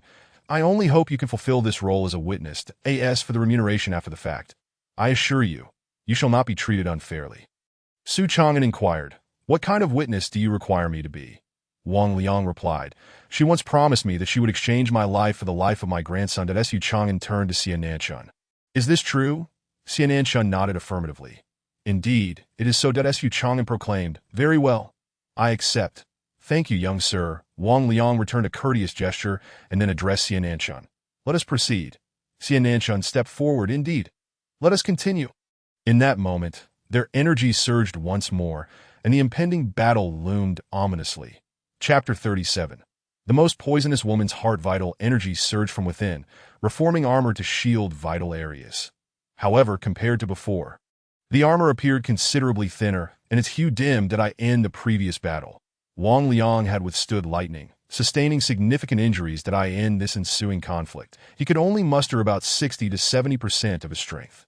Nevertheless, his aura still swelled, descending like a fierce predator, an imposing presence, his eyes sharp as a hawk's, fixated intently on Xia Nanshan as his vital energy erupted from his feet, propelling him forward in a sudden lunge. In an instant, he was before Xia Nanshan, striking 2 punches into the void ahead. Wang Liang's speed was impressive, yet Xia Nanshan's response was swifter. Lightning erupted from her palm, launching an attack that struck precisely against his fists. Boom! The lightning crackled, transforming into finer arcs that vanished into thin air. The vital energy surrounding his fists detonated instantaneously, revealing charred skin beneath. Yet, as a 6th-grade martial artist who had tempered his body through years of vital energy cultivation and possessed extensive combat experience, this pain was trivial to him. Unyielding, he pressed forward, his fists undeterred, continuing to strike. Moreover, his vital energy surged once more, unleashing an onslaught of punches. Shadows of fists filled the air, enveloping Xia Nanshan. Each punch was a mere illusion. Yet each could also be real. The interplay of reality and illusion rested solely within Wang Liang's will. That if this punch was not intercepted, defeat was inevitable. Xia Nanshan's pupils constricted slightly as she took a deep breath. Her true essence circulating, drawing in the energy of the heavens and earth, a chilling aura suddenly permeated the air above. The next moment, her true essence and the ambient energy erupted, and a massive bolt of lightning descended from the sky. The multitude of punch shadows, though swift, was outpaced by the lightning. In an instant, the bolt struck Wang Liang's fists. Boom! Another deafening sound echoed as the ground beneath them split, creating a deep crater. Wang Liang, unable to evade in time, was directly struck by the lightning on his fist. In an instant, his hand was reduced to a bloody pulp, charred black, and his body bore the brunt of the residual force. His clothing shredded and hair frizzled, he was left utterly stunned. Seizing the opportunity, Xia Nanshan did not let this chance slip away. Gathering the last vestiges of her true essence, she unleashed her thunderous sorcery once more. Lightning flashing through the void, striking directly at Wang Liang's heart. Wang Liang had no time to resist. Instead, he braced himself to endure the blow. Bang! He could no longer withstand the assault, his body charred and lifeless. collapsing to the ground. Xia Nanshun, devoid of her true essence's support, also weakened. Collapsing beside him, Su Chang'an and Xia Daoyuan exchanged glances, their expressions a mix of surprise and immediate understanding. Wang Liang had deliberately taken this hit to save his grandson. Wang Heng and Wang Han hurried forward to check on Wang Liang's condition. His vital energy dissipated, his breath faint. It was clear he had little time left. Wang Liang coughed violently, spitting out several mouthfuls of blood as he lay in Wang Han's embrace. Gazing at Xia Nanshun, that I shall not survive for long. It is time for you to fulfill your promise. Xia Nanshun smiled sweetly, a hint of relief in her expression. You are not yet completely gone. What if you possess some miraculous elixir to bring you back? Would I not be wasting a precious opportunity? Wang Heng and Wang Han glared at her furiously, ready to unleash their wrath, but were halted by Wang Liang's raised hand. With a grim smile, he replied, "One must always guard against treachery. You speak wisely." After glancing at Su Chang'an, he suddenly raised his hand and struck his own chest. Bang! The tremendous force shattered his heart, a torrent of blood spilling from his mouth. Xia Nanshun struggled to rise, gazing at Wang Liang with a mocking smile. "That in truth, I possess no antidote. Your grandson is destined to perish." Upon hearing this, Wang Liang, in a fit of rage, could not draw a breath and succumbed to death. Wang Han gently laid down Wang Liang's lifeless body, tears streaming down his face as he glared at Xia Nanshun. Wang Heng, too, was in tears, his eyes reflecting a resolute determination. His father had been driven to death by this woman, and his son was beyond salvation because of her. What meaning did his life hold anymore? He resolved to confront her, that Su Chang'an, observing from the side, frowned and demanded, "Do you truly have no antidote?" Xia Nanshun's crimson lips moved. "I genuinely have no antidote." Wang Heng and Wang Han could no longer contain their fury and were about to act. However, before they could strike, Su Chang'an tightened his grip on his sword, his expression menacing. "Where is the antidote? If you do not divulge it, you shall experience the torment of the painful sutra today." Recalling the agonizing cries of those tormented by the painful sutra, Xia Nanshun's heart trembled. She was a woman who perfumed herself with rose fragrance. How could she endure such suffering? As Su Chang'an approached, ready to unleash the painful sutra, she hastily exclaimed, "The antidote is in your possession." "It is that plant of awakening grass." Su Chang'an halted, retrieving the bright red herb. Is this it? Xia Nanshun, her expression conflicted, affirmed, "Indeed, that is it. I intended to sell the antidote in the black market of Silver Prefecture. Had I not fortuitously encountered you in Xia Daoyuan, I would have sold it to someone else, and finding it again would have been nearly impossible." Thus, from the very beginning, Xia Nanshun had no intention of sparing Wang Bin. The so-called exchange of one life for another was merely a ruse she had concocted, a smokescreen. After all, she herself was a 6th-grade spirit practitioner, adept in the formidable thunderous sorcery. She simply lacked absolute confidence against the combat-savvy Wang Liang. This was why she had devised such a nefarious scheme. Moreover, she had refrained from exposing the truth earlier, intending to provoke Wang Liang to death. Xia Daoyuan, observing from the sidelines, quickly grasped her intentions. Casting her a sidelong glance and softly remarking, "Truly, the heart of a woman is the most venomous," Xia Nanshun shot her a resentful glance. "Are you not a woman yourself?" Su Chang'an suddenly comprehended her motives. Asking in a grave tone, "How is it to be used?" Xia Nanshun sighed, "Place it nearby, and the person will gradually awaken." Su Chang'an warned, "If the person does not awaken, you know the consequences." Xia Nanshun replied nonchalantly, "I genuinely fear death. I wish to live a few more years." Su Chang'an handed the awakening grass to Wang Heng, who gratefully thanked him before placing it beside his son. Wang Han called for someone to carry Wang Liang's body to the morning hall, instructing the other servants to tidy up the area. That he then invited Su Chang'an and Xia Daoyuan to take their seats, offering them fragrant tea for Xia Nanshun. He neither troubled her nor paid her any mind. Unfazed, Xia Nanshun followed the three, finding a spot to sit casually. Time slipped away quietly, the sun gradually dipping in the west. As the sun neared the horizon, a sudden sound of hurried breathing emanated from the coffin. Wang Bin abruptly sat up, confusion evident in his eyes. Before he could comprehend the situation, he was embraced by an ecstatic Wang Heng. "You are alive. You have finally returned to us in the distance." Wang Han wiped away his tears. "Master, the young master has awakened. You may now rest in peace." Just then, another visitor arrived. Chapter 38. Young Master Jingyan. The newcomer was a youth. Handsome, slender, and dressed in clean but slightly faded garments. In his pale hand, he held a scroll of scripture.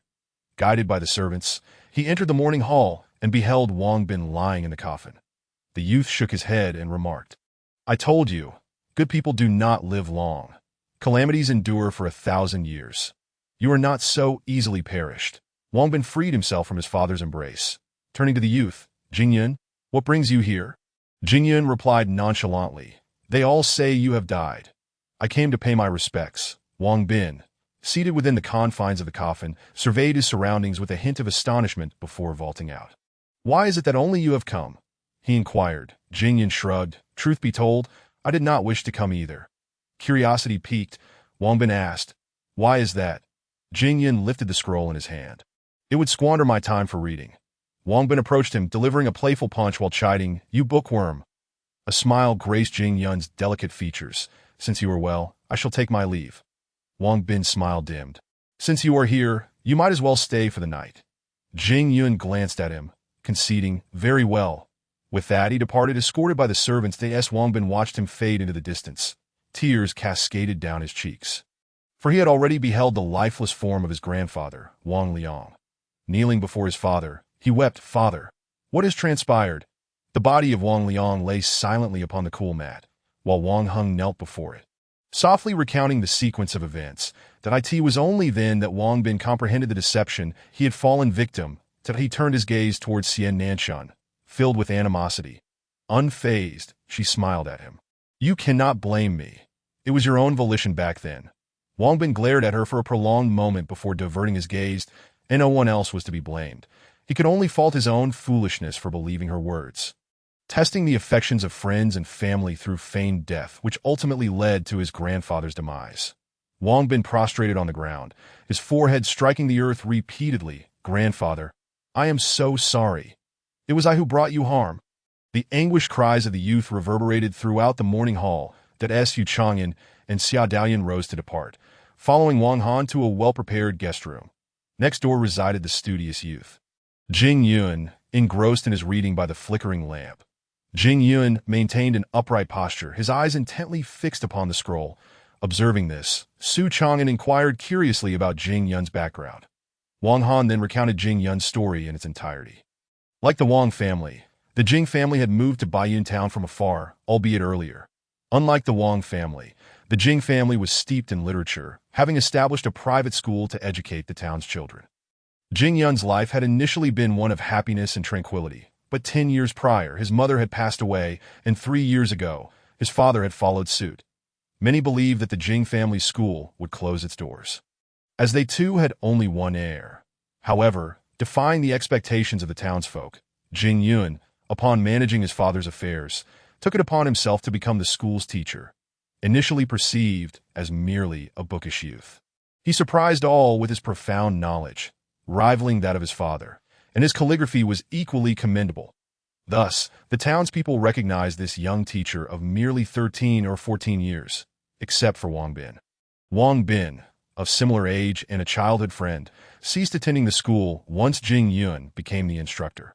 Under the tutelage of his grandfather, Wang Liang, he began to cultivate his vitality, that a young teacher. How intriguing!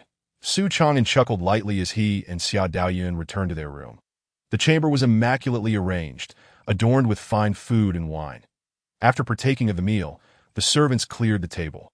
And once all was concluded, no one came to disturb them further. Xia Daoyun retrieved a wrought-tan chair, placing it at the door, and reclined under the moonlight.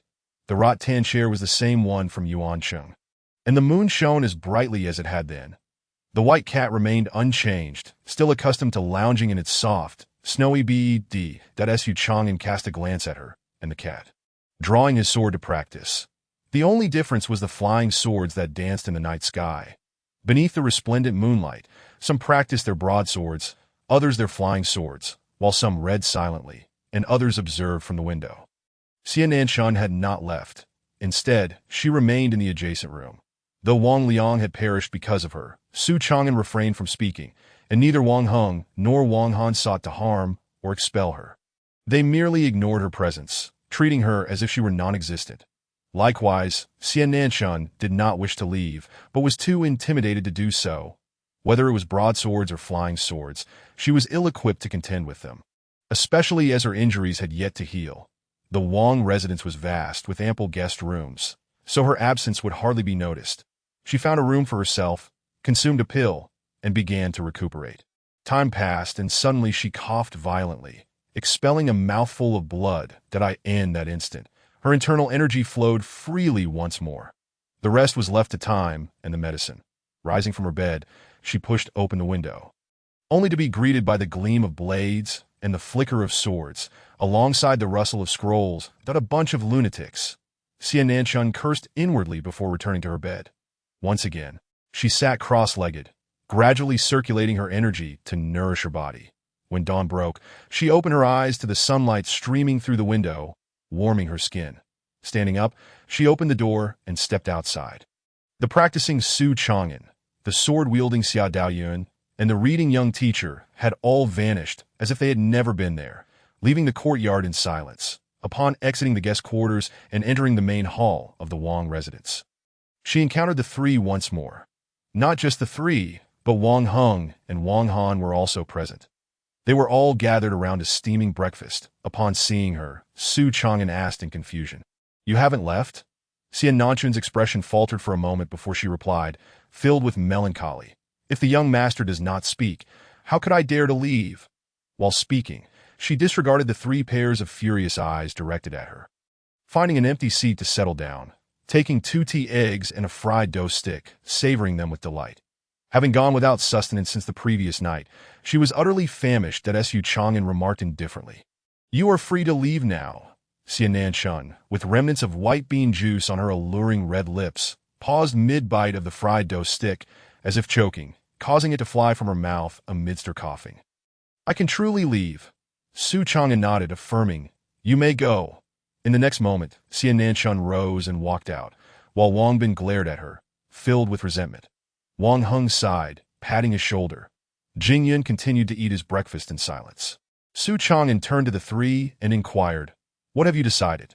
Can you provide me with an answer now?" Chapter 39. The enthusiastic youth with motion sickness. Will there still be books to read in the capital? Do you think the collection in the capital is less than that of the town? Then I have no objections.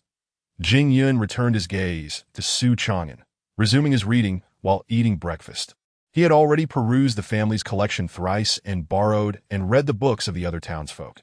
Now, he was merely revisiting familiar knowledge while seeking new insights. Su Chang'an asked, "How do you plan to arrange matters at the private school?"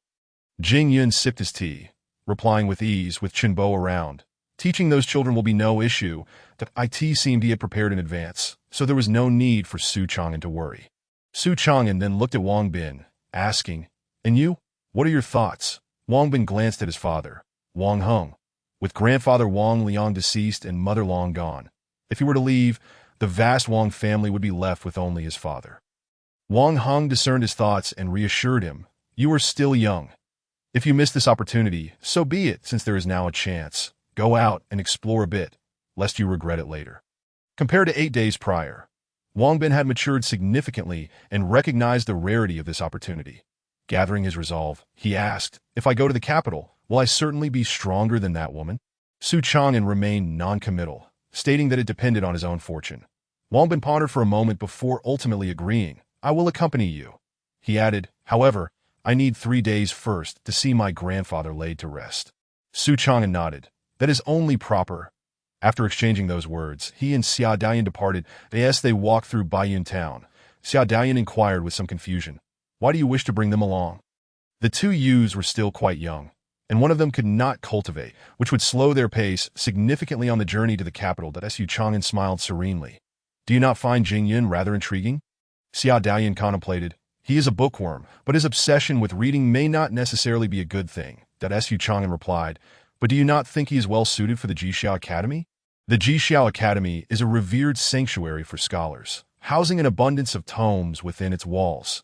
Among its esteemed faculty, there are dozens of learned individuals, with a particularly sagacious headmaster commanding a profound respect from all corners of the realm. Notably included within its hallowed grounds are the renowned Jiayao Mountain, the Pure Land of Buddhism, the Human Tao Court, and the Deep-Sea Dragon Abyss. It has been said that the longevity of the Great Qian dynasty is attributed to the efforts of its two preceding headmasters. Thus, gaining admission to the Jishao Academy is no simple feat each year. Tens of thousands of students traverse arduous distances to partake in the entrance examinations, yet only a few hundred ultimately gain entry. Although Jingyun is diligent in his studies, his acceptance into the academy remains uncertain. Xia Daoyun softly remarked, "The Jishao Academy is not easily accessible. Even my royal brother must pay a hefty price to secure a place for someone." Su Chang'an chuckled, "If one cannot gain entry to the Jishao Academy, is there not the library of the Qintian Observatory? Is there not ample reading material available there? Surely one wouldn't suggest he become merely a minor clerk in the library. Unable even to study." Xia Daoyun let out a light laugh. "That would indeed be a trivial matter. After all, it is merely a position devoid of any perks, and no one would vie for it." Su Chang'an laughed heartily. "See, isn't that sufficient?" The two exchanged light-hearted banter as they strolled through the quaint town before swiftly returning to the Wang family estate. 3 days passed in the blink of an eye. The entrance to the Wang residence remained draped in white cloth. Wang Bin, adorned with a black armband, shouldered his bag and stepped outside. He glanced back at his father, Wang Heng, and Wang Han at the doorway. With a thud, he knelt on the ground, bowing several times before suddenly rising, wiping away his tears, and dashing toward the distance, quickly catching up with Su Chang'an, Xia Daoyun, and Jingyun. Observing the departing figures of the four, Wang Heng and Wang Han stood for a considerable time before turning to return. The northern region is mountainous, yet it is also home to rivers, with the Mo River being particularly famous. This river meanders throughout the northern expanse, ultimately flowing into the eastern S. In a stretch not far from the Yumen Pass. The waters are remarkably gentle, and the river is not wide, measuring only about 100 zhang in length. However, crossing the river still necessitates a boat, unless one possesses the ability to fly, as a third-grade cultivator or martial artist might. The quartet of Su Chang'an, Xia Daoyun, Wang Bin, and Jingyun, of course, lack such abilities. Thus, they obediently queued, paid their fare, and boarded the boat. The vessel soon filled to capacity and was ready to set sail. Suddenly, a voice rang out, "Boatman, hold on." Initially, the voice came from afar, but within a breath. The speaker approached, a monk clad in tattered robes, his feet caked in mud, leaning on a wooden staff while cradling a begging bowl. He hurriedly made his way to the boatman, raising a single palm and reciting a Buddhist invocation. "Benefactor, I urgently need to cross to the other side, that I kindly request your assistance." The boatman, a middle-aged man weathered by years of rowing, squinted at the filthy young monk. The boat was already full. Leaving no space, "Inquire elsewhere or wait for the next boat," he replied. The young monk surveyed the cabin. "There was still room for 2 or 3 more if pressed, that I have urgent business on the other side. I implore you to make an exception." The boatman, growing impatient, reiterated, "I've already told you there's no room. Why do you persist?" Before he could finish, Wang Bin stood up, producing 10 copper coins and offering them to the boatman. "This is his fare. Please allow him to board." The boatman accepted the coins and permitted the monk to climb aboard. The young monk expressed his gratitude to Wang Bin as he stepped onto the boat. Instead of taking a seat in the cabin, he settled at the stern, sitting cross-legged. As the sailboat glided forth, the river's gentle current ensured a leisurely pace. However, Wang Bin soon felt queasy. Having grown up in Baiyun town, he had ridden swift horses and consumed strong spirits. Yet he had never traveled by boat. The gentle rocking of the vessel threatened to expel his morning meal, that he too made his way to the stern. Seeking fresh air to alleviate his nausea, at the back of the boat, alongside the young monk, stood Su Chang'an and Xia Daoyun, both facing the wind, gazing at the expansive river. "Oh dear, what seems to be the matter?" Su Chang'an teased Wang Bin, observing his distress. Surely one does not truly become ill simply from riding a boat. Just as Wang Bin was about to feign indifference, he opened his mouth and, with a retch, expelled his stomach's contents. The young monk, who had been reciting his prayers with closed eyes, opened them, rose, and approached Wang Bin from behind. He placed a hand on his back, channeling a soothing energy that flowed through Wang Bin's body. Immediately, Wang Bin felt a wave of relief wash over him, that he turned to the monk, exclaiming, "Thank you, master." The young monk withdrew his hands and smiled slightly. Every action and experience is predestined. While Wang Bin did not fully grasp the meaning, he nodded in understanding. Suddenly a large vessel, nearly 100 zhang long and 5 to 6 zhang high, appeared on the horizon. The massive ship cleaved through the water, approaching swiftly. Su Chang'an regarded the grand ship with interest. Its sail bore the inscription "Blessings of the River Deity." The large vessel anchored steadily before their small boat, and several individuals stood on its deck, looking down upon the smaller craft. The boatman sighed. "Ladies and gentlemen, please purchase a River Deity talisman and avoid causing any trouble. Otherwise, you may find yourselves reduced to eating wontons or boiled knife noodles." Wang Bin, unfamiliar with such veiled expressions, curiously inquired. "Are they truly so kind as to offer food? Wontons are for those who jump in, allowing for a complete corpse. Boiled knife noodles are for those who meet their end by blade before being tossed into the water." The boatman eyed him, concerned that youthful impetuosity might lead to rash actions, and quickly explained, "As long as you purchase the River Deity talisman, you will remain unharmed." Wang Bin chuckled softly, choosing not to respond. He was no longer the impulsive youth who had just left home. After several moments of rashness, he had learned that mere fervor was insufficient. One must also cultivate calmness. Thus, he harbored no intentions of confrontation. Su Chang'an observed him, then glanced at Jing Yuan, who had resumed his reading in the cabin. Nodding in satisfaction, Tio read 10,000 books and travel 10,000 miles is to naturally attain growth. Before long, a smaller boat with 5 passengers drew alongside. 2 individuals leaped lightly onto the bow. One a stout man clad in golden robes, and the other a robust figure dressed in black. The latter held wooden tokens strung with red cords, inscribed with the same characters as those on the grand ship's sail. "Blessings of the River Deity." The stout man, grinning widely, approached the others from the bow, exclaiming, "Esteemed guests, please, 500 copper coins for a River Deity talisman. Fair trade, no deception. 500 copper coins, equivalent to half a tael of silver, could sustain an ordinary family for about half a month." Nevertheless, the crowd complied and purchased the talisman that Su Chang'an, Xia Daoyun, Wang Bin, and Jingyun each contributed 2 taels of silver to acquire their River Deity talismans. When it was the young monk's turn, the stout man halted. Noticing he had not purchased one. "You lack funds," he chuckled. "Why not sell your tattered robes and begging bowl? You might just gather enough to buy a talisman." The young monk shook his head, replying, "My robes and bowl were given by my master. They cannot be sold." The stout man's eyes crinkled with mirth. "Then you shall have to bear the consequences. Your disrespect to the River Deity means we can only hand you over." Allowing him to deal with you. With that, the robust man moved toward the stern, preparing to take action. Wang Bin stepped forward, producing 500 copper coins. "Is this sufficient?" The stout man paused momentarily, yet his smile did not wane. "Why would you assist him? We are not related." Wang Bin frowned slightly. "Are you not conducting business for the River Deity talismans?" "Of course I am," the stout man replied cheerfully. Wang Bin continued, "Then I shall purchase a talisman for the master." The stout man shook his head. "Business does not operate that way." "What then would you have me do?" Wang Bin pressed. The stout man grinned broadly. "Since you were so keen, why not purchase one for everyone?" Wang Bin took a deep breath. "But they have all already bought theirs. Is that so?" The stout man turned to the others on the boat. "Have you all purchased your talismans? Show them to us." No one produced their talismans. In fact, they hid them even more deeply, fearful of being discovered. The stout man shrugged. "See? They haven't bought theirs." Wang Bin clenched and unclenched his fists. "Fine, I will buy it." He then produced 50 taels of silver. The stout man did not accept, a sly grin spreading across his face.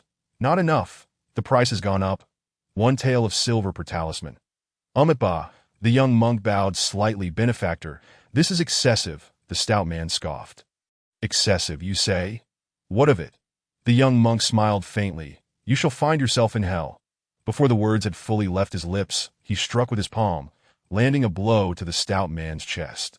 The stout man, taken by surprise, was unable to react in time and was struck by the blow. "Wow." The stout man spat blood, his eyes wide open as he gazed at the young monk, before collapsing straight down with a pained howl. Upon witnessing this, the robust man bellowed, "Bald donkey, how dare you slay our third chief? You are doomed." Before his words had fully escaped his lips, a signal was emitted from the small boat. The young monk, observing the fury and astonishment etched on the robust man's face, replied, "Each man must bear the consequences of his actions. Since it was this monk who caused the harm, I shall seek out your chief to discuss this matter." As he spoke, he lightly propelled himself from the stern of the boat, soaring upward in an instant and landing on the larger ship. The robust man cast a glance at Wang Bin, declaring, "You cannot escape your involvement."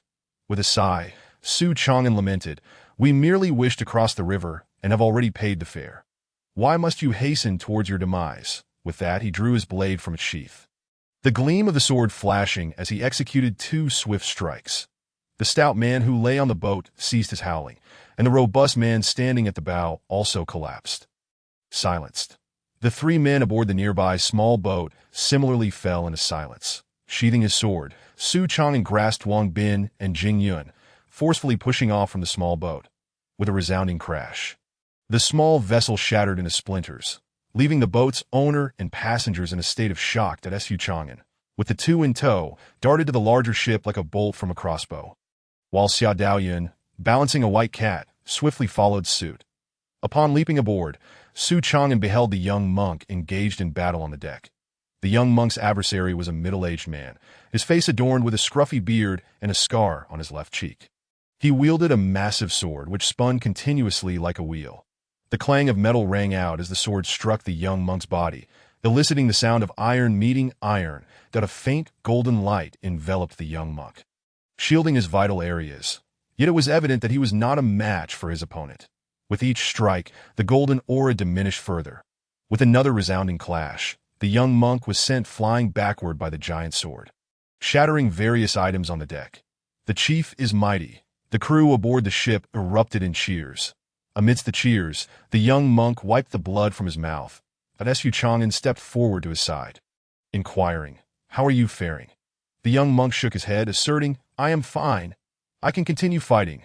Su Chang'an replied, "There is no need. Go assist me in watching over the 2, while I handle the rest." The young monk cast him a glance, nodded, and retreated to Xia Daoyun's side. The middle-aged man with the scruffy beard scrutinized Xia Daoyun, Jing Yun, and Wang Bin before fixing his gaze on Su Chang'an, proclaiming loudly, "I am Shui Hu, the chief of the River God Gang. May I inquire your name?" Su Chang'an chuckled softly. "I am Su Chang'an, an inconspicuous knife wielder." Shui Hu furrowed his brow momentarily before relaxing, cupping his hands in apology. "This matter is indeed a mistake on the part of the River God Gang, that I extend my sincere apologies to you all." With that, he instructed his subordinates to present 100 taels of silver to Su Chang'an, stating, "Consider this our compensation. I implore you to accept it." Su Chang'an did not reach for the money, but instead asked, "Why the sudden shift from arrogance to humility?" Chief, Chapter 41. Truth or dare, not merely a change from arrogance to humility. But he even refrained from mentioning the death of his subordinate. The members of the River God Gang stood in stunned silence, witnessing their opponent surrendering and offering compensation without having lifted a finger. What game was the chief playing? The second-in-command remained silent, and the others dared not speak, having witnessed Su Chang'an dispatching 5 men with just 2 strikes. They did not believe themselves to be significantly superior to those 5. Shui Hu recognized the stark contrast in his actions and sought to explain. "A true expert reveals their prowess with a single move. Brother Su's 2 strikes earlier, I confess I could not withstand." While this reasoning seemed valid, Su Chang'an remained unconvinced. The 2 strikes that felled 5 men appeared swift, yet they merely showcased the strength of a 7th-tier martial artist. During his earlier battle with the young monk, Shui Hu had utilized a protective blood aura, and the crimson energy enveloping his massive sword indicated he was a formidable 6th-tier warrior, possibly even a 5th-tier martial artist. "Let us be forthright. Do not treat me as a fool," Su Chang'an remarked. Shui Hu's scar twitched violently as he replied, "I genuinely wish to befriend Brother Su." Su Chang'an smirked slightly. "To befriend me, you must offer sincerity. A chief like you finds it difficult to earn my friendship." Shui Hu's expression darkened immediately. "If that is the case, I must ask you to leave." Su Chang'an chuckled, "Since the chief is unwilling to speak truthfully, I shall employ my own methods to extract it.in the next moment." The blade shimmered as it was drawn, illuminating the AI or Su Chang'an exerted force beneath him, causing illusory black flames to manifest. And in an instant, he vanished from his position, reappearing before Shui Hu. With his sword poised horizontally, he cleaved through the air towards Shui Hu. His strike was without warning, executed with astonishing speed. Shui Hu's pupils dilated, his face displaying shock. The four hidden energies within him, along with a fifth concealed reserve, erupted simultaneously that a torrent of vitality surged within him, akin to a river, rushing forth in an instant to coalesce into a thick blood armor that enveloped his vital areas. This energy further surged into the massive sword, igniting it in crimson flames of vitality that a fierce and wild intent surged into the blade as he swung his powerful arm, raising the colossal sword before him. Wide enough to serve as a door, just in time to block Su Chang'en's strike. With a thunderous clash, an invisible wave of force surged from the point of contact between the blade and the sword. Radiating outward, clothes billowed, and the sails of the ship flapped violently. Some individuals struggled to maintain their footing, gripping the ship's railing tightly to avoid being swept into the river. The young monk was bathed in a faint golden light, shielding him from the force, while Xia Daoyin stepped forward, positioning herself protectively in front of Wang Bin and Jing Yun. The second-in-command retreated a few steps, seeking refuge beside the mast, narrowing his eyes as he observed the clash. Su Chang'en stepped back slightly, dissipating the force of the impact, and calmly regarded the shattered deck. "Now, Chief, are you willing to speak the truth?" Xuehu suddenly burst forth from the wreckage, glaring fiercely at Su Chang'en. "If you wish for me to speak the truth, then you must demonstrate your true capabilities." As his words fell, his vitality surged once more, and Xuehu unleashed an assault with his massive sword, which he wielded as if it bore no weight. In an instant, the blade whirled like a wheel, infused with a violent sword intent, charging towards Su Chang'en. Su Chang'en called out, "As you wish," and the dark blade flickered back to life. Countless blades of light materialized before him, forming a curtain of blades. The sword will collided with the blade curtain, producing a piercing sound. Boom! The blade curtain shattered, and the sword wheel dispersed, both combatants retreating several steps. The deck splintered once more, sending a flurry of wooden shards cascading down into the depths of the ship. Xuehu took a deep breath, his hands trembling around the hilt of the massive sword. His heart racing, his tiger-like eyes remained fixed on Su Chang'en, not daring to relax. How is this possible? How can someone so young possess strength rivaling that of a fifth-tier martial artist? And have comprehended intent? I have struggled for a decade to grasp this concept, and have yet to break through. At this rate, I fear I stand no chance. Resolute, he decided to resort to his ultimate technique. In an instant, Xuehu activated the blood ignition secret art, stimulating his vitality to become even more vigorous, thereby granting him greater strength. In that moment, the previously waning aura surrounding him surged back, more potent than before. With all attributes amplified, Su Chang'en keenly sensed the shift in Xuehu's energy. Would he simply allow his adversary to unleash their ultimate move? Certainly, it would be foolish to engage in such a senseless act. Shadows flickered as the blade struck once more. Though merely a fundamental technique, when wielded with immense power and remarkable speed, its might was equally formidable. In that very moment, a sudden dark glow materialized in the void, slicing through the air toward Xuehu with astonishing swiftness. Despite Xuehu's vitality having surged by a third, he could only manage to raise his sword in defense, following the clash of blade and sword. Before he could channel his energy for a counterattack, Su Chang'en's assault renewed. Su Chang'en found himself unable to activate the divine reserve, unable to store more energy like a martial artist to unleash greater strength. Yet, under the comprehensive enhancement of the system, his body had reached a terrifying realm. Whether in endurance or explosive power, he surpassed even the most skilled warriors. Thus, he was more than capable of withstanding the force transmitted through the blade and could swiftly retaliate with even greater speed. The blade's radiance flowed like a river beneath a vessel, ceaselessly striking at the colossal sword, and, by extension, Xuehu in less than 10 breaths. Xuehu sensed the increasing weight behind each strike. Not because Su Chang'en's blade had grown heavier, but due to his own vitality waning, his strength diminishing. This was dire. Should this continue, he might not only lose but could potentially face death. In a flash of insight, he began to evade, darting away in every direction. Consequently, the other members aboard the vessel suffered greatly. Amidst the dance of blades, dozens of henchmen fell into pools of blood. Silence for eternity. The astute members, recognizing the peril, leapt from the grand ship into the river, thus preserving their lives. Bang! Xuehu braced himself against another of Su Chang'en's strikes, his form once again propelled into the ship's cabin. Coughing violently, he expelled several mouthfuls of blood, his fierce gaze fixed on the approaching Su Chang'an. Gripping the hilt tightly, Su Chang'an spoke with a calm demeanor, "Truth or dare? Let us conclude this game. If you fail to speak the truth now, the consequences of my blade will render your words too late." Wiping the blood from his lips, Xuehu plunged his colossal sword into the wooden planks. A menacing grin spreading across his face. "Do you believe you have one? Do not celebrate too soon." Before his words had faded, he produced a blood-stained wooden token. Chapter 42. I am still too kind. The token matched the size of the river deity, token purchased by Su Chang'an, bearing the same inscription, "Blessings of the River God."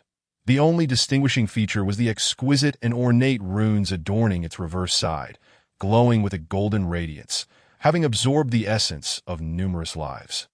Waves of pure vitality surged from the token into Xue, whose body did so. You intentionally evaded to slay those individuals and siphon their essence. That Su Chang'an surveyed the scene, noting the fallen members of the River God gang, those who perished and those who fled. Only the second-in-command remained hidden behind the mast, peeking out cautiously. With the influx of vitality, Xuehu's shattered blood barrier reformed into a thick armor, and the colossal sword reignited with crimson flames of vitality. His aura intensified, surpassing even the might gained through the blood-burning secret technique. That he grinned wickedly. "Let us see what you have to counter this time." That no sooner had he spoken than the deck beneath him splintered violently. His wild beard fluttered in the chaos as his colossal sword, imbued with raging intent and power, swung towards Su Chang'an. This strike was destined to defeat, if not slay, his opponent. Xuehu held such confidence because he had once wounded a formidable warrior among the 5th rank with this very sword. Su Chang'an narrowed his eyes slightly, taking a deep breath that it was no longer feasible to hold back. In the next instant, the dark blade erupted, cleaving through the void.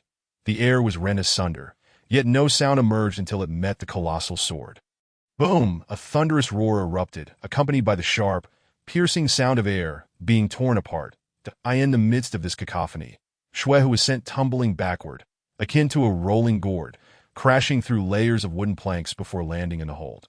Puffed! Blood gushed forth, and Xuehu's complexion paled dramatically. Disbelief etched upon his tiger-like eyes that he had grown stronger, yet was unable to withstand a single strike. Could it be that his opponent had been concealing his true strength all along? Su Chang'an approached, his expression as cold as ice, gazing down upon him. With a swift motion of the horizontal blade, he inquired, "Now, can we speak?" If there had been an element of playfulness moments ago, now there was only a chilling intent to kill.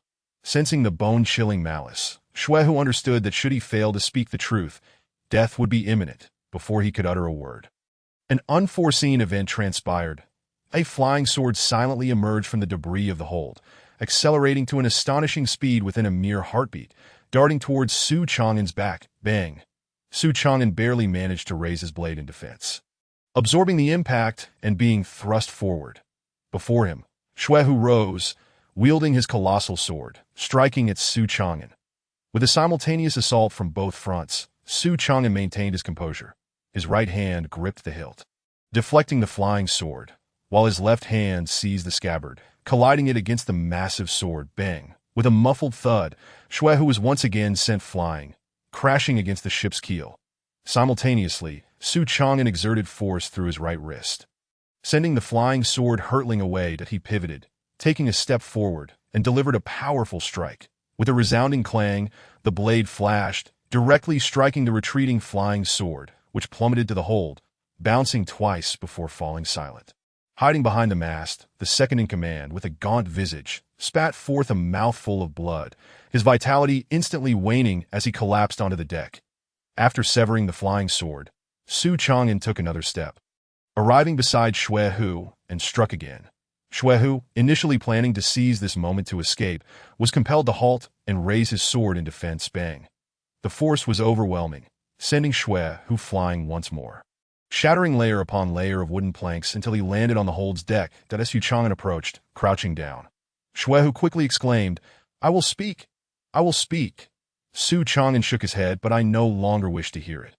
As he spoke, he pressed his hand upon Xuehu's body at several points before exiting the hold and confronting the second-in-command. Agonizing wails echoed from the depths, reaching the ears of the second-in-command. Su Chang'an inquired, "What is your name?" The second-in-command trembled. Su Chang'an abruptly interrupted, That is of little consequence. Now tell me, why did Shui treat us in such a manner? Is it unimportant yet you still ask for a name?" The second-in-command, hearing the incessant cries of anguish, began to divulge everything in a torrent of words. After pondering for a moment, Su Chang'an remarked, "So, you river god gang are indeed nurtured by the Lord of Human Pass." The second-in-command replied, "Shui and I were once retainers of Liao Yaoxing, and later we established the river god gang to engage in unsavory dealings. This is not a collusion of officials and bandits, but rather officials nurturing bandits. However, such occurrences were quite common in the northern regions that Su Chang'an was not taken aback and continued to inquire, "Where did Shui acquire the talismans?" The second-in-command contemplated for a moment. "They were obtained from the river god temple." Su Chang'an was momentarily taken aback. "The river god temple? Does a river god truly exist?" The second-in-command echoed his surprise. "Indeed, the river god exists, not far from Human Pass." Su Chang'an prompted, "Tell me more about the river god temple." The river god temple existed long before Liao Yaoxing's arrival, but few paid homage in those days. After his arrival, he urged us to establish the river god gang under the banner of the river god, to gather followers and offer sacrifices. The second-in-command paused before adding, "The temple is overseen by Liao Yaoxing's trusted aide. Whenever we visited, he would assign us new tasks that in return, he would provide us with elixirs and treasures. My flying sword and Shui, whose talismans were among them." Su Chang'an inquired further about the river god temple, and the second-in-command was forthcoming with information. Finally, Su Chang'an asked, "Do you have any last words?" The second-in-command produced a letter and 100 taels of silver, handing them over, "That I know that living this life means eventually paying the price. I only hope you can deliver this letter and silver to my wife and children. They reside near Su family village in Yong'an City, Jiangnan." Su Chang'an accepted the letter and silver, promising, "I swear to deliver them." The second-in-command expressed his gratitude, then began to sever his own meridians, a look of anguish crossing his face. "Alas, why must it be so painful? My blade is swift." With a flash, the blade descended, severing his head from his body. The second-in-command's plan to feign death by self-inflicted injury collapsed entirely. Su Chang'an returned to the hold, where he found Shui rolling on the ground in agony, with his blade drawn. Shui ceased his struggles, a look of relief washing over him. "I indeed remain too compassionate. I cannot bear to witness the suffering of others." With a swift motion, Su Chang'an stepped onto the deck, where a young monk was softly chanting scriptures, performing a rite for the deceased. Wang Bin gazed at the somber scene aboard the ship, his face ashen. Jingyun cast a glance at the unfolding tableau before returning her attention to the scroll in her hands, her fingers pressing too firmly, causing her knuckles to turn pale. Upon seeing Su Chang'an emerge unscathed, Xia Daoyun let out a long sigh of relief. Only the white cat lay languidly on the warm, soft bed, stretching and changing positions before closing its eyes once more. Su Chang'an approached Xia Daoyun and whispered, "It seems your movements have been exposed." Xia Daoyun chuckled softly. "Indeed, it is quite evident that some wish for my return to be thwarted." Su Chang'an inquired, "What do you plan to do?"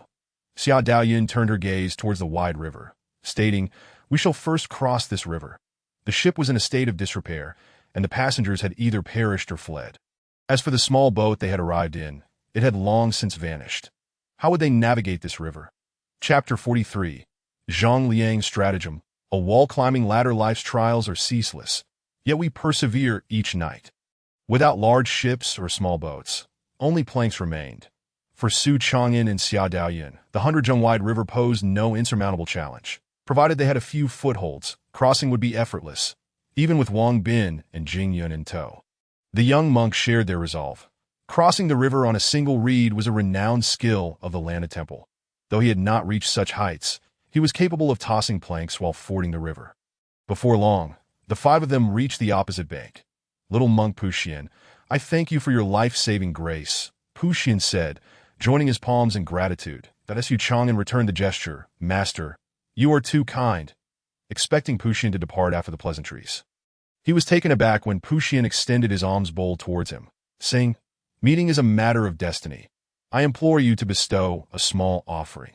Observing the earnest expression on Puxian's face, Su Chang'an couldn't help but smile. producing 2 taels of silver and placing them into the bowl.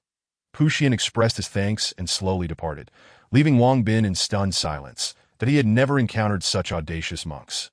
Their party had paid for his passage, and after he had summoned the river god's aid, he had the audacity to beg for alms after they had just saved his life. Jing Yun set down her scroll and regarded Puxian's retreating figure. Her gaze reflecting contemplation. Xia Daoyan chuckled softly, finding the situation quite amusing. Noticing her reaction, Su Chang'an asked, "Is he a monk from the Lana Temple?" Xia Daoyan nodded slightly. "It cannot be mistaken. He employs the indestructible golden light of the Lanta Temple." Su Chang'an chuckled lightly. "Isn't it said that the monks of Lana Temple are fabulously wealthy? Why then does he seek alms from others?" Xia Daoyan explained. "He must be preparing for the Bodhi Golden Body Technique." "Bodhi Golden Body Technique?" Su Chang'an inquired with curiosity. Xia Daoyan nodded.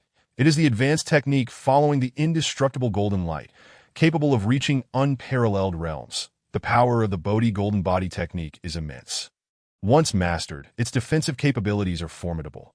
Even a sword cultivator of equal standing would find it exceedingly difficult to breach its defenses. However, she continued, this technique is notoriously difficult to cultivate, requiring the indestructible golden light to be refined to the 9th level.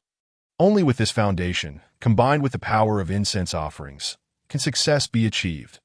Wang Bin suddenly asked, "Then why does he still seek alms from Brother Su?" Xia Daoyan pondered for a moment. "To forge 3,000 golden bodies requires an abundance of incense offerings that, if I am not mistaken, he is raising offerings to sculpt a golden body for the Buddha." Su Chang'an raised an eyebrow. Realizing he had encountered a formidable opponent, he sighed. "It is truly rare to find such a person at Lanta Temple." Jing Yun regarded the monk Puxian with newfound respect. The 4 of them continued along the main road and soon arrived at the gates of Yumen Pass. The city walls of Yumen Pass towered over 50 zhang high and were over 10 zhang thick. To the left, the city walls connected with the Qingdang mountain range, while to the right, they met the Yuchuan mountain range. The imposing gates loomed majestically, stretching thousands of zhang. Su Chang'an gazed at the magnificent gates, murmuring, "The spring breeze does not pass through Yumen Pass. Truly, it could not be more accurate." Jing Yun's ears perked up, and she brightened, pulling out a brush, dipping it in water, and recording the phrase on her scroll. Su Chang'an sighed, and seeing Jing Yun's actions, nodded with appreciation. Upon noticing the scroll also contained famous lines like in the confines of the red tent. "A moment of spring night is worth 1,000 gold. His lips involuntarily twitched. "All right, let us enter the pass." The 4 lined up, paying 20 copper coins, and smoothly entered Yumen Pass. Once inside the inner city, they found an inn to rest. Su Chang'an exchanged a few words with Xia Daoyan before stepping out of the inn and heading towards the city office, armed with the executioner's token. He entered the office with ease, presenting the heads of Shui Hu and Su Er. The officer confirmed their identities with a deep gaze before handing him 200 taels of silver. Su Chang'an smiled indifferently and turned to exit the office. The bait had been cast. Now it was time to see if the big fish would bite. In the Lord's residence, study room.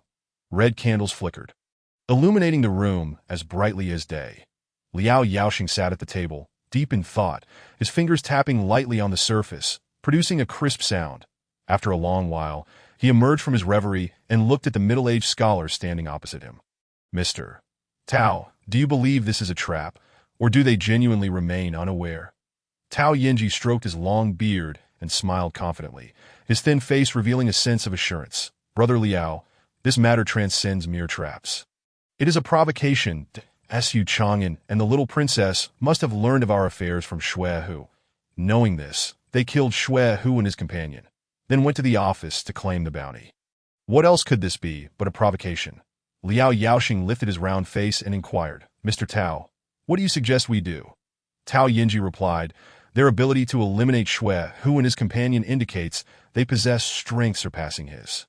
However, even if they are formidable 5th-tier cultivators, it would not be overly difficult for us to slay them. Of course, there are advantages to both killing and sparing them." Liao Yaoxing pressed for details. "Please elaborate," Tao Yinji explained. "By eliminating them, we can demonstrate our allegiance to the 3rd prince. However, we would also invite the wrath of the 1st prince. Conversely, if we spare them, we avoid the 1st prince's vengeance and can sell him a favor. But we may incite the 3rd prince's suspicion. Liao Yaoxing nodded slightly. Precisely for this reason, I find myself at an impasse. Tao Yinji smiled gently. My lord need not be troubled. This matter is quite simple. Liao Yaoxing's face lit up with joy. Mr. Tao, do you have a brilliant plan? Pray share it. Tao Yinji grinned. My lord may simultaneously dispatch 2 letters, one to the first prince and the other to the third prince. In the letter to the third prince, emphasize Shui, whose demise, stating that we have already offered our assistance. Yet the little princess is under the protection of formidable allies, necessitating further support, that I end the letter to the first prince. Simply mention that the little princess has made her appearance at Yumen Pass, that I in this manner. My lord will have accounted for both princes. The remainder will depend on the dynamics between them. Liao Yaoxing hesitated, but if the third prince discovers our actions, will our situation not worsen? Tao Yinji chuckled. My lord, do not forget, we are at Yumen Pass. Yumen Pass is not solely under your control. General Shengwan Jie is here as well. Indeed. For the lord of the inner city at Yumen Pass to change hands, General Shengwan Jie must consent. Liao Yaoxing's eyes brightened, and he sprang to his feet. Brimming with excitement that no wonder Mr. Tao urged me to maintain good relations with General Shengwan Jie. Your foresight is remarkable. Tao Yinji humbly replied, My lord overpraises me. Liao Yaoxing sat back down. I shall trouble you to convey my intentions to General Shengwan Jie. I will write to both princes at once. Tao Yinji bowed and took his leave, exiting the study. Chapter 44. The assassin of the night. The next day, dawn broke in the capital, at the crown prince's residence. The first prince, Xia Daoqian, stood tall, his demeanor imposing, brimming with regal charisma. Yet at this moment, a hint of hesitation flickered in his eyes. Sure, must we truly go that far? He pushed a wheelchair slowly through the garden. Facing the morning sun, seated within the wheelchair was an elderly man, his lower garments billowing in the wind, his sparse hair arranged in a bun, his face etched with wrinkles, yet his eyes bright. Your Highness, opportunities are fleeting. Xia Daoqian remained somewhat hesitant, but the old man interjected, I understand your benevolence, Your Highness, yet time is not on our side, and we can no longer afford to plot leisurely. Xia Daoqian glanced at the rising sun, sighed, I truly do not comprehend what my father is thinking. The Emperor of Revelation, having ruled from the dragon throne for a span of 43 years during the Xia dynasty, is blessed with 7 sons and 5 daughters. Although the eldest son has been designated as the heir apparent, the emperor exhibits a keen interest in nurturing the third prince, leading to the latter's alignment with numerous court officials against the eldest. Many speculate that this is a test set forth by the emperor for his firstborn, Xia Daoqian, but the eldest son is acutely aware that this is not merely a trial. Should he falter against the third prince, Xia Daoling, he would irrevocably lose his claim to the throne. Consequently, he is perpetually on the lookout for any incriminating evidence against Xia Daoling, determined to place him in an irretrievable predicament. The elder chuckles softly. Remarking on the capricious nature of human affairs and the inscrutable will of heaven that we shall focus solely on our own endeavors, he advises. Xia Daoqian remains silent for a considerable time before bowing his head in acknowledgement. I have received your wisdom. The elder senses that Xia Daoqian has reached a resolution and nods contentedly towards the rising sun. Meanwhile, in the residence of the third prince, Xia Daoling converses with his mentor. Jin Pingyong, in the garden while gazing at the sunrise, Xia Daoling, slender and handsome, poses a query to his teacher. Who do you think I should send? Jin Pingyong, clad in a moon-white robe and exuding an air of scholarly elegance, responds, Your Highness must already have a plan in mind. Why seek my counsel? Setting down his teacup with a sigh, Xia Daoling confesses, I fear they might misinterpret my intentions and botch the task. After a moment's contemplation, Jin Pingyong comprehends his meaning and rises, offering, If your Highness is apprehensive, I am willing to undertake the mission on your behalf. Xia Daoling stands to pay his respects. I appreciate your efforts. Esteemed teacher, Jin Pingyong assures him, as for matters of the court, I understand. I will act with caution, Xia Daoling interjects. With that, Jin Pingyong takes his leave, departing the capital and heading towards the Jade Gate Pass. Within the inner city of Jade Gate Pass, Su Chang'an and Xia Daoyin have spent 3 days exploring, leaving their mark across various locales, while Wang Bin has engaged in lively revelry with Jing Yun. After 3 days, the quartet vacates their inn and ventures beyond the Jade Gate towards the capital. However, not long into their journey, Wang Bin senses something amiss. Did is it just me? Or do I feel as though someone is following us? He questions. Jing Yun, rolling up her scroll, retorts, you have perfectly good eyes. It's a pity they are located in the front, that if you were to look up while walking, you would have noticed. Wang Bin, realizing this discomfort stems from their recent drinking escapade with Jing Yun, remains silent, instead gazing skyward. High above, a bird circles ominously. Su Chang'an pats his shoulder, advising, pay it no mind. Let us continue onward. Rest assured. All is well. Wang Bin remains taciturn. Trudging along for 2 hours as dusk descends, they discover a cave, ignite a campfire, and prepare their evening meal. Wang Bin and Jing Yun soon succumb to slumber, while Su Chang'an and Xia Daoyin sit quietly at the cave's entrance, awaiting the moonrise and the arrival of their pursuers. However, as the moon reaches its zenith, the assassins remain elusive. You think they might not have arrived yet. Xia Daoyin ventures. The distance from Jade Gate Pass to the capital is a daunting 10,000 miles. They shouldn't be here so swiftly. She adds that Su Chang'an, gazing into the tranquil night sky, remarks, I have always been inclined to assume the worst of others, that he casually tosses a stone he picked up, which shatters the night's stillness with a sharp whoosh, followed by several dull thuds. That a faint smile graces Su Chang'an's lips as he continues. It appears their resolve to eliminate you exceeds your expectations. Xia Daoyin's pupils widen slightly as she rises to survey the distant night sky. The sounds she heard earlier were unmistakably indicative of stones striking flesh. Indeed, the prowess of young Master Su is formidable. Merely a handful of stones have felled 5 silver-ranked assassins from my Misty Rain Pavilion. The sounds drift like specters, making it nearly impossible to discern their source. This only suggests that the silver-ranked assassins of your Misty Rain Pavilion are woefully inadequate. Su Chang encounters, picking up more stones and proclaiming, as for you, since you are already here, why resort to subterfuge? The voice reverberates once more. In hunting, one must wait until the prey is most vulnerable before striking a fatal blow. No sooner had he spoken than Su Chang'an hurled the stones forth. Whoosh, bang! Several stones flew, with one aimed precisely at a figure some distance away. That a woman clad in black rose to her feet. Her features obscured, though her alluring silhouette betrayed her beauty. How did you detect my presence? She inquired as Su Chang'an shrugged. Because you talk too much. The woman, however, remained skeptical. She was no mere bronze-ranked assassin who would expose her position due to a mere sound. On the contrary, she was a gold-ranked assassin, skilled in using her voice to lure targets into revealing their vulnerabilities for a lethal strike. She had successfully eliminated numerous targets without failure, until tonight, which marked her first revelation. With her cover blown, she had no choice but to resort to a forceful kill. Fearless in her approach, she was not alone in this battle. Su Chang'an bent down to collect additional stones. Addressing the night sky, 3 of you, will you not reveal yourselves? If I am forced to unearth you with these stones, it would be an unsightly affair. With his words, the night sky remained unchanged. Save for the black-clad woman. Not holding back any longer, Su Chang'an unleashed another barrage of stones.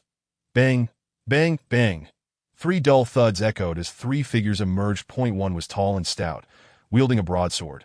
Another, shorter, bore a flying sword. And the third, of average stature, held talismans in both hands. All 3 were shrouded in black, concealing their identities.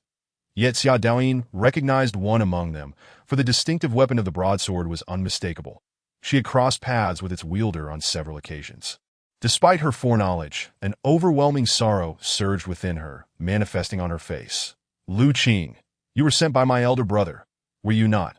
Chapter 45. A blade to disable a man's silence reigned, a silence that lingered even when recognized. Lu Qing made no admission. The eldest prince sought to eliminate his sister, and what could he, Lu Qing, possibly say? He was bound to serve his sovereign, loyal to the end. Once a benefactor of the eldest prince's grace, he now faced a moment of reckoning, unperturbed by the identity of his opponent. Xia Daoyin inhaled deeply, suppressing the sorrow that welled within. Her gaze towards the 4 men solidified with resolve that at this juncture, whether one extends or retracts their head, it is all the same. A blade awaits. Should she fail to overcome this hurdle, returning to the capital to ascend as empress would merely remain a fleeting dream. With this thought, her bracelet transformed into a sword, hovering before her. Su Chang'an cast a long glance into the distance, tightly gripping the hilt of his sword. Drawing it forth that I end the next moment, he launched an assault. In a flicker of movement, he reached the female assassin from the Misty Rain pavilion first. Swinging his sword in a horizontal arc, the dark blade gleamed ominously against the night sky, poised to descend upon her.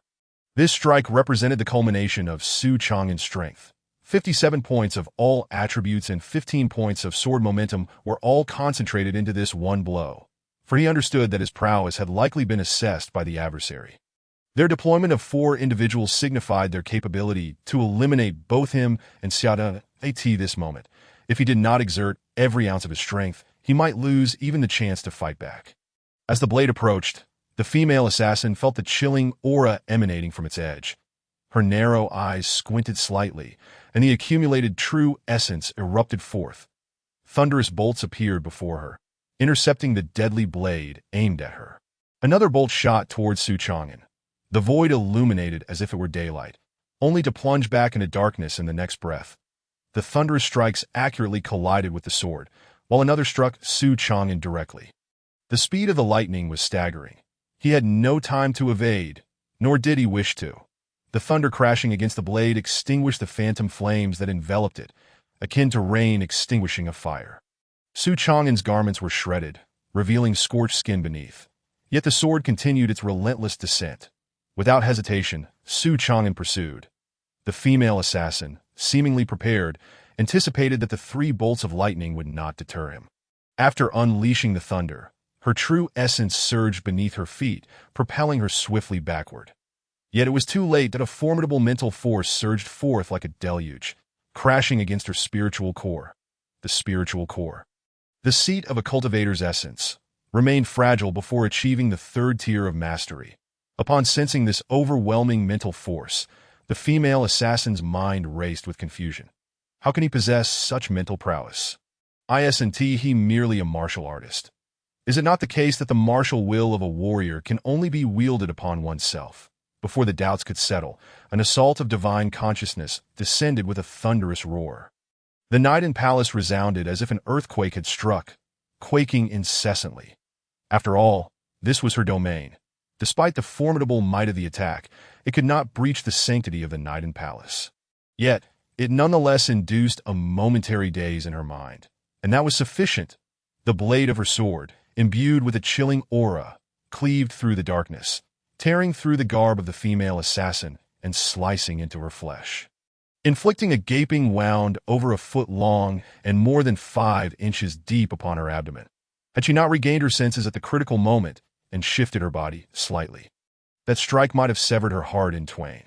Even though she was a 5th-tier spirit cultivator, the destruction of her heart would leave her with but one fate: death. Even so, she found herself on the brink of losing her combat capabilities. Unless she was willing to cast aside her life, she had no desire to perish, nor to court death. Thus, she retreated, distancing herself from the fray. Observing the fleeing assassin, Su Chang'an let out a light chuckle. Escape? Could she truly flee? The power within him erupted without restraint, and his figure transformed into a streak of black lightning, swiftly closing in on the assassin. Just as he was about to catch up, a long spear suddenly materialized before his eyes, piercing through the air towards him.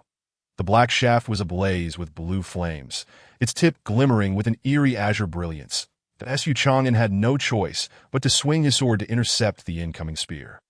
Bang! The blade struck the spear tip, producing a resounding clash. Utilizing the force of the impact, Su Chang'an's figure recoiled. While he wished to retreat, others had different intentions. Behind him, the void was suddenly filled with dozens of talismans. Before he could approach, the talismans ignited, unleashing a barrage of attacks. Golden swords, wind blades, ice spikes, and fireballs, all sealed within, were now unleashed. The overwhelming assault sealed off all avenues of escape for Su Chang'an. Sensing the imminent peril behind him, he summoned his strength and fell heavily to the ground. Turning around, he gripped his sword tightly and swung forward. The blade, merely 3 feet in length, appeared feeble compared to the impending storm of ice spikes, fireballs, and wind blades. However, as he swung, it seemed as if an invisible blade cleaved through the night sky, striking down upon the multitude of attacks that in the next moment, All the spells vanished as though they had never existed. Yet, concealed amidst the chaos of magic, a flying sword darted towards Su Chang'an, moving with incredible speed and emitting a piercing whistle as it sliced through the air. Unfazed, Su Chang'an positioned his sword defensively, accurately blocking the ambushing sword bang. A dull thud reverberated as the flying sword was thwarted and sent tumbling into the air. Seizing the opportunity afforded by the tremendous force, Su Chang'an dodged to the side. Yet, while he sought to evade, Lu Qing was unwilling to let him escape so easily. Gripping his spear tightly, Lu Qing launched an immediate counterattack. His speed was remarkable, and in the blink of an eye, he stood before Su Chang'an. Just as he was about to swing his spear towards him, he sensed a deadly threat approaching from behind. At a critical moment, he swung his spear backward, instantly conjuring a multitude of spear shadows. Clang, a crisp sound rang out. The flying sword. Lu Qing's eyes narrowed as he tracked the trajectory of the sword. When the flying sword missed its target, it soared skyward, only to pivot mid-air and charge at the woman casting the talismans. Unperturbed, she wielded her talismans, summoning a layer of faint golden light to envelop her entirely. Clang. The flying sword collided with the golden shield, but could not penetrate it, returning to Xia Dayun's grasp. Su Chang'an, having successfully parried the flying sword's attack, returned to her side, his gaze bright as he regarded the four adversaries. Xia Dayun inquired, "How are you faring?" Su Chang'an licked his lips and gazed into the distant night sky. "They are considerably weaker than anticipated. It seems someone has detained the larger one, intending to do you a favor." Xia Dayun responded solemnly. "That favor must be earned by overcoming this challenge." Su Chang'an smiled. "Rest assured, since I am unscathed now, it is their turn to face tribulations." Before his words could fully dissipate, Su Chang'an took the initiative once more, charging towards the three adversaries. Chapter 46. I trade injury for life. Who would have anticipated that the Crown Prince could be so ruthless? Jin Pingyang stood atop the mountain, bathed in moonlight, his gaze fixed upon Gu Yuan across the way, sighing. "He actually sent you to kill the little princess. That it seems he truly intends to eliminate all chances." Gu Yuan, a frail figure with flowing sleeves and a long beard, bore an ethereal demeanor. "Young lad, one may indulge in a feast, but one must not speak recklessly. I am here today to escort the little princess back." Jin Pingyang chuckled lightly, his gaze sweeping downward.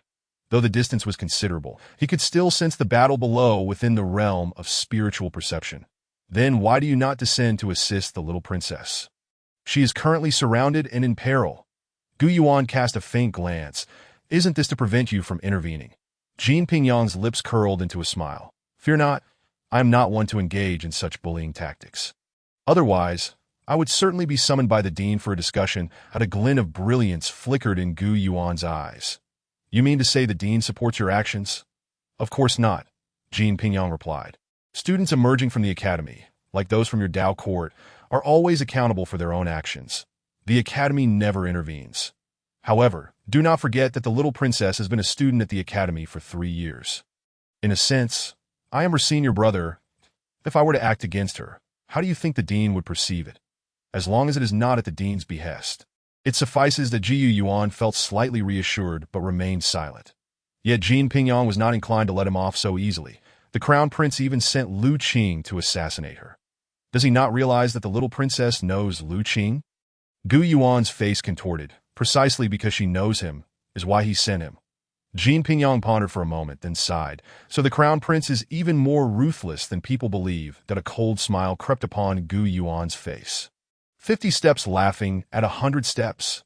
If you truly did not wish for the little princess to die, why not allow your people to intervene now? Jin Pingyang chuckled.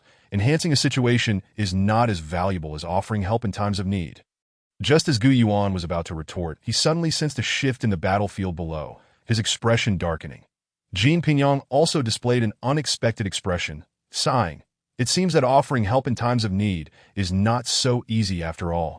The woman casting the talismans had perished, her demise both suffocating and unwilling. She had a powerful talisman still in hand, which, if unleashed, could severely wound her opponent, even if it could not slay him. Yet, the sword had already cleaved her heart, rendering her beyond salvation.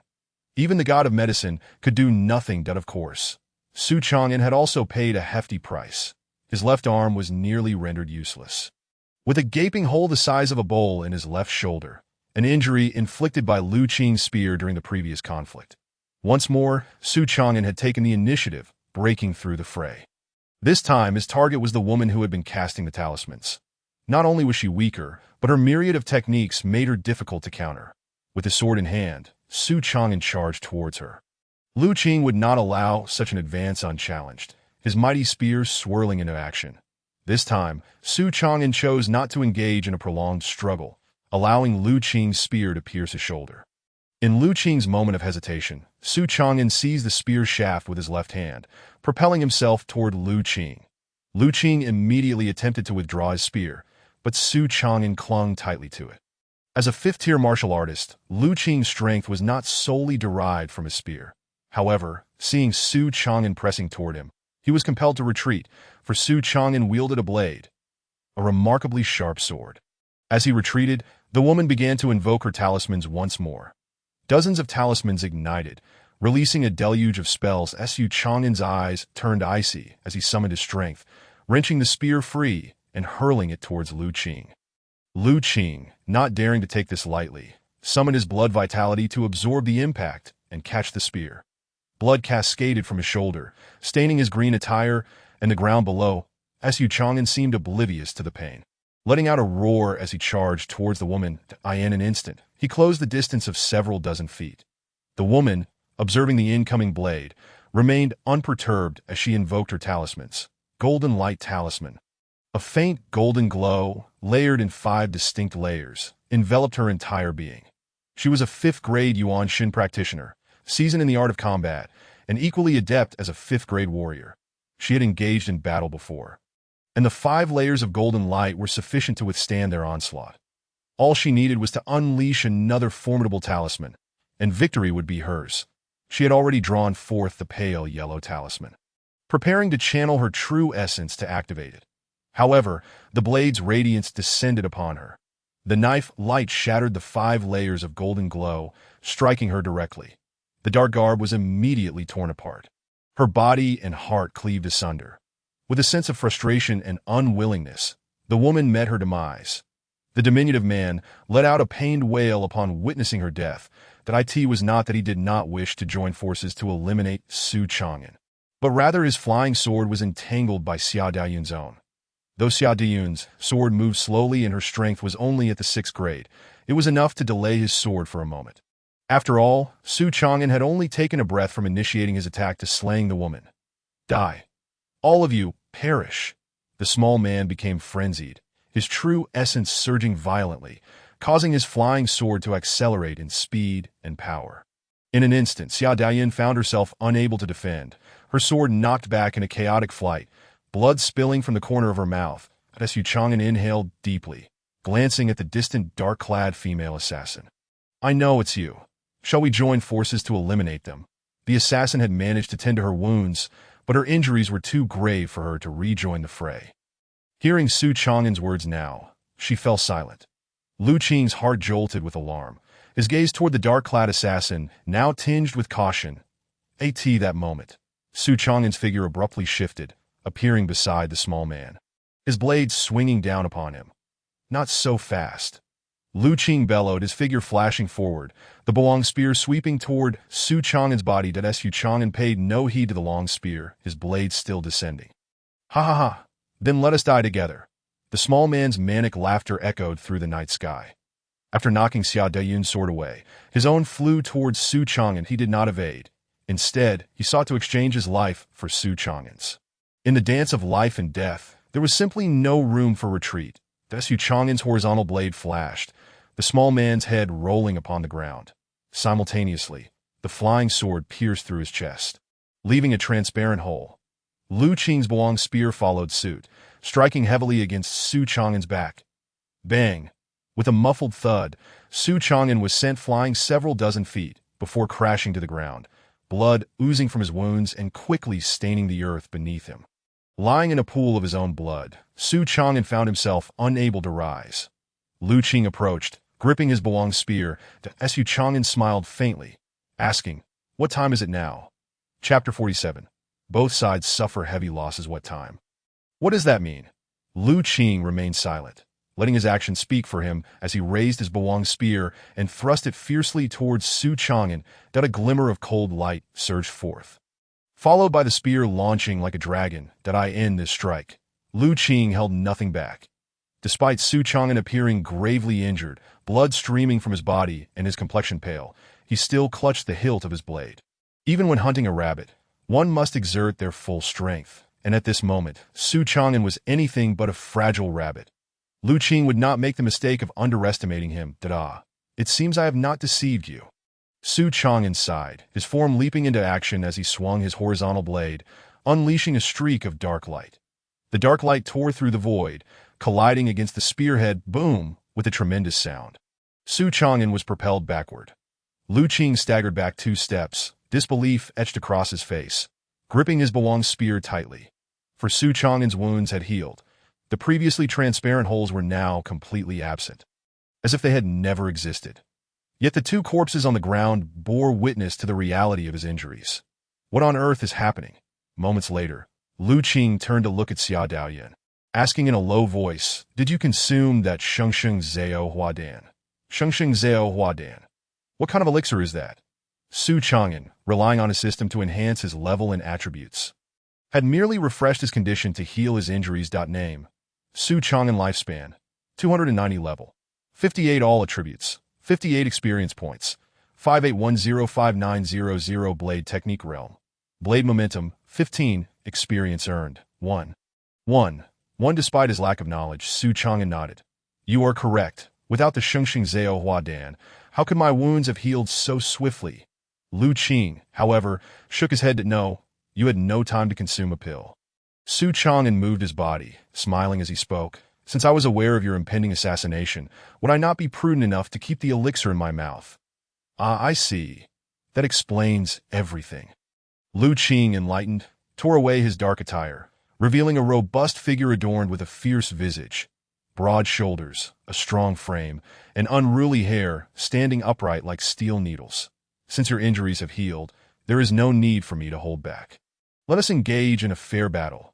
With that, he bowed slightly to Xia Daoyan. "As per my duty, I ask for your forgiveness, Your Highness." Xia Daoyan sheathed her flying sword, gazing at the familiar figure from the past, understanding that he had resolved himself to face death. "This is not your fault. I will take care of your family." "Thank you, Your Highness." Lu Qing bowed deeply. As he rose, an aura of formidable power surged forth. His thick blood armor and spear ablaze with ethereal blue flames, illuminating him like a war god. In the next instant, he lunged towards Xia Daoyan. Boom! Rocks exploded, shattering into countless fragments that scattered in all directions. The blood-red figure vanished from sight, only to reappear mere yards in front of Xia Daoyan. The distance of dozens of feet seemed non-existent, crossed in the blink of an eye. The ethereal blue spear light sliced through the night sky, aimed directly at Xia Daoyan. Should the spearhead advance another foot, it would spell her doom. Xia Daoyan could even sense the chill emanating from the spear's tip, as well as the searing heat of the blue flames. Yet, that final foot felt insurmountable, as Su Chang'an's horizontal blade stood in the way.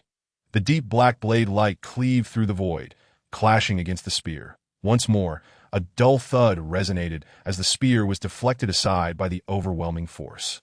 Lu Qing flicked his wrist, stabilizing the spear, stepping back a few paces. With Su Chang'an present, it was impossible to kill Xia Daoyan. Thus, he had no choice but to resolve the matter with Su Chang'an first. If you wish to avoid punishment upon returning to the Misty Rain Tower, now is the time to slay Xia Daoyan. She has just suffered severe injuries and is no match for you." Lu Qing shouted, raising his Bawang spear and charging towards Su Chang'an. He was a formidable warrior among 5th-grade fighters, having slain peers of his rank and challenged those of the 4th grade. Yet only moments ago did he recognize the tenacity of Su Chang'an, who would risk fatal injuries to vanquish his foe. Such determination and willpower were qualities even he lacked, that if Su Chang'an were to strike again, he might well meet his end. After all, Su Chang'an possessed the Shengsheng Zhao Huadan, while he did not. Thus, he was compelled to summon the dark-clad female assassin to assist him. His primary objective on this mission was to eliminate Xia Daoyan. If he failed to kill her, he could not possibly return alive. This understanding had settled in when he received the mission. Bang, bang, bang. Under the moonlight, The night sky reverberated with the violent clashes of blade and spear, shaking the eardrums of everyone present. The dark-clad female assassin remained rooted in place, motionless. Xia Daoyan sustained heavy injuries. A jest. When had an injured practitioner been able to wield a flying sword with such precision? Even seeking opportunities to kill? With that thought, she resolved to retreat. That as a gold-tier assassin of the Misty Rain Tower, she felt she had done enough. Punishment was inevitable, but her life would be spared. After all, gold-tier assassins were scarce, and with 5 silver-tier assassins having perished this time, perhaps the Tower Master would personally offer consolation. However, as she attempted to depart, a voice halted her. Return and kill Xia Daoyan. Or else, I shall slay you right now. Gu Yuan's voice echoed in her ears, and she paused. You can try and see whether your speed surpasses that of my strike. The assassin clad in black took a deep breath, instinctively clutching her abdomen where a wound throbbed painfully. Instantly, she grimaced in agony, cursing inwardly. Damn that old fool. He will surely meet his demise soon enough. Although her thoughts were momentarily vindicated, her body remained steadfast as she made her way toward the battlefield. Compared to Xia Daoyan, the threat posed by a third-tier warrior was undeniably greater. Dragging her injured form closer to the fray, she surveyed the scene, noting the shifting dynamics of the conflict that of just moments ago. Su Chang'an and Lu Qing had been evenly matched. Now Su Chang'an was being overwhelmed, reduced to merely parrying blows without any capacity to retaliate. The cause was simple. Lu Qing had unleashed a secret technique that significantly amplified his power. After observing for a while, she understood that Lu Qing's defeat was merely a matter of time. Though he was pressed, Su Chang'an's swordplay remained unperturbed. Once the secret technique concluded, it would be his stage to command. Time could not be squandered. If this continued, that old fool might truly kill her. Resolving herself, she disregarded her grievous injuries and summoned the residual true essence within her in an instant, her essence intertwined with the natural energies of the world. And suddenly, thunder erupted. Across dozens of yards, a bolt of lightning manifested directly above Xia Daoyan. The sword that had hung suspended in the air surged upward with great force. Boom! A sound akin to thunderclaps echoed through the atmosphere. As the lightning dissipated, the sword fell to the ground, motionless. With a simultaneous gasp, both the black-clad assassin and Xia Daoyan coughed up blood, their bodies collapsing to the ground, both grievously wounded. Chapter 48.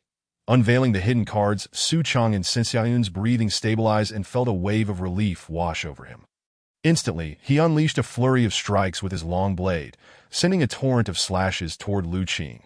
Lu Qing raised a spear defensively to meet the blow. Bang crack, amidst the sounds of collision. A sharp shattering noise rang out. Not good. Lu Qing's expression shifted dramatically, the next moment. His spear fractured in two, but the horizontal blade surged forward, cleaving downward from the sky. The thick aura of protective energy proved no match whatsoever. The dark blade's glimmer expanded rapidly in Lu Qing's vision that he had believed he could endure at least a few more breaths, as the effects of the secret technique had not yet faded. He would never have imagined that he would meet his end due to the very spear he wielded, a fourth-tier weapon. Unless the opponent's blade was of a higher tier, he deemed it impossible. Yet, all that became irrelevant as the blade descended, bisecting him entirely. Blood sprayed everywhere, splattering Su Chang'an in the process. With a swift motion, Su Chang'an flicked the blood from his long knife, sheathed it, and turned to Xia Daoyan's side. "How are you?" "I'm fine. I've already taken the medicinal pill." Su Chang'an nodded slightly and turned his gaze to the night sky, his eyes narrowing as he grasped the hilt of his sword. Sensing impending danger, meow, a white cat leaped from the cave, landing on his shoulder. Upon hearing this, Su Chang'an relaxed. He reached to pet the cat, but it nimbly dodged to his other shoulder. Meow, clearly it disdained the dirtiness of his hands. A look of helplessness crossed Su Chang'an's face that moment. Jin Pingyang appeared silently and unexpectedly a few paces in front of him. "You have a remarkable cat. It possesses great spirit." His voice was gentle, like a spring breeze. Su Chang'an's expression revealed no surprise. Instead, he smiled. "May I inquire who you are, esteemed elder?" Jin Pingyang smiled back. "I am Jin Pingyang." Su Chang'an clasped his hands together. "I beg your pardon for my ignorance. I have not heard of your esteemed name." Jean Pingyong dismissed the remark with a light laugh that if you had, that would be strange, that I am merely an insignificant figure. Su Chang'an scrutinized him seriously.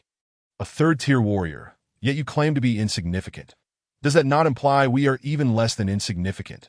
Jean Pingyong laughed heartily. You are quite impressive. It's a pity that we met 10 years earlier. I would have certainly considered you a friend. Su Chang'an responded with a smile. Is it not too late now? Jean Pingyong's smile faded as he shook his head in regret. You are a clever one. You should understand that Su Chang'an sighed that so, esteemed elder. You come representing the third prince? Jean Pingyong nodded. You are correct, Su Chang'an replied.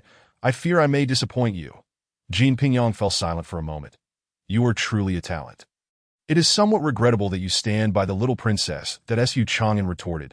Will the third prince truly part with the life and creation pill for my use? Jean Pingyong was rendered speechless. The life and creation pill was a miraculous elixir capable of reviving the dead and restoring life to the lifeless, that in critical moments, it could save a life. Not only the third prince, but even he would hesitate to offer it to another. Reflecting on this, he glanced at Xia Daoyun, who was seated in meditation, and a newfound admiration welled within him. Su Chang'an's choice seemed less surprising in light of that. Su Chang'an continued.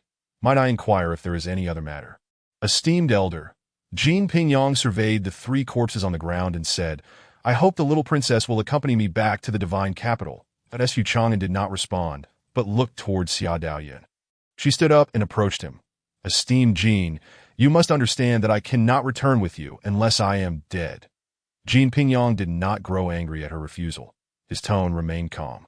Your Highness, you must also recognize that if not for me, you would likely have lost your lives by now. Su Chang'an interjected, raising a hand to halt Xia Daoyun's response. Esteemed elder, how do you arrive at such a conclusion? Jean Pingyong's gaze fell upon Su Chang'an. Su, my boy, you are a clever one. Do you truly need me to spell it out for you? Su Chang'an smiled nonchalantly. Are you suggesting that there are other formidable individuals seeking to kill us, only to be thwarted by you? Jean Pingyong nodded slightly. Indeed. Su Chang'an replied leisurely. Then, esteemed elder, have you considered that such formidable individuals may not be capable of killing us at all? Jean Pingyong's brow furrowed, his eyes cooling slightly. Boy, what do you mean by that? Su Chang'an hastily reassured him. Esteemed elder, do not misunderstand. I meant no offense. I merely wish to convey that individuals of your caliber cannot kill us. Jean Pingyong's brow furrowed deeply, his gaze fixed on Su Chang'an as he scrutinized him for some time. Do you truly possess such confidence? Su Chang'an maintained his smile. Would you care to test it? Suddenly, Jean Pingyong's expression brightened with a smile. Very well. As he spoke, a terrifying pressure surged from his form, enveloping the surrounding area for dozens of yards. Su Chang'an felt as though he had plunged into the depths of the ocean. An overwhelming force pressing down upon him, nearly suffocating him. Xia Daoyun, already injured, crumpled to the ground, incapable of bearing the weight. Meow! The white cat let out a soft cry, its azure eyes fixated intently on Jean Pingyong. In that instant, Jean Pingyong's hair stood on end, as if a dreadful presence had locked onto him. Should he dare to move, he would face a fatal onslaught. Following the sound, he spotted the white cat staring back at him, and his face turned pale with horror. Meow! The cat cried out again. This time, Jean Pingyong understood. Quickly dissipating the oppressive aura, he inhaled deeply, suppressing his shock, and could not help but chuckle ruefully that it seems we have indeed overstepped our bounds. Su Chang'an emerged as if he had just resurfaced from the depths of water, drenched in sweat and gasping for breath. After a few moments, he crouched down to assist Xia Daoyun to her feet. We shall still owe a debt of gratitude for your timely intervention, esteemed elder. But let it be known, that is where it ends. At least this journey was not in vain. It had secured a favor. Jean Pingyong regarded Su Chang'an with a deep gaze, then smiled. I wish you both safe travels. May we meet again in the divine capital. With that, he turned away with great elegance, vanishing from Su Chang'an's sight in an instant. Su Chang'an helped Xia Daoyun toward the cave entrance to rest. He then ventured inside to summon Wang Bin and Jing Yuan, but Su Chang'an led the 2 youths out of the cave, bringing them to the side of the black-clad assassin. This is the one who killed your grandfather. You may now take your revenge. Thinking of his deceased grandfather, Wang Liang, Wang Bin's eyes reddened instantly. He bent down and tore away the assassin's mask, revealing none other than Xia Nanchun. Xia Nanchun let out a bitter laugh that if you're going to act, do it quickly so I may spare myself further suffering. Ah, Wang Bin yelled, lifting a large stone with both hands and bringing it down with ferocity. Chapter 49. Reactions from all sides. The first to receive news was Liao Yaoxing, before the night had fully passed. He had already garnered the information. Slumped in a chair, he stared blankly ahead, murmuring to himself, "This is unreasonable. It is far too unreasonable." Tao Yinji's eyes mirrored his shock, yet at this juncture, there was no turning back. "My lord, the facts remain as they are. We must consider how to address the ensuing matters." His expression returned to calmness. "When we initially undertook such actions, did we not prepare for this eventuality?" Liao Yaoxing came to a sudden realization. "You speak wisely, sir. What is our course of action now?" Tao Yinji spoke in a deep voice. "There are no issues on General Shangwan Jie's side. Your position will certainly remain intact. However, I did not anticipate that it would be the Grand Prince who sought to assassinate the little princess. The fact that he could even kill his own sister is truly unbecoming of a wise and benevolent ruler." Liao Yaoxing interjected. "So shall we wholeheartedly pledge our allegiance to the third prince?" After a moment of silence, Tao Yinji replied, "Have you noticed a particular detail, my lord?" Liao Yaoxing chuckled wryly. "If you have something to say, please speak plainly. My heart is currently filled with anxiety, and I hardly have the capacity to notice much else." Tao Yinji remarked, "The life creation pill." Liao Yaoxing pondered for a moment before realizing. "Are you implying that the little princess administered the life creation pill to Su Chang'an?" Tao Yinji nodded slightly. "Indeed. In this light, it can be said that the little princess possesses a kind and magnanimous heart." Liao Yaoxing, well aware of the value of the life creation pill, exhibited a newfound respect and nodded in agreement. "Your words ring true. The little princess does indeed have a broad mind. It is a pity." A playful smile appeared on Tao Yinji's face. "My lord, who says that women are inferior to men?" Liao Yaoxing looked at him in surprise. "What do you mean, sir?" Tao Yinji replied with a smile. "I plan to personally apologize to the little princess." "What do you think, my lord?" Liao Yaoxing stood up, pacing a couple of times, his gaze sharp as he fixed it on Tao Yinji. "What level of assurance do you have?" Tao Yinji chuckled softly. "Success is determined by human effort. At the very least, it cannot be worse than the current situation. But if we succeed, my lord, you shall soar to great heights, considering his more than 20 years of experience in the political arena." Liao Yaoxing felt a sudden resolve. He bowed deeply. "I entrust everything to you, sir." Tao Yinji returned the gesture. "I shall not fail you. My lord des dawn broke, the Grand Prince, Xia Daoqian, met with Gu Yuan. To Ji Yuan bowed respectfully. "I have failed your highness's trust and allowed Lu Qing and others to recklessly lose their lives. Please punish me." It is rare for a dignified third-rank expert to utter such words. Xia Daoqian naturally did not take it to heart. "This matter stems from my inadequate planning. It is not your fault, senior." Alas, Gu Yuan takes his leave. "Senior Gu, please take care." Watching Gu Yuan depart, the Grand Prince Xia Daoqian's expression darkened. The elder seated in a wheelchair spoke. "Planning is in human hands, while success is determined by heaven. If heaven wills it so, your highness need not dwell too much on it." Xia Daoqian took a deep breath. "I only worry that my mother will be heartbroken upon learning of this." The elder replied indifferently. "Then simply ensure that the Empress Dowager does not find out." Xia Daoqian sighed. How could she possibly be unaware? The elder's wrinkles quivered. "As long as you do not speak of it, and the little princess remains silent, the Empress Dowager will be none the wiser. Even if she knows, she can only pretend otherwise." Xia Daoqian suddenly realized, "What you say is true." The elder continued, "However, after this incident, the little princess's marriage to the northern general's heir is likely to be annulled." Xia Daoqian remarked, "She never agreed to it in the first place. Otherwise, she would not have traveled to the north on her own." The elder nodded. "The little princess is a woman of strong will, and her willingness to give the life creation pill to Su Chang'an is indeed surprising." Xia Daoqian stated solemnly, "After all, she is merely a woman." The elder shook his head. "Your highness, do not underestimate any foe, even if she is a woman." Xia Daoqian acknowledged. "You are right, teacher." The elder added, "The little princess cannot be moved for now. Let us begin with Su Chang'an, who is by her side." "Ha ha!" The third prince, Xia Daoling, laughed joyously. his hands dancing in delight that it had been a long time since he had felt such happiness. Jin Pingyang waited quietly at his side. Soon, Xia Dowling regained his composure, though traces of joy lingered on his face. Big brother, you have lost both the lady and your troops. I wonder how you will face me in the future regarding brotherhood. This matter relies entirely on the teacher's efforts. Please accept my bow. With that, Xia Dowling bowed deeply. Jin Pingyang quickly returned the gesture. This is merely heaven's aid to your highness. It is not my merit. Xia Dowling's smile was warm. If not for the teacher's intervention, Xiao 12 and the others would not have escaped so easily. Jin Pingyang responded respectfully. This is a result of your highness's careful planning. I am merely acting on your behalf. Xia Dowling shook his head with a smile. Teacher, you are always so humble.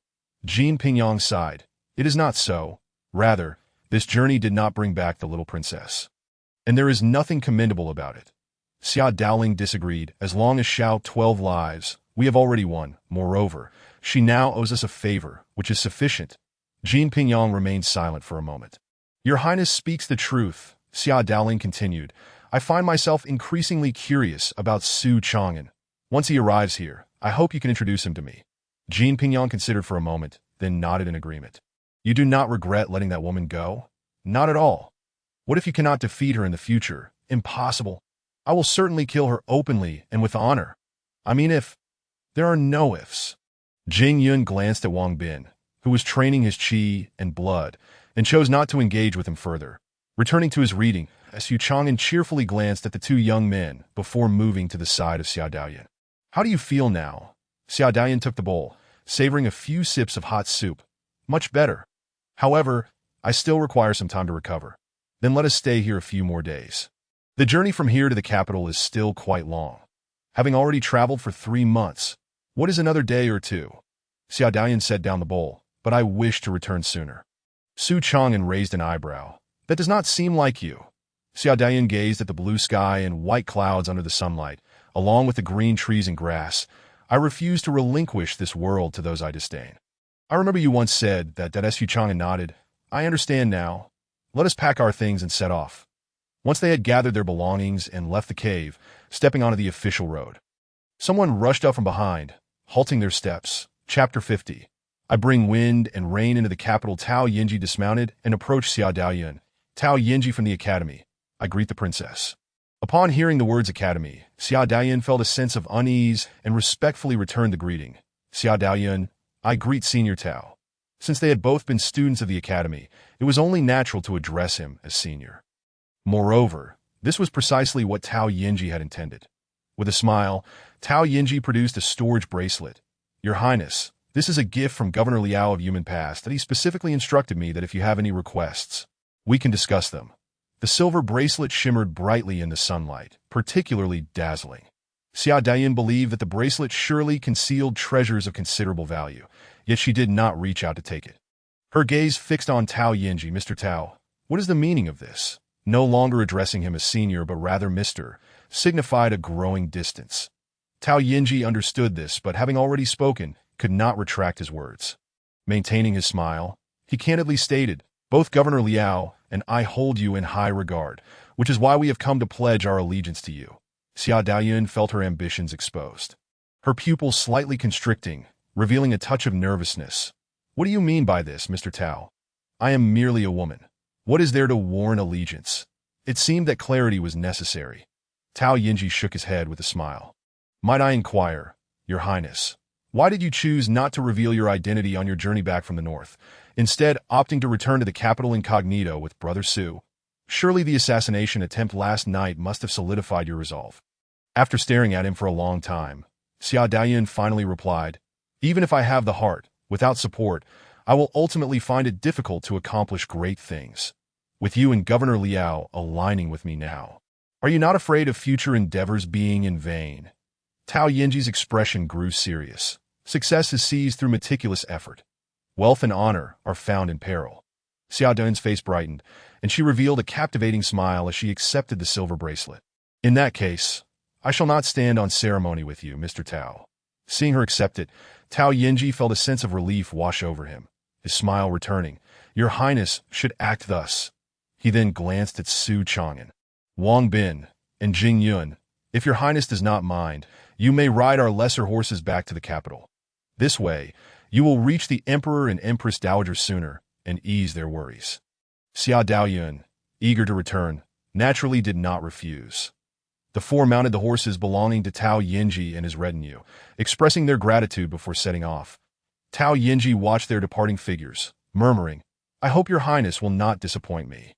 Over 20 days later, under the warm sun of early summer, the wide official road bustled with travelers and vehicles that Su Chang'an, Xia Daoyun, and their companions trotted along leisurely. Did I ask that the capital? Why can I not see its walls?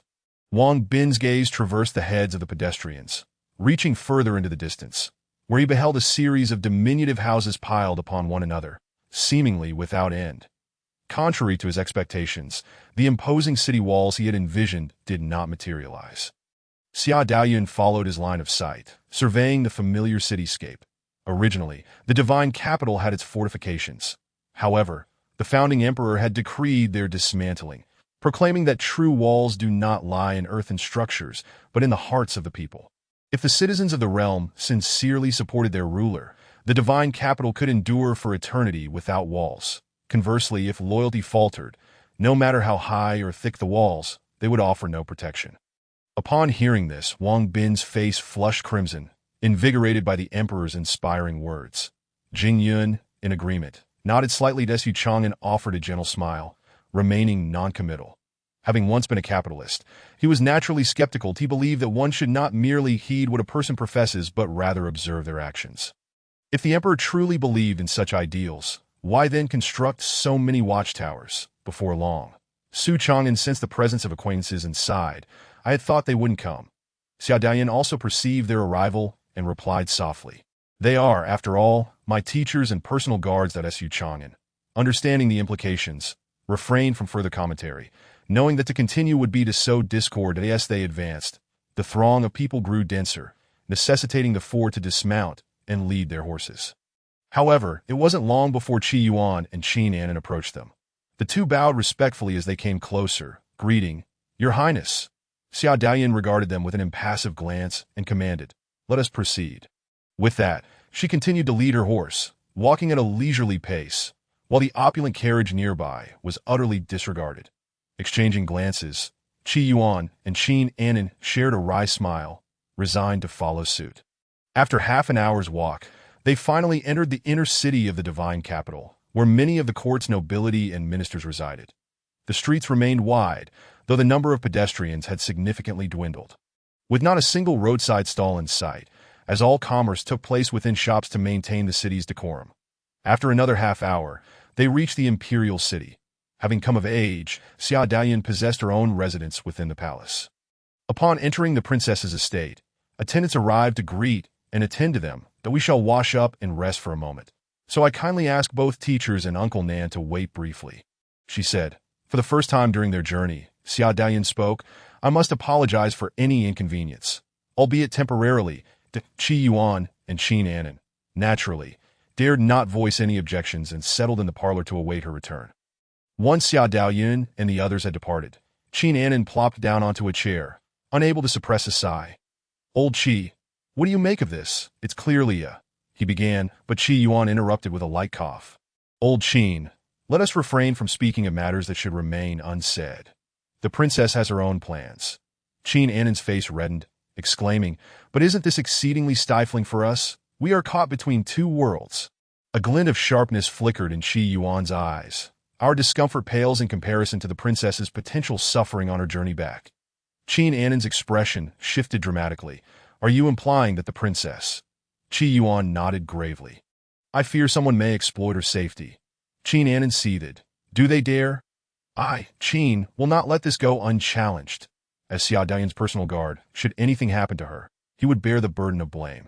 If she were assassinated, even if the Emperor Tongqi chose not to punish him, he would never forgive himself. To Qi Yuan, as her teacher and fellow traveler to the northern borders, could not escape accountability either. "Thus, we should be grateful that the princess has returned safely," he concluded.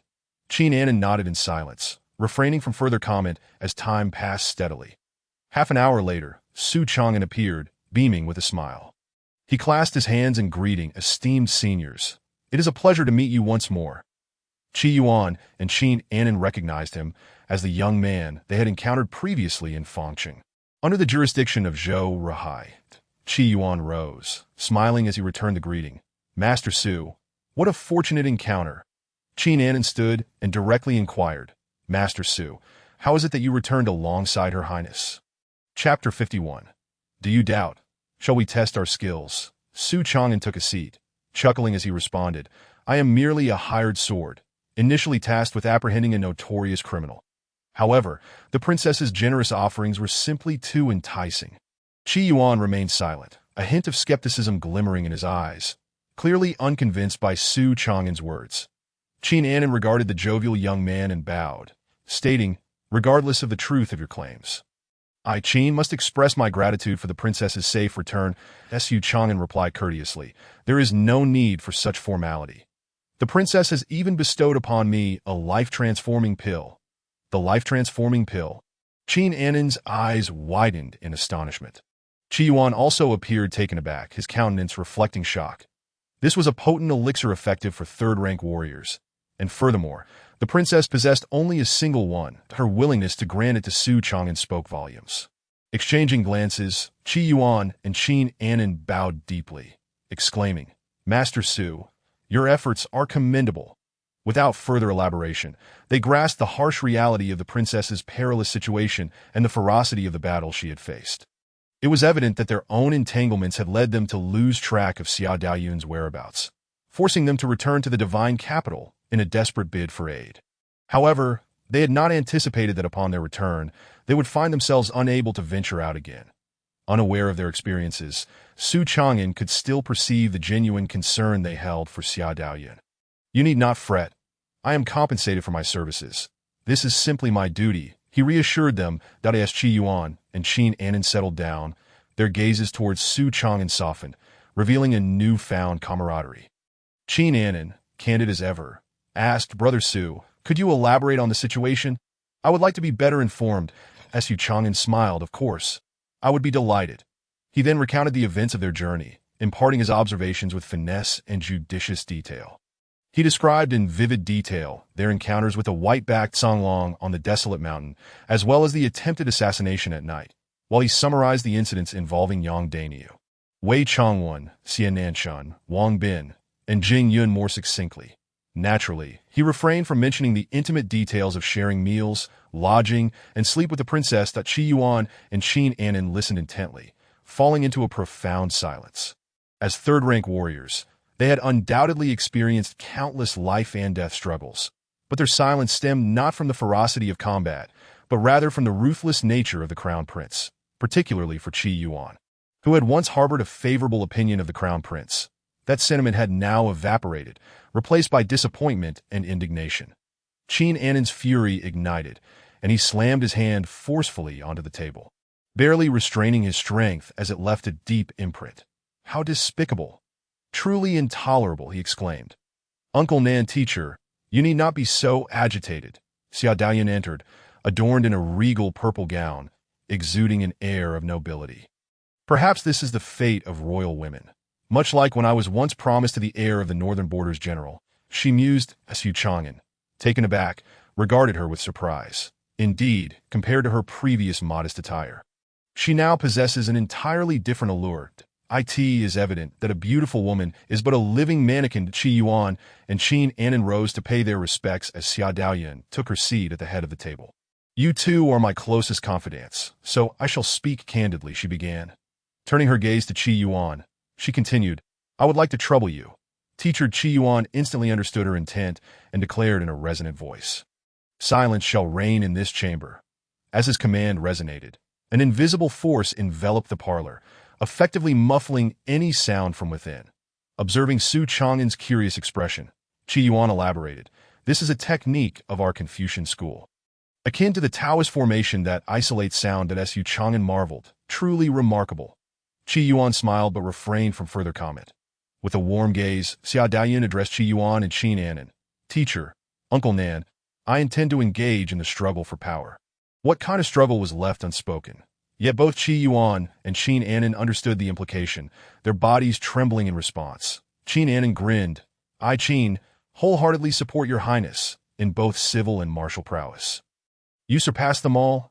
Why must you yield simply because you are not male? If you were to ascend the dragon throne, you would undoubtedly excel beyond them.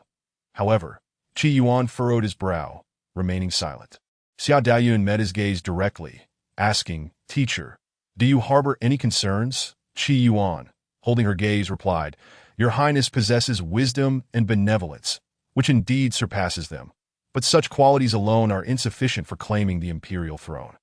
Xiao Daoyun nodded slightly, acknowledging his insight. You are correct, teacher. I have little foundation in the court, yet there are many neutral factions, are there not? Qi Yuan's frown deepened. The strength of those neutral factions, Xiao Daoyun interjected with a smile. But the chief minister is also part of the neutral faction. The chief minister. Qi Yuan suddenly understood that although there were numerous officials within the court, if one were to truly assess the situation, it was the prime minister who possessed the greatest strength. Ever since he ascended to that position over 30 years ago, the prime minister had never relinquished his post. Moreover, throughout these 3 decades, his former students and subordinates had spread far and wide across the realm. However, persuading the prime minister was no simple feat. Furthermore, recognition from the celestial court, the mountain of showy deeds, the pure land of Buddhism, and the abyss of the deep sea was also required. Upon reaching this point, Qi Yuan shook his head. This was undoubtedly a formidable challenge. Yet, where there is a will, there is a way. Xiao Daoyun had long devised a strategy. As for the matter concerning the prime minister, I shall find a way to handle it. Regarding the celestial court, the Buddhist realm, and the abyss, she paused, casting her gaze upon Su Chang'an, leaving that matter to him to resolve. Su Chang'an sighed. You never mentioned this before. Xiao Daoyun's eyes sparkled mischievously as she retorted. Who else could I possibly turn to besides you? Qi Yuan and Qin Annan were utterly taken aback. Setting aside the casual and intimate tone between Su Chang'an and Xiao Daoyun, should not the names of the celestial court, the Buddhist realm, and the abyss invoke a more solemn atmosphere? These were sacred places with a lineage spanning over 10,000 years, guarded by extraordinary beings that if they refused to acknowledge it, what could Su Chang'an possibly accomplish? Qi Yuan spoke again. Your Highness, while Su Gongzi is indeed exceptionally gifted and powerful, those are still sacred grounds. The Academy's headmaster could merely intimidate them. Xiao Daoyun understood Qi Yuan's implication and turned to Qin Annan. Uncle Nan, do you harbor doubts as well? Qin Annan shook his head with a smile. I, old Qin, naturally believe in what your highness says that it is merely the strength of Su Chang'an that I find hard to accept. Xiao Daoyun comprehended his thoughts and looked towards Su Chang'an. Su Chang'an, perceiving her gaze, realized that if he did not demonstrate his prowess, his future days might prove challenging. He stood up and addressed Qin Annan. Old Qin, shall we have a spar? Chapter 52. Stunned and awestruck, Su Chang'an felt utterly at ease, a smile gracing his face devoid of any tension. Qin Annan regarded him with genuine interest. How shall we spar? I am but a third-tier martial artist. Did Su Chang'an ponder for a moment. Shall we engage in poetry and prose? Qin Annan's smile faltered. With a carefree chuckle, Su Chang'an clarified. How about you stand still and take one of my strikes? Qin Annan readily agreed. Let it be so. Qi Yuan pointed at Qin Annan with a grin. Indeed, a crude martial artist. Qin Annan bristled. Would you dare to speak such a thing to the Grand General? To Commander and to the Martial Emperor Wu Xian? Qi Yuan was rendered speechless. The Grand General referred to the illustrious commander of the Northern Territory, the pinnacle among martial artists. Commander and the leader of the Divine Demon Guard was similarly formidable, second only to the Grand General. Martial Emperor Wu Xian, the lord of the southern martial city, was also a martial artist. His strength comparable to that of Commander, and some even claimed that Wu Xian, dedicated to his training, had surpassed in Jibei's prowess, rivaling that of the Grand General. Regardless, all three were top-tier martial artists. Far beyond Qi Yuan's reach, as for the term crude martial artist, it was infamous, originating from the headmaster of the Academy, who had initially directed it at the Grand General of the Northern Territory. Over time, it became a catchphrase among the Academy's students. Naturally, the martial artists were indignant. The headmaster could say such things, but it did not mean others could as well, leading to Qin Annan's pointed retorts. Seeing that Qi Yuan was at a loss for words, Qin Annan turned with satisfaction. Come now, Brother Su, Allow me to witness your true strength. That Su Chang'an smiled lightly. Be cautious. As he spoke, a black, ethereal flame emanated from him. A powerful force erupting as his figure flickered, instantly appearing within 3 feet of Qin Anan. His broadsword unsheathed with a sudden rush, transforming into a streak of darkness, the blade ablaze with the ethereal flames. Slicing toward Qin Anan with the speed of lightning. Qin Anan, who had initially been unconcerned, suddenly adopted a serious expression. The surge of his blood and energy cascaded forth like a mighty river, enveloping him instantly. Notably, the energy in his palms swelled significantly, resembling a pair of blood-red gloves. Rooted firmly to the ground, he pressed his palms together with great force. Boom! A tremendous clash erupted between their palms, unleashing an invisible shockwave that rolled outward, dissipating the surrounding atmosphere. Qi Yuan quickly shouted to quell the residual energy from the confrontation, lest the entire hall be reduced to rubble. Having just executed his move, he heard Qin Anan's roar, and upon glancing over, he was met with a scene that left him astounded. The obsidian blade had penetrated the thick barrier of energy, aimed directly at Qin Anan's head. In a moment of peril, the energy from his last divine reservoir surged forth, infusing his hands with even more strength. Instantly, Qin Anan's palms struck together with fierce determination, clamping down on the blade. Boom! Another resounding noise echoed, prompting Qi Yuan to intervene once more to dissipate the aftermath. As the noise settled, Su Chang'an withdrew his blade and retreated to his original position, sheathing his weapon. He smiled at Qin Anan, whose palms dripped with blood, truly impressive for a third-tier martial artist. Remarkable! Remarkable! Qin Anan exclaimed, momentarily taken aback before bursting into hearty laughter. Brother Su is the one who is truly formidable. He spoke. The wound on his palm healed completely as if it had never existed. I never anticipated you possess such strength. No wonder your highness holds such confidence in you. Qi Yuan chimed in. I too have gained new insights today. He recalled their first meeting when Su Chang'an was merely at the 7th tier, and yet that strike moments ago displayed 4th tier power. Had he truly progressed from 7th to 4th tier in merely half a year? Or had he always possessed greater strength, which was only now revealed? Regardless, his current 4th tier prowess was an undeniable fact. More importantly, Su Chang'an was quite young. In Qi Yuan's memory, only the headmaster's disciple could be compared to him. Yet that disciple had spent 10 years at the academy. Xia Daoyin was equally astonished. However, having spent considerable time with Su Chang'an, she had grown accustomed or perhaps desensitized to such displays. Thus, she appeared remarkably composed. Su Chang'an smiled. You two are being overly courteous. I merely benefited from wielding a weapon. Qin Anan laughed heartily. Weapons are indeed a part of one's strength. Xia Daoyin cleared her throat. Now, are you both at ease? Qin Anan replied cheerfully. Old Qin has no objections. Qi Yuan then softly inquired. Your Highness, how is His Majesty's health? Xia Daoyin understood his concern. I shall accompany Uncle Nan to pay respects to father and mother shortly. Qi Yuan nodded slightly. That is only fitting. Xia Daoyin added, I may return a bit later. I would trouble you, teacher, to take him on a tour. All expenses will be covered by the manor. Having said that, she cast a glance at Su Chang'an. Su Chang'an smiled gently. I would love to explore the divine capital. Xia Daoyin did not elaborate further and departed with Qin Anan. Qi Yuan summoned Wang Bin and Jing Yun, leading Su Chang'an out of the princess's residence.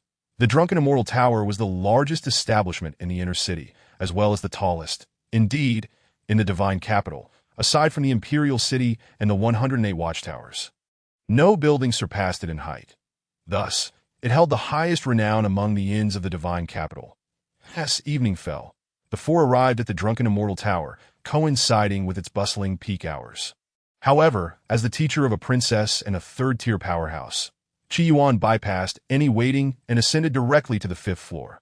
Once seated, they ordered signature dishes such as boiled cabbage, lion's head meatballs, and squirrel-shaped mandarin fish, along with 2 jugs of Drunken Immortal brew.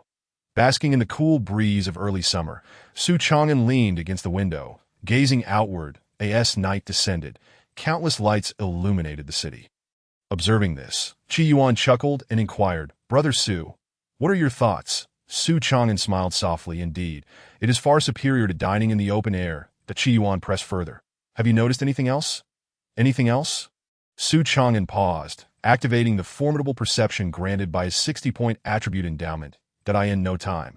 He grasped the situation and sighed. What an exquisite formation! What a grand design!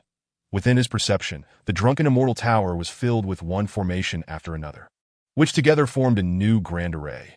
Although he could not decipher it, he could sense its immense power. At the very least, his fourth-tier strength would be effortlessly suppressed, and even third-tier powerhouses might struggle against it. Qi Yuan had initially assumed Su Chang'an was merely a martial artist, incapable of discerning such intricacies, and had intended to explain. However, he was taken aback when Su Chang'an directly identified the formations. For a moment, he found himself at a loss for words. That Qi Xiang. What a coincidence. We meet again. A voice rang out, perfectly alleviating his awkwardness. Chapter 53. Is this truly appropriate? Qi Yuan turned to look and beheld Shang Dongjun, a tall figure with a countenance like polished jade and eyes resembling twinkling stars. Clad in a flowing white robe, adorned with a jade pendant at his waist, he bore a gentle expression. Shang Shidi, what wind has blown you here? Before Shang Dongjun could respond, a girl of around 17 or 18 sprang forth from behind him. She was petite, yet possessed an alluring figure, her fair face slightly cherubic. She quickly assessed Su Chang'an and his companions, then bowed slightly to Qi Yuan, greeting, Qi Xiang, greetings. Noticing Shang Dongjun's helpless expression, Qi Yuan offered the girl a faint smile. Miss Sikong, I am unworthy of such a title. Sikong Yinran replied with an air of conviction. Dongjun Gu is mine. Calling you Qi Xiang is only fitting. Qi Yuan chuckled. I fear the Prime Minister would not concur. Sikong Yinran furrowed her delicate brows and huffed lightly. If he disagrees, then I shall simply disown him as my father. Cough cough, Shang Dongjun cleared his throat. Yinran, such impertinence is unbecoming. Sikong Yinran immediately grasped Shang Dongjun's arm. Dongjun Gu, I speak only truth. Shang Dongjun smiled awkwardly, yet politely. Forgive my Qi Xiang for the amusement. Qi Yuan smiled silently. After all, Shang Dongjun was a disciple of the esteemed dean, while Sikong Yinran was the daughter of the Prime Minister. His role as the princess's tutor rendered any further comments rather inappropriate. Su Chang'an observed the pair and, with a mischievous glint in his eyes, remarked, Miss Sikong, your boldness in love and hate indeed marks you as a heroine. I am in admiration. Sikong Yinran's charming face brightened with a smile. And she nodded slightly. You are quite discerning, indeed. Qi Yuan smiled gently as he introduced them to one another. After the pleasantries, Sikong Yinran was eager to depart, yet Shang Dongjun hesitated, unwilling to leave because he was to meet someone he preferred to avoid. However, out of respect for Sikong Yinran, he felt compelled to stay. Seizing the moment, he expressed, Yinran, it has been ages since I last saw Qi Xiang Qi. Let us reminisce a while. You go ahead and chat with them. I shall follow shortly. Understanding his intent, Sikong Yinran relented. Very well. I shall go ahead. Did Dio remember to join us later? Certainly. After she departed, Shang Dongjun sighed. That Su Chang'an chuckled lightly. It is rare to encounter such heroic spirit. The affections of beauty are indeed the hardest to bear. Upon hearing this, Shang Dongjun laughed heartily. Brother Su speaks the truth. Su Chang'an continued. Yet, it is equally true that the weight of a beauty's affections can be overwhelming. The subtle glances linger most. Shang Dongjun looked at Su Chang'an and remarked, You have articulated both praise and critique, Brother Su. Wang Bin was still pondering the implications, while Jing Yun busily recorded the conversation. Shang Dongjun glanced at Jing Yun, noticing lines of poetry like a pair of mandarin ducks beneath the night sky, and a branch of pear blossoms weighs down the begonia scrawled on the paper. Jing Yun, what are you up to? He inquired. Without looking up, Jing Yun replied, documenting the classic verses of Brother Su. Once Jing Yun had finished writing, Shang Dongjun asked, May I take a look? Jing Yun handed it over. As Shang Dongjun examined the verses, his expression grew increasingly animated, almost as if he might take flight with delight. After a long moment, he closed his eyes, seemingly digesting the content he had just seen. Then, with fervent eyes, he looked at Su Chang'an, exclaiming, Brother Su, you are truly a gifted talent. As a disciple of the Academy's dean, Shang Dongjun had spent a decade in the library, immersing himself in literature. While he may not have read every book, he had certainly encountered the vast majority. Thus, he held a deep-seated pride. To those unfamiliar with him, he appeared exceedingly humble and polite. Yet, to those who knew him well, The veneer of politeness masked a subtle aloofness born of his disdain for mediocrity. Having merely perused a somewhat tattered volume, he was moved to such an extent that Qi Yuan, intrigued, took the scroll and pondered for a while before realizing that Su Chang'an was indeed a prodigy. With the cultivation level of the fourth rank, he had penned such exquisite verses, embodying the essence of a true talent. In comparison to Shang Dongjun, he was by no means lacking. Feeling somewhat bashful, Su Chang'an replied, "Brother Shang, you flatter me. Those are merely borrowed lines that I in the realm of literature. Much is derived from imitation. It is a matter of whether one can skillfully emulate," Shang Dongjun remarked with a smile. "Indeed, you grasp the essence," Su Chang'an insisted modestly. Before long, the food and drink arrived, and the group indulged in merriment while conversing. "Did is it truly so simple to gain entry into the academy? Can it be resolved with but a single word?" Su Chang'an gazed at Shang Dongjun with incredulity. Shang Dongjun maintained a faint smile. "Of course," turning to Qi Yuan, who nodded in affirmation. Su Chang'an finally believed it to be true that so, Jing Yun's entrance into the academy is thus secured.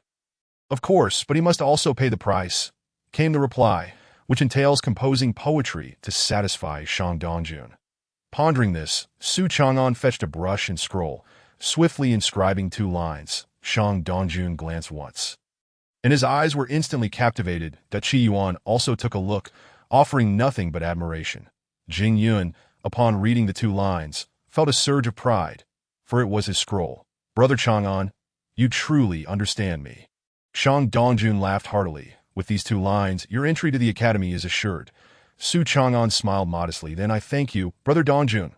Qi Yuan raised his cup to a toast. Wang Bin and Jing Yun followed suit, and the group drank with great joy. That moment, Sikong Yinran returned, accompanied by her friends, El Xiangyi and Shi Yin'er, both strikingly beautiful in their own right.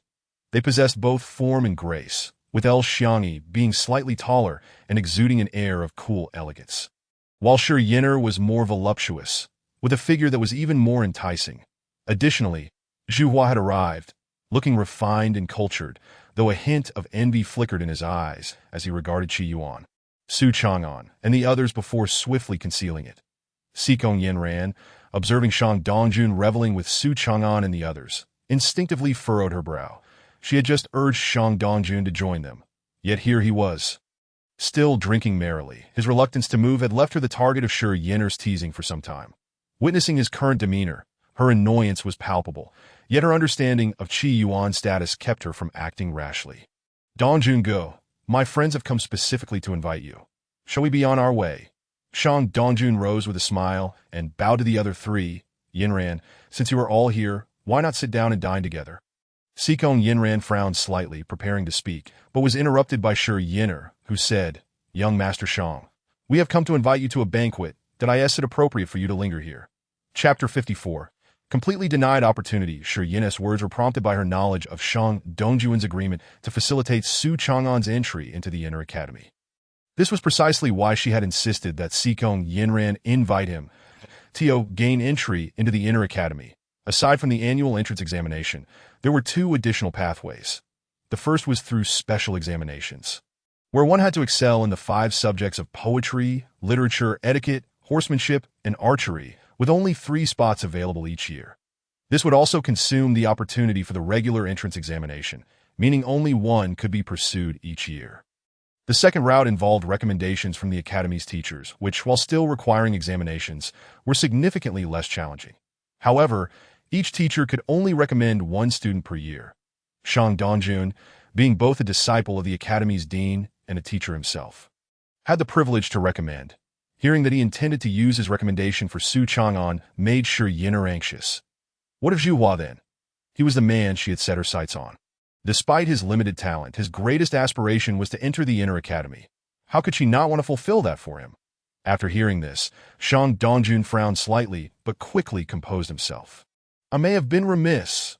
Today, I have chanced upon friends, and I fear I cannot accompany you 3. How about I host a banquet here another day to make amends?" El Xiangyi was indifferent to the suggestion. She merely wished to see the man her dear friend Sikong Yinran praised so highly, as well as the disciple of the academy's dean. Sikong Yinran, hearing this, realized that Shang Dongjun was making the utmost concession. Shi Yin'er, however, was unwilling to relent. If the banquet continued, the chance for a recommendation would vanish entirely. With this thought, she forced a smile. Young Master Shang, as you mentioned earlier, it would be rather dull for us to dine separately. Why not join us for a meal? Zhu Hua chimed in. I too wish to make the acquaintance of you all. Might I have the honor? As the conversation reached this point, Shang Dongjun had no choice but to acquiesce. Sikong Yinran and El Xiangyi, equally resigned, took their seats. They understood the intentions of Shi Yin'er. Having overheard Shang Dongjun's promise, it turned out that young Master Su was the Ghostwriter. Upon hearing the introduction of Su Chang'an, Shi Yin'er chuckled lightly, saying, I have never ventured beyond the capital. Perhaps young Master Su could regale us with tales of the mountain spirits and demons, allowing us to broaden our horizons. Shang Dongjun and Qi Yuan exchanged glances. Their brows furrowed with concern. Sikong Yinran and El Xiangyi felt a sense of dissatisfaction. While Shi Yin'er's words seemed to express curiosity, they subtly hinted at Su Chang'an's lowly status, suggesting he was to be commanded. Su Chang'an understood this implication and smiled faintly. There are many demons and spirits outside, but they pale in comparison to the peace and splendor of the capital. There is little of significance to discuss. Shi Yin'er, clearly displeased, continued, Young Master Su wanders the world, ridding it of demons. One cannot help but envy such a life. However, I just heard that young Master Su wishes to enter the Inner Academy. Su Chang'an cast her a glance, perplexed by her intent, and vaguely replied, I have long heard of the Academy's renown. If given the chance, I shall certainly wish to see it. Shi Yin'er responded, Alas, young Master Su treads the path of a warrior. Unlike my brother Zhu Hua, who is a student of the Outer Academy. Otherwise, young Master Su would surely gain entry into the Inner Academy. Qi Yuan, seasoned by the vicissitudes of court life, quickly discerned Shi Yin'er's motives. After a moment's contemplation, he conveyed his thoughts to Su Chang'an. So that's it. No wonder she has been targeting you since your arrival, and has brought up the academy. Su Chang'an chuckled. Indeed, I am but a mere warrior, not comparable to Brother Zhu, who possesses exceptional talent, that I can only rely on Brother Shang's recommendation to enter the Inner Academy. Shi Yin'er's expression darkened considerably, but Shang Dongjun interjected, in truth, with Long'an's talents. He need not my recommendation to enter the Inner Academy. Sikong Yinran and El Xiangyi exchanged astonished glances, their eyes reflecting surprise, confusion, and disbelief. They were well aware of Shang Dongjun's pride.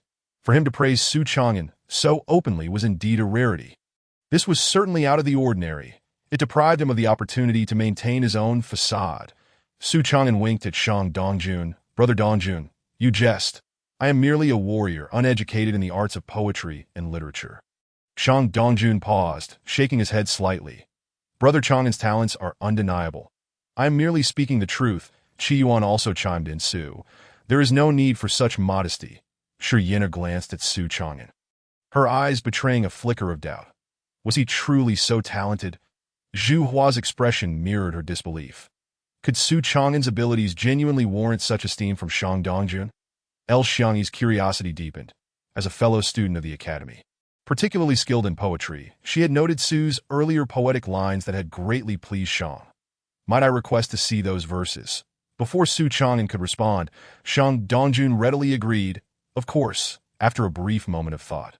He recited 10 years in a dream at Jixia, gaining a reputation as a fickle name in the brothel. 10 years in a dream at Jixia, gaining a reputation as a fickle name in the brothel. Initially, they did not think much of it, but reflecting on Shang Dongjun's character, it was strikingly aptitude, and no wonder he was so pleased. El Xiangyi sincerely praised, young Master Su is truly gifted.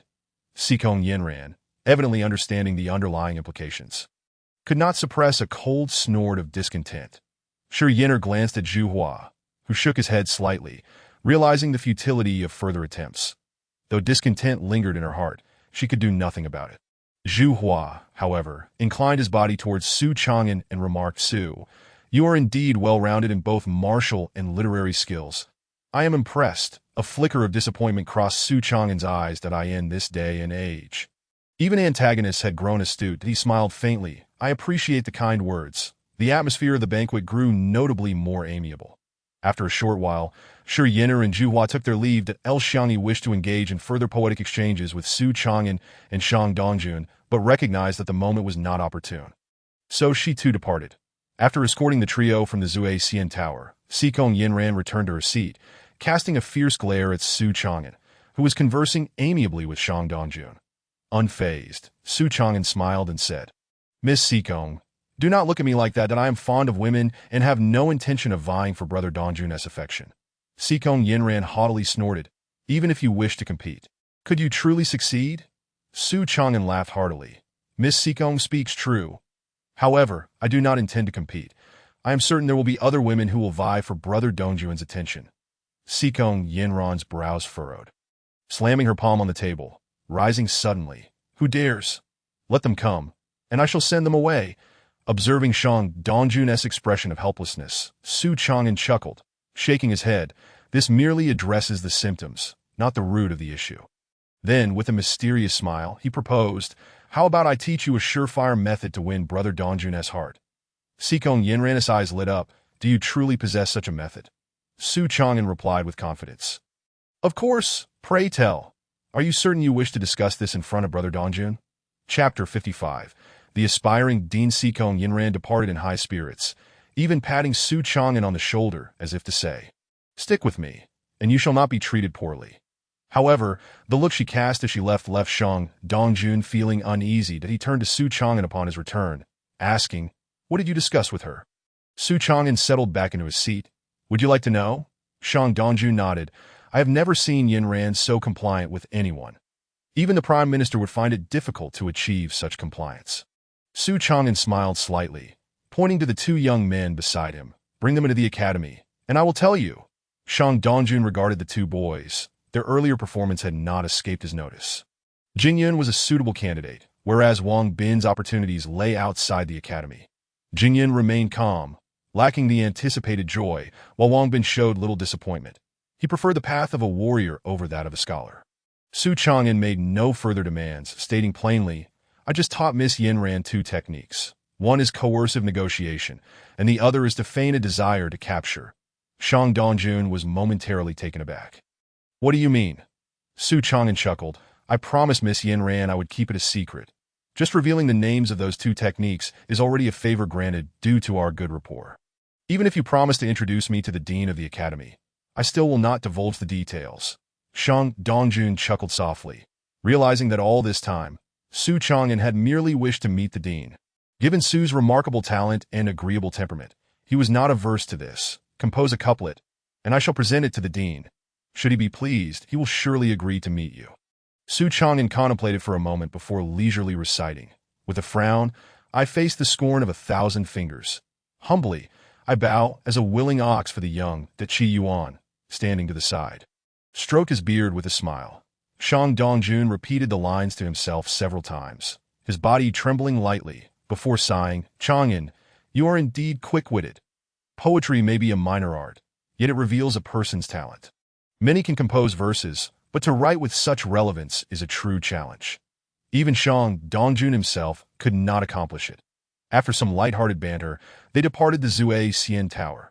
Jishao Academy, originally situated outside the capital, had gradually been incorporated within its borders as the population increased and the city expanded. The area surrounding the academy was sparsely populated, with wide, spacious streets, lending it an air of tranquility and elegance. As the hour neared dusk, the academy's library was ablaze with light, with numerous students studying late into the night. Shang Dongjun glanced at the library before making his way to the lakeside below.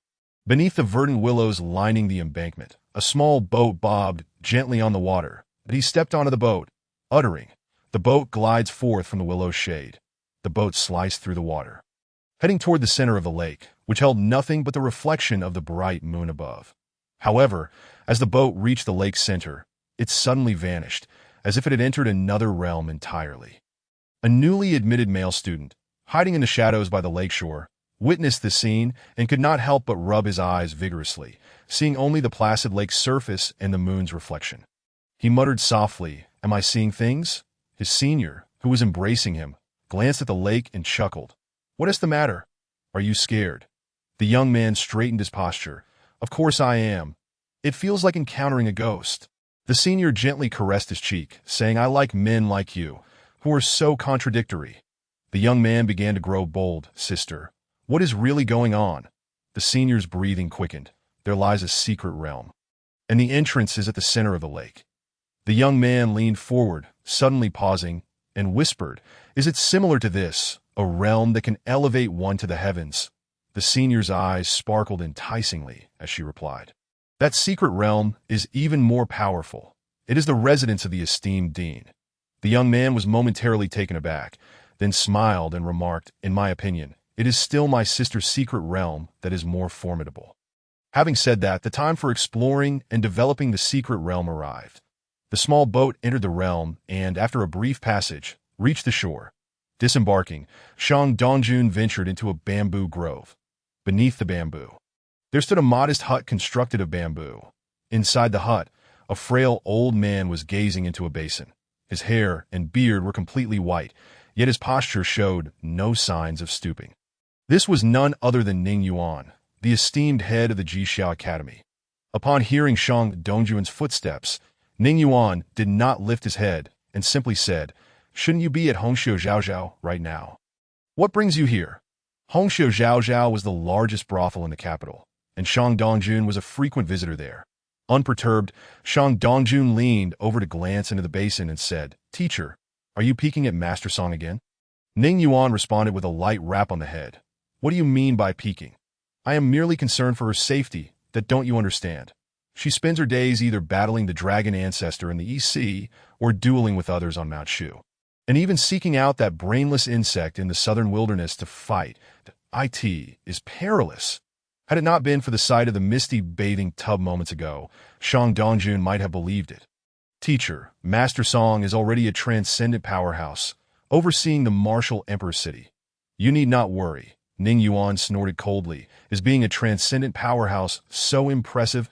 Can they do as they please in my presence? Transcendent powerhouses are hardly remarkable.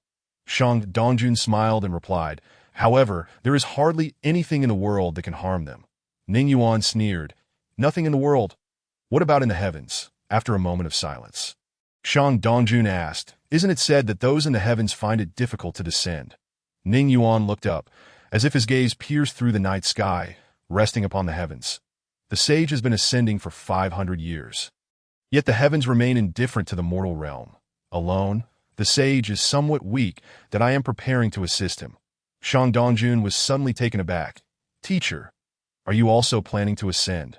Ning Yuan nodded. Eventually, I shall go. Shang Dongjun furrowed his brow. But if you ascend to the heavens, what shall become of the world below? Ning Yuan retracted his gaze and looked at him. The world is not solely ours. It belongs to you as well.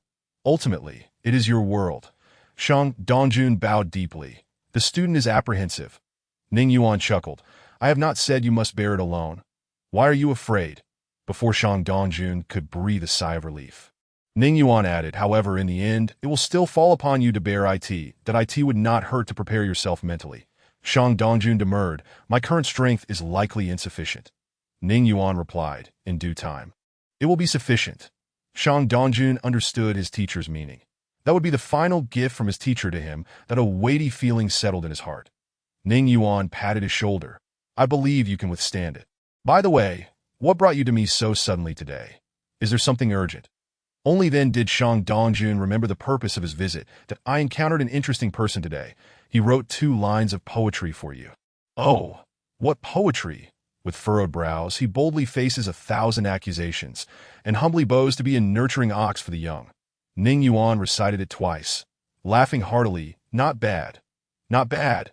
Shang Dongjun inquired, Would you like to meet him? Ning Yuan counted on his fingers, his brow instantly relaxing. Bring him over tomorrow, duh. Tomorrow. Yes, tomorrow. Chapter 56. The Grand Court Assembly in the Princess's residence. As the clock struck midnight, the bedroom glowed with the flickering of red candles, their flames dancing.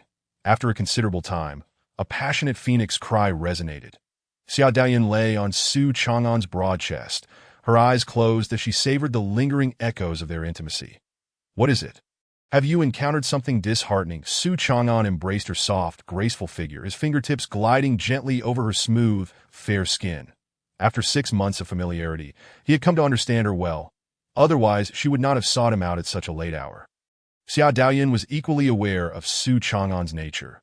Her low, husky voice flowed from her crimson lips. My father does not have much time left. The Tianqi Emperor had ascended to the throne for 43 years.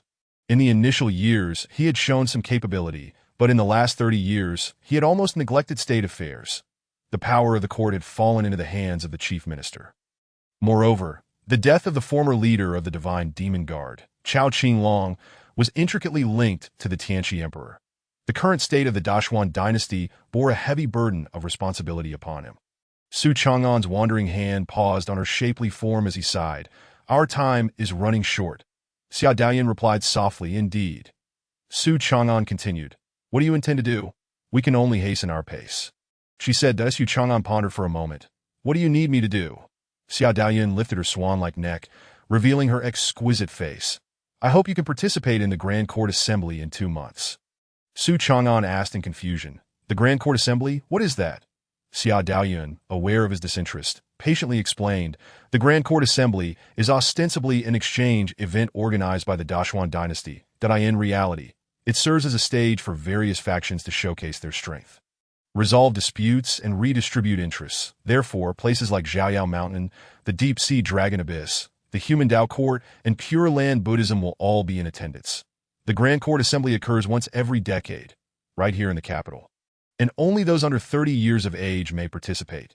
These individuals represent the future of their respective factions for the next decade. Naturally, the Dashuan dynasty must send representatives as well. The rewards for this year's Grand Court Assembly are quite substantial, with the top prize being guidance from the Academy's head. The guidance from the head is indeed valuable and formidable, but Su Chang'an felt he had no need for it. Is there no other way? He mused. Xiao Daoyun shook her head. I cannot think of another approach. Su Chang'an contemplated for a moment. What is your objective? Our foundation is too shallow to achieve our goals. We must create momentum. Currently, there is no more suitable opportunity than the Grand Court Assembly. Creating momentum, is it? Su Chang'an nodded slightly. I understand. I will find a way. Xiao Daoyun then added, also, my mother wishes to meet you. Su Chang'an looked at her in astonishment. What is going on? Xiao Daoyun exhibited a rare shyness. My mother has already learned about us. Did you tell her? I did not, but she figured it out. Your mother is quite perceptive, isn't she? She has been through it herself. Indeed, a seasoned individual. Su Chang'an sighed in resignation. Very well. When do you plan to meet her? Xiao Daoyun replied, 1 month prior to the Grand Court Assembly. My father will host a banquet for all the participants. My mother will take the opportunity to summon you to the palace at that time. Su Chang'an agreed, and, turning, pressed Xiao Daoyun beneath him with a playful grin. Having finished our idle chatter, it is time for us to attend to more serious matters. Were you not satisfied just now? That was merely a warm-up. We have only spent half an hour. You're not saying you can't handle it, are you? Who can't? If you dare, I'll make sure you escape this time. This time, I want to be on top. No problem. An hour later, Xiao Daoyun trembled for quite some time, unable to utter a word. Su Chang'an observed the once proud speaker and decided to let her be. Gently coaxing the proud one into slumber, he waved his sleeve, concealing his achievements and fame, and quietly departed. In the early summer night, a cool breeze wafted through. Su Chang'an, feeling the summer wind, encountered Wang Bin. At that moment, Wang Bin was practicing his martial arts, every move executed with utmost concentration, completely unaware of Su Chang'an's arrival. After an indeterminate time, he felt a surge of energy within him. A breakthrough. He had successfully ascended to the rank of an 8th-rank warrior. Wang Bin slowly retracted his stance, gradually channeling his energy into his core. Opening his eyes, the youth's face was alight with joy. Not bad. 3 months to reach the 8th rank. Su Chang'an took a few steps closer, standing beside the young man, at 16, an 8th-rank warrior. You're on par with those disciples from the major sections. Wang Bin grinned sheepishly. I must thank Brother Su for the treasures you provided. Without them, I might not have broken through even by next year. But it still requires your own effort, Su Chang'an replied thoughtfully. When I initially mentioned bringing you to the academy, it seems that prospect is no longer feasible. What are your plans now? Wang Bin's joy faded from his expression. I wish to go to Martial Emperor City and become stronger. Striving to one day defeat that woman. Su Chang'an nodded. All right. Once I understand the situation in the capital, I will take you to Martial Emperor City. Wang Bin inquired, how long will that take? With Jingyun's admission to the academy secured, Wang Bin, as a friend, felt a sense of urgency. He did not wish to fall too far behind his companion. That IT will take about 2 to 3 months. Su Chang'an estimated 2 to 3 months is still bearable. Wang Bin bowed deeply. Thank you, Brother Su. Su Chang'an gently patted his shoulder and said, put in your utmost effort. It is no simple feat to become a disciple of the Wu Di city. Wang Bin, brimming with confidence, replied, I will certainly become a disciple of Wu Di city. Press on, young man. Su Chang'an encouraged him with a smile, and then departed. Upon returning to his courtyard, sensing the solitude around him, he unsheathed his sword and took out the peculiar stone given to him by Tai Wui, that he began to sharpen his blade. This stone was remarkably hard, impervious even to the edge of his sword, making it the most suitable for honing his weapon. The sound of the blade against the stone echoed softly in the night sky. The grand morning assembly may not necessitate his attendance. Perhaps there are alternative means to resolve matters. When summoned by the Empress, he would have to adapt to the circumstances at hand. He hoped no unforeseen events would arise for the Prime Minister. He could attempt to reach out through Sikong Yenran. At the very least, it was a possibility. Furthermore, the headmaster of the academy was a figure of immense stature, capable of instilling awe throughout the land. If he could secure his support, Su Daoyun's ascension to Empress would proceed with much greater ease. However, such eminent figures might not concern themselves with this matter. When the time comes, he would need to think on his feet. Ultimately, even if these individuals offered no support, it mattered little that in 2 years' time, he could compel their backing through sheer strength. Thus, it all boiled down to the necessity of becoming formidable himself. His thoughts raced. He finished sharpening his sword and stood up to practice his techniques.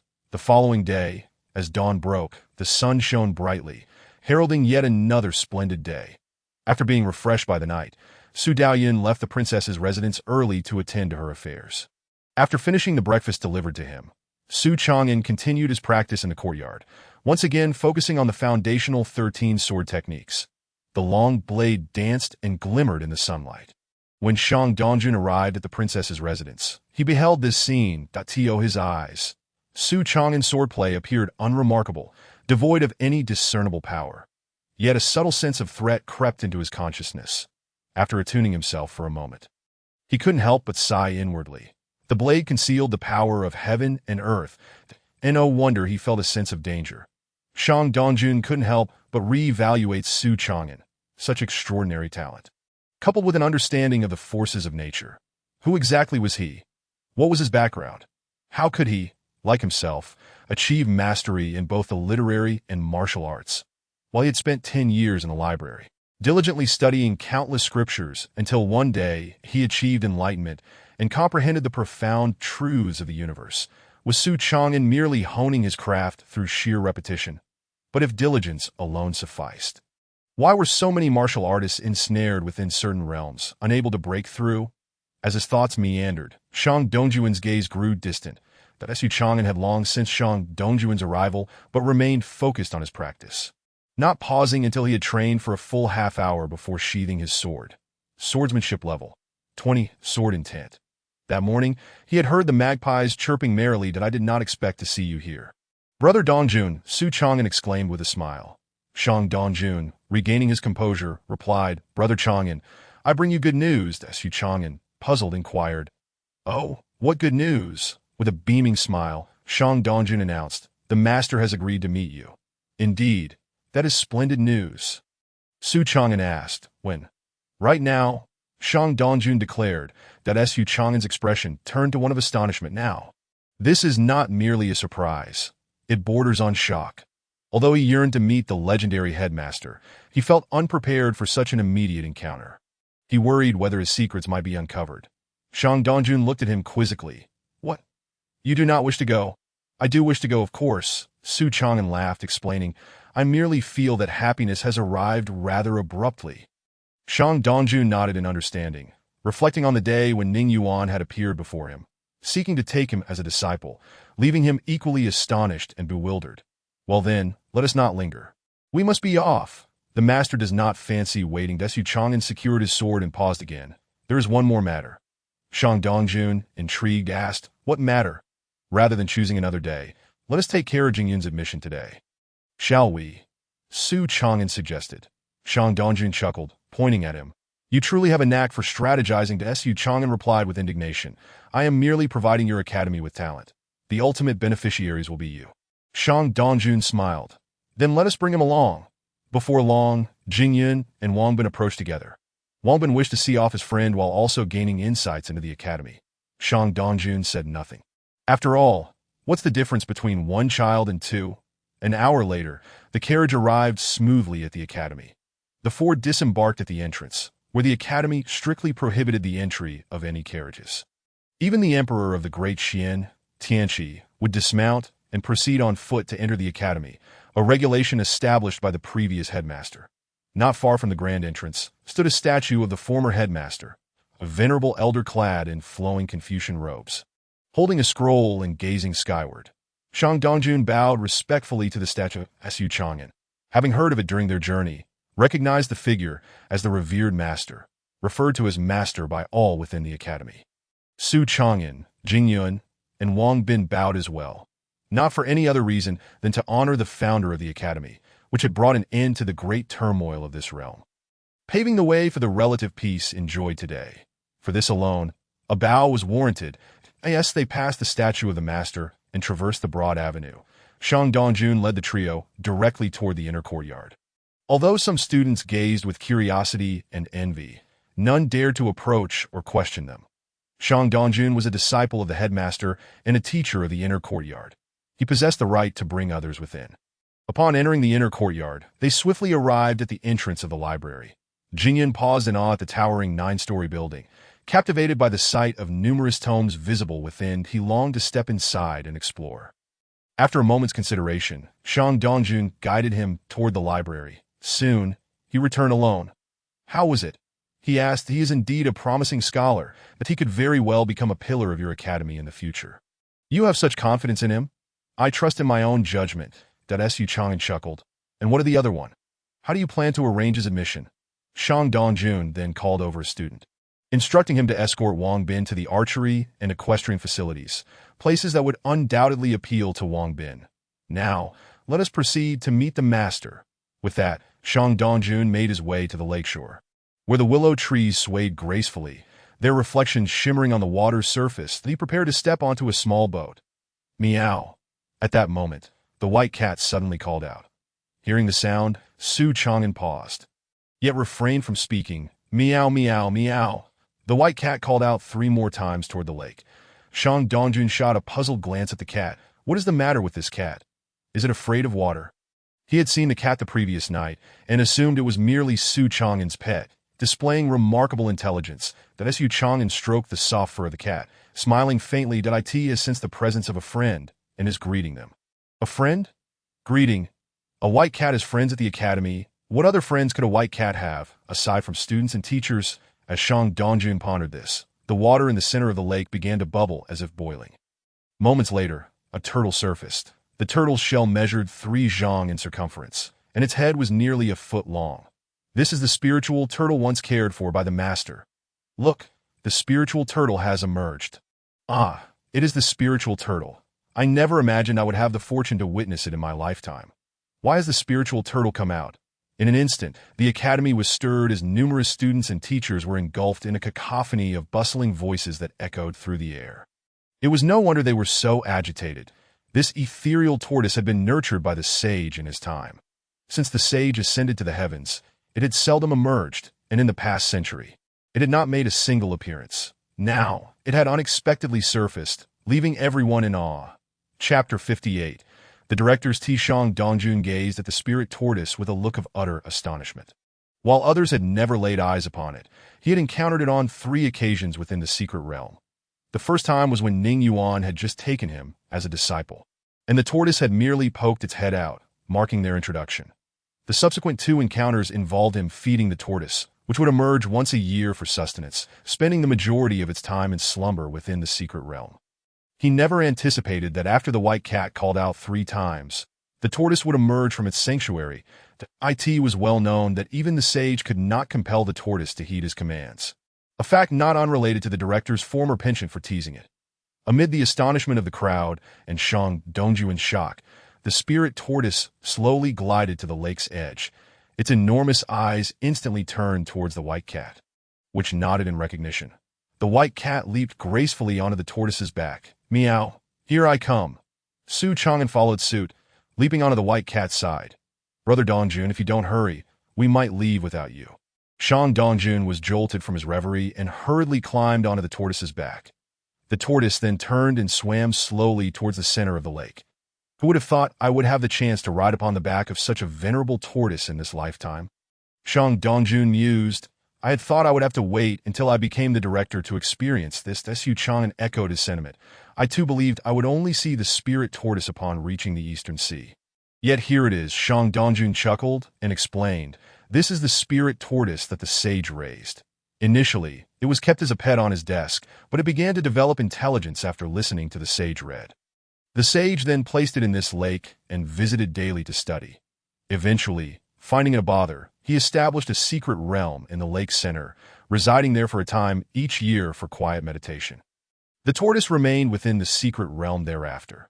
After the sage ascended in a fit of rage and never returned, the tortoise seldom emerged again. To this revelation, Su Chang'an understood the cause of the significant stir created by the tortoise's appearance. After Shang Dongjun finished speaking, he curiously inquired, "What is the origin of this white cat?" Su Chang'an glanced at the white cat perched on the tortoise's neck, seemingly engaged in conversation with it, and sighed that, "To be honest, I do not know how it became this way." Shang Dongjun, naturally skeptical, thought it evident that the white cat was no ordinary pet or spirit creature, given its ability to summon the tortoise. Who would dare keep something of unknown origin by their side? However, seeing Su Chang'an's earnest expression, he doubted that Su Chang'an would deceive him. Once we enter, perhaps the sage will discern its origins. Though the tortoise appeared to swim slowly, it was faster than the light boat that Shang Dongjun had summoned the previous night. Moments later, they arrived at the center of the lake, reaching the secret realm. Before they could even approach the shore, Su Chang'an caught sight of an elder standing by the water's edge. The elder was not tall, but his presence exuded an intangible aura that commanded respect and attention. However, in the next moment, this lofty image shattered. "You old fool! You rarely carry me, and today you choose to carry someone else. What, do you think that just because I haven't lectured you in years, you can bully me?" The elder berated the tortoise, sounding like a foul-mouthed shrew. "Today I have friends visiting. That is why I came out to greet you," the tortoise retorted, approaching the shore. Shang Dongjun and Su Chang'an were astonished, turning to look at the massive tortoise, and then bowed in respect, thanking the elder. "There's no need for such formalities," the tortoise replied languidly. After speaking, it shrank to a size comparable to the white cat and began to frolic with it in other parts of the secret realm.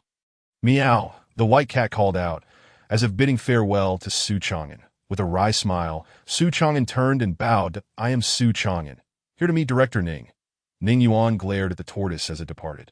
Then his expression shifted to one of calm amusement as he looked at Su Chang'an. "Young man, your poetry is quite impressive. I am glad the director appreciates it." Su Chang'an replied, "That if you wish, I can recite a few more lines for you. Did I ask this an impromptu test?" Su Chang'an pondered briefly before reciting. "With feet upon the stars, I shatter the heavens, shaking the ancient and modern, unmatched by any." Ning Yuan raised an eyebrow, his face breaking into a broad smile. "Young man, you surpass the others by it seems I have found a worthy admirer." Su Chang'an, with a serious demeanor, remarked, "I do have one flaw.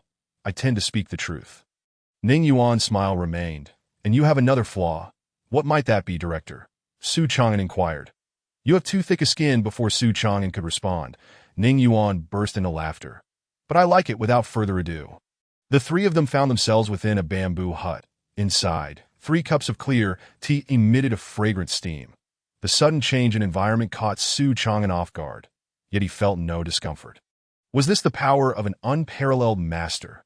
If one were to kill him, would it not be easier than squashing an ant? Ning Yuan was satisfied with the astonishment on Su Chang'an's face. Feeling he had finally gained an upper hand, he had been equally shocked when the tortoise had gone out to greet the white cat and Su Chang'an. Come, let us enjoy some tea," Ning Yuan warmly invited. Shang Dongjun looked down at the tea, the verdant liquid appearing exceedingly enticing. "Teacher, this tea." Ning Yuan chuckled. "Indeed, it is the tea I harvested from that ancient tree over a century ago." Shang Dongjun's face lit up with excitement. "Teacher, can this tea still be consumed?" Ning Yuan replied, Why not give it a try and see for yourself? Is there a teacher who would put their disciple in such a predicament? This tea has been aged for over a century. What if it poisons me? Shang Dongjun gazed at the tea with trepidation as Yu Chang'an glanced at it, then promptly lifted the cup and took a sip. After setting the cup down, he exclaimed, "Indeed, this is exquisite tea. The aroma is rich. It glides smoothly down the throat, leaving a lingering fragrance. Truly a rare gem among teas." Ning Yuan looked at him quizzically. "Really?" Su Chang'an returned the gaze. "You have not tasted it." Ning Yuan shook his head. "No, I have only heard that tea improves with age, so I refrained from drinking it for over a century. If you had not come today, I would not have dared to brew it." Su Chang'an was momentarily taken aback, then expressed his gratitude. "Thank you for your generosity, Director." Ning Yuan nodded. "It seems this tea is indeed remarkable." With that, he lifted his cup and drank alongside Shang Dongjun. A wave of bitter, yet slightly sour flavors surged through their throats. Phew. They quickly set down their cups, glaring at Su Chang'an in irritation. "Ha ha!" Su Chang'an could no longer contain himself, bursting into laughter. Shang Dongjun soon joined in, their mirth echoing through the hut. Ning Yuan shook his head in resignation. "You rascals have spoiled my fine tea." Yet a trace of amusement lingered on his face. Chapter 59. The Secret of National Fortune. With a sweeping gesture, Ning Yuan made the aged tea vanish. Another wave of his hand summoned 3 new cups of tea. Identical in color, but exuding a delightful aroma. Shang Dongjun, feeling trepidation, glanced at the tea, but did not dare to reach for it, instead looking to his teacher. Ning Yuan lifted his cup and drank it down. After finishing, he placed the empty cup on the table. Yu Chang'an chuckled and followed suit, draining his cup completely. This time, the flavor truly lingered, with a long-lasting aftertaste that as soon as the tea touched his tongue. It transformed into a refreshing sensation, flowing into his abdomen and spreading through his limbs. Experience points 10 at the system's crisp notification persisted for half a minute. "What a fine tea," Su Chang'an praised, holding up his empty cup. "Director, do you have any more?" Ning Yuan responded gruffly. "This is enlightenment tea, painstakingly procured from the heavens. Do you think it is the same as the tea sold for 10 coins a pound on the street? I would allow you to savor a cup, and that should be enough for you to relish for 3 years. Noticing that Shang Dongjun hesitated, Su Chang'an teased, "If you find it unpalatable, I can drink it for you." Shang Dongjun suddenly snapped to attention, quickly raising his cup to drink it all down. Moments later, he closed his eyes, savoring the experience. Ning Yuan nodded slightly, waving his hand, and Shang Dongjun's figure vanished from the bamboo hut. "Now that we are alone, we can discuss your matters in depth." Ning Yuan stated as Yu Chang'an shrugged his shoulders. "Please feel free to ask whatever you wish, Director. To speak or not to speak, it all depends on one's mood." Su Chang'an had long harbored suspicions in his heart. Ning Yuan was a formidable powerhouse capable of suppressing the extraordinary across the realm single-handedly. How could such a significant figure be in haste to meet him merely due to a couple of verses? Surely, a person of his stature would not overlook his dignity. It must be that he had matters to entrust to him. Moreover, prior to this encounter, he had undoubtedly gathered ample intelligence about Su Chang'an. As expected, Ning Yuan fixed his gaze upon Su Chang'an and inquired, "Who exactly are you?" With an unchanging expression, Su Chang'an replied leisurely, "A resident of Fong City in the Great Xian." Ning Yuan scrutinized him for a moment before suddenly chuckling. "Is that all?" Su Chang'an countered. "Is that not sufficient?" "Indeed, it sufficed." Ning Yuan nodded. "Weren't you afraid I would strike you?" Su Chang'an gently shook his head. "I have heard that you, sir, are a man of reason." Ning Yuan laughed heartily. "Indeed, I am a scholar. Naturally, I adhere to reason." With envy in his voice, Su Chang'an remarked, "In truth, I too enjoy reasoning, yet no one is willing to listen to my discourse." Ning Yuan's interest was piqued, and he advised, when engaging others in discourse, "There is one crucial point." Curious, Su Chang'an asked, "What is it? Please enlighten me." A teachable spirit." Ning Yuan nodded in satisfaction. "When reasoning with others, if possible, always sit." Intrigued, Su Chang'an queried, "Why sit?" Ning Yuan explained, "Of course, one must first subdue the opponent, then sit upon him to reason. In other words, one must first incapacitate the opponent before presenting rationale, for only then will they listen." Su Chang'an came to a sudden realization. "Indeed, your words are worth more than 1,000 lectures. Everyone understands the reasoning, yet the challenge lies in execution." Ning Yuan delivered a playful tap to his head. The last time I imparted such wisdom was ages ago. Before Su Chang'an could evade, he was met with a light blow. Oh dear, please be gentle. I possess but this one head. Ning Yuan snorted. Fortunately, you encountered me. Had you spoken thus to another, your life would be forfeit. Nodding vigorously, Su Chang'an replied, Ah, indeed. Your teachings are invaluable. I shall henceforth respect the elderly and cherish the young. Before a true great man, suffering a slight loss is inconsequential. Moreover, misfortune may be a blessing. Observing this, Ning Yuan continued, I summoned you today for a specific request. Su Chang'an gazed at the elder cautiously. What might you wish to entrust to me? Ning Yuan spoke plainly. I desire you to take greater care of the academy in the future. Take care of the academy with someone as formidable as you present. It is a wonder the academy is not already preying upon others. How could it fall to me to provide care? Confused, Su Chang'an admitted, Forgive my ignorance. I do not comprehend. Ning Yuan stroked his beard, his demeanor growing serious. Young man, what are your thoughts on the state of the world? Though there are demons and monsters, it is relatively peaceful. Su Chang'an pondered for a moment. It is an unprecedented era of peace. Ning Yuan shook his head. It barely qualifies as peaceful. It is far from a prosperous age. Su Chang'an remarked. Even so, such peace is a rarity. Ning Yuan observed him with a bemused expression. Is that so? If so, why then do you insist on pushing that girl to become emperor? Are you not concerned it might incite turmoil? Indeed, one cannot easily deceive such a prominent figure. Su Chang'an chuckled softly. I merely hope for a touch more tranquility. Ning Yuan inquired, Is that truly your sole motivation? That is indeed it, Su Chang'an explained with a smile. To encounter the right person at the right moment and to do things for her. Is that not perfectly natural? Ning Yuan gazed at him, lost in thought for a while, as if recalling his own past. After a considerable pause, he sighed, Youth truly is a blessing. Indeed, it is. Su Chang'an smiled silently. Ning Yuan returned to the present and continued, Are you not concerned that this may harm her? To make someone an emperor is to harm them. Why then do so many covet the throne? Why do so many wish to experience the pleasures of tyranny? Su Chang'an furrowed his brow. What do you mean by that? Ning Yuan sighed. To be an emperor is to bear the weight of the nation's fate. The concept of national fate was not new to Su Chang'an. He had heard Zhou Rahai speak of it back in Fong City, though he had paid it little mind at the time. Now, it seemed to conceal a deeper secret. Su Chang'an listened intently, understanding that to wear the crown is to bear its burden. The fortune of the country must be shouldered by the emperor as well.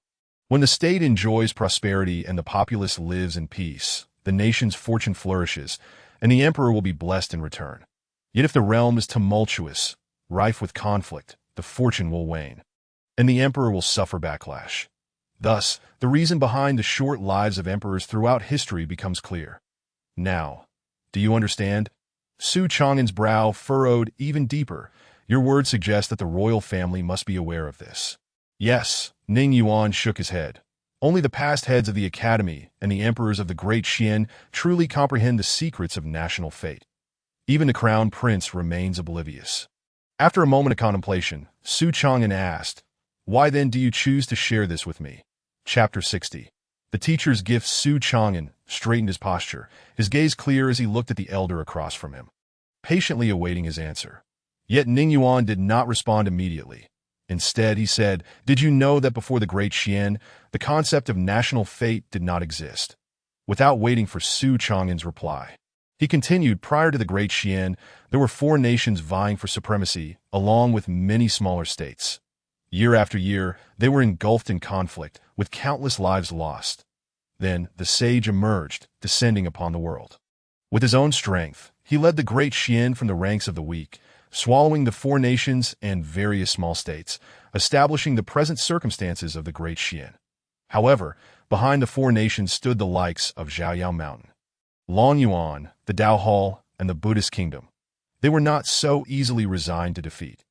Thus, the sage employed great measures, extracting the essence of the mountains, rivers, and the people to bestow the national fate upon the emperor of the great Xian, and created the Jixiao Academy to stabilize this fate. This brought forth over 1,000 years of peace to the realm. At this juncture, he paused, lifting his gaze to the sky.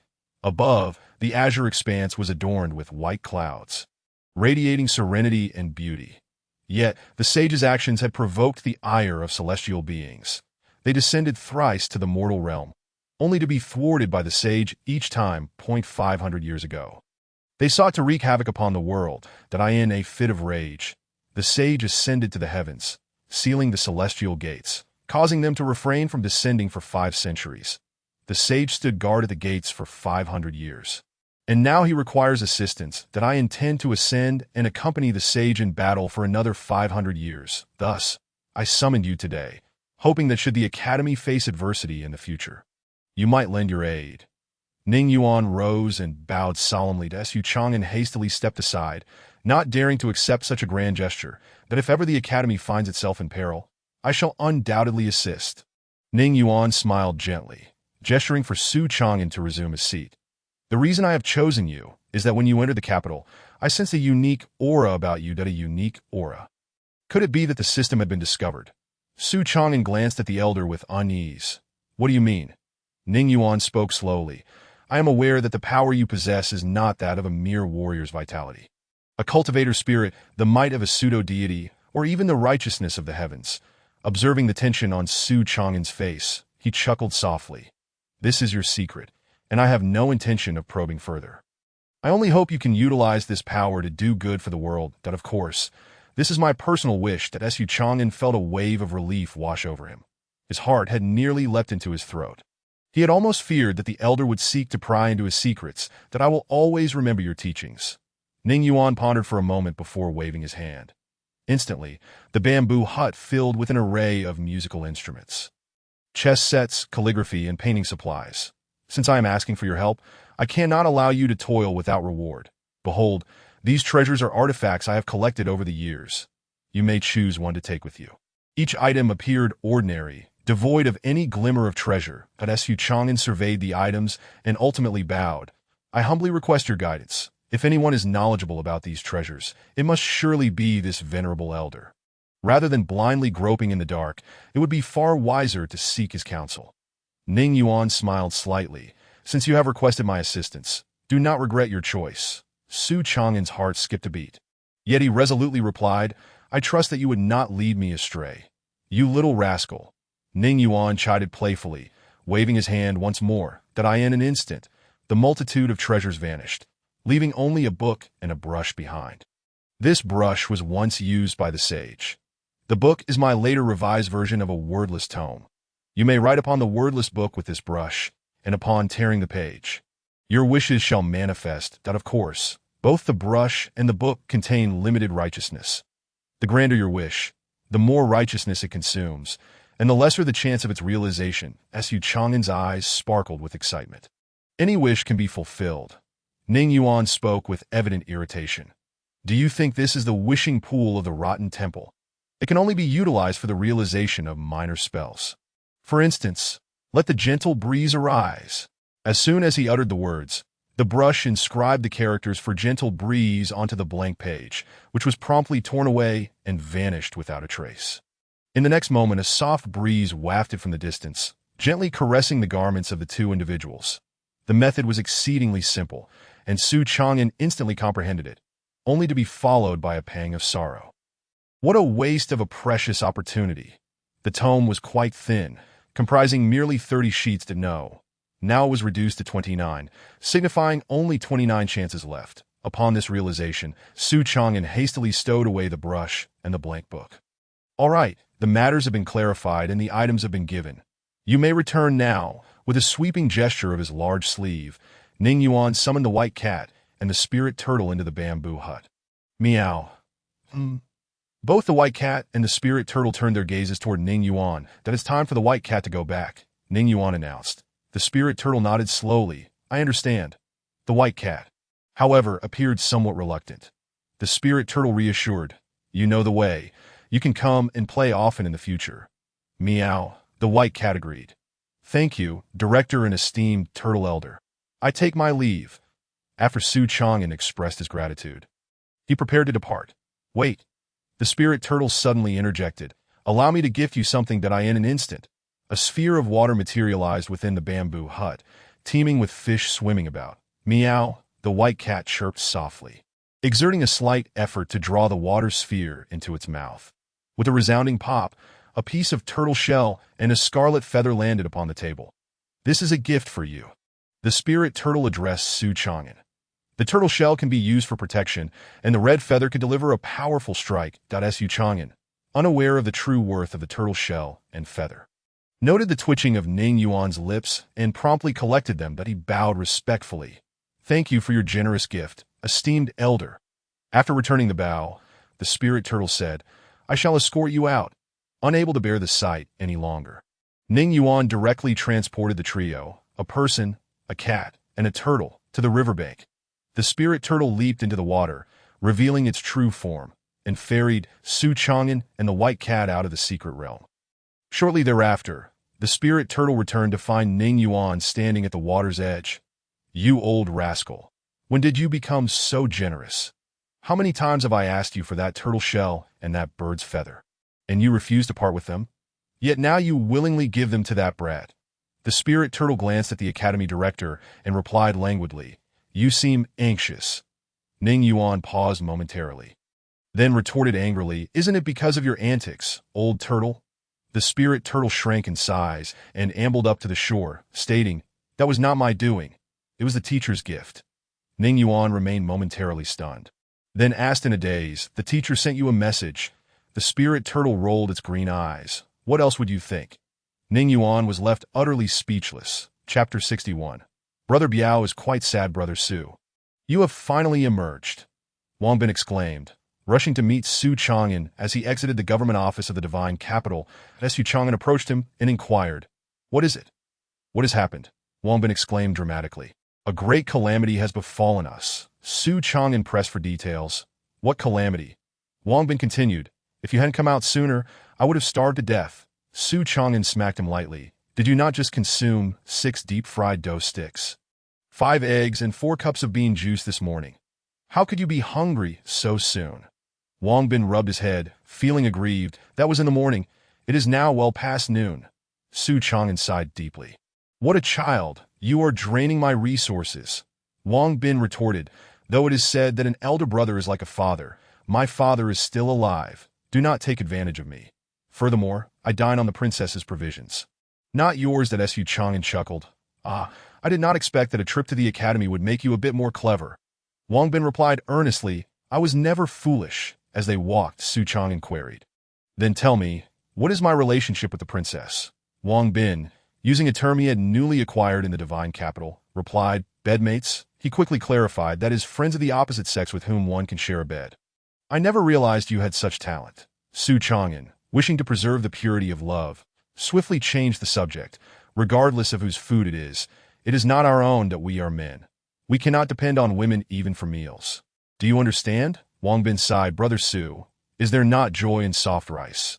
Soft rice is indeed delightful and palatable, but it should not be consumed excessively. Do you comprehend? You will soon learn that each meal of soft rice has already been priced at night." Wang Bin did not grasp the meaning, yet he was greatly impressed by Su Chang'an, whose steps appeared unsteady and whose form seemed ethereal. "Let us go. We shall indulge in some local delicacies of the divine capital." The two of them bantered as they strolled towards the southern part of the outer city. Before long, they arrived at a century-old establishment. They queued up and ordered dishes such as fried sauce noodles, stewed meat, spicy tripe, roasted duck, sausage, and sweet rice balls, each a specialty of the divine capital. Wang Bin was thoroughly delighted, having never tasted such fare since arriving from the northern border, and being slightly famished, he devoured his meal heartily, finishing in a quarter of an hour. After settling the bill, the youth departed with satisfaction. "Brother Su, what shall we do now?" Since meeting Ning Yuan the previous day, Su Chang'an had been contemplating his next course of action. During his evening exercise, he had engaged in a profound discussion with Xia Daoyun and ultimately decided to revert to his former profession.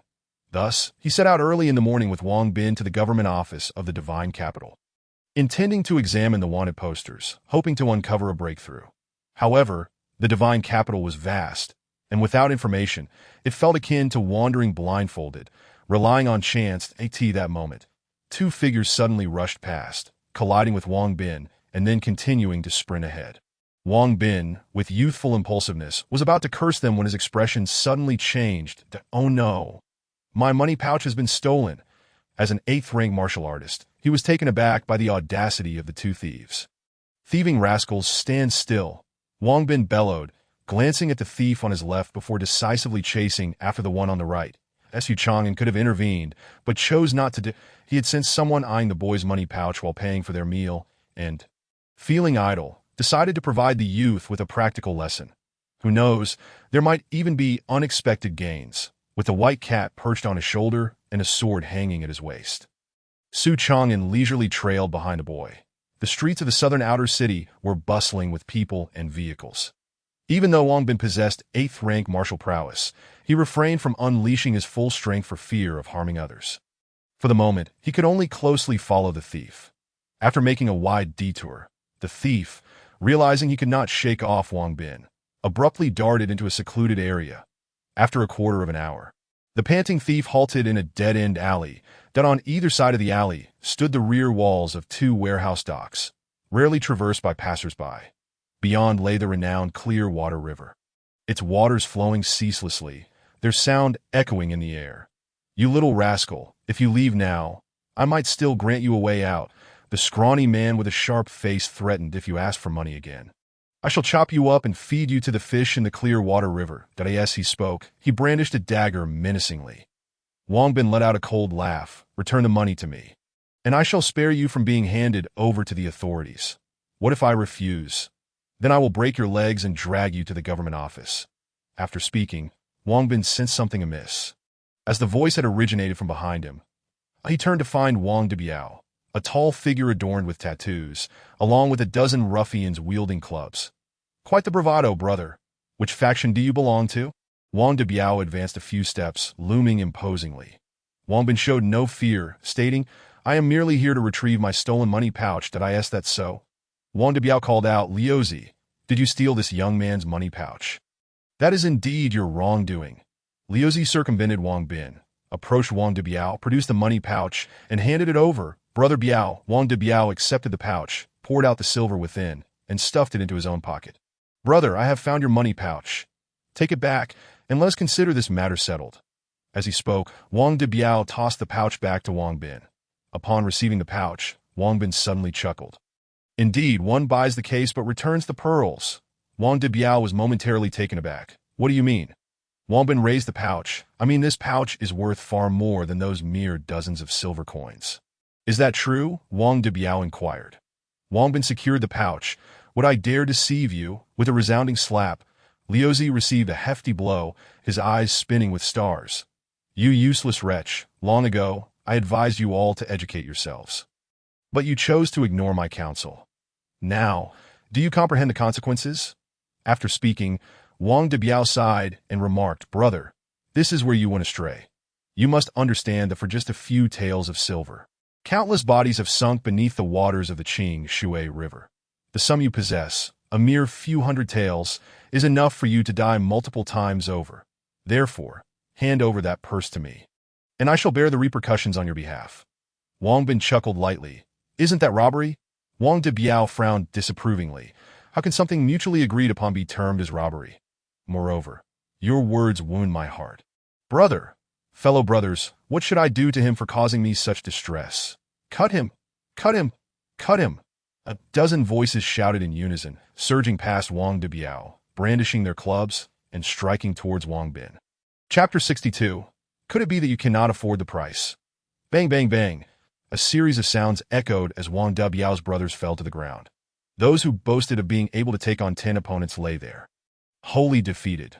Some even collapsed without enduring a single blow, remaining motionless, howling in apparent agony. Wang Bin glanced at the fallen ruffians, and then at his own fists, momentarily incredulous at his newfound prowess. Especially the last adversary. He had merely cast a cold glance, and the opponent had instantly spat blood and crumpled to the ground, crying out in pain. "Now it's your turn. Do you truly believe that Brother Biao is made of paper?" Before he could finish, Wang Debiao leapt forward, his fists as large as cauldrons flying towards Wang Bin's chest. Wang Bin's fist, however, surged forth in response, intercepting the colossal strike just in time. Crack. The two fists collided with a resounding force.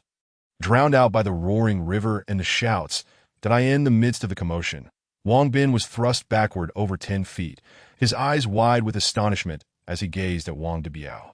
He had assumed the man to be merely a street thug, yet he discovered he was a martial artist, and one whose strength surpassed his own. Excitement coursed through him as he licked his lips. During his time in the Northern Territories, he had occasionally encountered unwise bandits who served as practice for him, leading him to slay many notorious figures. However, since crossing the Jade Gate Pass, he had seldom engaged in combat. This had left him feeling quite stifled. Although the guards in the princess's residence would spar with him, the disparity in their abilities was vast. None could match him. Now, at last, he had encountered a worthy opponent. And his excitement mounted the next moment. Brimming with youthful vigor, he exerted force beneath his feet and launched himself forward. Tiger roars in the mountains. Fierce tiger descends the mountain. Starving tiger pounces in an instant. Wang Bin executed the fierce tiger fist, darting towards Wang Debiao with lightning speed. Wang Debiao was undeterred, countering with the bear gate fist, his blood surging as fists flew in a flurry, each seeking to vanquish the other. After 60 breaths, Wang Bin's energy began to wane. Seeing this, Wang Debiao intensified his attacks, leaving Wang Bin with no option but to defend himself. Yet a prolonged defense must inevitably falter. Wang Bin, failing to maintain his guard, was struck squarely in the chest by Wang Debiao's fist. Bang, with a dull thud, Wang Bin was sent flying 3 yards, crashing against the wall, dust swirling around as he slumped down feebly. "Humph," Wang Debiao scoffed. "Kid, do you now realize the might of Brother Biao? Brother Biao is formidable. Brother Biao is invincible. Brother Biao cannot be defeated." The injured underling swiftly rose, rallying from a distance to cheer for Wang Debiao. Brimming with pride, he approached the youth lying helplessly on the ground. It is futile to offer good advice to a fool. If you had simply handed over the purse earlier, you would not have to endure this blow. Alas, now that Brother Biao has thrown a punch, there is no turning back. Remember to open your eyes wide in your next life. As he drew near, Wang Debiao towered over the young man, wearing a sinister grin. With a sudden burst of energy, he raised his right foot, delivering a fierce kick towards the boy's head. However, Wang Bin smiled in response. Though he had been struck, the force had nearly scattered his energy. His chest felt as if a heavy stone were lodged within. It was only after taking that blow that he understood the truth. Wang Debiao had been cunningly deceptive, despite possessing 7th-tier strength. He had feigned 8th-tier energy to mislead him. The critical moment, he unleashed his full power, determining life and death with a single fist. Unfortunately for his opponent, he had overlooked a crucial detail. He had Su Dage on his side. Thus, he remained unperturbed, even smiling. Su Dage, are you not coming out? Upon hearing the young man's cry, Wang Debiao paused slightly, yet his right foot accelerated ominously, clearly intent on eliminating the youth before reinforcements arrived. Su Dage, if you do not intervene now, it will truly be too late. Wang Bin shouted desperately as he sensed imminent danger. Regrettably, there was still no response the next moment, before the foot could descend. The force of the impending strike had already ruffled his hair.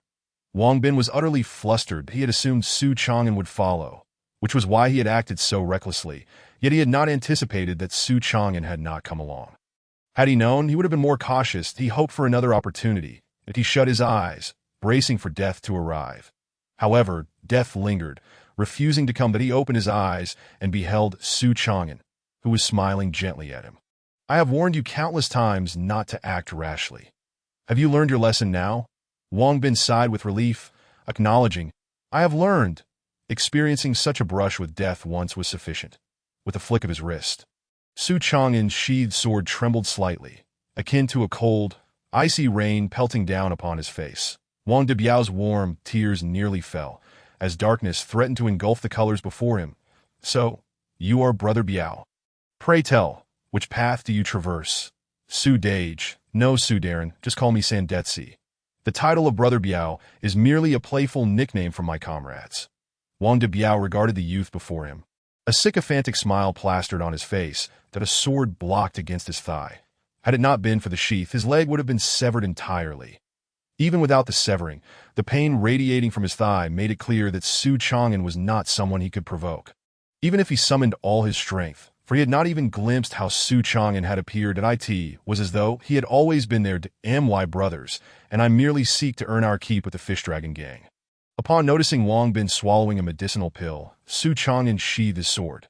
The Fish Dragon Gang? Pray elaborate. Wang Dibiao quickly divulged all he knew about the Fish Dragon Gang. After a brief silence, Su Chang'an suddenly smiled. Let us go. Lead the way. What do you mean? Where to your Fish Dragon Gang, of course. Wang Dibiao looked at Su Chang'an with a hint of confusion. Are you serious? Su Chang'an replied matter-of-factly. You members of the Fish Dragon Gang not only stole my brother's money, but also left him grievously injured. Naturally, I must demand compensation from your Fish Dragon Gang.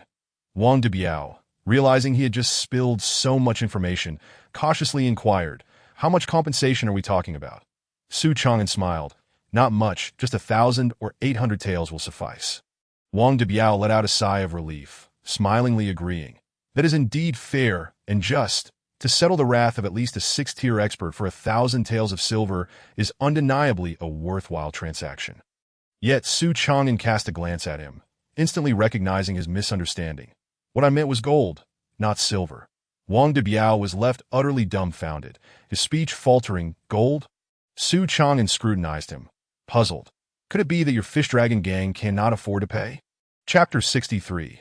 The one who seeks your life as dusk descended and the last rays of sunlight faded. The great hall was illuminated as brightly as day. Guopu sat upright in a tiger-skin chair, his left hand propping up his chin, his gaze fixed on the door, staring into the night sky. Although he was not tall and lacked piercing eyes, he appeared somewhat honest. Yet his silence spoke volumes. As the 8 hall masters seated in 2 rows below him dared not utter a word. They were all acutely aware of Guopu's temperament, knowing that he harbored murderous intent at this moment. This was due to a message from Old Man Meng of the East City's Wind and Rain Tower, warning that if the Fish Dragon Gang dared venture into the eastern part of the city, he would join forces with the Cat Master and others from the West City's 2.5 factions to strike first against the Fish Dragon Gang, that is for the powerful figure backing the Fish Dragon Gang. Someone would surely approach him to discuss matters.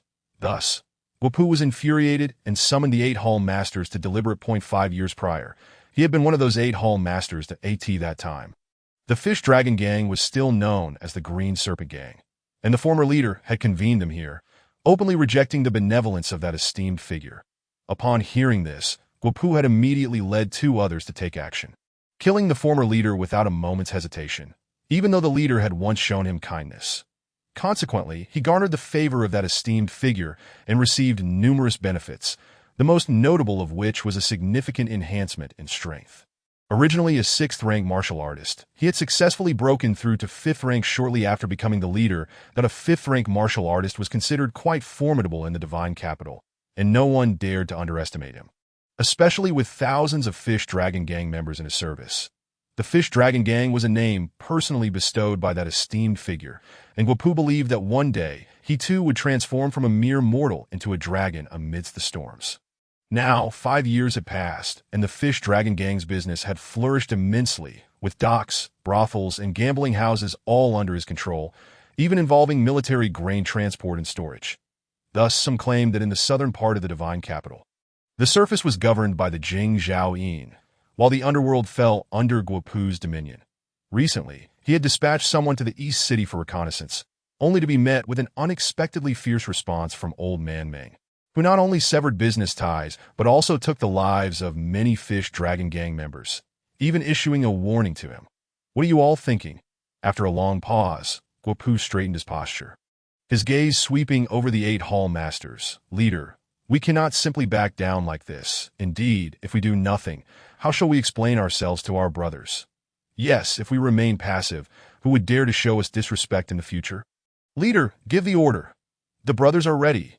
In an instant, the atmosphere became charged with fervor, each clamoring to initiate conflict. Guopu slightly shook his head. War could not be waged, at least not at this moment. One hall master inquired, Leader, why not? Guopu replied solemnly, I must consult with that esteemed figure.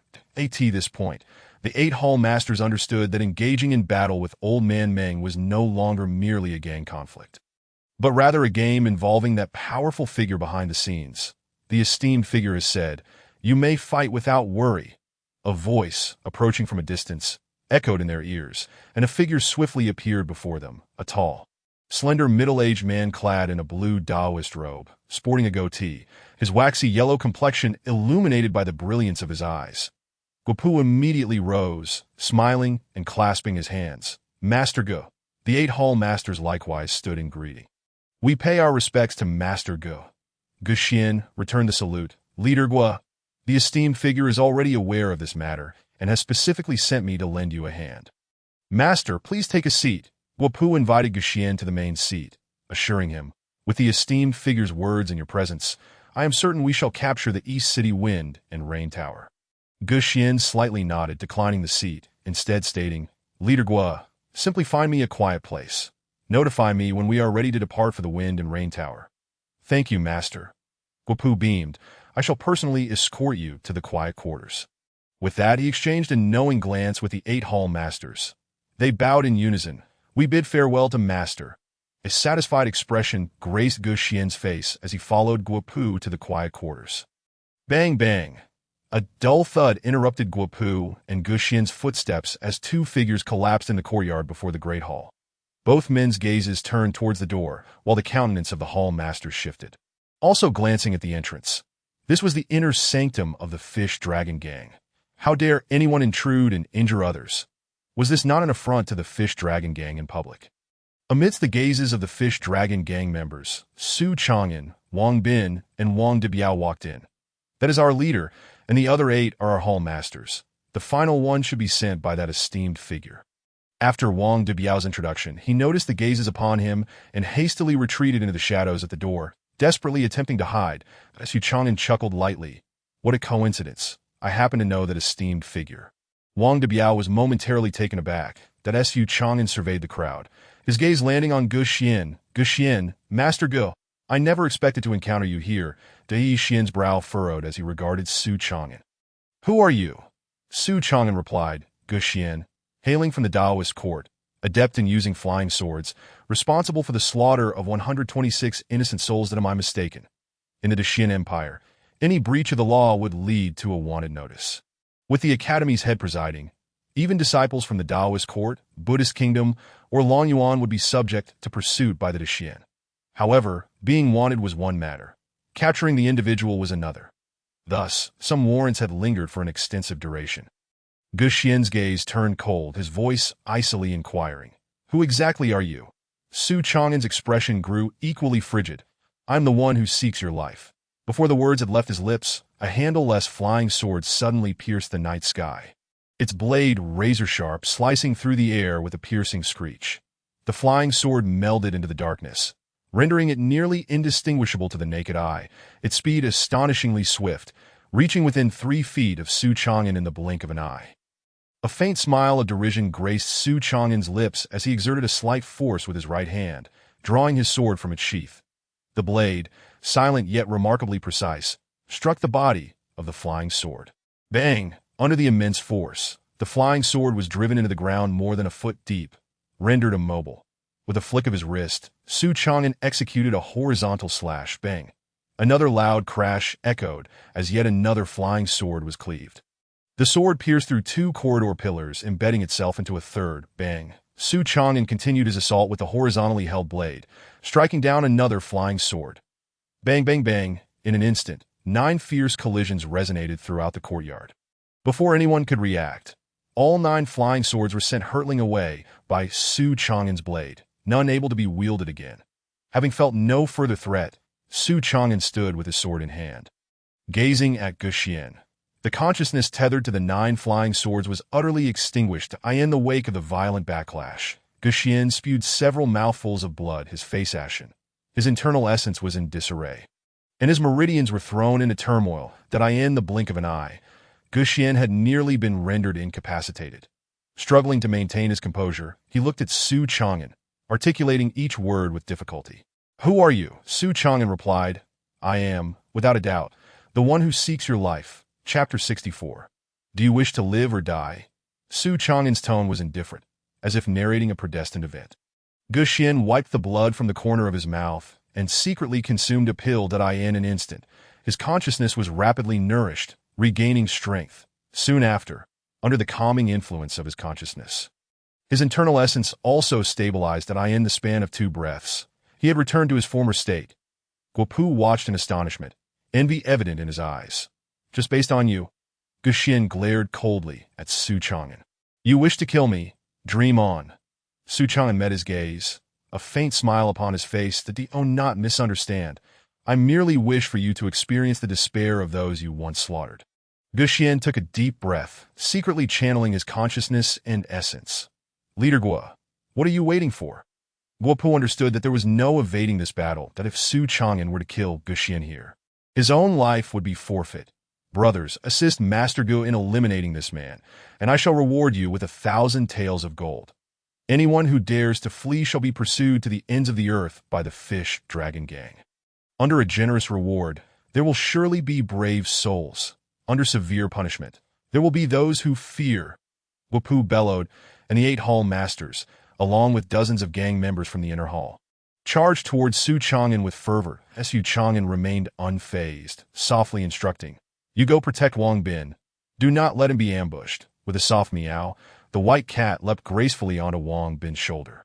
Wang Bin gazed at the members of the Yulong gang, armed with knives and spears, charging towards him and his companion, a wave of primal fear crashing relentlessly against his mind.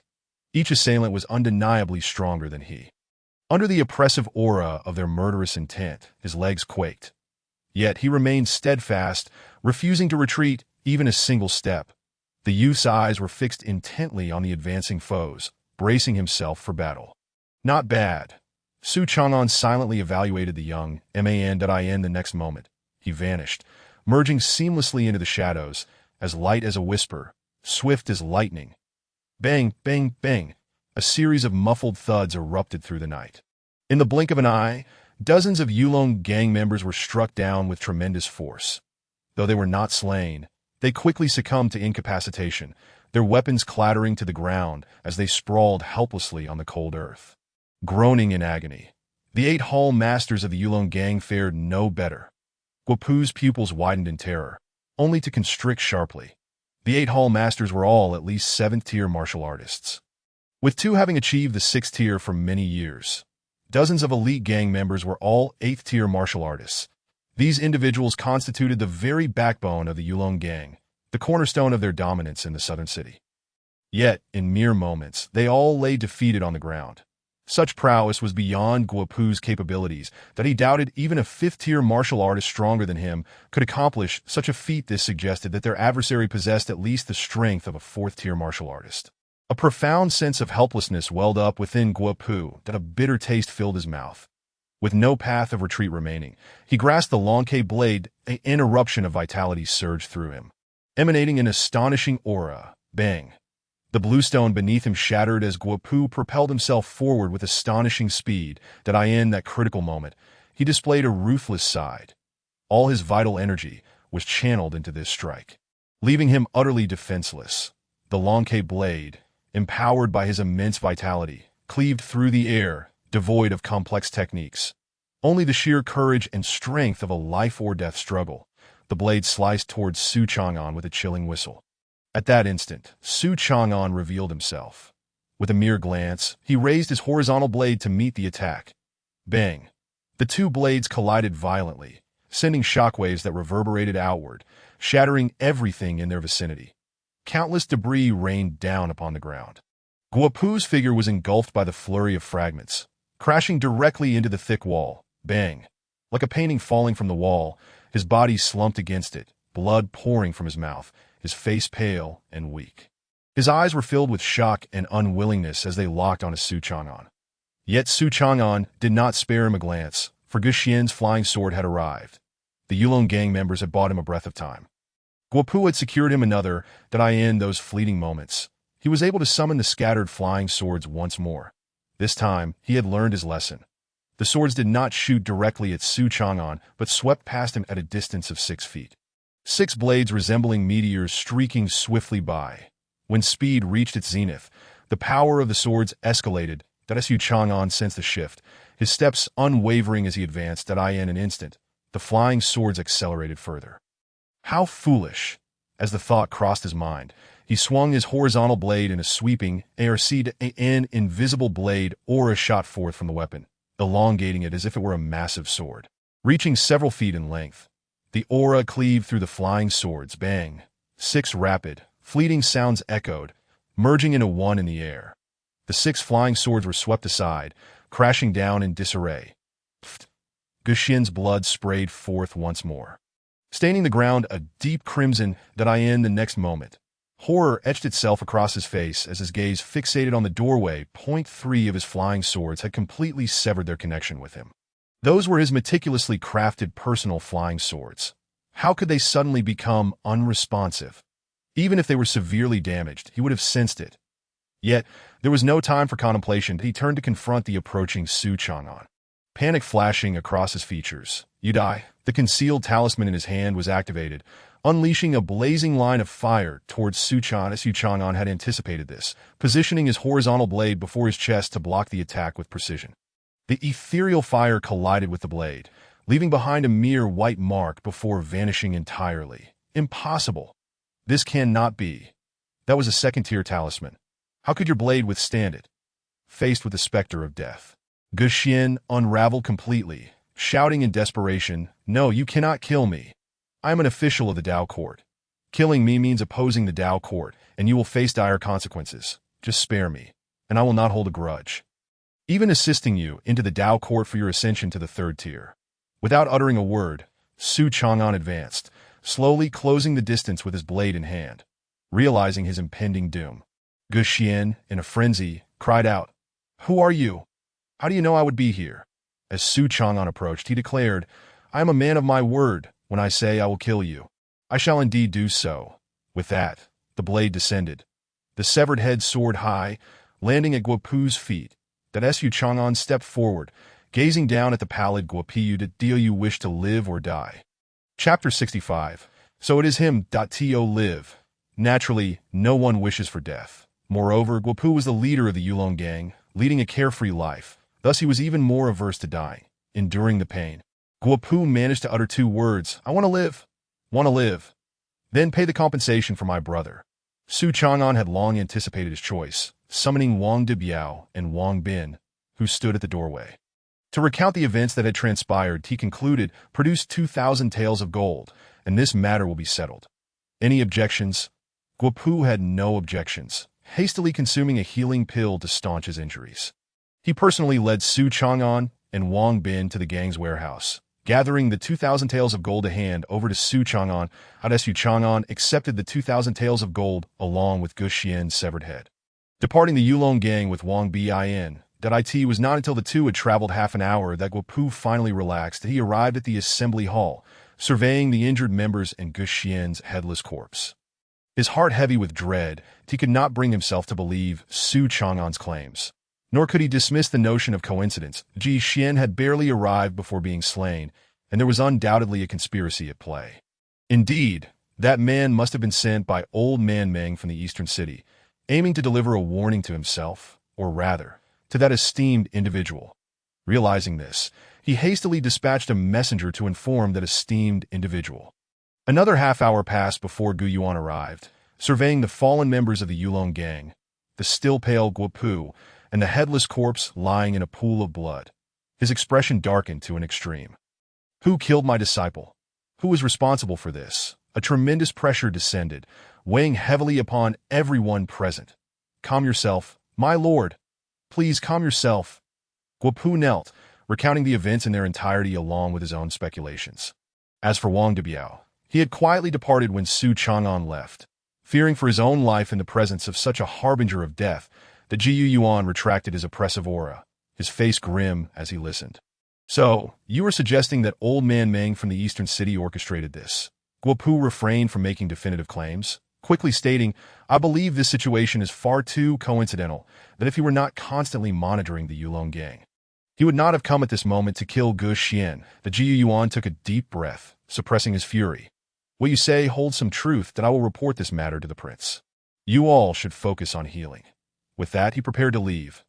Guopu, in a fit of desperation, cried, "My lord, The Yulong gang's warehouse has been completely ransacked. 3,000 taels of gold and some precious medicinal herbs have been stolen.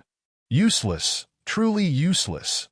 Gu Yuan sensed the situation keenly, berating him furiously. I understand. The prince will compensate you. Guopu deeply bowed, expressing his gratitude. Thank you, my lord, with a wave of his sleeve. Gu Yuan departed in a fury. Guopu then rose, wiping the cold sweat from his brow, a sense of uncontainable triumph bubbling within him. What of the esteemed figures of the third tier? They too were merely pawns in his game. He had originally contemplated how to seize that batch of treasures to facilitate his own ascension to the fourth tier. Now everything is fine. There is no need to seek reasons that I can even acquire numerous treasures without any effort. What a comfortable life this is. Su Chang'an visited the magistrate's office in the divine capital and, amidst the astonishment of the officials, received 3,000 taels of silver. Subsequently, he returned to the princess's residence with Wang Bin. It was not that he wished to remain here against his will. He simply could not refuse the warmth of their hospitality.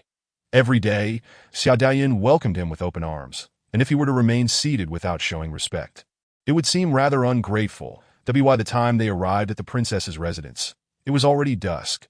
Xiao Daoyin was in the midst of her meal, and without hesitation, Su Chang'an sat down beside her. As for Wang Bin, upon seeing Xiao Daoyin, he greeted her and hurried back to his own room, that he needed to contemplate how to spend the 200 taels of gold he had received. Although the gold was still in Su Chang'an's possession, in name, it was already Wang Bin's. Xiao Daoyin glanced at Su Chang'an and asked, "Did you take him to rob someone?" He seems quite pleased. Su Chang'an raised his thumb and exclaimed, "Your Highness, you are truly perceptive."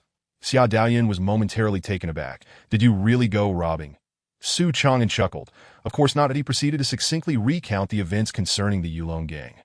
Xiao Daoyin sighed. "You needn't have gone to such lengths." As Su Chang'an continued to eat and speak, "It was not my intention to provoke them. I merely heard of the Yulong gang in the South City and wanted to see for myself. To my surprise, they were quite accommodating. If I hadn't sought some compensation, wouldn't that have been an affront to heaven?" Xiao Daoyin set down her bowl and chopsticks. "So, you are aware that my elder brother is behind the Yulong gang?" Su Chang'an picked up a chicken leg and replied, "I was unaware until Wang de Biao mentioned it. If it were your third brother, I might have shown some leniency. But your elder brother, even if a deity came, I would not let it slide." Xiao Daoyin's brow furrowed slightly. "But if that is the case, you will be targeted by my elder brother." That Su Chang'an chuckled. "Do not worry. This is the divine capital. Gu Xian is a wanted man. They wouldn't dare to act against me." Xiao Daoyin remained unconvinced. "Unless you stay here in my residence and do not venture out, they will surely find a way to deal with you." Su Chang'an pondered for a moment and nodded slightly. Remaining in the princess's residence indefinitely, even with Xiao Daoyin's constant company, would eventually become tiresome. Moreover, he was indeed looking forward to any retaliation from her side. "Do you have any of those treasures here?" he inquired. "What kind?" she asked. "You know that kind." Su Chang'an gestured animatedly, and it was only then that Xiao Daoyin understood. "There are indeed some, but they are for my use." "Not yours." Su Chang'an smiled mysteriously. "Rest assured, as long as you can use them, I can too." Late at night, at the crown prince's residence, the eldest prince, Xiao Daoqian, gazed at Gu Yuan in silence. After listening to Gu Yuan's response, he fell into deep contemplation that he was aware that old man Meng from the East City was affiliated with the third prince. The fact that Guopu had sent someone to probe old man Meng was also orchestrated by him. However, he did not anticipate that old man Meng would retaliate so decisively, even going so far as to slay Gu Xian. Ji Xian had been sent by him, and with his death he had to consider Gu Yuan's feelings, as well as the reaction from the Dao court. Even though the Dao court had already announced Gu Xian's expulsion from the sect, stating that any actions taken were unrelated to them. That declaration had been made under pressure from the academy. The bounty notice had also been issued due to the academy's influence. There were many like Gu Xian on that list. "Master, what do you think?" Xiao Daoqian felt there was something amiss but could not pinpoint the key issue. The elderly man in the wheelchair spoke. "Your Highness, I received some peculiar news today." Xiao Daoqian inquired, "What news?" The old man glanced at Gu Yuan. "Someone took Gu Xian's head to the magistrate's office in the divine capital to claim the bounty." That Ji Yuan raised an eyebrow. "Who?" The old man replied, "Su Chang'an." "So it was him." This explained everything. Xiao Daoqian and Gu Yuan suddenly understood. Chapter 66. voluntarily walking into the trap 3 days later. The weather remained splendid at a quarter past noon. The air began to grow stifling. Two individuals clad in crimson constable attire traversed the streets of the outer city and approached a market stall. The two walked straight up to a young man engrossed in his meal. The younger constable spoke, "Su Chang'an, come with us." Su Chang'an leisurely set down his utensils, raised his head, and regarded the two constables. "Who are you? Why should I go with you?" The younger constable's demeanor shifted to impatience. "Stop the nonsense. Just come with us. No need for all this chatter." Su Chang'an retrieved 30 copper coins and placed them on the table. "Can't you articulate your reasons? Even for an arrest, there should be a justification, shouldn't there?" The younger constable furrowed his brow, ready to explode. The older constable quickly intervened, addressing Su Chang'an. "We are constables from the divine capital. Someone has implicated you in a premeditated murder case. Thus, you must accompany us." Su Chang'an rose to his feet, staring at the two. "You claim to be from the divine capital. What proof do you have?" The older constable frowned slightly and promptly produced his constable's badge. "Let's go." Su Chang'an chuckled, remaining still. "How can I discern the truth from the falsehood?" The younger constable's face flushed with anger as he shouted, "If you do not cooperate, we may have to resort to force." Su Chang'an gazed at him with a smirk. "Oh, really? Then go ahead and make your move." The younger constable drew his dagger, but was again stopped by the older constable. The older constable muttered angrily, "You fool, do not drag me into this. My life is worth more than just 50 taels." The younger constable grasped his dagger and whispered, "If we fail this mission, neither of us will keep our heads." The older constable replied quietly, "That is a concern for later. For now, we must get him to come with us. Otherwise, I will have to end you right here." Reluctantly, the younger constable acquiesced. The older constable turned to Su Chang'an, his expression solemn. "If you refuse to come with us, we will have to treat it as resisting arrest, and that changes everything." Su Chang'an had overheard their entire exchange. He understood that they were simply following orders, so he refrained from complicating matters further. Besides, he had anticipated this outing. "Very well, I will go with you," he declared. The younger constable retorted, "If you had just come with us sooner, we wouldn't have had to deal with all this trouble." Su Chang'an's smile faded as he turned to him. "Since you have initiated this matter, you must be prepared to face the consequences." The younger constable sneered, "Worry about yourself first. Good advice is wasted on the damned." Su Chang'an said no more and followed the two to the magistrate's office. However, he did not expect that they would take him directly to the prison. After that, the two left, leaving him alone in the cell, while several women were imprisoned in other cells. Su Chang'an frowned slightly. For a moment, he was uncertain of their intentions, but soon he realized the truth. The younger constable returned and locked eyes with Su Chang'an before opening one of the cell doors and stepping inside. Inside the cell were a woman in her 30s and a girl of 12 or 13. The younger constable approached with a lascivious grin. "Hello again, my beautiful. Get away from me. Leave me alone," the woman cried, desperately trying to push him away. The younger constable kicked her violently, sending her crashing against the wall, blood pouring from her injuries. With the woman incapacitated, the younger constable advanced towards the girl, who was weak and defenseless. With no escape in the prison, he tore the girl's clothing apart, his face alight with excitement. Su Chang'an shook his head in disappointment. He had not expected that after waiting so long, this was the outcome. It seemed they truly knew him well. If that was the case, he could not remain passive. Otherwise, the show could not continue. The next moment, he drew his sword. The blade sliced through the air, cleaving the cell apart and piercing the younger constable's body. The younger constable turned to face Su Chang'an in his final moments. A strange smile crept across his lips, and though he tried to speak, no words came forth. With a resounding thud, the younger constable's corpse fell to the ground. Su Chang'an sensed a peculiar, formless energy fleeing from the body. Just as it was about to escape, the white cat suddenly opened its mouth and inhaled deeply. In an instant, the formless energy was drawn into the cat's mouth. "Well done." Su Chang'an praised the white cat. "When we return, I promise you'll be feasting on fish treats until you burst." "Meow." The white cat lightly mewed, indicating it had already had its fill. Su Chang'an chuckled. "You can choose whatever you like." He then stepped closer and draped his clothing over the girl. The woman, disregarding her own injuries, rushed to the girl and embraced her, expressing her gratitude. "Thank you, kind sir, for saving our lives." Su Chang'an remained silent. rising to his feet and making his way outside. Within the narrow corridor of the prison, a dozen constables stood ready, their demeanor tense. Behind the constables stood several members of the Divine Demon Guard, led by the imposing Vice Commander Yuan Shochi. Though not particularly tall, Yuan possessed an undeniable aura that commanded respect and attention, inducing a sense of trepidation among those present. But he coldly regarded the young man within the cell, stating, "Su Chang'an, do you dare to commit murder within the confines of this prison, brazenly slaying constables? Do you not realize the gravity of your crimes?" Su Chang'an sheathed his blade, standing tall and defiant. "I am unaware of any offense that warrants my direct incarceration in this prison. Did I also question why? As officials of the election, you are supposed to uphold the law and protect the citizens, yet allow wicked individuals to bully without intervention. Furthermore, I wonder if you, a group of individuals clad in human guise, are even truly human." Yuan Shochi let out a cold laugh, "And no matter how you attempt to argue, the fact remains that you have slain members of the Divine Demon Guard. Bring forth the bloodlock." With a thunderous command, two constables timidly approached, ready to affix the bloodlock upon Su Chang'an. The bloodlock, adorned with unique talismans, was specifically designed to seal the life force of martial artists that no matter how powerful a martial artist might be, once bound by the bloodlock, they could not muster even a fraction of their vitality. With the exception of those at the third tier, for martial artists who had reached the third tier, the explosive force of their life energy was far too overwhelming for the talismans to contain. Su Chang'an observed the expressions of Yuan Shochi and the others, noting their anticipation for his resistance.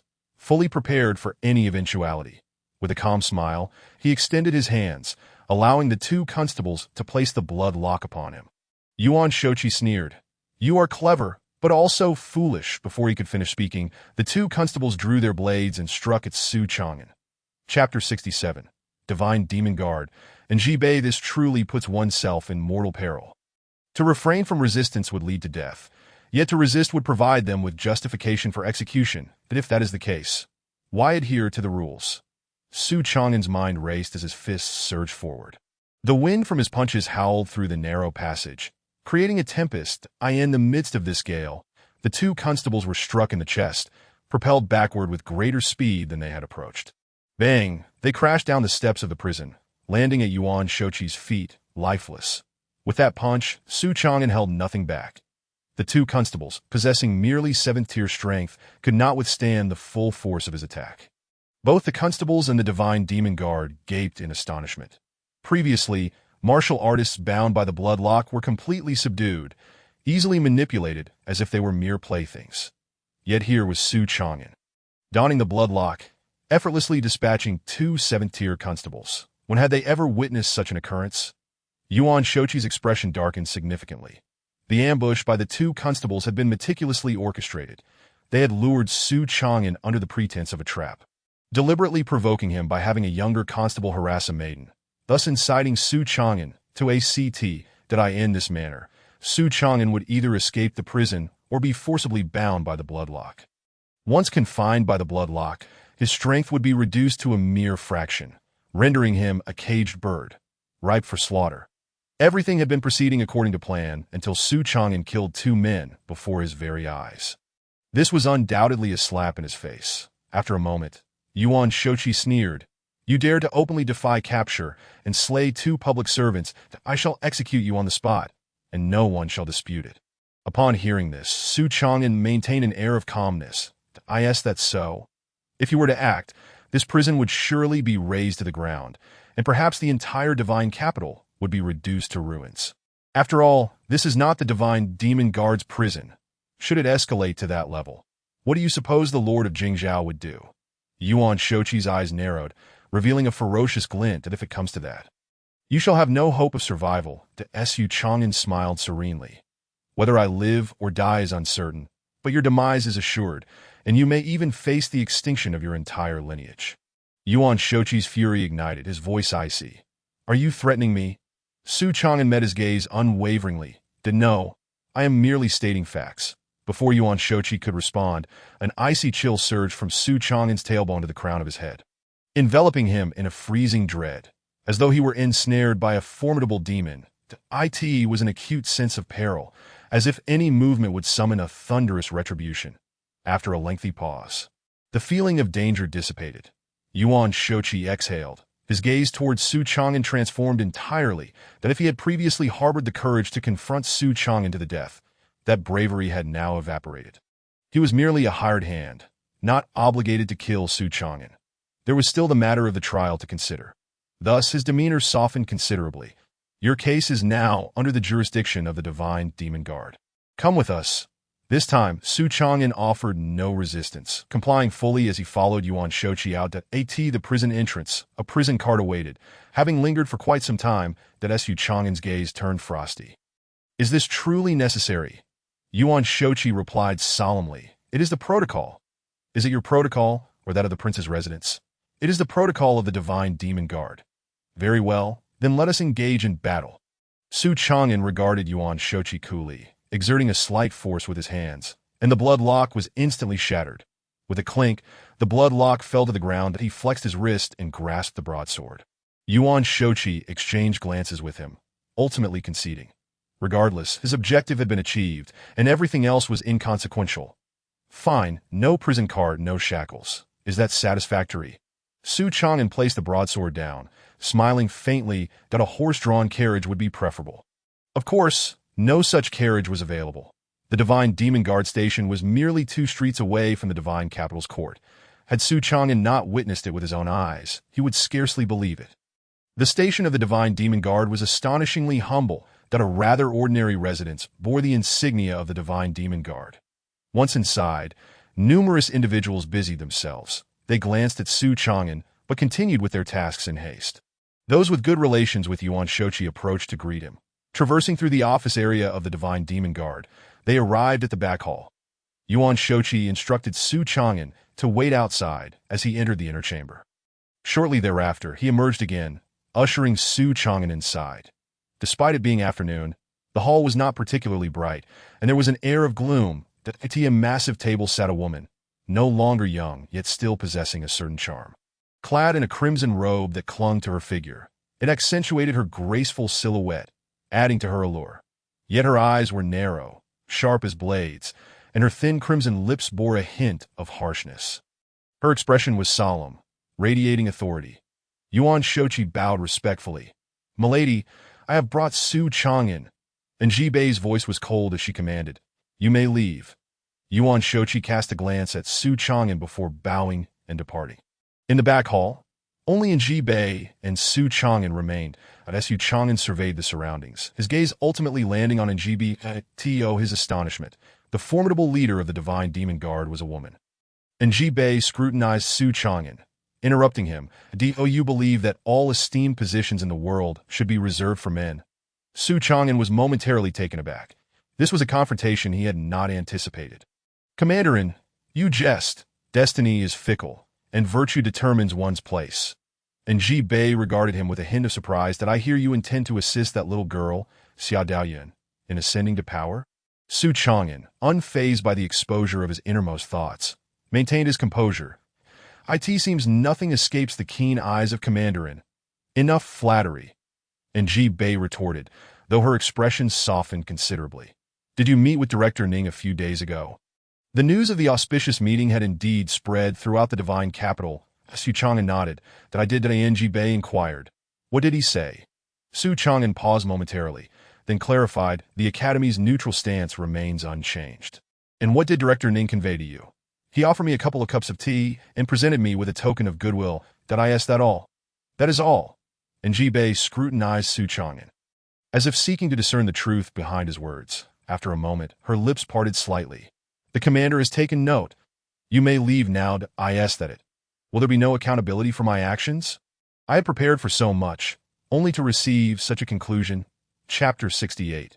The attitude of the Divine Demon Guard. And Jibei immediately perceived Su Chang'an's bewilderment. "What? Are you dissatisfied with this outcome?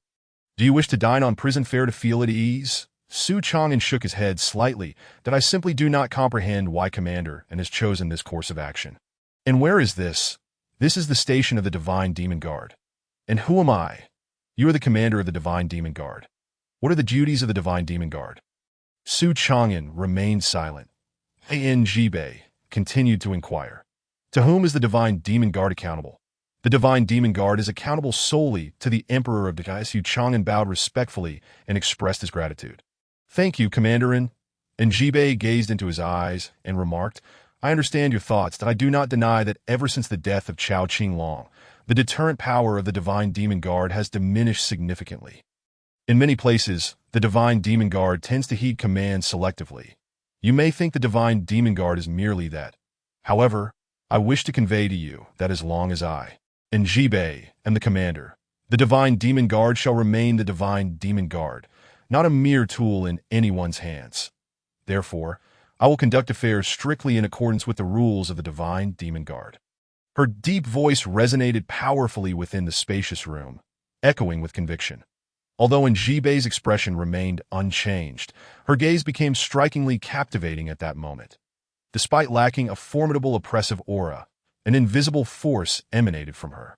Embodying the spirit of a woman who stands shoulder to shoulder with men, with beauty surpassing that of any Su Chang'an, in admiration, exclaimed, I have learned much. I take my leave. And Jibei acknowledged, very well. Go. As Su Chang'an was about to exit the back hall, a voice reached his ears. Go back and tell that girl to remember to visit this old lady when she has the time. After all that talk, it was still through connections that I managed to avoid this ordeal. Su Chang'an departed with a wry smile. Observing his departure, and Jibei remained calm, yet a sigh escaped her heart. Indeed, he cannot compare to Chao Qinglong. When Chao Qinglong was present, who among the Divine Demon Guard dared to cause trouble? Perhaps this is the essence of personal charisma, though I possess talent in martial arts. I am ultimately not suited to be a commander. Moments later, Jibei gathered her scattered thoughts and coldly commanded, Enter. Yuan Shochi stepped inside, Commander. Jibei regarded him with a frosty stare. Are you aware of your transgressions? Yuan Shochi did not dispute, offering a self-deprecating smile. I have nothing to say. I leave myself to your judgment. Jibei took a deep breath. Why? Yuan Shochi's mocking smile broadened. Of course, it is to send my useless son to the Dao court for training. He sighed again. Had it been Commander Chao, he would not have posed such a question.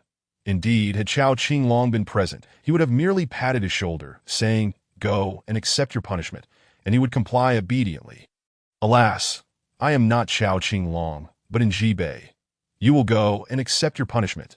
Yuan Shochi, taken aback, glanced at Jibei. He had expected her to maintain her usual impartial demeanor, which would have led to a grim fate for him. After all, the Divine Demon Guard is loyal only to the Emperor. Now, having privately befriended the Crown Prince, he had committed a grave taboo. He did not anticipate Jibei would handle it this way, thus allowing for considerable leeway. Thank you, Commander. Jibei replied indifferently, No need to thank me. Off you go. Yuan Shochi departed. After a long while, a heavy sigh echoed in the back hall. The elders within the Divine Demon Guard are dwindling. Su Chang'an exited the Divine Demon Guard's headquarters and boarded a carriage. Xia Daoyan playfully winked at him as he got in. Su Chang'an immediately understood, feeling a mix of amusement and exasperation. The Crown Prince and others had not been unprepared. It was merely that Xia Daoyan had enlisted in Jibei's aid, leaving them unable to execute their plans to be by the looks of you. It seems you didn't create a scene in the court, which has left you somewhat displeased, Xia Daoyan said with a bright smile. Would you like me to send you back in? Su Chang'an shrugged. Sure. I was just pondering how to make a name for myself in the capital. Xia Daoyan asked, Is fame truly what you desire? Su Chang'an gazed at him earnestly and sighed. It is not that I seek fame, but rather that I wish to bolster your reputation. To strike the Crown Prince openly not only showcases your strength, but also aids you in attracting talent. Xia Daoyan chuckled softly. Su Gongzi truly has my best interests at heart. I am profoundly moved, Su Chang'an grinned. Have I moved you to the point of offering yourself in return? Xia Daoyan pursed her lips. In your words, it would mean serving you in the next life as a beast of burden to repay this great kindness. Had I known, I wouldn't have shared so much with you. Now that I know, it is too late. Laughter echoed from the carriage, scattering into the night, in the evening, at the Crown Prince's residence. Damn it. That Su Chang'an has once again escaped by the skin of his teeth. Xiao Daoqian felt a twinge of frustration, yet his demeanor remained calm. Master, do you have any other methods to deal with Su Chang'an? The elder seated in the wheelchair furrowed his brow. Today's elaborate scheme had all been orchestrated by him. even coordinating with the Jingzhaoyin. However, he hadn't anticipated that it would ultimately be thwarted by Njibei. Your Highness, today was not without its gains, Xia Daoqian remarked. Please enlighten me. The elder relaxed his brow and spoke. At the very least, we have discerned Njibei's stance. Xia Daoqian took a few steps, pondering, but has Njibei always been loyal to the emperor? Could this not reflect the emperor's own attitude? The elder shook his head. His Majesty is wholly devoted to his cultivation and lacks the time and energy to manage such matters.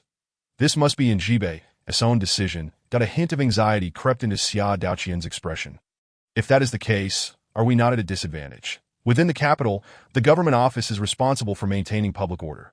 Once martial artists or cultivators are involved, the Divine Demon Guard steps in to take charge. Hence, the attitude of the Divine Demon Guard is crucial in dealing with Su Chang'an. Njibei's stance undoubtedly signals to everyone that the Divine Demon Guard is not a tool for everyone's use. The elder spoke somberly. If he is not easily dealt with, then let him be for now, that we should focus on strengthening our own power and crush them with a righteous force. Although Xia Daoqian felt reluctant, he had no choice but to acquiesce. That insufferable brat truly offers no respite. Compared to you, he is woefully inadequate. You old turtle, do you not fear retribution for speaking thus? You should save your energy for beating others.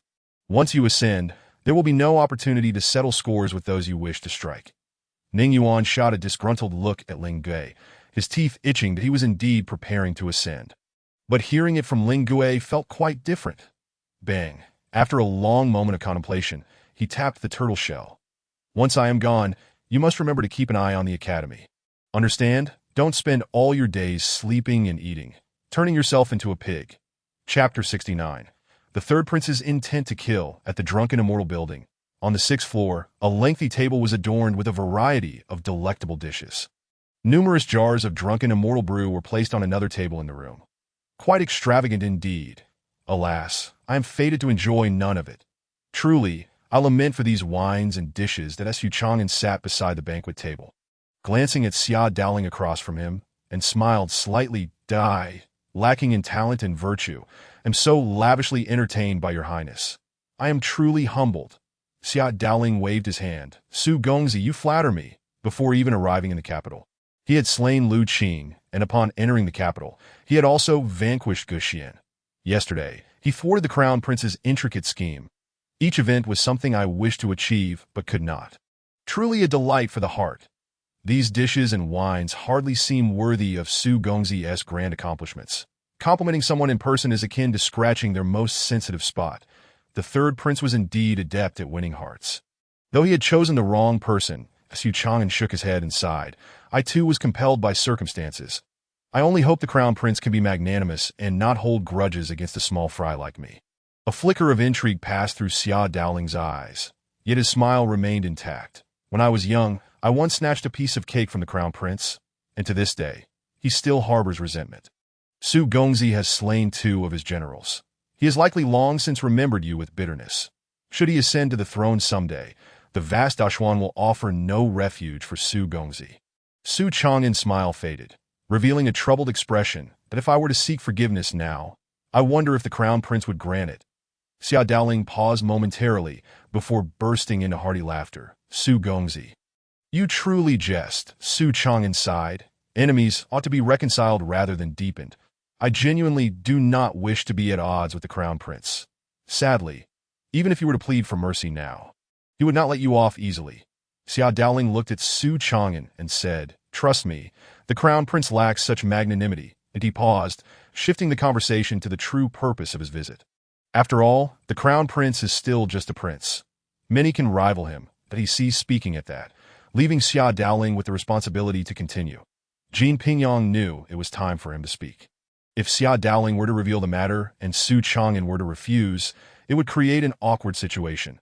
This was precisely why Xia Daoling had him accompany him. Su Gongzi, I trust you can see the sincerity of the third prince. If you are willing to join us, any conditions can be negotiated. Rather than can be proposed. Truly, a scholar from the academy knows how to parse words. Dear Jean, both the princess and I are immensely grateful for your assistance that day. Should there be anything you require in the future, do not hesitate to let me know that if you feel it necessary to offer some form of recompense. That would also be acceptable. As you are aware. I am but a hired hand, working for coin.su. Chang'an smiled and graciously declined, explaining that he was accustomed to a life of wandering and preferred not to be confined to one place for too long. Prior to his arrival, he had prepared himself for the possibility of rejection. Yet when it came to pass, both Xia Daoling and Jin Pingyang felt a twinge of disappointment, though their seasoned faces betrayed none of it. Xia Daoling even chuckled. Ah, so it is true that young Master Su enjoys a carefree existence. I must have been rash. Jin Pingyang added with a smile. Young Master Su harbors lofty aspirations. I am truly in admiration. Su Chang'an raised his cup, acknowledging their kind sentiments that I offer this toast in gratitude to both of you. With that, he drained his cup and took his leave. Xia Daoling similarly finished his drink, his veins momentarily visible as he set the cup down, but he quickly regained his composure. Jin Pingyang sighed softly and advised, Su Chang'an has merely stumbled upon a stroke of luck. His future accomplishments may not be as grand as one might expect. So your highness need not dwell on it. Exhaling deeply, Xia Daoling cast a contemplative gaze. Su Chang'an is not so straightforward. You must find an opportunity to test him. Relaxing into his chair, he added nonchalantly, after all, the chief will bear the brunt of any consequences. You needn't worry. Jin Pingyang pondered for a moment before inquiring, what rank? Xia Daoling closed his eyes and replied softly, Grade B. Jin Pingyang felt a jolt of disbelief. The absurdity of it nearly rendered him motionless. Grade B, a status reserved for the pinnacle of fourth-tier cultivators. He had not anticipated that Su Chang'an would enjoy such treatment simply for declining Xia Daoling's offer. Even considering Su Chang'an's achievements in vanquishing Lu Qing and Gu Xian, he found the arrangement rather excessive. After a deep breath, he finally said, I will make the necessary arrangements. Xia Daoling kept his eyes shut, but seemed to perceive Jin Pingyang's thoughts. Stating, teacher, when dealing with an adversary, one must exert full strength from the outset. Otherwise, one risks merely wounding a snake and leaving it alive to cause further trouble. This is a lesson you imparted to me long ago. With a sigh, he lamented, alas, we cannot employ a third-tier cultivator. Otherwise, I would arrange for an A-grade assignment for him. Jin Pingyang glanced at the somewhat unfamiliar Xia Daoling and understood. Unbeknownst to him, Xia Daoling had his own plans for Su Chang'an. Just as Su Chang'an exited the Zui Xianlu, he came across a familiar face, none other than Sikong Yinran. Miss Sikong, what a delightful coincidence to meet again. Coincidence? Hardly, I specifically came to find you. Sikong Yinran responded, a hint of anxiety flickering in her expression as she led Su Chang'an back to Zui Xianlu this time. They entered a room on the 5th floor, without waiting for Su Chang'an to settle. Sikong Yinran inquired, did you not say that if I refrained from seeking Dongjun brother for 3 days, he would come looking for me? It has been nearly 10 days, and he has not come to find me at all. Your ploy of feigned neglect has proven utterly ineffective. Upon encountering Sikong Yinran, Su Chang'an understood the situation. He replied calmly, Miss Sikong, how do you know that Dongjun brother has not sought you out? Sikong Yinran paused. What do you mean? Su Chang'an took a sip of tea and leisurely replied, a few days ago, Dongjun brother consumed a precious item and has been in seclusion for the past few days. I believe he should have emerged by now. I am confident that within 3 days, he will certainly come to find you. Sikong Yinran looked at him quizzically. Is that truly the case? Su Chang'an assured her. I witnessed it with my own eyes. Sikong Yinran had heard of Su Chang'an's encounter with a spiritual turtle at the academy and speculated that it was around that time. Thus, it was indeed nearly time for Dongjun to re-emerge. If Miss Sikong does not believe me, we can go find Dongjun brother together, and I will inquire on your behalf. What do you think? Sikong Yinran scrutinized him for a moment and asked, why do you want to help me? Chapter 70. The fool is myself. There is no love or hate without reason in this world. Sikong Yinran had understood this truth from a young age. The last time, when Su Chang'an proactively taught her how to win over Shang Dongjun, she had assumed he had an ulterior motive.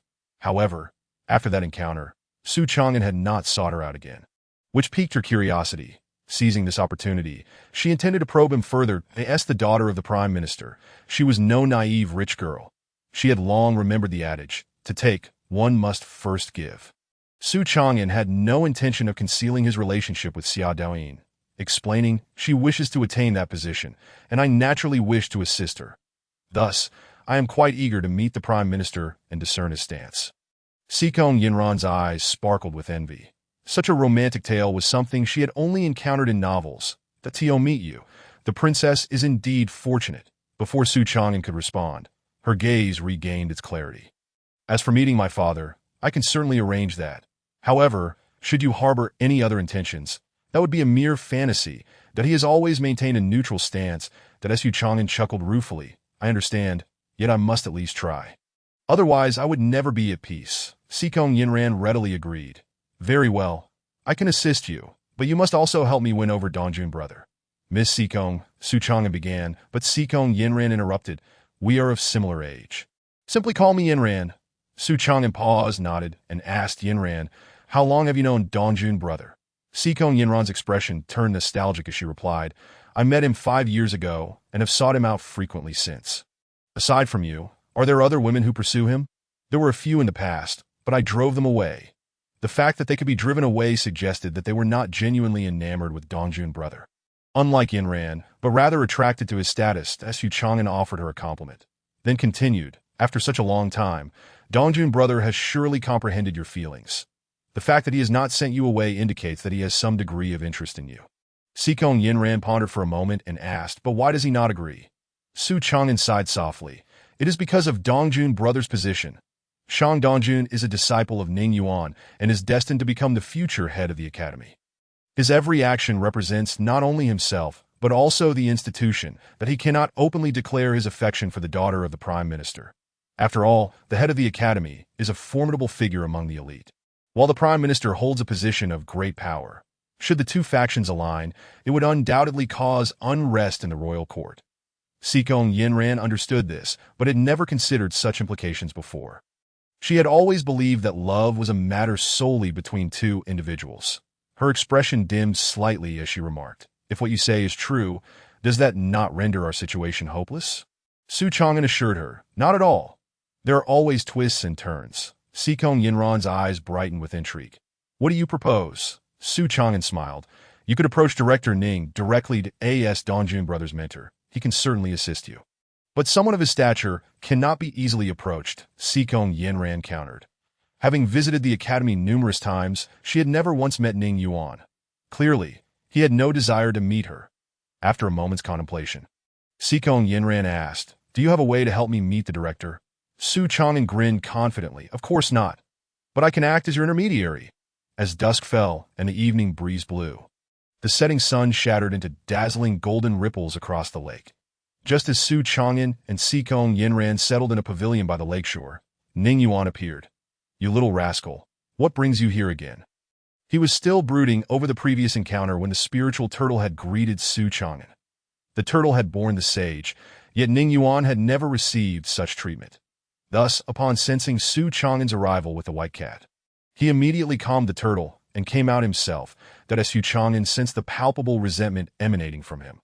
Though he was unaware of its origins, he maintained a pleasant smile. Esteemed sir, I come bearing matters of great significance that concern the stability of the realm. Ning Yuan's expression grew serious. Do elaborate. Su Chang'an began. This matter traces back to Dongjun brother. Shang Dongjun, my own disciple. Ning Yuan's voice deepened. What does he have to do with this? Su Chang'an continued. Miss Yinran has harbored feelings for Dongjun brother for many years. Yet he has not expressed his intentions. Therefore, I have come to request your assistance in persuading Dongjun brother to agree to be with Miss Yinran. Ning Yuan's brow furrowed slightly as he regarded Su Chang'an with a disapproving expression. Sensing the impending danger, Su Chang'an hastily added, if Miss Yinran cannot be with Dongjun brother, I will never gain an audience with the Prime Minister. Unable to meet with the esteemed Prime Minister, Xia Daoyun finds herself unable to occupy that position that if she cannot assume that role, it will inevitably be taken by one of the other two individuals. Regardless of who it is, neither will find stability in their seat. For one will surely conspire against the other, leading to chaos in the realm. Seekong Yinran, listening from the side, is left dumbfounded. Could the consequences of her not being with Shang Dongjun be so severe? Would it truly incite turmoil across the land? Your reasoning is utterly nonsensical.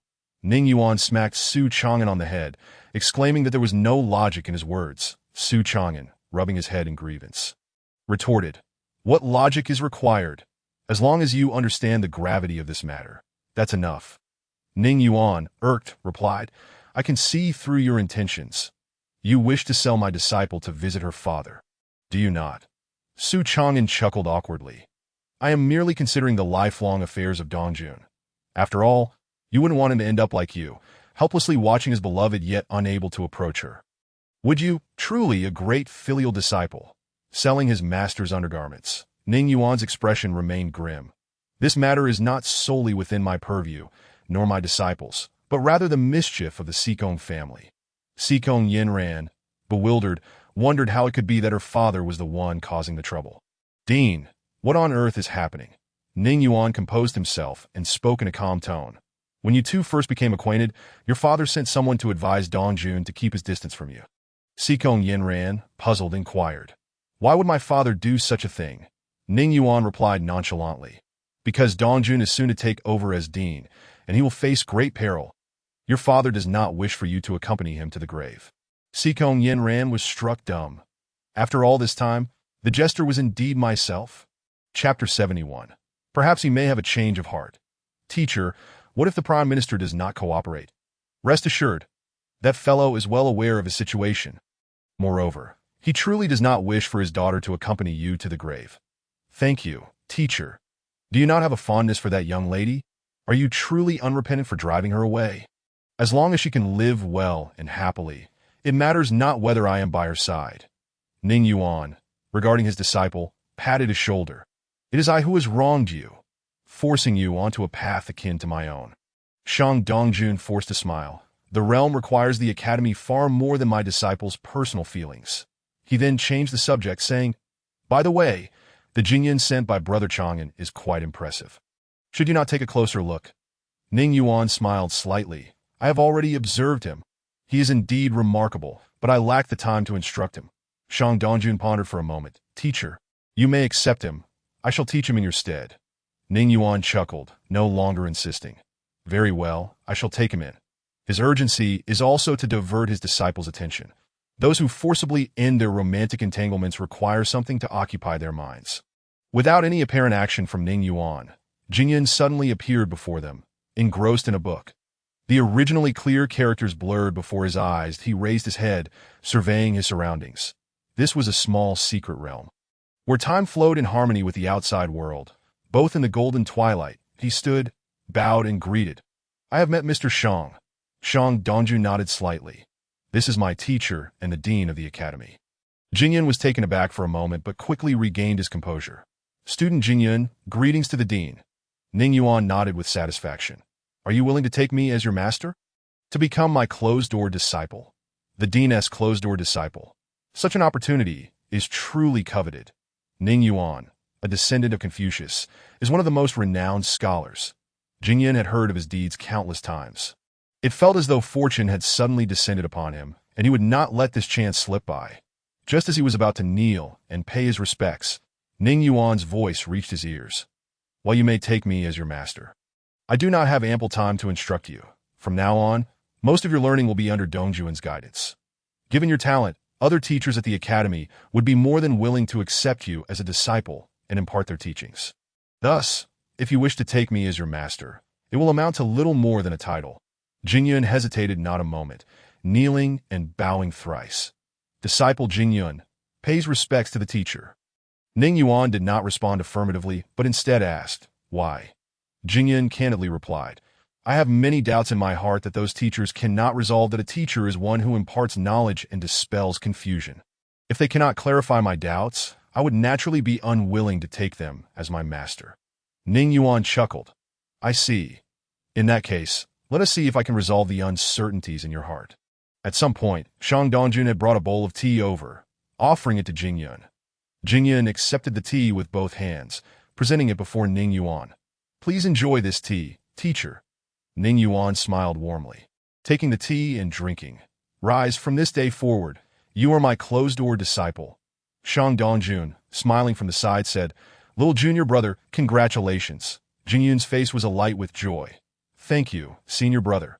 Ning Yuan set aside the tea bowl, gesturing to produce two treasures, bestowing them upon Jingyun.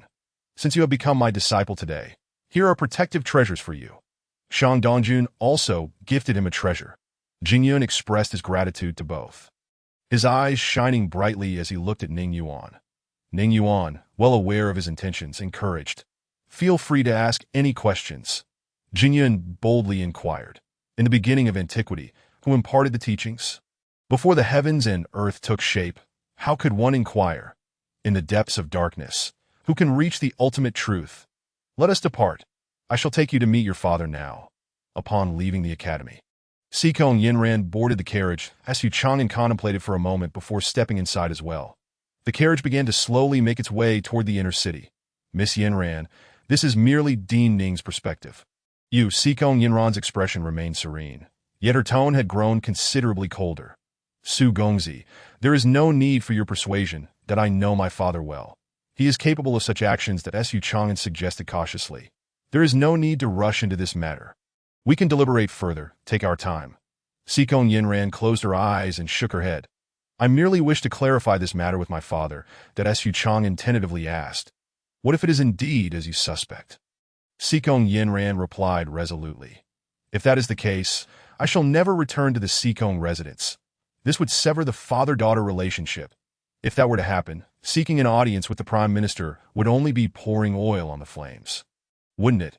In an instant, Su Chang'an began to worry about the unfolding events that be by the time the carriage arrived at the Sikong residence.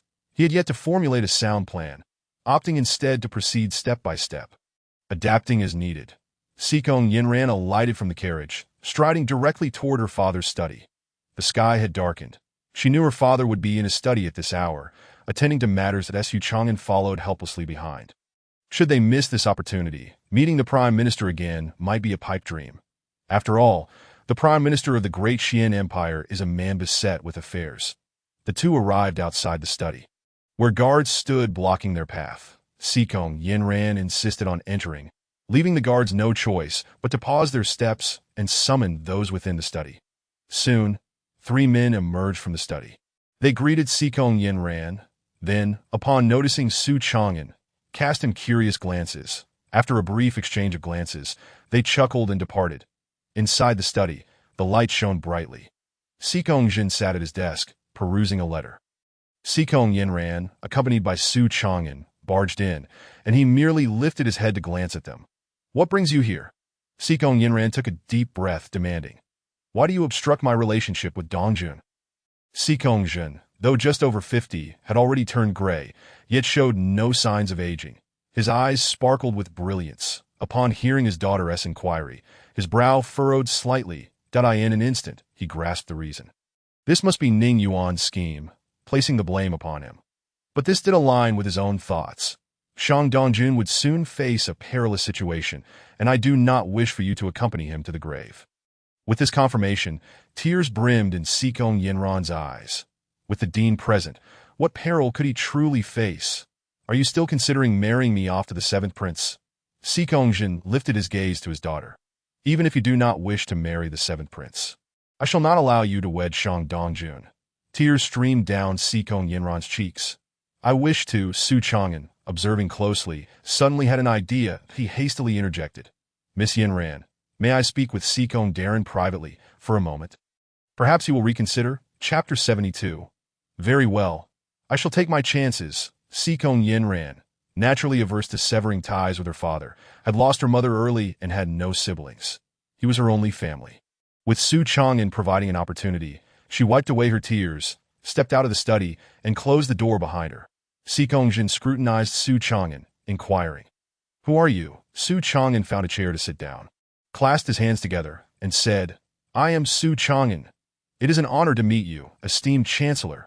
Sikong Jin's expression remained unchanged as he replied, "I have heard of your name." Yu Chang'an smiled lightly. "That is indeed my privilege." Sikong Jin then inquired, "Have you come today regarding the matter of Her Highness the Princess?" Su Chang'an was taken aback for a moment, but soon realized that Xia Daoyan must have approached Sikong Jin. Otherwise, he would not be aware of this affair, though we can discuss that later. "I would like to act as an intermediary for Miss Yinran first," I asked the Chancellor of the Great Xian Dynasty. Sikong Jin had encountered countless individuals, including many intermediaries. He gazed calmly at Su Chang'an, remaining silent. as if to say, "Please commence your performance." Su Chang'an, undeterred, continued, "You must have been prompted by what you heard from Miss Yanran just now, to claim that you had sent someone to seek out Shang Dongjun. Am I right?" Si Kongjin nodded. "You are correct. I have never intervened in the matters concerning Shang Dongjun and Yanran. Su Chang'an, intrigued, asked, "Then why did you just say it was your doing?" Si Kongjin replied in a calm tone, "If I am not mistaken, the statement regarding my involvement in the affairs of Yanran and Shang Dongjun was made by the headmaster. Was it not?" "Indeed, it was the headmaster who said so." Su Chang'an did not deny it, gazing at the elder with a sigh. "Is this the tacit understanding among the great figures?" Si Kongjin did not respond, but instead asked, "Is the headmaster preparing for ascension?" Su Chang'an's heart jolted, striving to maintain his composure. "How do you know this, my lord? The matter concerning Ning Yuan's ascension should be extremely confidential. Neither Ning Yuan nor Shang Dongjun would dare to publicize it, for he is the greatest pillar of the great Qian dynasty. Should others become aware in advance, over a millennium of peace would collapse, especially given that Shang Dongjun's strength is insufficient to rival the extraordinary. It would be challenging for him to protect himself, let alone suppress the extraordinary." Si Kongjun retorted, "Is it truly difficult to deduce? Indeed, it is quite challenging. Who would connect a daughter's inquiry to the headmaster's ascension?" Su Chang'an exclaimed, "You are indeed the chancellor." Si Kongjin chuckled, "Oh, then it's nothing to worry about. Having served as chancellor for over 30 years, it is entirely reasonable that you could think of such matters. Your insight is indeed remarkable, perceiving these small deceptions with ease." Su Chang'an sincerely praised him and added, "Is your disapproval of Miss Yanran's association with Shang Dongjun out of concern for her safety?" "Not entirely," Si Kongjin clarified. "I have my own selfish motives. Yanran is the chancellor's daughter, and Shang Dongjun is the headmaster's disciple. That if they were to be together, how would His Majesty view me? Concerned that you might rebel and usurp the throne? That is quite reasonable. After all, every emperor must have the headmaster's approval. As chancellor, Si Kongjin had connections spread throughout the realm, and should he conspire against the throne, the probability of success was not negligible." Su Chang'an shook his head slightly. "I believe your concerns do not stem from that." Si Kongjun raised his gaze, scrutinizing the young man before him. "Oh, then do enlighten me." Su Chang'an pondered for a moment and articulated, "You must be scheming something, but it cannot be merely for the sake of that position." Si Kongjun's expression revealed a hint of amusement. "Would you care to venture a guess?" A sudden spark of insight illuminated Su Chang'an's mind. "You are plotting for the heavens?" Si Kongjun was taken aback for a moment, then nodded. "You are indeed quite astute. You guessed correctly, truly guessed correctly." Yet Su Chang'an felt little joy within. Rather, a sense of perplexity grew. The master has ascended, the headmaster aims to ascend, and the chancellor is also scheming towards the heavens. Why?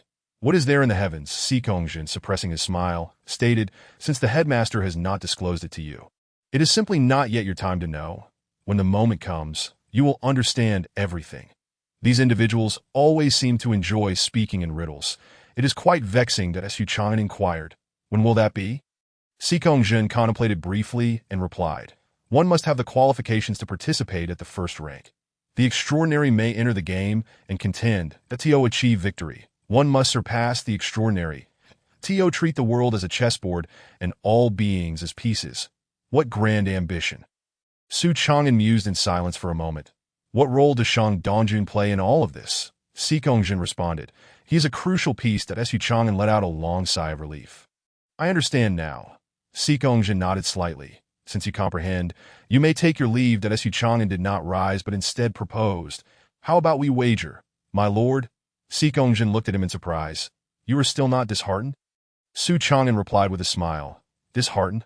Whatever makes you think so, I have always been filled with confidence." Si Kongjin gazed deeply at him. "What do you wish to wager?" Su Chang'an maintained his demeanor. "How about a wager on attaining the first place in the Grand Assembly?" The first place in the Grand Assembly, that event gathers the mightiest forces across the realm. Securing the top position would mark one as the foremost among the younger generation. Such an honor is not easily relinquished, especially with the undercurrents swirling in this year's Grand Assembly. Moreover, the talents emerging from various factions make it exceedingly difficult to claim the top spot. However, should Su Chang'an indeed achieve the first place, the great Qian dynasty could gain valuable time, for he is one of its own. Si Kongjin spoke, Are you aware of whom you will be competing against in the Grand Assembly? Su Chang'an shook his head. I do not know. Nor do I need to know. His tone was calm, yet his words were quite audacious. Si Kongjin sighed. The strength of a fourth-grade martial artist may have sufficed in previous years. But this time, it will not be enough, Su Chang'an replied nonchalantly, if the fourth grade is insufficient. What of the third grade? The third grade? Si Kongjin's pupils abruptly contracted, his eyes narrowing to slits, a glimmer of brilliance radiating from them. Do you possess the strength of a third-grade martial artist? Su Chang'an stated, not at present, but I will soon. In just over a month, he would reach level 70, at which point he would possess strength rivaling that of a third-grade martial artist.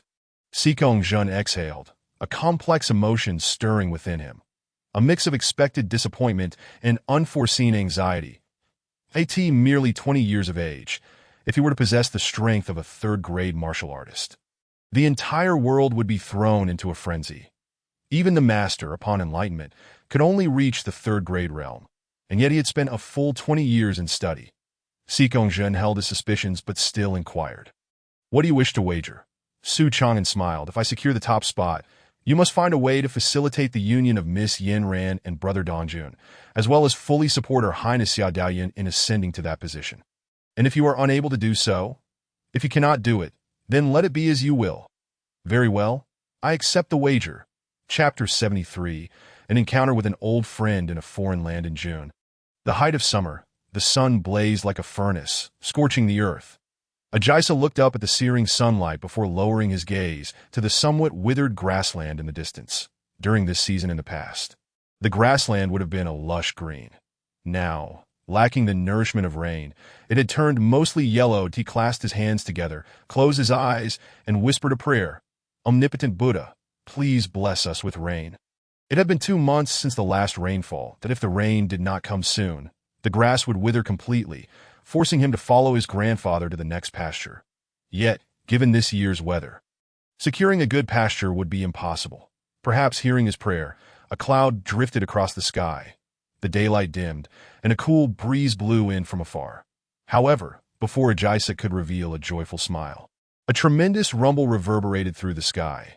The clouds, startled like a flock of frightened birds, scattered in all directions, and the sun continued to shine upon the earth, radiating warmth and light that moment. A figure approached from the distance, an unfamiliar person from the Great Xian dynasty. Though Ajisa had never been to the Great Xian, he had heard countless tales from his grandfather about it. In those stories, his grandfather had vividly described the appearance of the people from the Great Xian. Hello, young brother. The newcomer greeted as he stepped before Ajisa, speaking in somewhat awkward Western dialect. May I buy a cup of water from you? As he spoke, the stranger produced 10 copper coins. Ajisa recognized these as currency from the Great Xian, which could also be used to purchase items in this desolate desert and grassland. However, he did not reach out to take them. Instead, he shook his head. Water, there is plenty. Money I do not want. The stranger smiled and, not pressing the matter, replied, Thank you, young brother. Ajisa led him swiftly to a tent. The tent was quite rudimentary, containing little in the way of possessions. Ajisa retrieved a water pouch to offer the newcomer. The stranger accepted it, drank a few sips, and then handed the pouch to a white cat. The cat licked it twice, meowed once, and then ceased to drink. Su Chang'an ignored the cat's complaints and returned the water pouch to Ajisa. What is your name? Ajisa. And you? I am Su Chang'an. The person approaching is none other than Su Chang'an. Ever since he made a wager with Si Kongjin, he has resided in the princess's manor for over a month. After exchanging greetings with Xia Daoyun, he departed from the capital, accompanied by his white cat, and journeyed westward, heading straight for the western regions. The 36 nations of the West are situated at least 40 to 50,000 miles away from the capital. Consequently, by the time he arrived, 5 days had already passed. This was only possible due to the flying beast, provided by Xia Daoyun, which had exerted itself to the utmost. Upon reaching the border of the 36 nations of the West, the flying beast was nearly exhausted to the point of death. Left with no choice, Su Chang'an had to store it away for recuperation and continue on foot. Thus, he encountered Ajisa. Why is the water here so salty?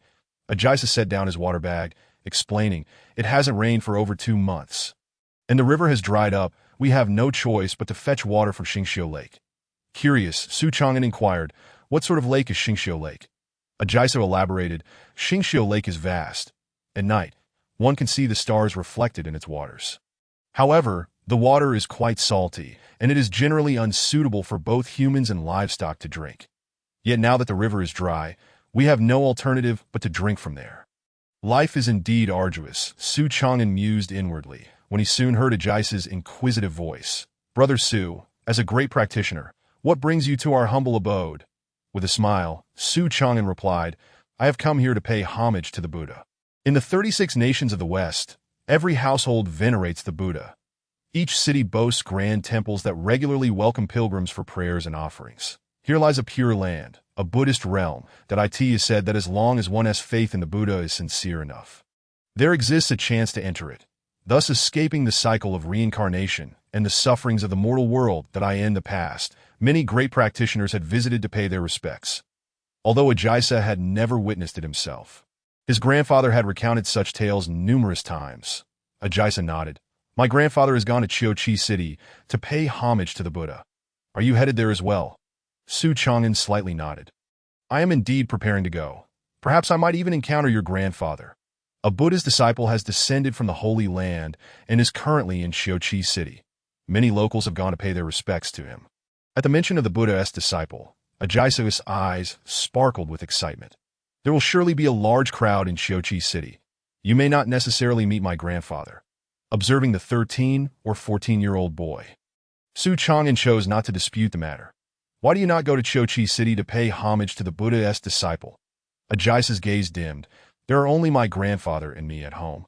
Someone must tend to the cattle and sheep. Thus, I let my grandfather go. I see. Su Chang'an realized, understanding why he had not encountered any other family members. After a moment's reflection, he inquired, Is your grandfather visiting the Buddha's disciple to pray for rain? Ajaiso nodded, yes. If it doesn't rain soon, the water will vanish, the grass will wither, and the cattle and sheep will perish. That a great drought inevitably brings a great disaster. Yet, the drought here seems rather peculiar. Stepping out of the tent, Su Chang'an glanced at the glaring sunlight. I just saw a dark cloud. How could it have vanished so quickly? Ajaiso replied nonchalantly, It has happened several times already. It always goes this way. Just when it seems it's about to rain, a rumble occurs, and the clouds disperse. It appears there is indeed something amiss. But who could be responsible for this? Su Chang'an pondered aloud. Under normal circumstances, this region falls under the influence of the Pure Land's power. Such occurrences should not happen, but if it were an isolated incident or two, it could be overlooked, as it is only natural for a force of such magnitude to have one or two hidden enemies causing trouble. However, if such events happen repeatedly, it raises numerous suspicions. This place is the source of the Pure Land's incense power. What could be the purpose behind such disruptions? Su Chang'an squinted slightly, contemplating for a long while but ultimately found no answers. The information he possessed was still far too scant. Thank you, Ajaiso. I must continue my journey to Chiochi City. Ajaiso waved goodbye and then played a melodious tune on his nai to bid Su Chang'an farewell. Even after walking a considerable distance, the sound lingered in the air. Surveying his surroundings, he found no one, nor any birds or beasts. That Su Chang'an took a deep breath and unleashed his full strength, his figure suddenly vanishing from sight. When he reappeared, he was already 100 zhang away. Half an hour later, he caught sight of a city in the distance and halted his advance. Once his breathing steadied, he resumed his steps towards the city. As he approached the city gate, he unexpectedly encountered a familiar face. The person, leaning on a bamboo staff and holding an alms bowl, was none other than the monk Puxian, with whom he had dealings outside human paths. That a chance meeting with an old acquaintance in a foreign land. What a delightful surprise! Clink! The sound of copper coins falling into the alms bowl rang out, crisp and melodious. Ba, thank you, benefactor. Puxian lifted his gaze and recognized the smiling Su Chang'an. Puxian appeared slightly darker and considerably thinner than before. What a wonderful coincidence to encounter you again, benefactor, since we are so fated. Might you not consider being a bit more generous? He remained the same monk, unchanged in the slightest. That Su Chang'an replied with a smile, Of course, that is not a problem. However, if I am to offer such generosity, should you not treat me to a meal in return? Puxian smiled slightly. That is only fitting. However, do allow me a moment. That Su Chang'an glanced at the setting sun. Darkness was approaching. Are you still going to continue begging for alms? Xian nodded gently. If I do not beg, I shall be unable to invite you for a meal. Gazing at the desolate road, Su Chang'an sighed deeply. So, does this mean you will treat me to the southeast wind tonight? Xian looked up at the sky. The remnants of the setting sun cast a crimson glow across the horizon. It seems even the southeast wind will be out of reach. How infuriating! It is impossible not to be exasperated. Such a miserly monk. It is the first time in both this life and the last that I have encountered one. Su Chang'an said, half jokingly. Let us go. Enter the city. Tonight, I shall treat you. Xian chuckled. How could I possibly accept such generosity? Despite his words, his feet did not hesitate to follow suit. Upon entering the city, they quickly found a restaurant and a bottle of wine, 2 pounds of beef, 3 skewers of lamb, and 4 ounces of beef kidneys. Su Chang'an ordered. Tio, think a monk would order wine and meat. What an odd fellow. The innkeeper looked at the two curiously. Did I apologize, esteemed guest? We are currently unable to kill any animals. We have no wine or meat. With a sigh, Su Chang'an inquired, then what do you have? The innkeeper replied, we have vegetarian noodles, vegetarian pancakes, and vegetarian dishes. Do you have vegetarian beef, vegetarian lamb, or vegetarian wine? Su Chang'an asked. Smiling. The innkeeper remained silent with a smile. Su Chang'an chuckled. Well then, let us just have 2 bowls of vegetarian noodles and 2 vegetarian pancakes. The innkeeper acknowledged the order and went to prepare the noodles. Indeed, the wealthier one becomes, the more miserly they tend to be. Su Chang'an observed the innkeeper's perpetually unchanged expression and jested. It seems the thicker the skin, the more one can eat. Xian replied calmly. Benefactor, you have misunderstood me. Lowering his voice, Su Chang'an asked, have you completed your Bodhi golden body? Xian's eyes flickered. It seems I cannot hide this from you. Benefactor, Su Chang'an smiled mysteriously. Not only that, I am aware of your purpose for coming here. Xian responded, pray tell, benefactor, that Su Chang'an continued, are you not here to propagate the teachings of your Nalanda temple? The founder of Nalanda temple was originally a disciple of the Confucius that he later renounced the world, journeying alone to the pure land of the West in search of the true essence of Buddhist teachings. Over a century later, due to ideological differences, he broke away from the Pure Land and navigated the numerous obstacles of the 36 nations of the West, eventually returning to the great Xian dynasty to establish Nalanda Temple. Thus, for centuries, the Pure Land has viewed the founder of Nalanda Temple as a traitor. Consequently, Nalanda Temple has been labeled as an outsider to the Buddhist faith.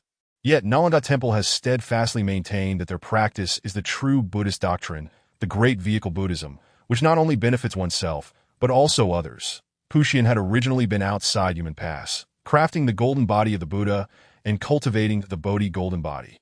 However, he later encountered many people fleeing from the West. With 3,000 golden bodies completed, the power of incense naturally gathered around him. Thus, he decided to journey to the West to witness the Pure Land for himself. Yet upon arrival, things did not unfold smoothly. The populace of the 36 nations of the West only recognizes the teachings of the Pure Land and completely disregards any others that he has barely gathered any alms, let alone propagated the teachings. Xian was moved in an instant. How did you come to know of this? Su Chang'an shook his head. Your demeanor makes it evident to any discerning eye. Xian pondered for a moment. Is it so obvious? Su Chang'an nearly burst into laughter. It is beyond obvious. Along the way, which monk has appeared in such tattered clothing as you? Even if one were merely to take a stroll, the townsfolk would avoid you. Only those wild monks or ascetics would beg as you do. Your attire and mannerisms are utterly out of place here. There is no need to be overly explicit. Xian is also perceptive, quickly grasping the implication. Those embroiled in a situation may be oblivious, while outsiders maintain clarity, such is the nature of things. It is no wonder that upon arriving in the western regions, even alms-gathering yielded little. Were it not for the meager savings acquired from previous endeavors, sustaining oneself until now would have been impossible. What am I to do? Xian had contemplated various strategies, yet none ultimately materialized. Hey, Su Chang'an exclaimed with a peculiar cry, are you seeking my counsel? A pained expression crossed Xian's face as he fished out 10 copper coins from his possession. Well then, I shall treat you to dinner tonight. Upon witnessing this, Su Chang'an felt an even greater discomfort, for those 10 coins were freshly deposited into the bowl by him. Tio treated him to a meal with his own money. while expecting him to impart wisdom. Such a scenario would make even the most seasoned capitalist kneel in awe. After a moment of contemplation, he finally spoke. "I am willing to teach you, but you must assist me in return." Pu Shan, intrigued, inquired, "What assistance do you require?" "Rest assured, you shall not suffer any loss." Su Chang'an's lips curled into a slight smile before he composed himself. The Pure Land Buddhist kingdom has existed for over 10 millennia. Deeply rooted in the western regions, to disseminate the Mahayana teachings of Nalanda Temple would be akin to a mayfly attempting to shake a tree. Utterly imprudent. The only feasible approach is to engage in discussions of scriptures with them, thereby enhancing one's influence and, in turn, affecting the local populace. Pu Shan furrowed his brow. For disciples of Nalanda Temple and the Pure Land Buddhist kingdom traditionally debated only at the Grand Assembly and had never ventured into each other's territories. After all, such an act would be rather presumptuous, with significant risks involved in both victory and defeat. Thus, it was decidedly not a sound strategy. Before Pu Shan could refuse, Su Chang'an continued, "While it would be unwise to pursue this in the Pure Land, is it not an opportune moment now?" Realization dawned upon Pu Shan. "Are you referring to the Buddhist disciples in Shochi City?" Su Chang'an displayed a look of approval. "Precisely. They are currently in Shochi City, presenting a rare opportunity. Or do you prefer to wait until the Grand Assembly to debate them in the capital?" Debating in the capital is entirely different from doing so in Shochi City, which serves as the stronghold of the Pure Land Buddhist kingdom among the 36 nations of the western regions. That a victory here could very well undermine the foundations of the Pure Land. Yet the stakes would be significantly heightened. As Pu Shan mulled over this, the innkeeper presented 2 bowls of vegetarian noodles and 2 plates of flatbread. "Let us dine first. We can deliberate further afterward." With that, Su Chang'an commenced his meal. Chapter 75. Inquiry at the Great Jiao Temple. Having finished the vegetarian noodles and flatbread, Pu Shan had reached a decision that he placed the 10 copper coins down and stepped out of the inn first. As the sun set and night fell, a gentle breeze swept through as Su Chang'an quickened his pace to walk alongside him. "Have you made up your mind?" Pu Shan nodded slightly, affirming, "I am prepared to meet the Buddhist disciples from the Pure Land." A smile graced Su Chang'an's face. "What do you think? Are the odds in your favor?" Pu Shan shook his head. "Not particularly, for we lack sufficient funds. Does the sufficiency of funds correlate with your chances of success?" Su Chang'an queried, his gaze fixed on the young monk beside him. Pu Shan sighed. "Even the Buddha favors the wealthy. Monks are no exception." His words drifted softly, carried away by the night wind, echoing Su Chang'an's current mood of exasperation. "How much is needed? The more, the better. There is no ceiling." With a clatter, over 100 taels of silver appeared in the bowl, nearly overflowing. However, in the next moment, all the silver vanished as if devoured by the bowl itself. Intrigued, Su Chang'an added another 100 taels, only for them to similarly disappear. After the bowl was filled for the 10th time, it seemed sated, and the silver ceased to vanish. Sweat beaded on Pu Shan's forehead as he exclaimed, "That is enough! Enough!" Su Chang'an withdrew the silver and inquired, "What are your odds now?" Pu Shan exhaled deeply. "I possess a 10 out of 10 certainty." Su Chang'an nodded slightly. "That is well. Let us find an inn to rest. We shall seek them out tomorrow." However, as the two wandered through Shochi City, they discovered that every inn was fully occupied. An influx of pilgrims had arrived, along with many who had followed from the Pure Land. Even beneath the bridges, they found no place to rest, as all spots had been claimed. Exchanging glances, the two shared a silent laugh. Beneath the night sky, they moved in unison, traversing through the darkness and the cool breeze until they arrived before the Great Jiao Temple. The temple stood grand and resplendent, its towering pagoda radiating boundless light in the night.